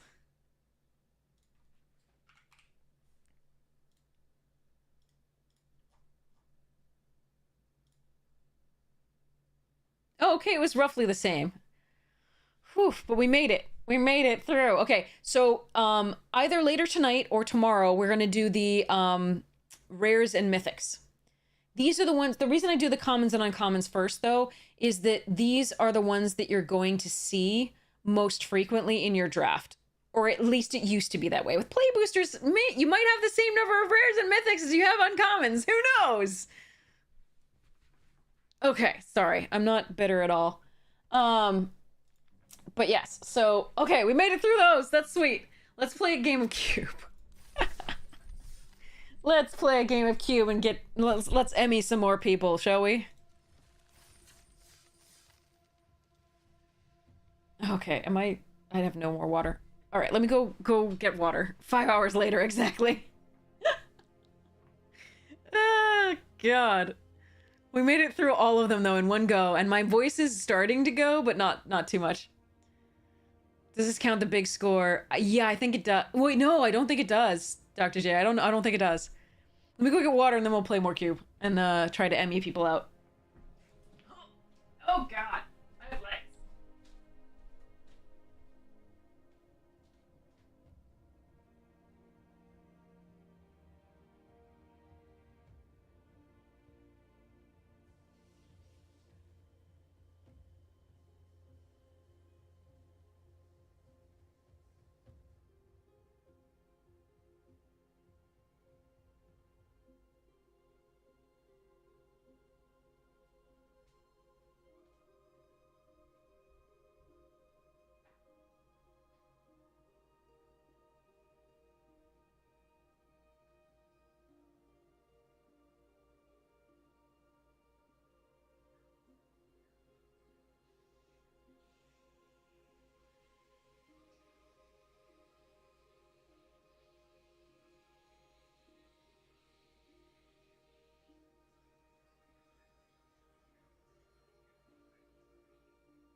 No, the big...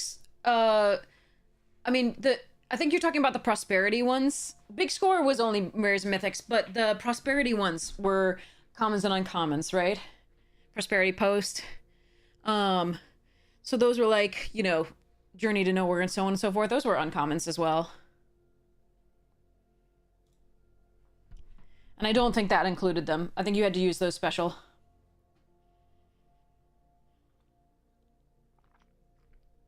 Yeah, uncommons and above, yeah. Okay. Alright, let's do this. That's Emmy. While we're waiting for an opponent, we get to look at the box topper for this thing. Ready? It's gonna be a fetch. Which fetch? Any bets?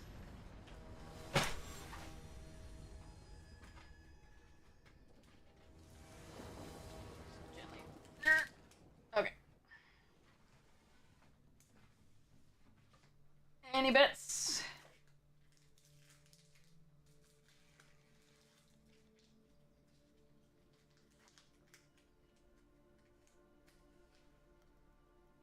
So it'll be a foil fetch. I'm gonna go with Stomping Ground.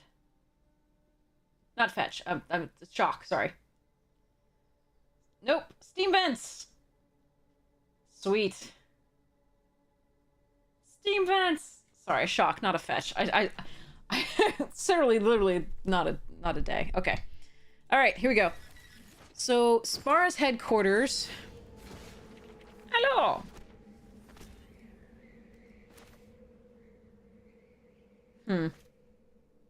Yeah.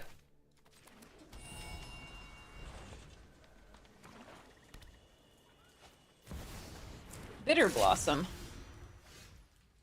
Okay.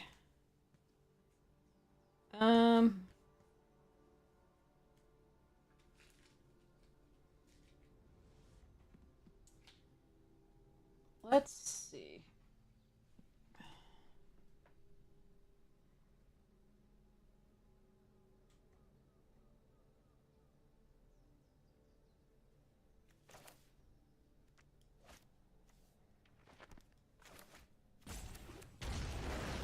think I'm gonna do this rather than Smugglers.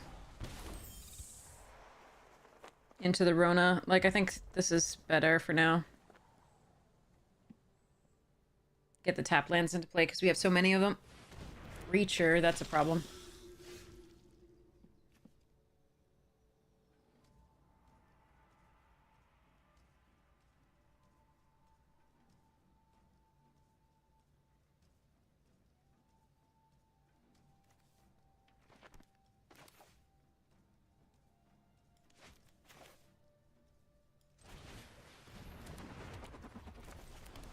Alright.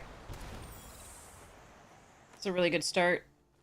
Preacher's such a nice follow-up to Bitter Blossom.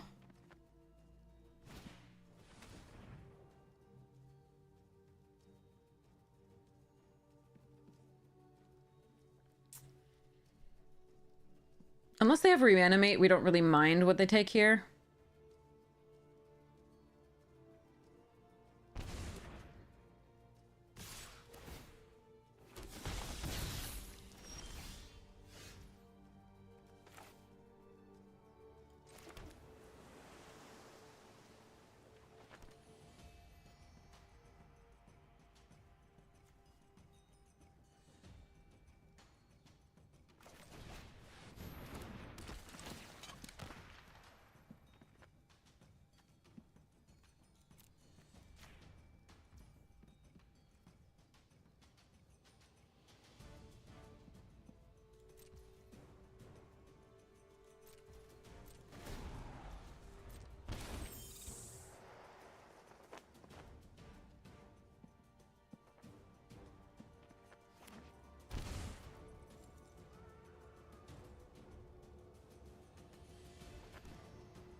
Alright.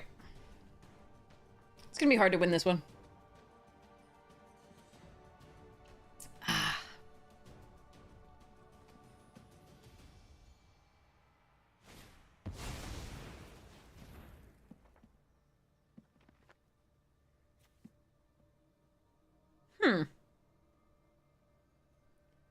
They sacrificed the preacher to do that?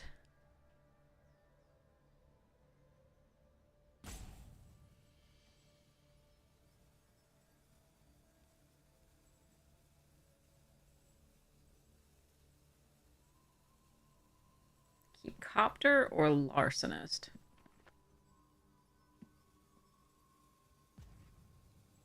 Yeah, let's just let it go. So I won't crew in response, otherwise I'd have to sacrifice the copter.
Could block this so they start draining more. Crucius. Ugh.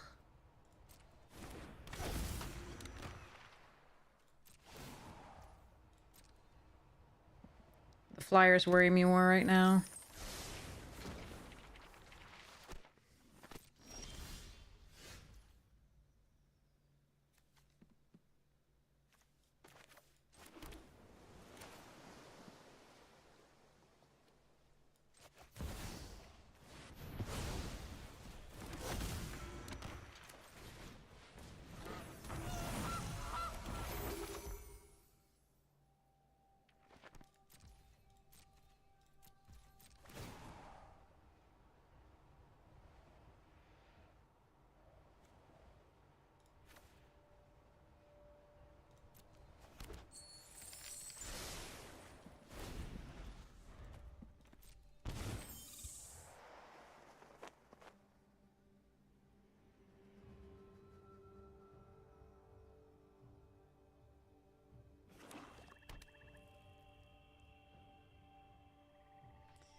Fuck.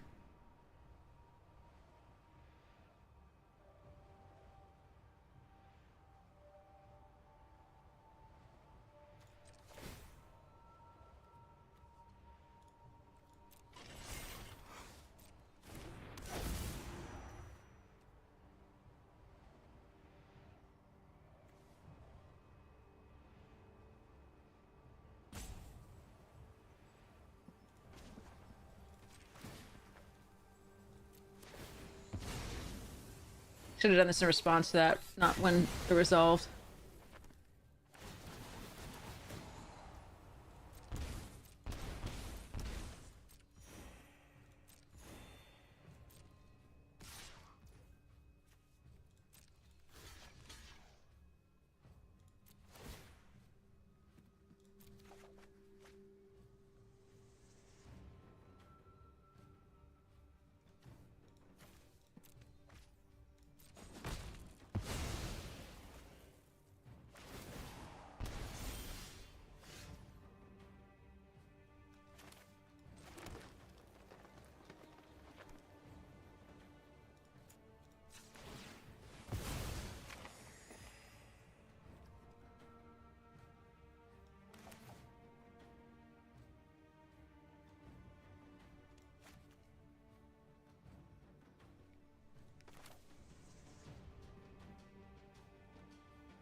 Grrg.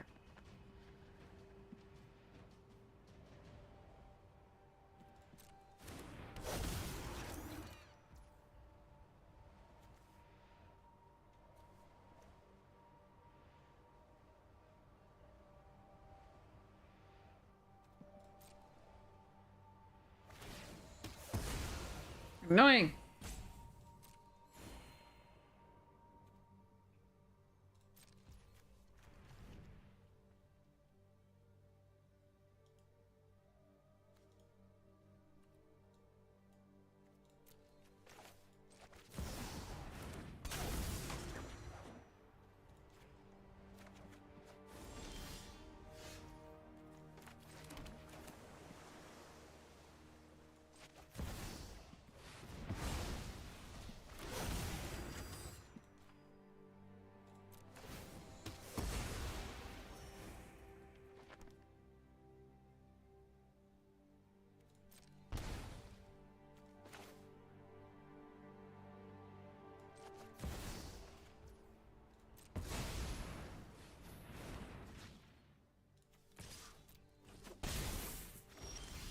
Oh, good. Oh, good.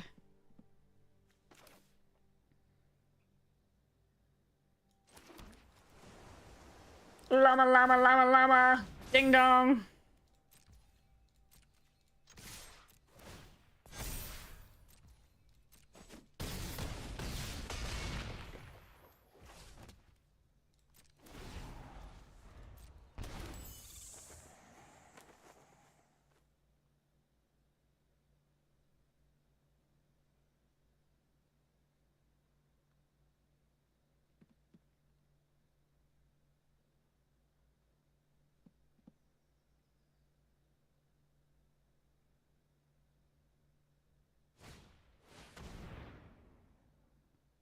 Ah, shit.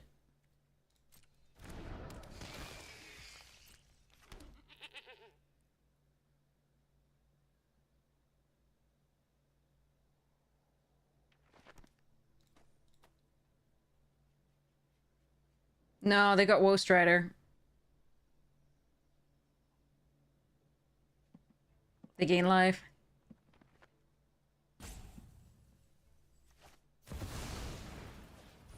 Fucking hell.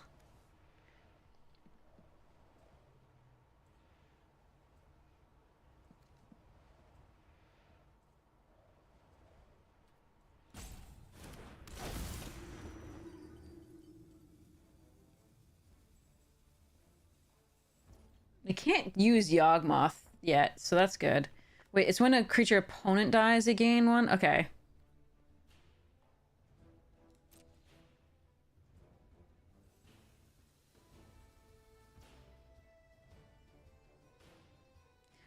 It's app nap, right? Active player, non-active player? Do I not create a 1/1?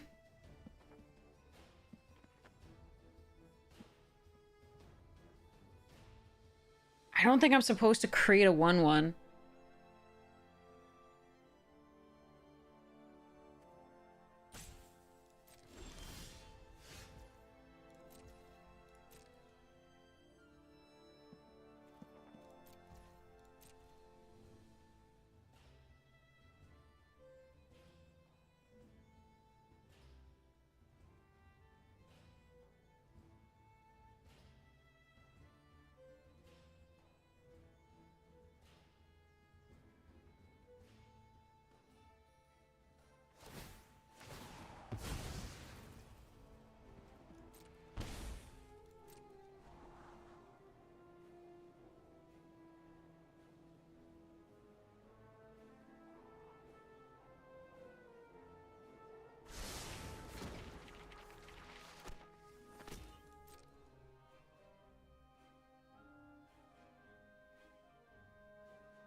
Huh. I think I could have created a 1/1.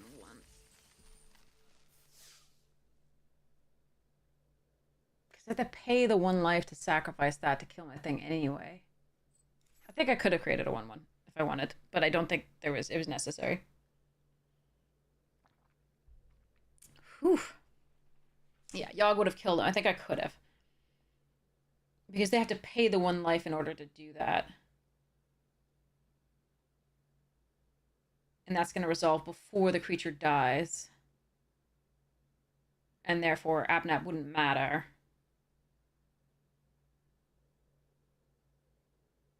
So yeah, I think we're fine.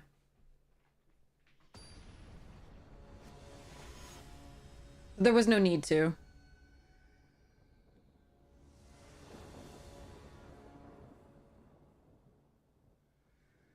Okay.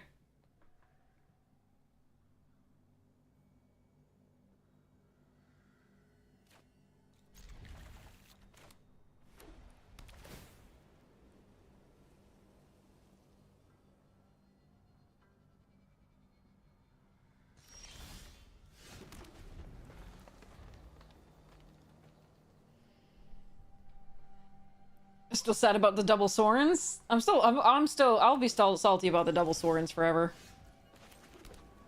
I'm gonna try this in case they don't have removal / blocks for it. But I'd rather that they remove that than the Paleontologist or the Fairy Mastermind. So next turn I can play the Headquarters and the Paleontologist, or I can play this and save this, which I think I'm going to do. I'm just going to play the Fairy Mastermind at the end of their turn.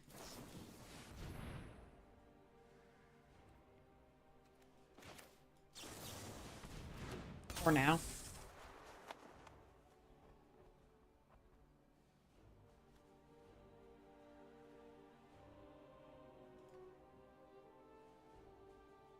Please give me a card. Okay, thank you. I was really worried it wasn't going to work. Sparrow's hindquarters and finally Twitch TOS, yeah.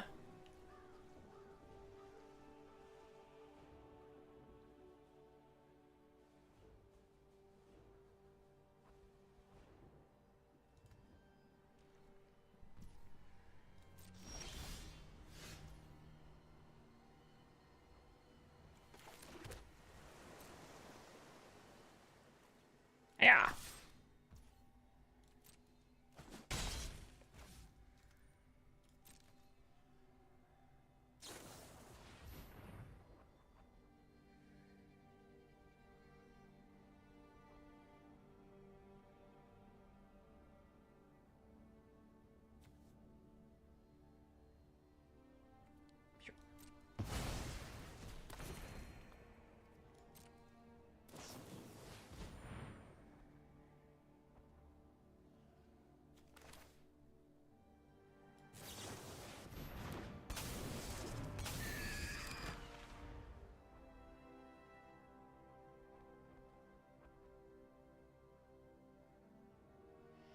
Hello, Fitzalor, how are you doing?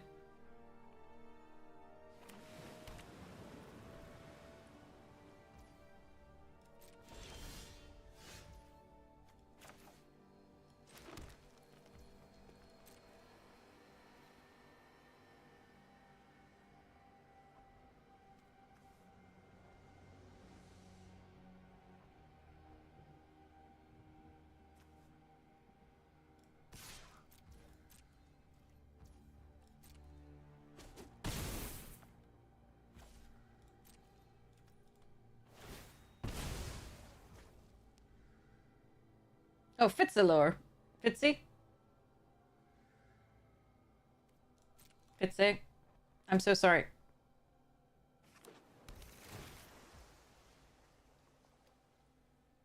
If I am mispronouncing anything, I am so sorry.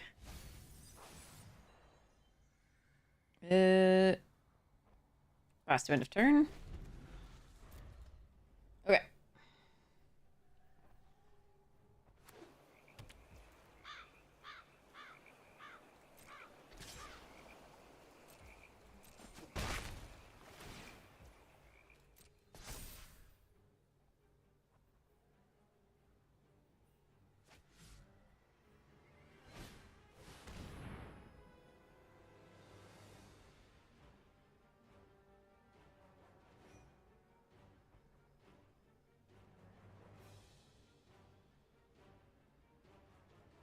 Okay, I think I'm gonna do this. If they kill a Sphinx in response, no worries.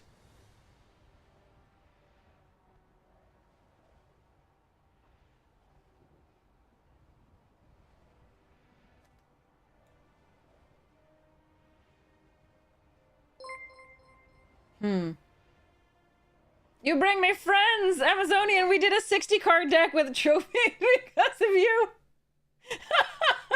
I have to show you. It's so great. Thanks for the raid. Welcome, welcome.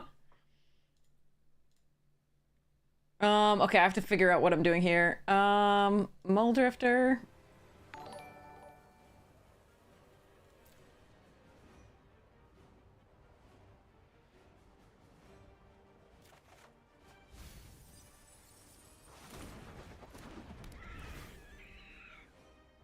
Yeah. None of this matters in my hand, really. Right now, so that's okay. But yeah, we had a beautiful Selesnya trophy with 60 cards. No Yorion, but just 60 cards because I wanted to run 60 cards in your honor. And it trophied, so that was fun. Stop that. Stealing my shit. Alright, I'm in game 5. Hello there.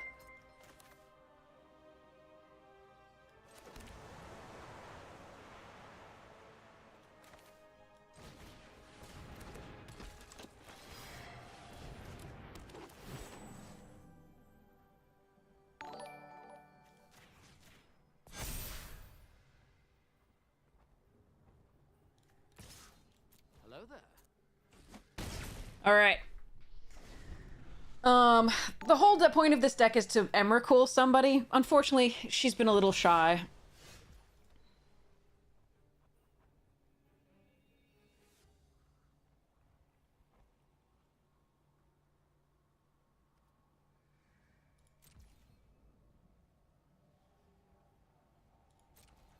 Yeah.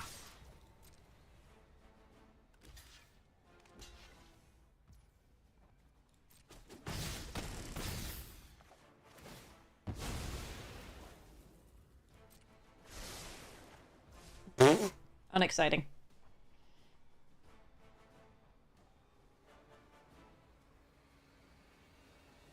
No, but this is a mana dork that's 1 mana of any color, so we usually keep it. And it also exiles stuff from their graveyard.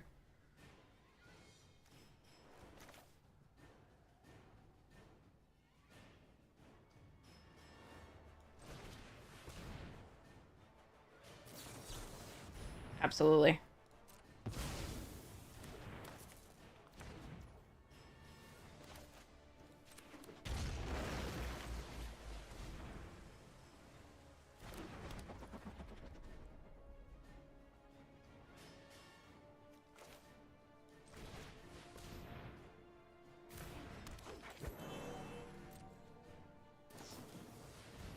Right.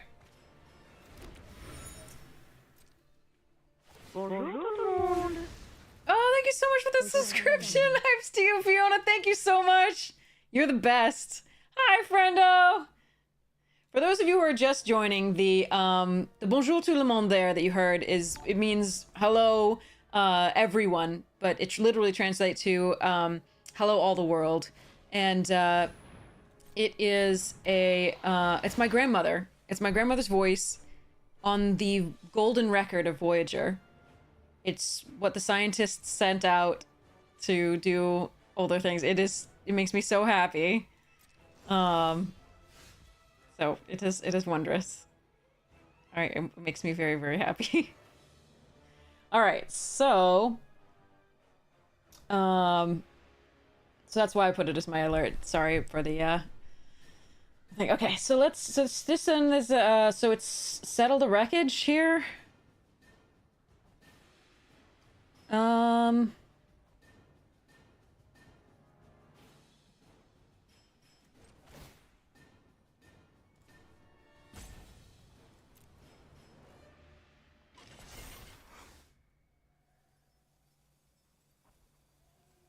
If it's not settle the wreckage, if it's Emperor, then I think we want a Restless Prairie as well. Or I could see what I draw off the copter.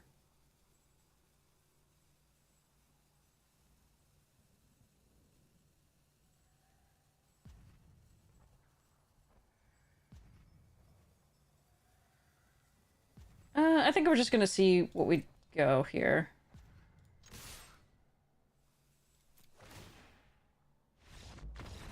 Oh, okay. It's not settle. It's not anything. Okay. Yeah, she was really amazing. She grew up in Leipzig, Germany until the Nazis came to power, then had to flee because her family was Jewish. She actually became not Jewish as a result because she watched her uncle being dragged out into the street by the SS and decided that there was no God who would allow this to be done to people. Or there was an evil God and she didn't want to believe in any evil God. So there's her atheism story. And then eventually, you know, she fled to France. She and her family fled to France first, then the Nazis came there, so that was a great idea. So they holed up in an area of the countryside of France. They were hidden, had several close calls with Discovery. Were eating like chickpeas for like a year. She would never eat chickpeas after that. And eventually they crossed the border to Switzerland, and you know. And eventually, long stories after that, she and her husband came to the United States, and she became a French professor at Cornell, and he became a physics professor at Cornell. That is my background on that side of the family.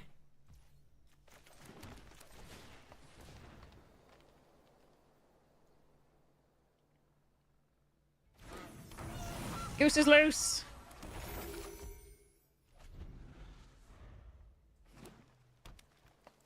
No touchy the goose. Oh, I found Emmy! Right when I can't cast her. It's gonna be great. But we can draw discards, start putting stuff in the graveyard. Oh, you're welcome! Yeah, there's lots of stories. Like, I took down her stories when I was a teen. Started writing them down. But yeah. She was amazing.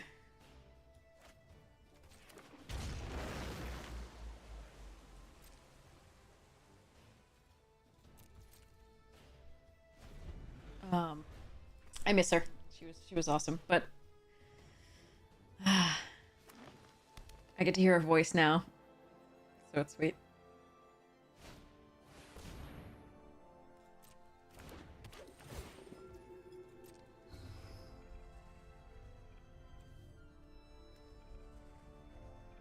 So what are you drafting? Oh, we don't get to know until then, right? Yeah. Okay.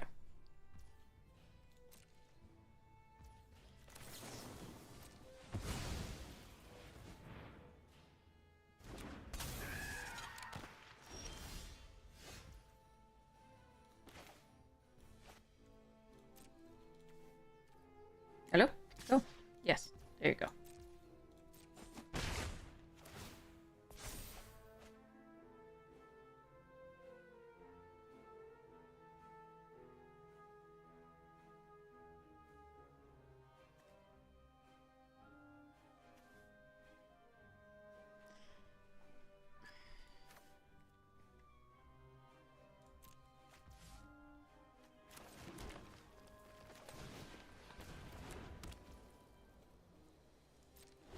All right, so we can either make a servo or a food at the end of their turn. Blech. Good stuff.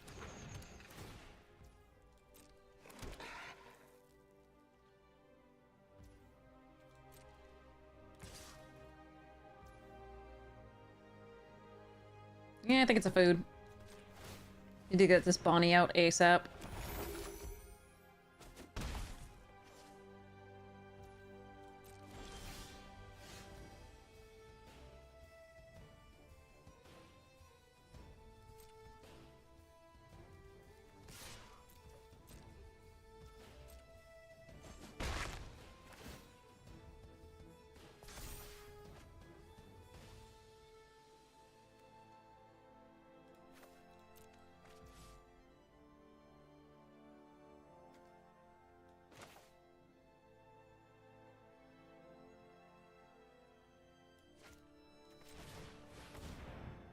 It is a Terry Pratchett reference, in fact. Yes! Well done! Absolutely. Alright, so next turn, if the Gilded Goose stays alive, I can play Bonnie Paul. I think we're probably too far behind. Chariot is a brutal thing to see there. But I'm pretty close to Emrakul too. Alright, let's see what they choose here. Probably Malcolm? Is it gonna be the Goose? Alright, so I'll only have 5 mana next turn. So we use that to create a servo.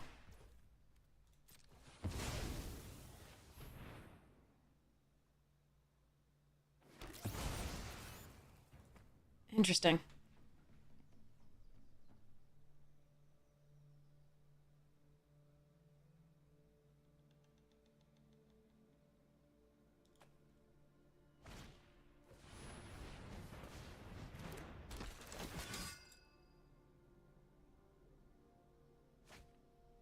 Wow, 2 hits. Nice.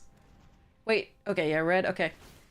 So what do I need in the graveyard? I have an artifact, I have an instant, and I have a creature. Huh.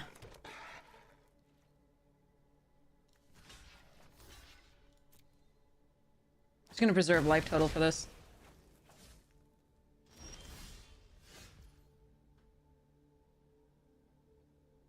Okay.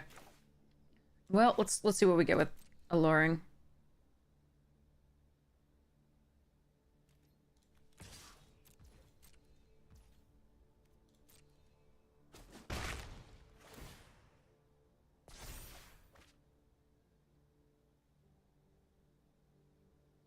That's a land into the graveyard.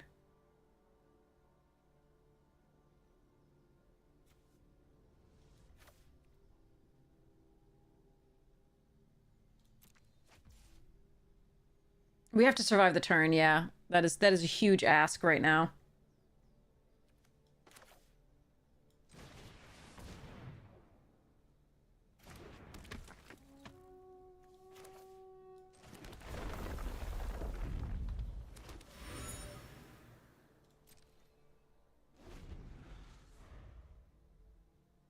Hello there. Oof, we'll see.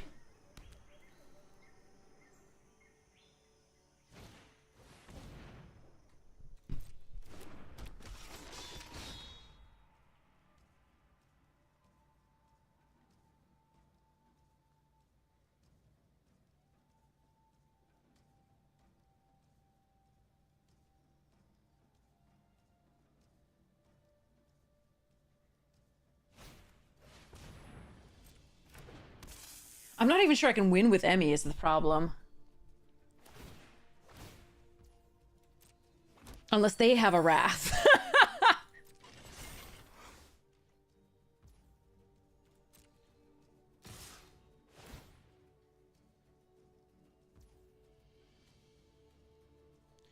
Four, 5, 6, 7, 8, 9, 10, 11, 12, 13.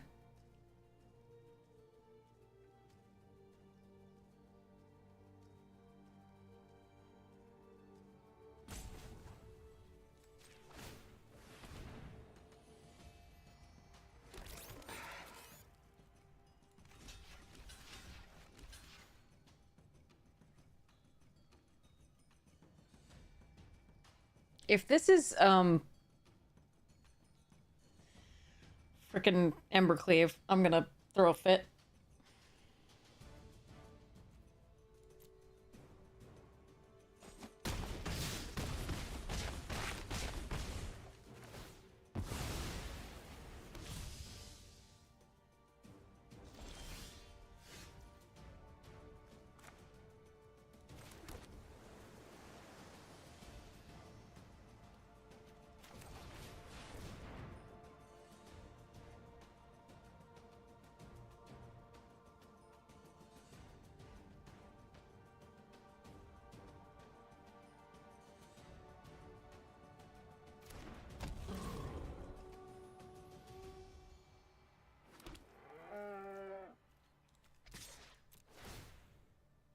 Don't touch it, don't touch it, don't touch it, don't touch it!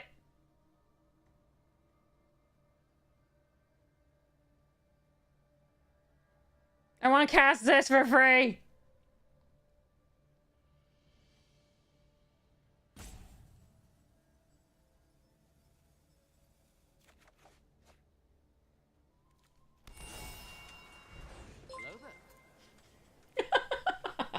It's not gonna work. I get it.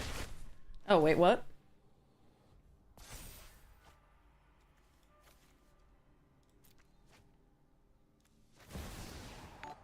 It worked!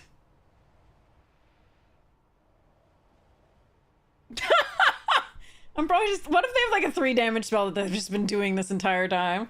Like holding.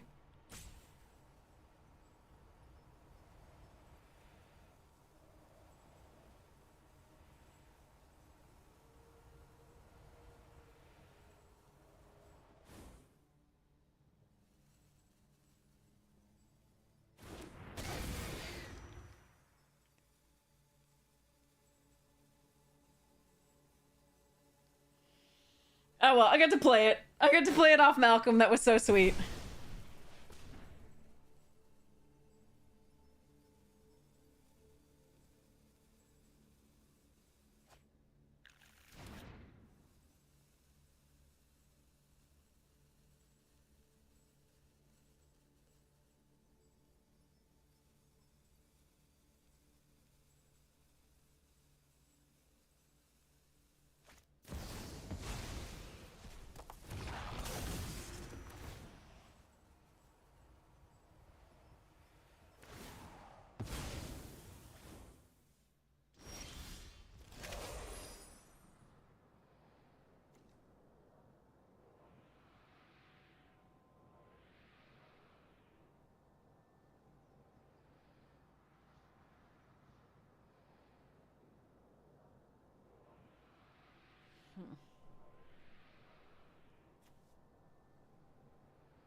Yeah, I don't think this goes well for us.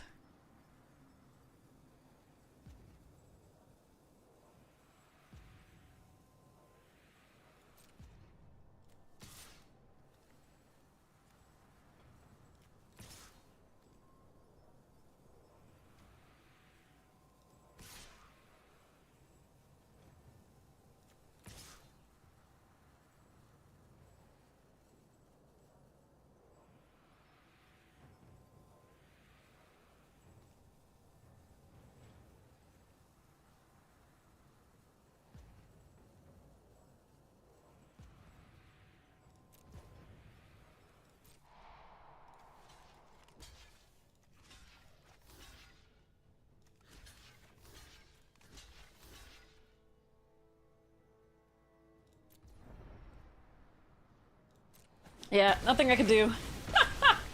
Too good, too early, too fast, too furious.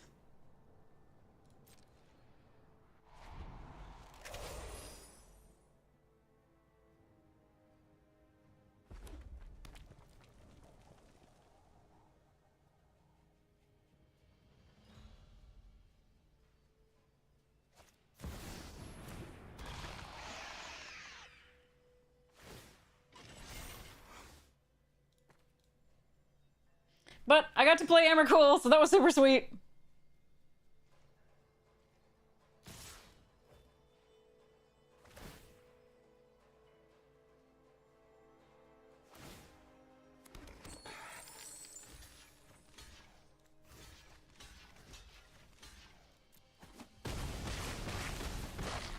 All right.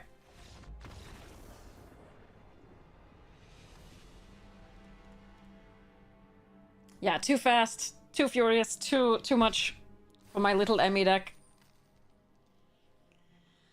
Next one.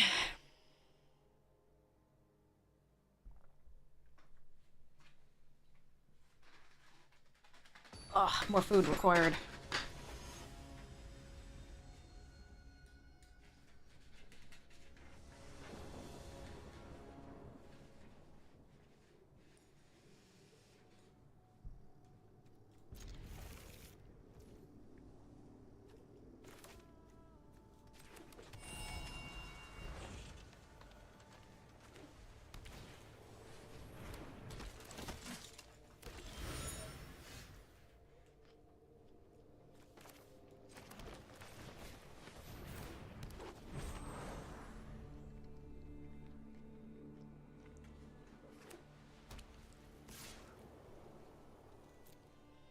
never concede to that. Just let me unless you have like literally like toxic deluge in hand, like.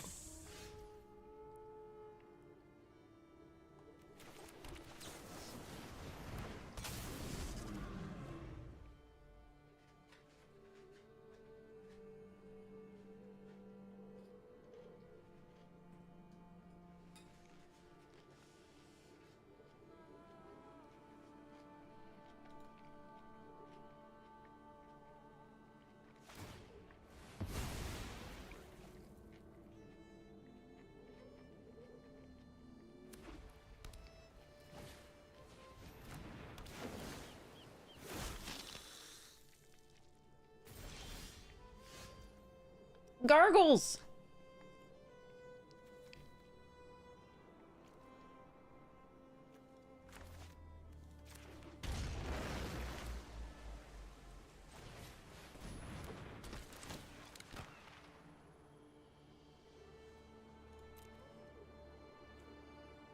Do I want to ramp them?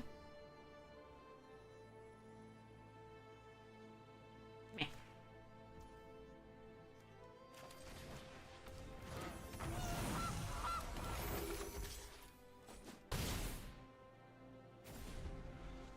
Probably not. Like if they had, still swords is fine on the Sphinx. It's not so bad for me. Let me play Gargaroth next turn. If I don't take that way, they ramp off the Legion's landing anyway.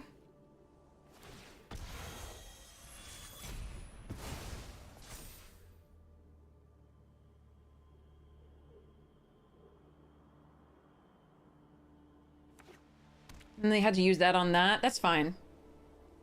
Okay. They're not attacking all? That's weird. That's very weird. I'll take it. That's fine.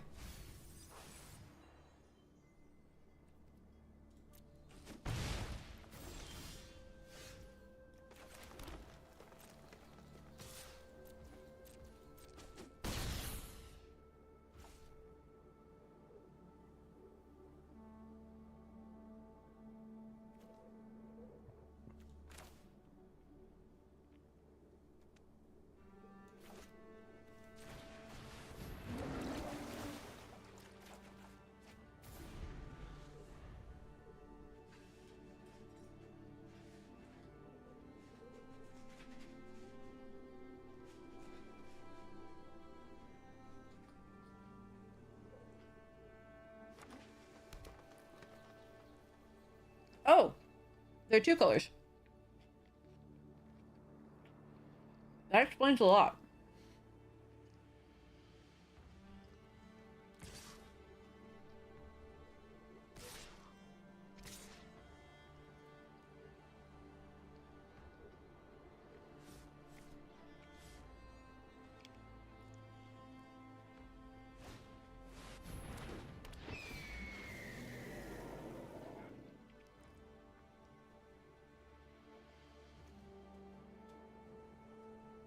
I don't think they're gonna like me very much.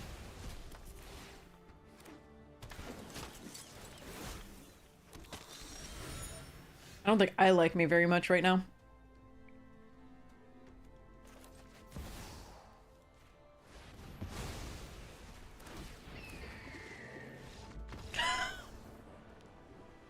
Sorry.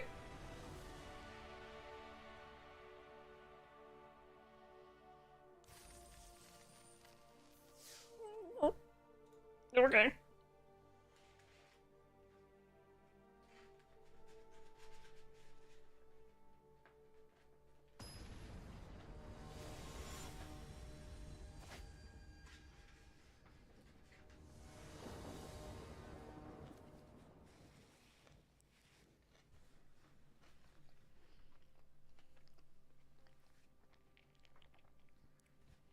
My Emrakul meme deck is going right along.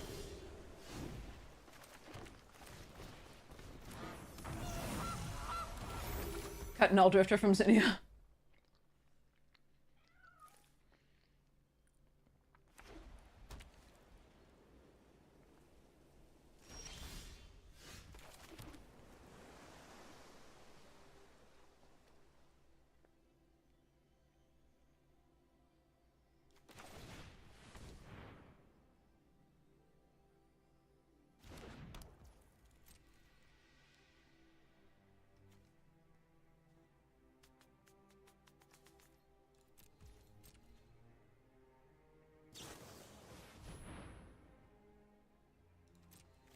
Okay.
Omega, welcome!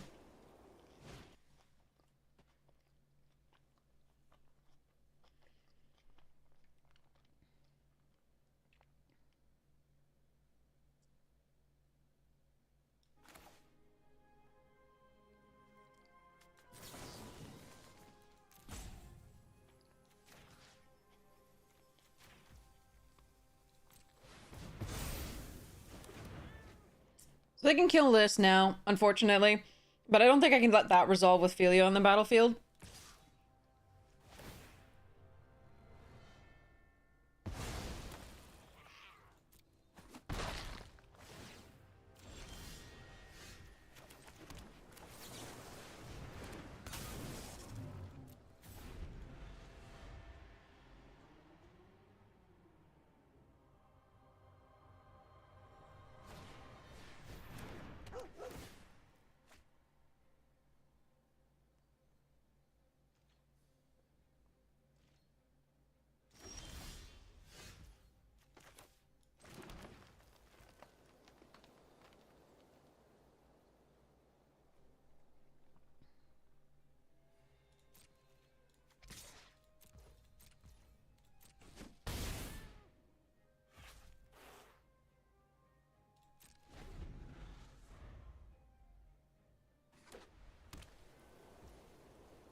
Alright, so let them either counter this or do other things, we'll see. Or kill the Sphinx, whichever. Or both.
Wait, why didn't they have to pay mana equal to the greatest power among creatures I control?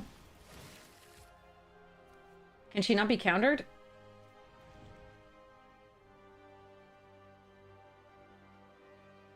What just happened?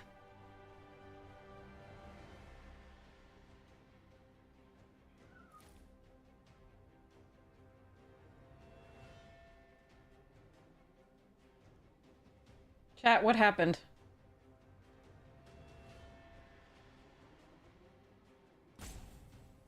Did I misclick somehow? What just happened?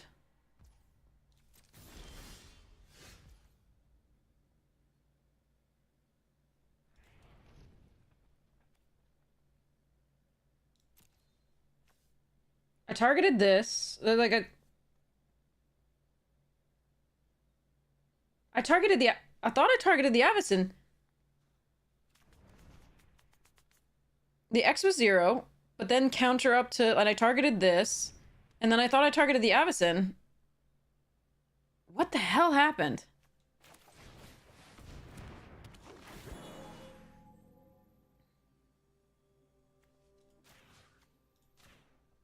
Yeah, this was targeted. But I can target hexproof creatures. Because it's my creature. What the hell? I don't know what just happened.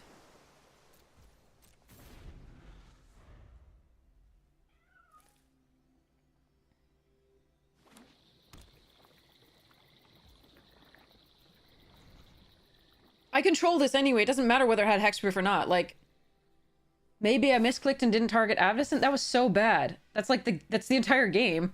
It must have been me. I must have misclicked, but like, I don't understand it.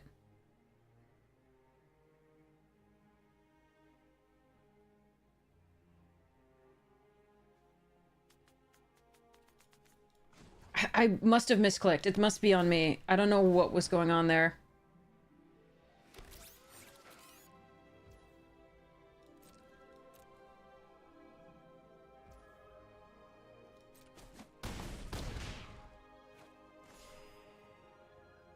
I'm gonna have to go back to the VOD and see. I thought I clicked on Avacyn. I thought I clicked on the Sphinx and Avacyn, and then they had to pay 4 mana. Like, that's how that spell works.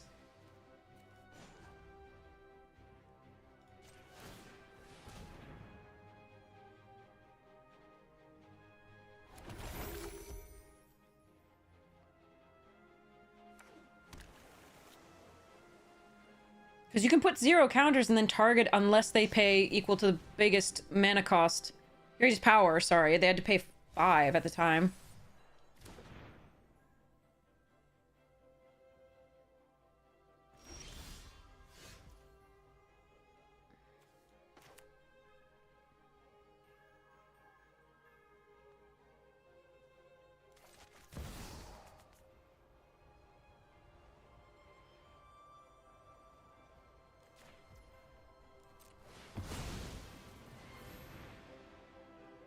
No, this is gonna get countered.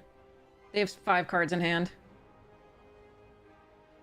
Or the Sphinx is gonna die, one or the other. Like, there's a lot of stuff they could have here.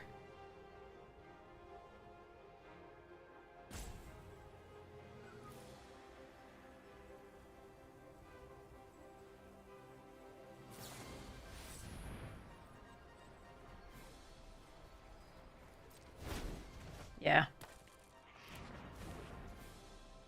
Yeah, that was the whole game. Like literally, that was the game.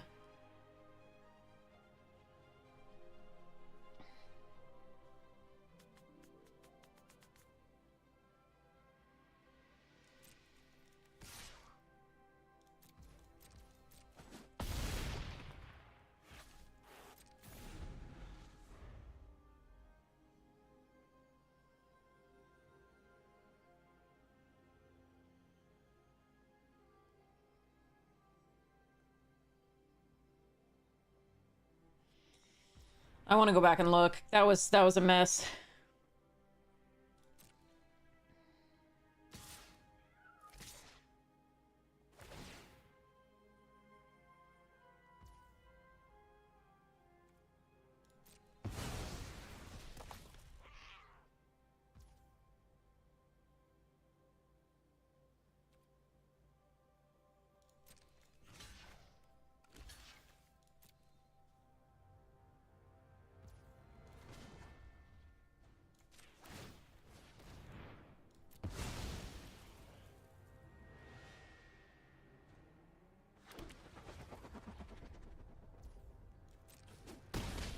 Yeah, that was so bad. Like, I really want to go back and see, but I swear I clicked on Avacyn. And I targeted this as X plus 1 plus 1 counters because I don't... It's X plus 1. You don't have to put a counter to still counter a spell. That makes me really sad. Yeah, I mean, that was the entire game. Like, I'm not saying we would have won if that didn't... But, like, we would have been actually in a spot where things looked pretty good. As opposed to things looking horrid right now.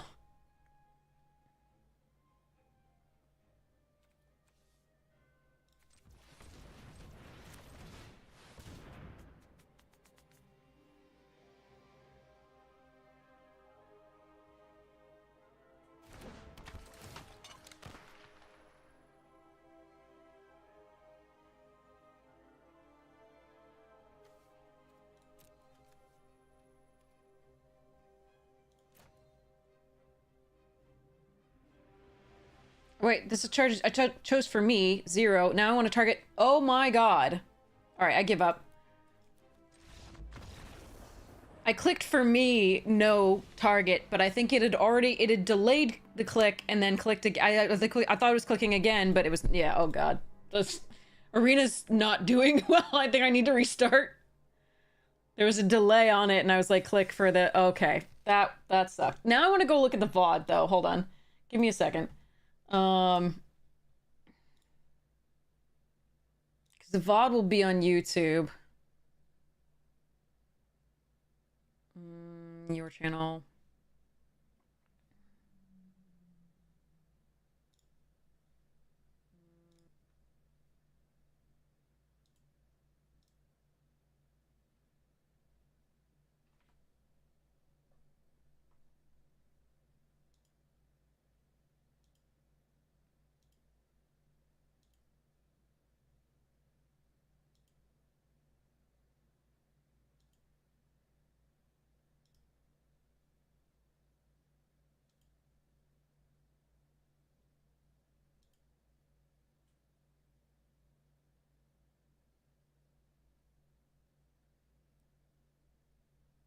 Yeah, we get to play on Wednesday. The early access streamer event is on Wednesday.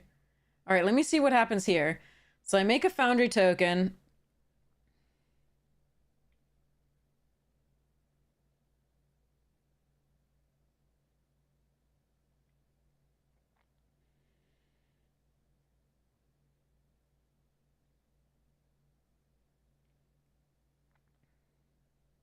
I double block Philia.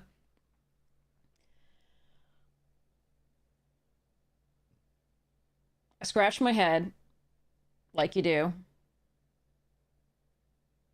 They play Avacyn.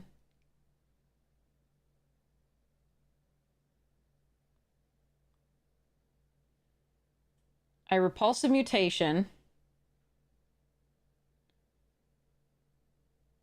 Targeting Sphinx.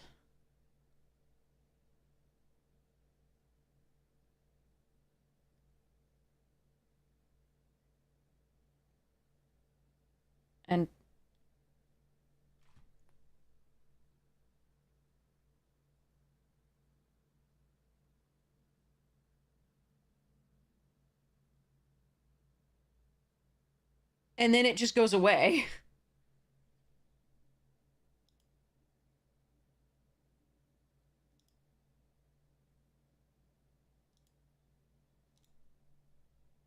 Select a value for X. I selected 0. So this is this. Select that. Target that. It didn't give me a chance to target Avacyn. It didn't give me a chance at all. Hello there. No, but I targeted my Sphinx, right? No, but I targeted my Sphinx. I didn't click on either. I clicked down below to say, right? So put X counters. I selected X equals 0, and then I targeted the Sphinx, and then everything went away. I know I should. I tried to. It just went away, though. Look.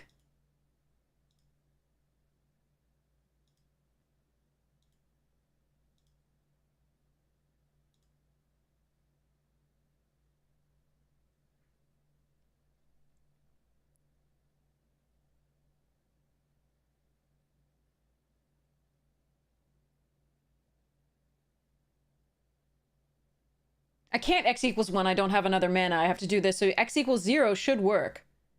How do I slow the playback speed? Hold on. Settings. 0.5. Okay.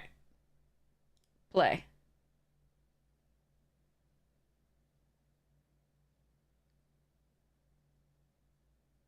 Oh god, this is gonna be glacial. Sorry, chat. Okay. So here, right? I know the order this spell is supposed to go in, right? I play the instant, right? It says select a value. I select 0. It says target a creature you control. See the blue arrow? I'm targeting a creature I control. Then it says,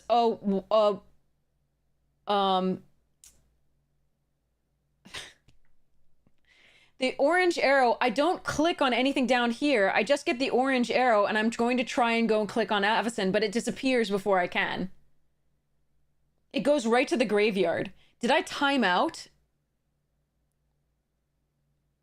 I didn't say choose 0. Like, I targeted this, like, I swear, I didn't click on that, but yeah. Anyway, it was a mess. All right. So let's close this and I'll go back to that later. But like, yeah, that was a mess. Oh man. But no, I know the orange. No, I'm aware of how the damn spell works.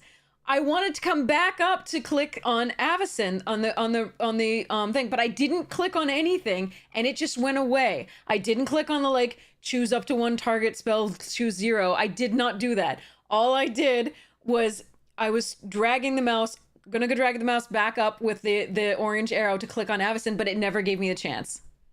It just went right to the graveyard.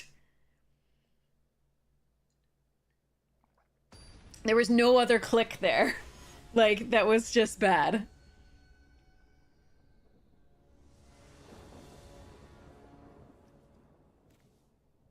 Oof, this... Yeah, okay, fine. We'll do Paleontologist into Muldrifter, I guess. I didn't click, I swear to God. With the other one, like, I'll tell you when I, like, do double clicks or mess up like that. It'll be all on me. This one wasn't. This one was not my fault, I swear. Alright, Paradise Druid. Ooh, Malcolm. Interesting. I think we want to do this, even though they may kill it.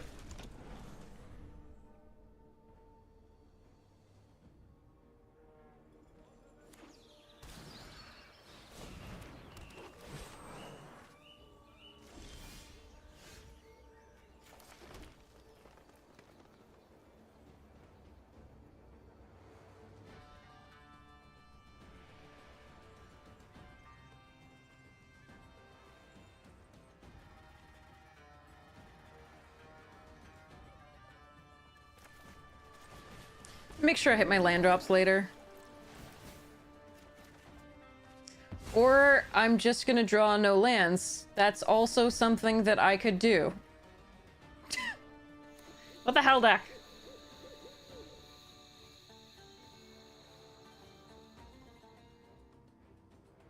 Yeah, you click your creature. Oh, I don't know. Like, I don't think I mean, I was literally, I saw the red, the orangish red thing, and I was just like, okay, now I target the Avacyn, but I never got a chance to drag it up to the spell. After clicking select my creature, right? Choose 1, right?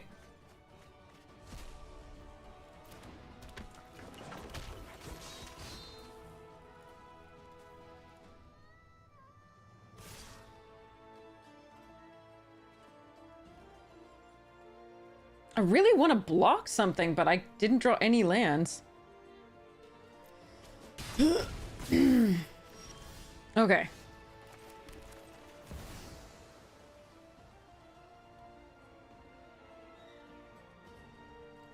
Do I want to Time Warp here first and then Fracture the Blood Braid?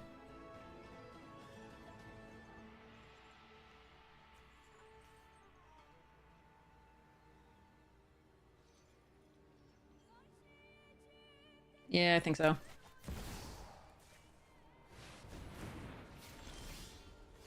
Not a land. God damn it.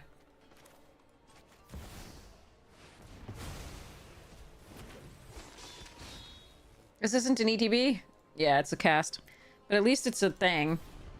I could have taken a Visionary instead. That would be better.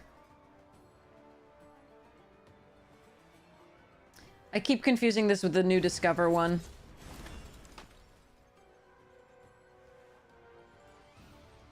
But I should have taken this because it draws me a card.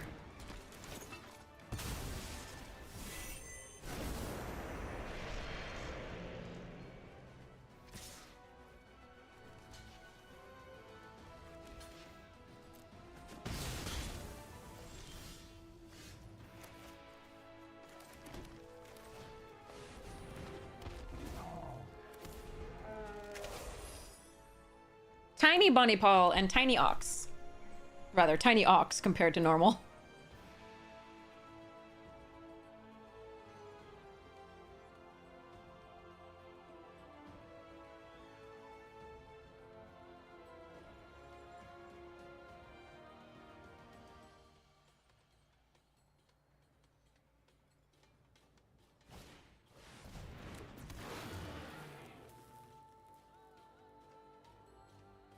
Just a babe, yeah. Alright, how am I getting out of this? I don't think I'm getting out of this. Not gonna lie.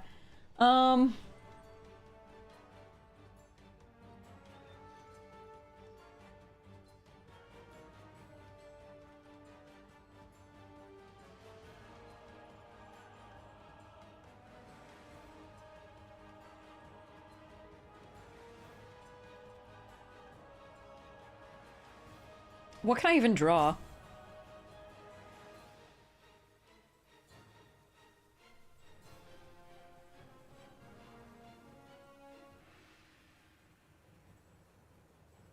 Not much. Let's go charge, though. Out of land. God damn it, where's my lands? Okay. Alright, I think we're dead. Hello there.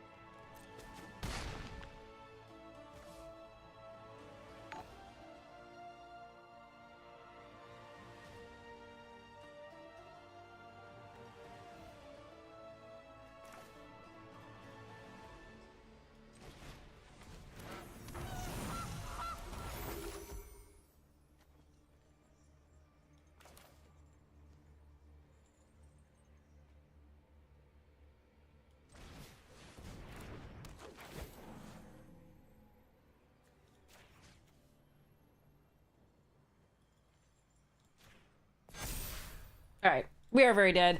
I think if we'd drawn like a few more lands in there, like with all that drawing, we would have been happier. As it was, we're pretty dead. The beast can't attack though, which is nice, because they pumped everything.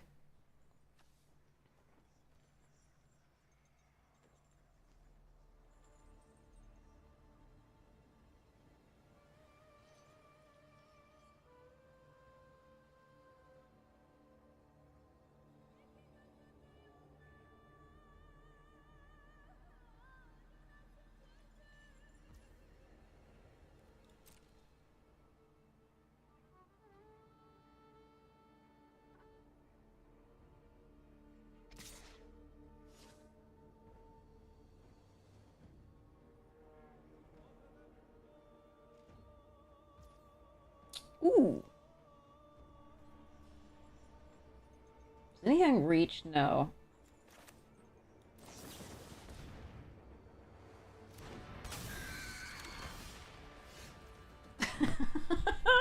Why? Okay.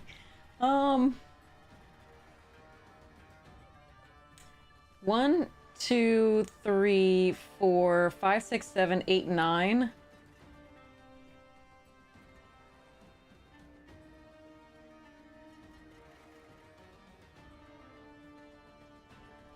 Five, 6, 7, 8, 9. Yeah, okay.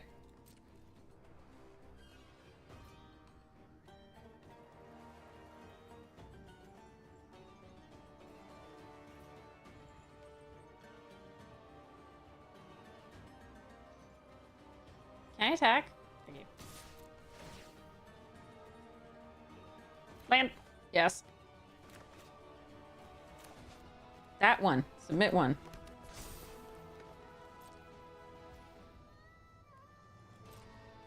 So I have a sorcery creature. Land.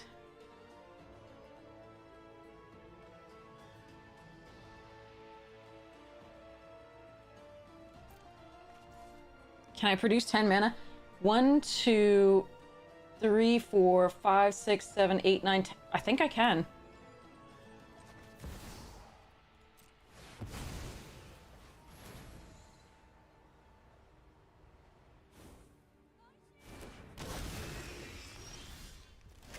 Okay. Prime Titty, Rishkar, Witness. Return a mountain.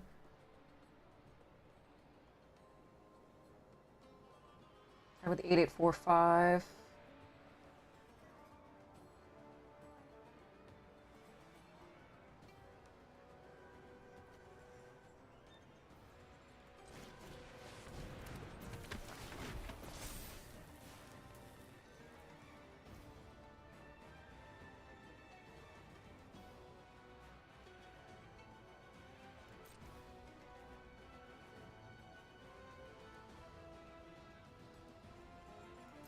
I'm probably still dead, but at least this is something.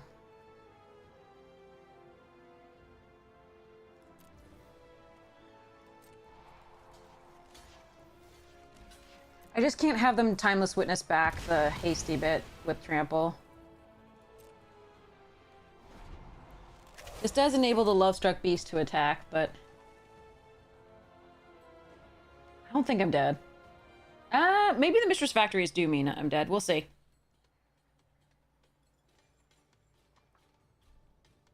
Okay.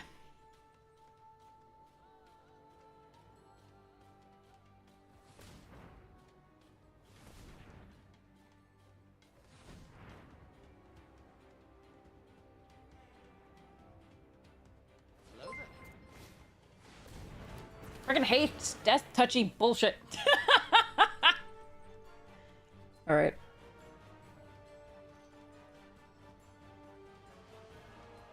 That's still fine. I can take that damage.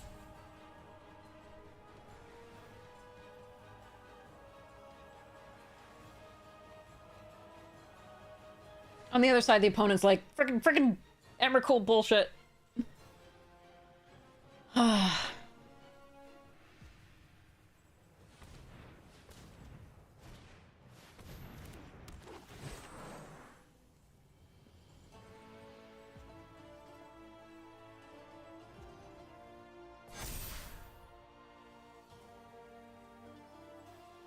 Wait, now they can't attack with the beast anymore. What? Oh wait, you do? No, they can because they have a human monk. Right.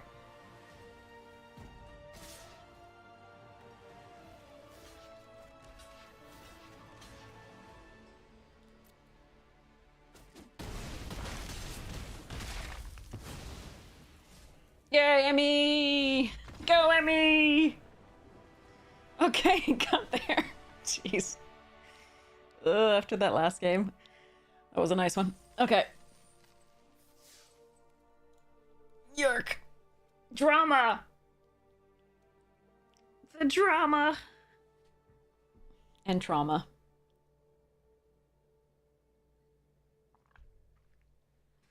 Okay. And I have to get actual food soon.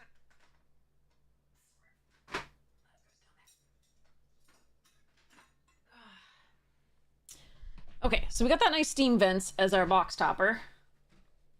There it is. Let's open a pack.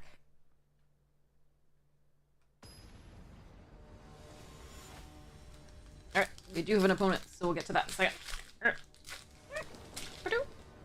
Motion sickness! Yeah, that person's not feeling happy about the ride they were just on. It was probably those spinning teacups. Yeah, okay. Okay. We probably Muldrifter on 3.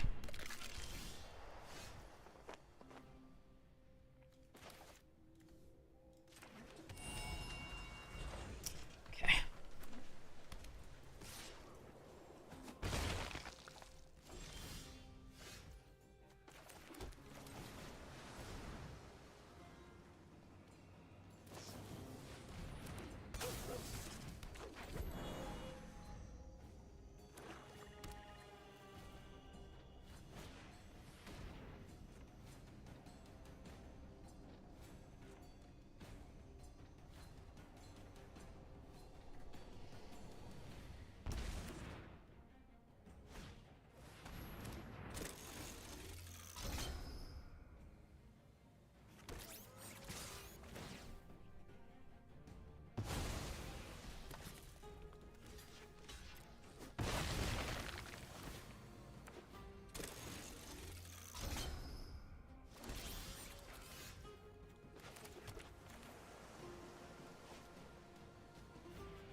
Oh, good. 2 late game cards. Just what I wanted.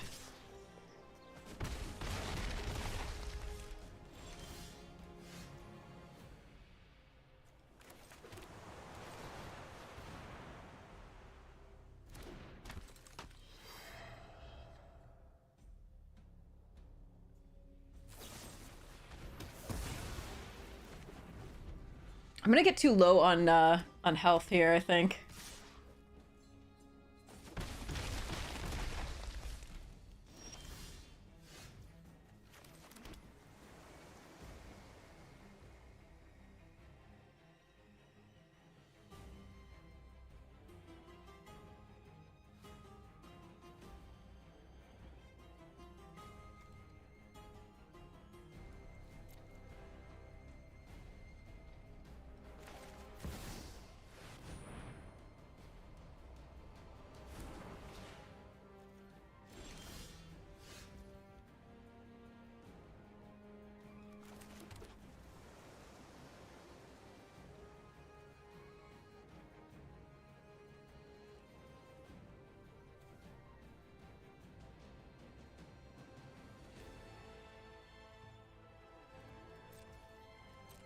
Oh well, we're gonna try it. Just a little too slow on the draws here.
Yep, I think that's it.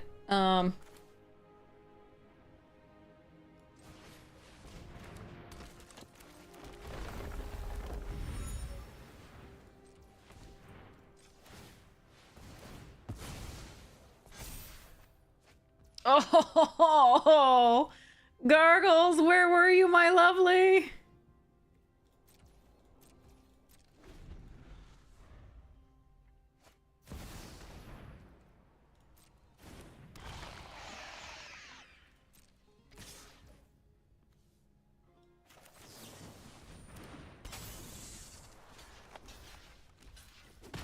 Alright, they crushed it. Too bad. We needed to find anything early game, and after that, the Thoughtseize did take out some of our, you know, our play there, but 6 wins not bad for the Emmy deck. The meme. not bad. What's in our inbox? Yeah. Meh. Okay. All right. Let's mine some more gold. This is doing really well for us. I don't think we've won less than 6 wins for the last, like, 4 cubes, so that's been sweet.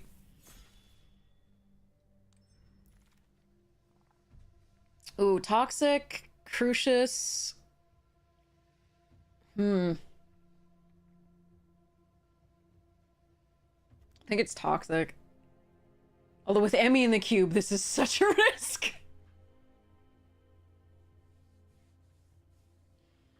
What do you want here, chat? I think it's Toxic. I love Crucius, but I think it's Toxic here. The rest of it's all fine, but not, like, super exciting to me.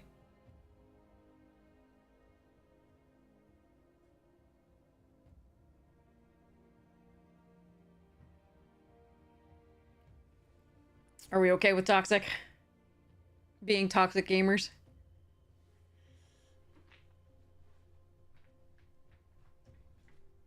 You got like 30 seconds. I'm gonna...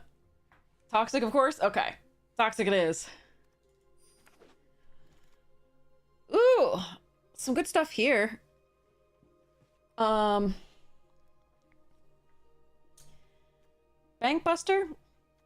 Terra Sunder. Cold Steel Heart. I like this in the aggro deck, but I don't like it with this. Let's get Toxic, baby. Yeah. I think it's Bankbuster. I don't really want to commit to a second color just yet.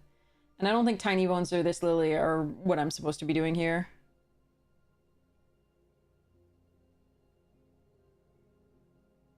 Although, that Lily is fun.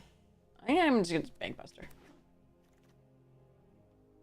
Okay. I haven't played with any of these yet. This looks super cool. But I think Gix is a really nice one. Field of the Dead. There is a Golos, but I don't think going 5 color in this is, like, what you should do. It's not a chromatic cube. Copter. Gix. I do want to try these out at some point, but we're just going to take the Gix and have fun. Alright, ECD is great.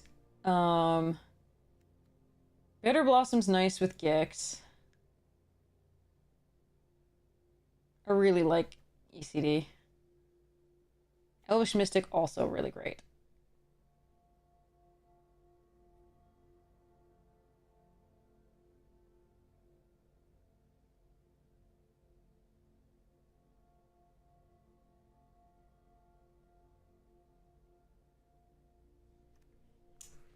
I don't know what I want.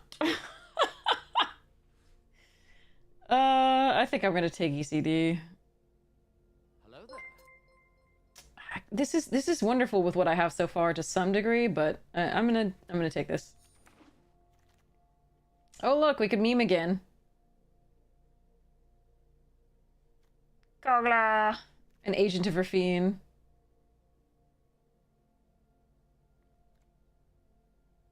Do I want to meme? We don't ramp in this deck, though. That's not what we do. I think I'm just supposed to take Spirited or Concealed Courtyard.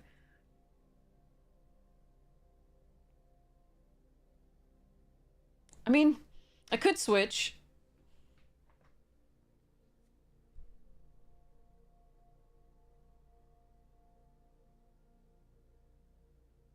I love Agent of Rafine in this. It's very, very good. But I'm gonna take the Spirited and move on.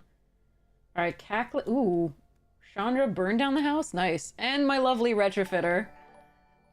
I love Retrofitter. I'm gonna take the Cackling this time, though. Another Pilgrim and Grove. Interesting. Beastie Boy. Prairie. Adversary. Tomb. Let's take the Adversary here.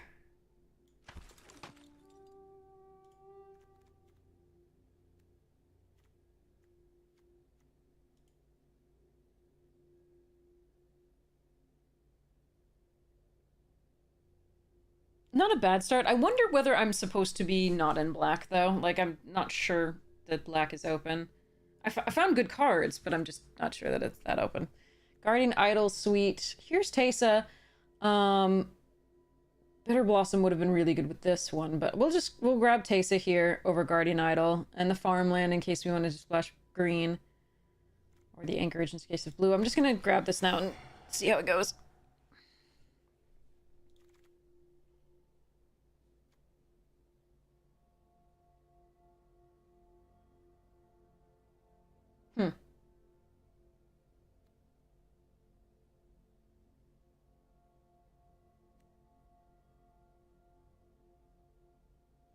I don't know how to feel about this card. I think I'm gonna take Degree of Expectations.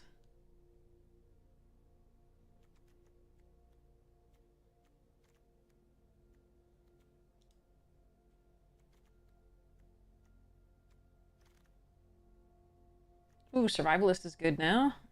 Terra Sunder would be sweet if we were splashing the green, if I had taken one of those lands, but this is a perfectly good card to pick up here. It's really, really wonderful with the Gix as a follow-up, and with the Teysa for just evasion early and making things bigger, better, faster, stronger.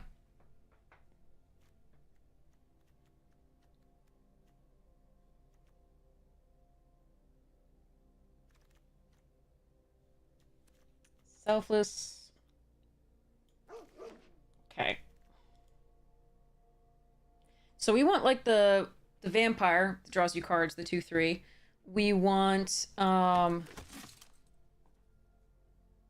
wedding announcement. We want something big and black to like the crocodile to do board wipes, or like Meat Hook Massacre, something like that. We want removal. Black instant speed removal. We'll take white instant speed removal too. This is good. Pylon is really good too. Forsaken Crossroads, Apprentice, Sanctum. There's a lot that I want here. I'm going to take the Wandering Emperor first, though. I've learned much during my travels. Because white has been more open than black. If we absolutely have to, we can switch to another color other than the black. But, ooh.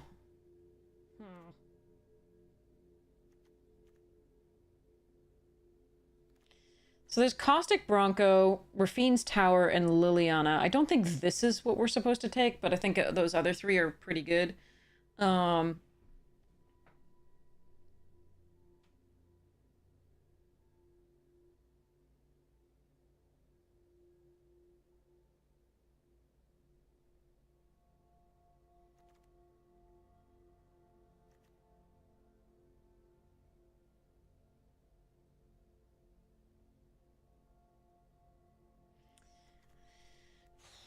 Yeah, I think it's between the Fiend's Tower and the Lily, because we don't have any big cards yet. I think I'm going to take the Lily for now. This isn't your average zombie horde. Eberhard, Fatal Push. Take the Eberhard. Morbid Opportunist, Scavengers. There's a Hostage Taker if I'd taken any blue. There's also the Day of Judgment. Right now, as far as like mass removal, we have the Toxic Deluge. For 2, we have the Lily. One Wrath is pretty good, but I love the Opportunist in decks like this. I don't yet have like Jadar or whatever it is that makes the 2/2s that sack. But we can sack off the Selfish Savior and various other things. I think I still want the master. Ooh, I think I still want the master removal. This isn't the one I want though. Really, I want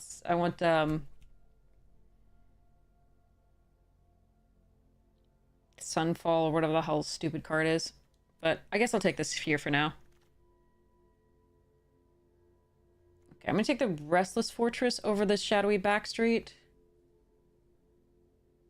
Because it can at least turn into a land. I think that's better than the Surveil for now. And over Kozilek's Inquisition there. Okay, Sworn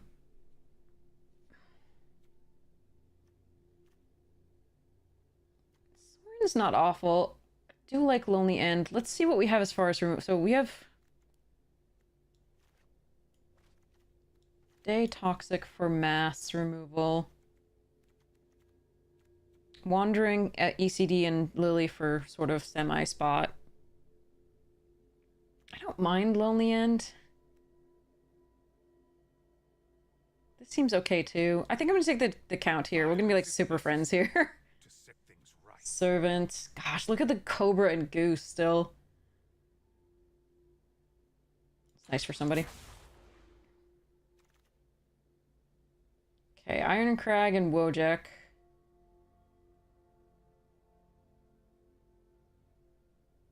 I don't mind Iron Crag in this deck, but I think we are going to take the Wojak for now, just because we have so many things that revolve on doing damage to opponents, and so it's another piece of evasion. Sanctum really... God, we're getting... I mean, all three of these cards I really want. We're going to take the Pylon, but I think the Shadowed Sanctum... There's, like, something to be said for Shadowed and Forsaken, but I already do have 2 lands that have double... I have my 2 colors, so I'm going to prioritize the removal here. Okay. Alright. Got a little bit of draw in the form of the Bankbuster, the Thraben Inspector, and the Count Dracula. Alright, this also works. As a form of draw if we can mount it. Get on that snake! The Snorse. Ugh. Sorry. The more I look at it, the more creepy it gets. Okay. The creepier.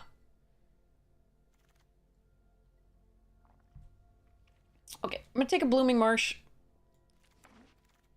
Randomly. Oh, Opportunist came back. Oh, so did Maelstrom Pulse. I really like that card, but this is gonna be a good one in this deck, hopefully.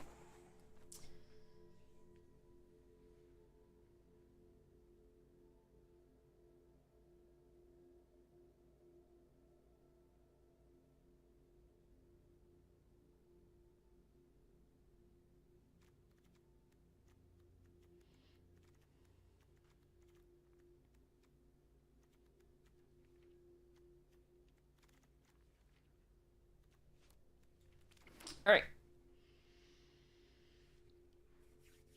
Nearly time for pack 3.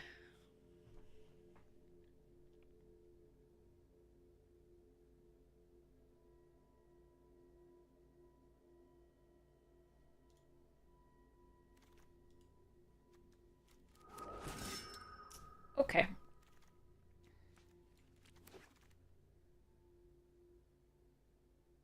Okay, there's Wrath of God, Tomic, Shouldered, Vanishing Verse, Cruelty of Gix, and even this Night Counselor.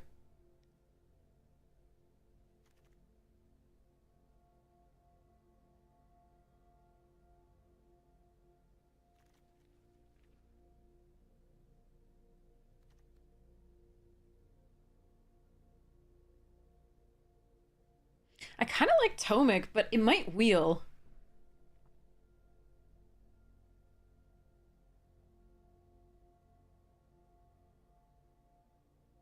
I'm gonna take it here. I think it's perfect for our deck, so I'm gonna take it. Not only is it an early drop that gets in and might draw us cards off Gix or get us tokens to clue tokens to draw cards off with and create 1/1 flyers, but it's also affinity for planeswalkers and punishes your opponent for attacking you with multiple things. I think here I'm taking... I don't think Thalia is that good for this deck because there's so many planeswalkers. Journey to Nowhere is fine. Go for the Throat is good. I think the Godless Shrine is what I'm supposed to be taking, and hope to wheel Go for the Throat or Journey, one or the other. Maybe even Agatha's or Archangel. So I'm going to take the Godless Shrine.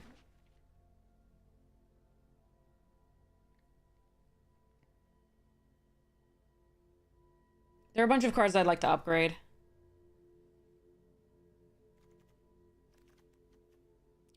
Ooh.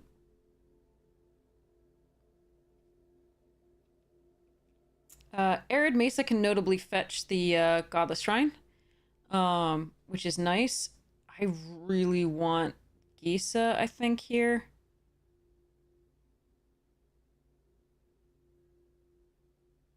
Because if I get, like, Yogg, I'll be so happy. There's a lot of good stuff for me here. There's that Arid Mesa, the Long Goodbye, Bastion, Maul, Ow. Recruiter's fine here too, but not great. So I'm gonna take the Gisa and see how it goes. I do like the Bastion also.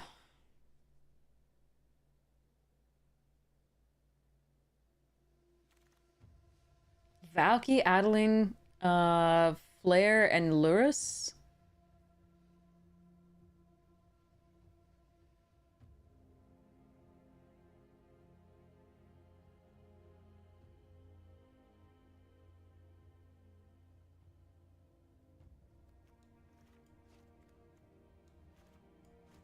This is sort of like our removal suite here. Luris is not bad in this deck. Not as a companion, but like just as one of the cards. I think I'm gonna take Adeline though. Leads to more explosive starts, and we're pretty low to the ground. Ooh, Sky Solve. Nice. Boat! I'm on a boat!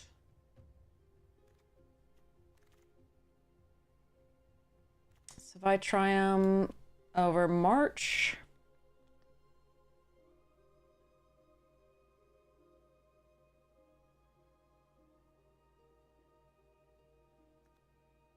Yeah. Just in case we wheel that Valky. Not gonna happen, but just in case. But also it's 2 colors and we do like that. Okay, Blood Chief's Thirst over Murderous Cut and Drown. Drown's actually decent because we have so many Planeswalkers, but I really prefer Blood Chiefs. It can target Planeswalkers too at 4, and I just, yeah, I like it.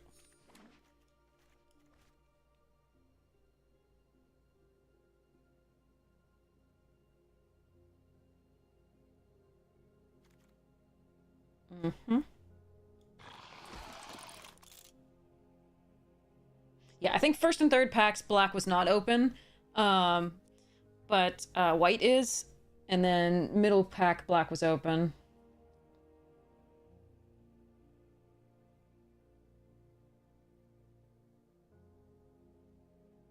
But our land's looking pretty good. Oh, wow.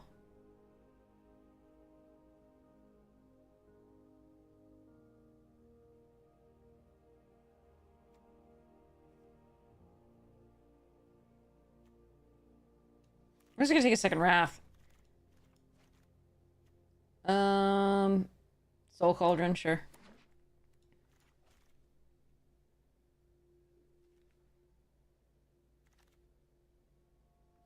Bastion over Lingering Souls? That's interesting. That's really interesting. I think it is Bastion here.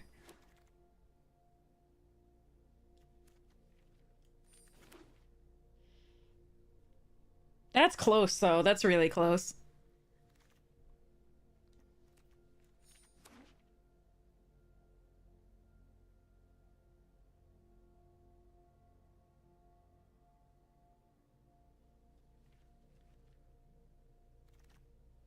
And we got the merch back. Nice. Okay. This one looks fun. I don't think it's the best one we've had of this, but, like, it is fun. Okay.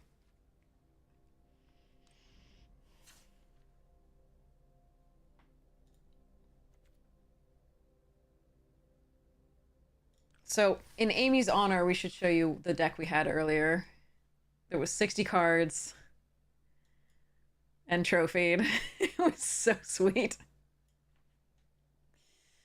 It was just like a mess, and I was like, I'm not gonna play this right. It's fine. Everything's fine. And it just played beautifully. And trophied at 60 cards, which is really not what it should do. It curved out really well. It did all the things. It was just lovely. It ramped, it pamped, it did the things. And Craterhoof got a win naked, as well as a regular. Perfect deck, no notes, yes.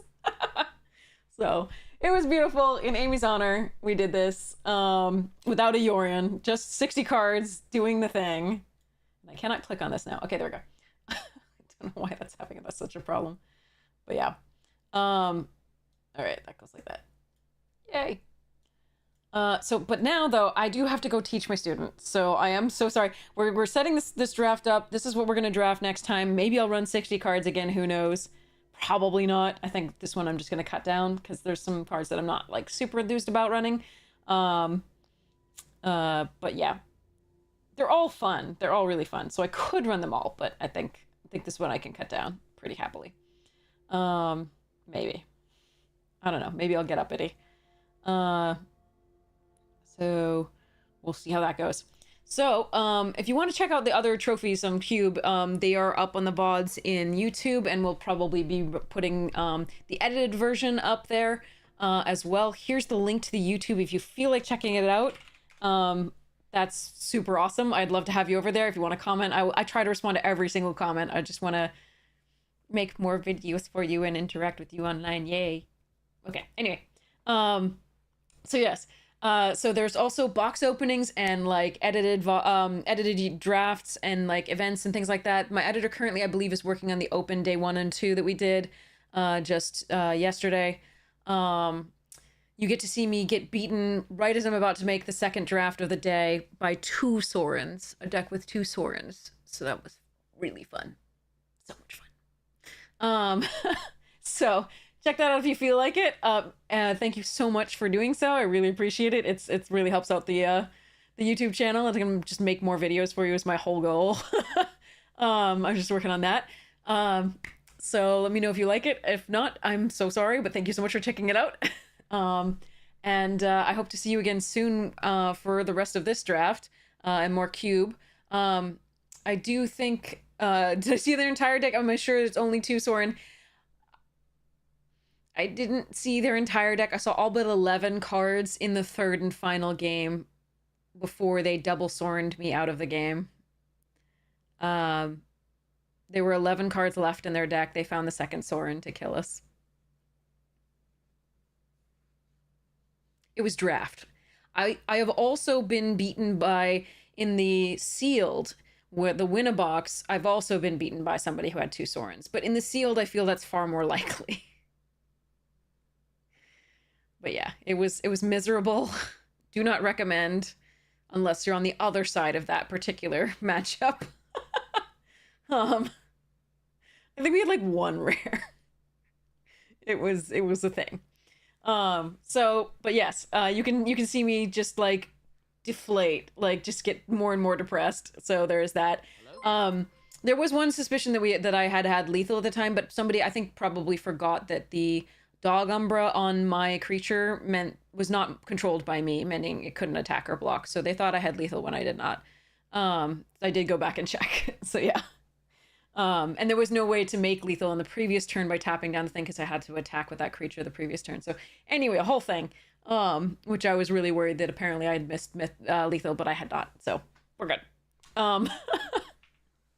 So I played as well as I could have. There was one minor mistake where I think I should have played out an Oozwag prior to combat as opposed to post-combat, just to make them deal with the trample. They might have blocked differently. Who knows? Yeah, that was one slight misplay that I don't think cost me the game necessarily, but it wasn't optimal. And so I'll be learning from that one. So yes. So let's send you to somebody awesome. Let's go raid somebody awesome, and we will go from there. If you have anybody in particular that you really want to raid right now, let me know.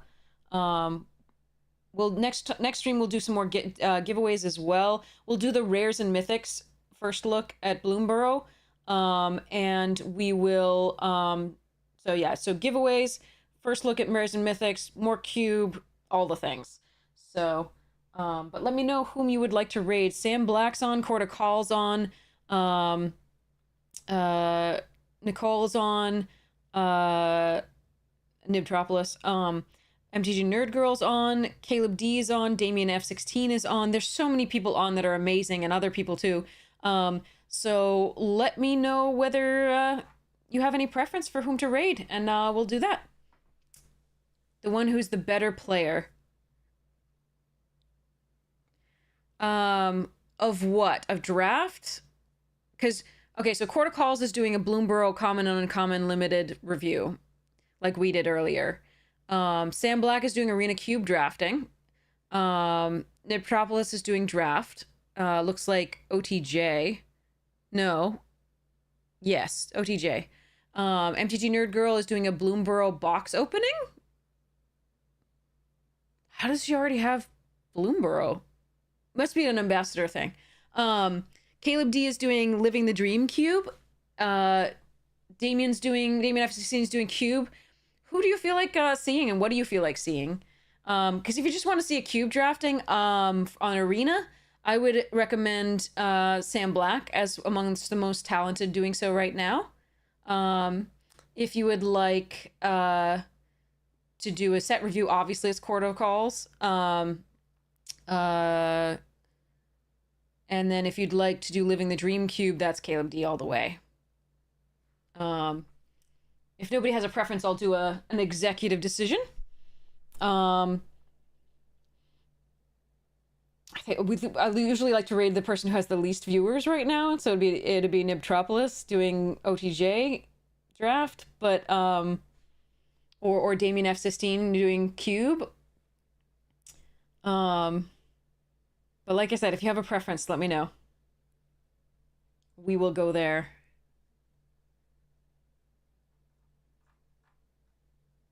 The pro player is Sam Black. In case you're wondering, like, who the has the most experience potentially, right? Doing draft. One drafting with the least viewers. Okay, that'll be Nib. Okay. All right. So, least viewers, I'm gonna send you to somebody awesome. I think you'll love drafting with Nibtropolis. So, I'm gonna hang around and say hi. But I think you're gonna enjoy. It's so sweet. So, a newer streamer too. So, doesn't mind back seating. Newer to Magic as well. So, please weigh in and help out. Looks like it's a good deck here too with some cool stuffs in it, so from what I can see from the little screenshot. So thank you so much for being here, and I hope you like sending you along is the biggest compliment I can give, so I hope you have so much fun there, and that they appreciate you as much as I do. So you're all amazing. I love you so much. We'll see you soon. Check out the sponsors, Magic, Jank, and Fractal, when you get the chance. If you'd like to see all the stuff in the review, the First Look Limited, you can check the VODs on YouTube. So yeah. Oh, I love you, Dexter. really appreciate it. Okay. All right, here we go. Rating now. Love you all. Mwah! You're so welcome. You guys are so sweet. All right. Anyway, here we go. All right, rating now.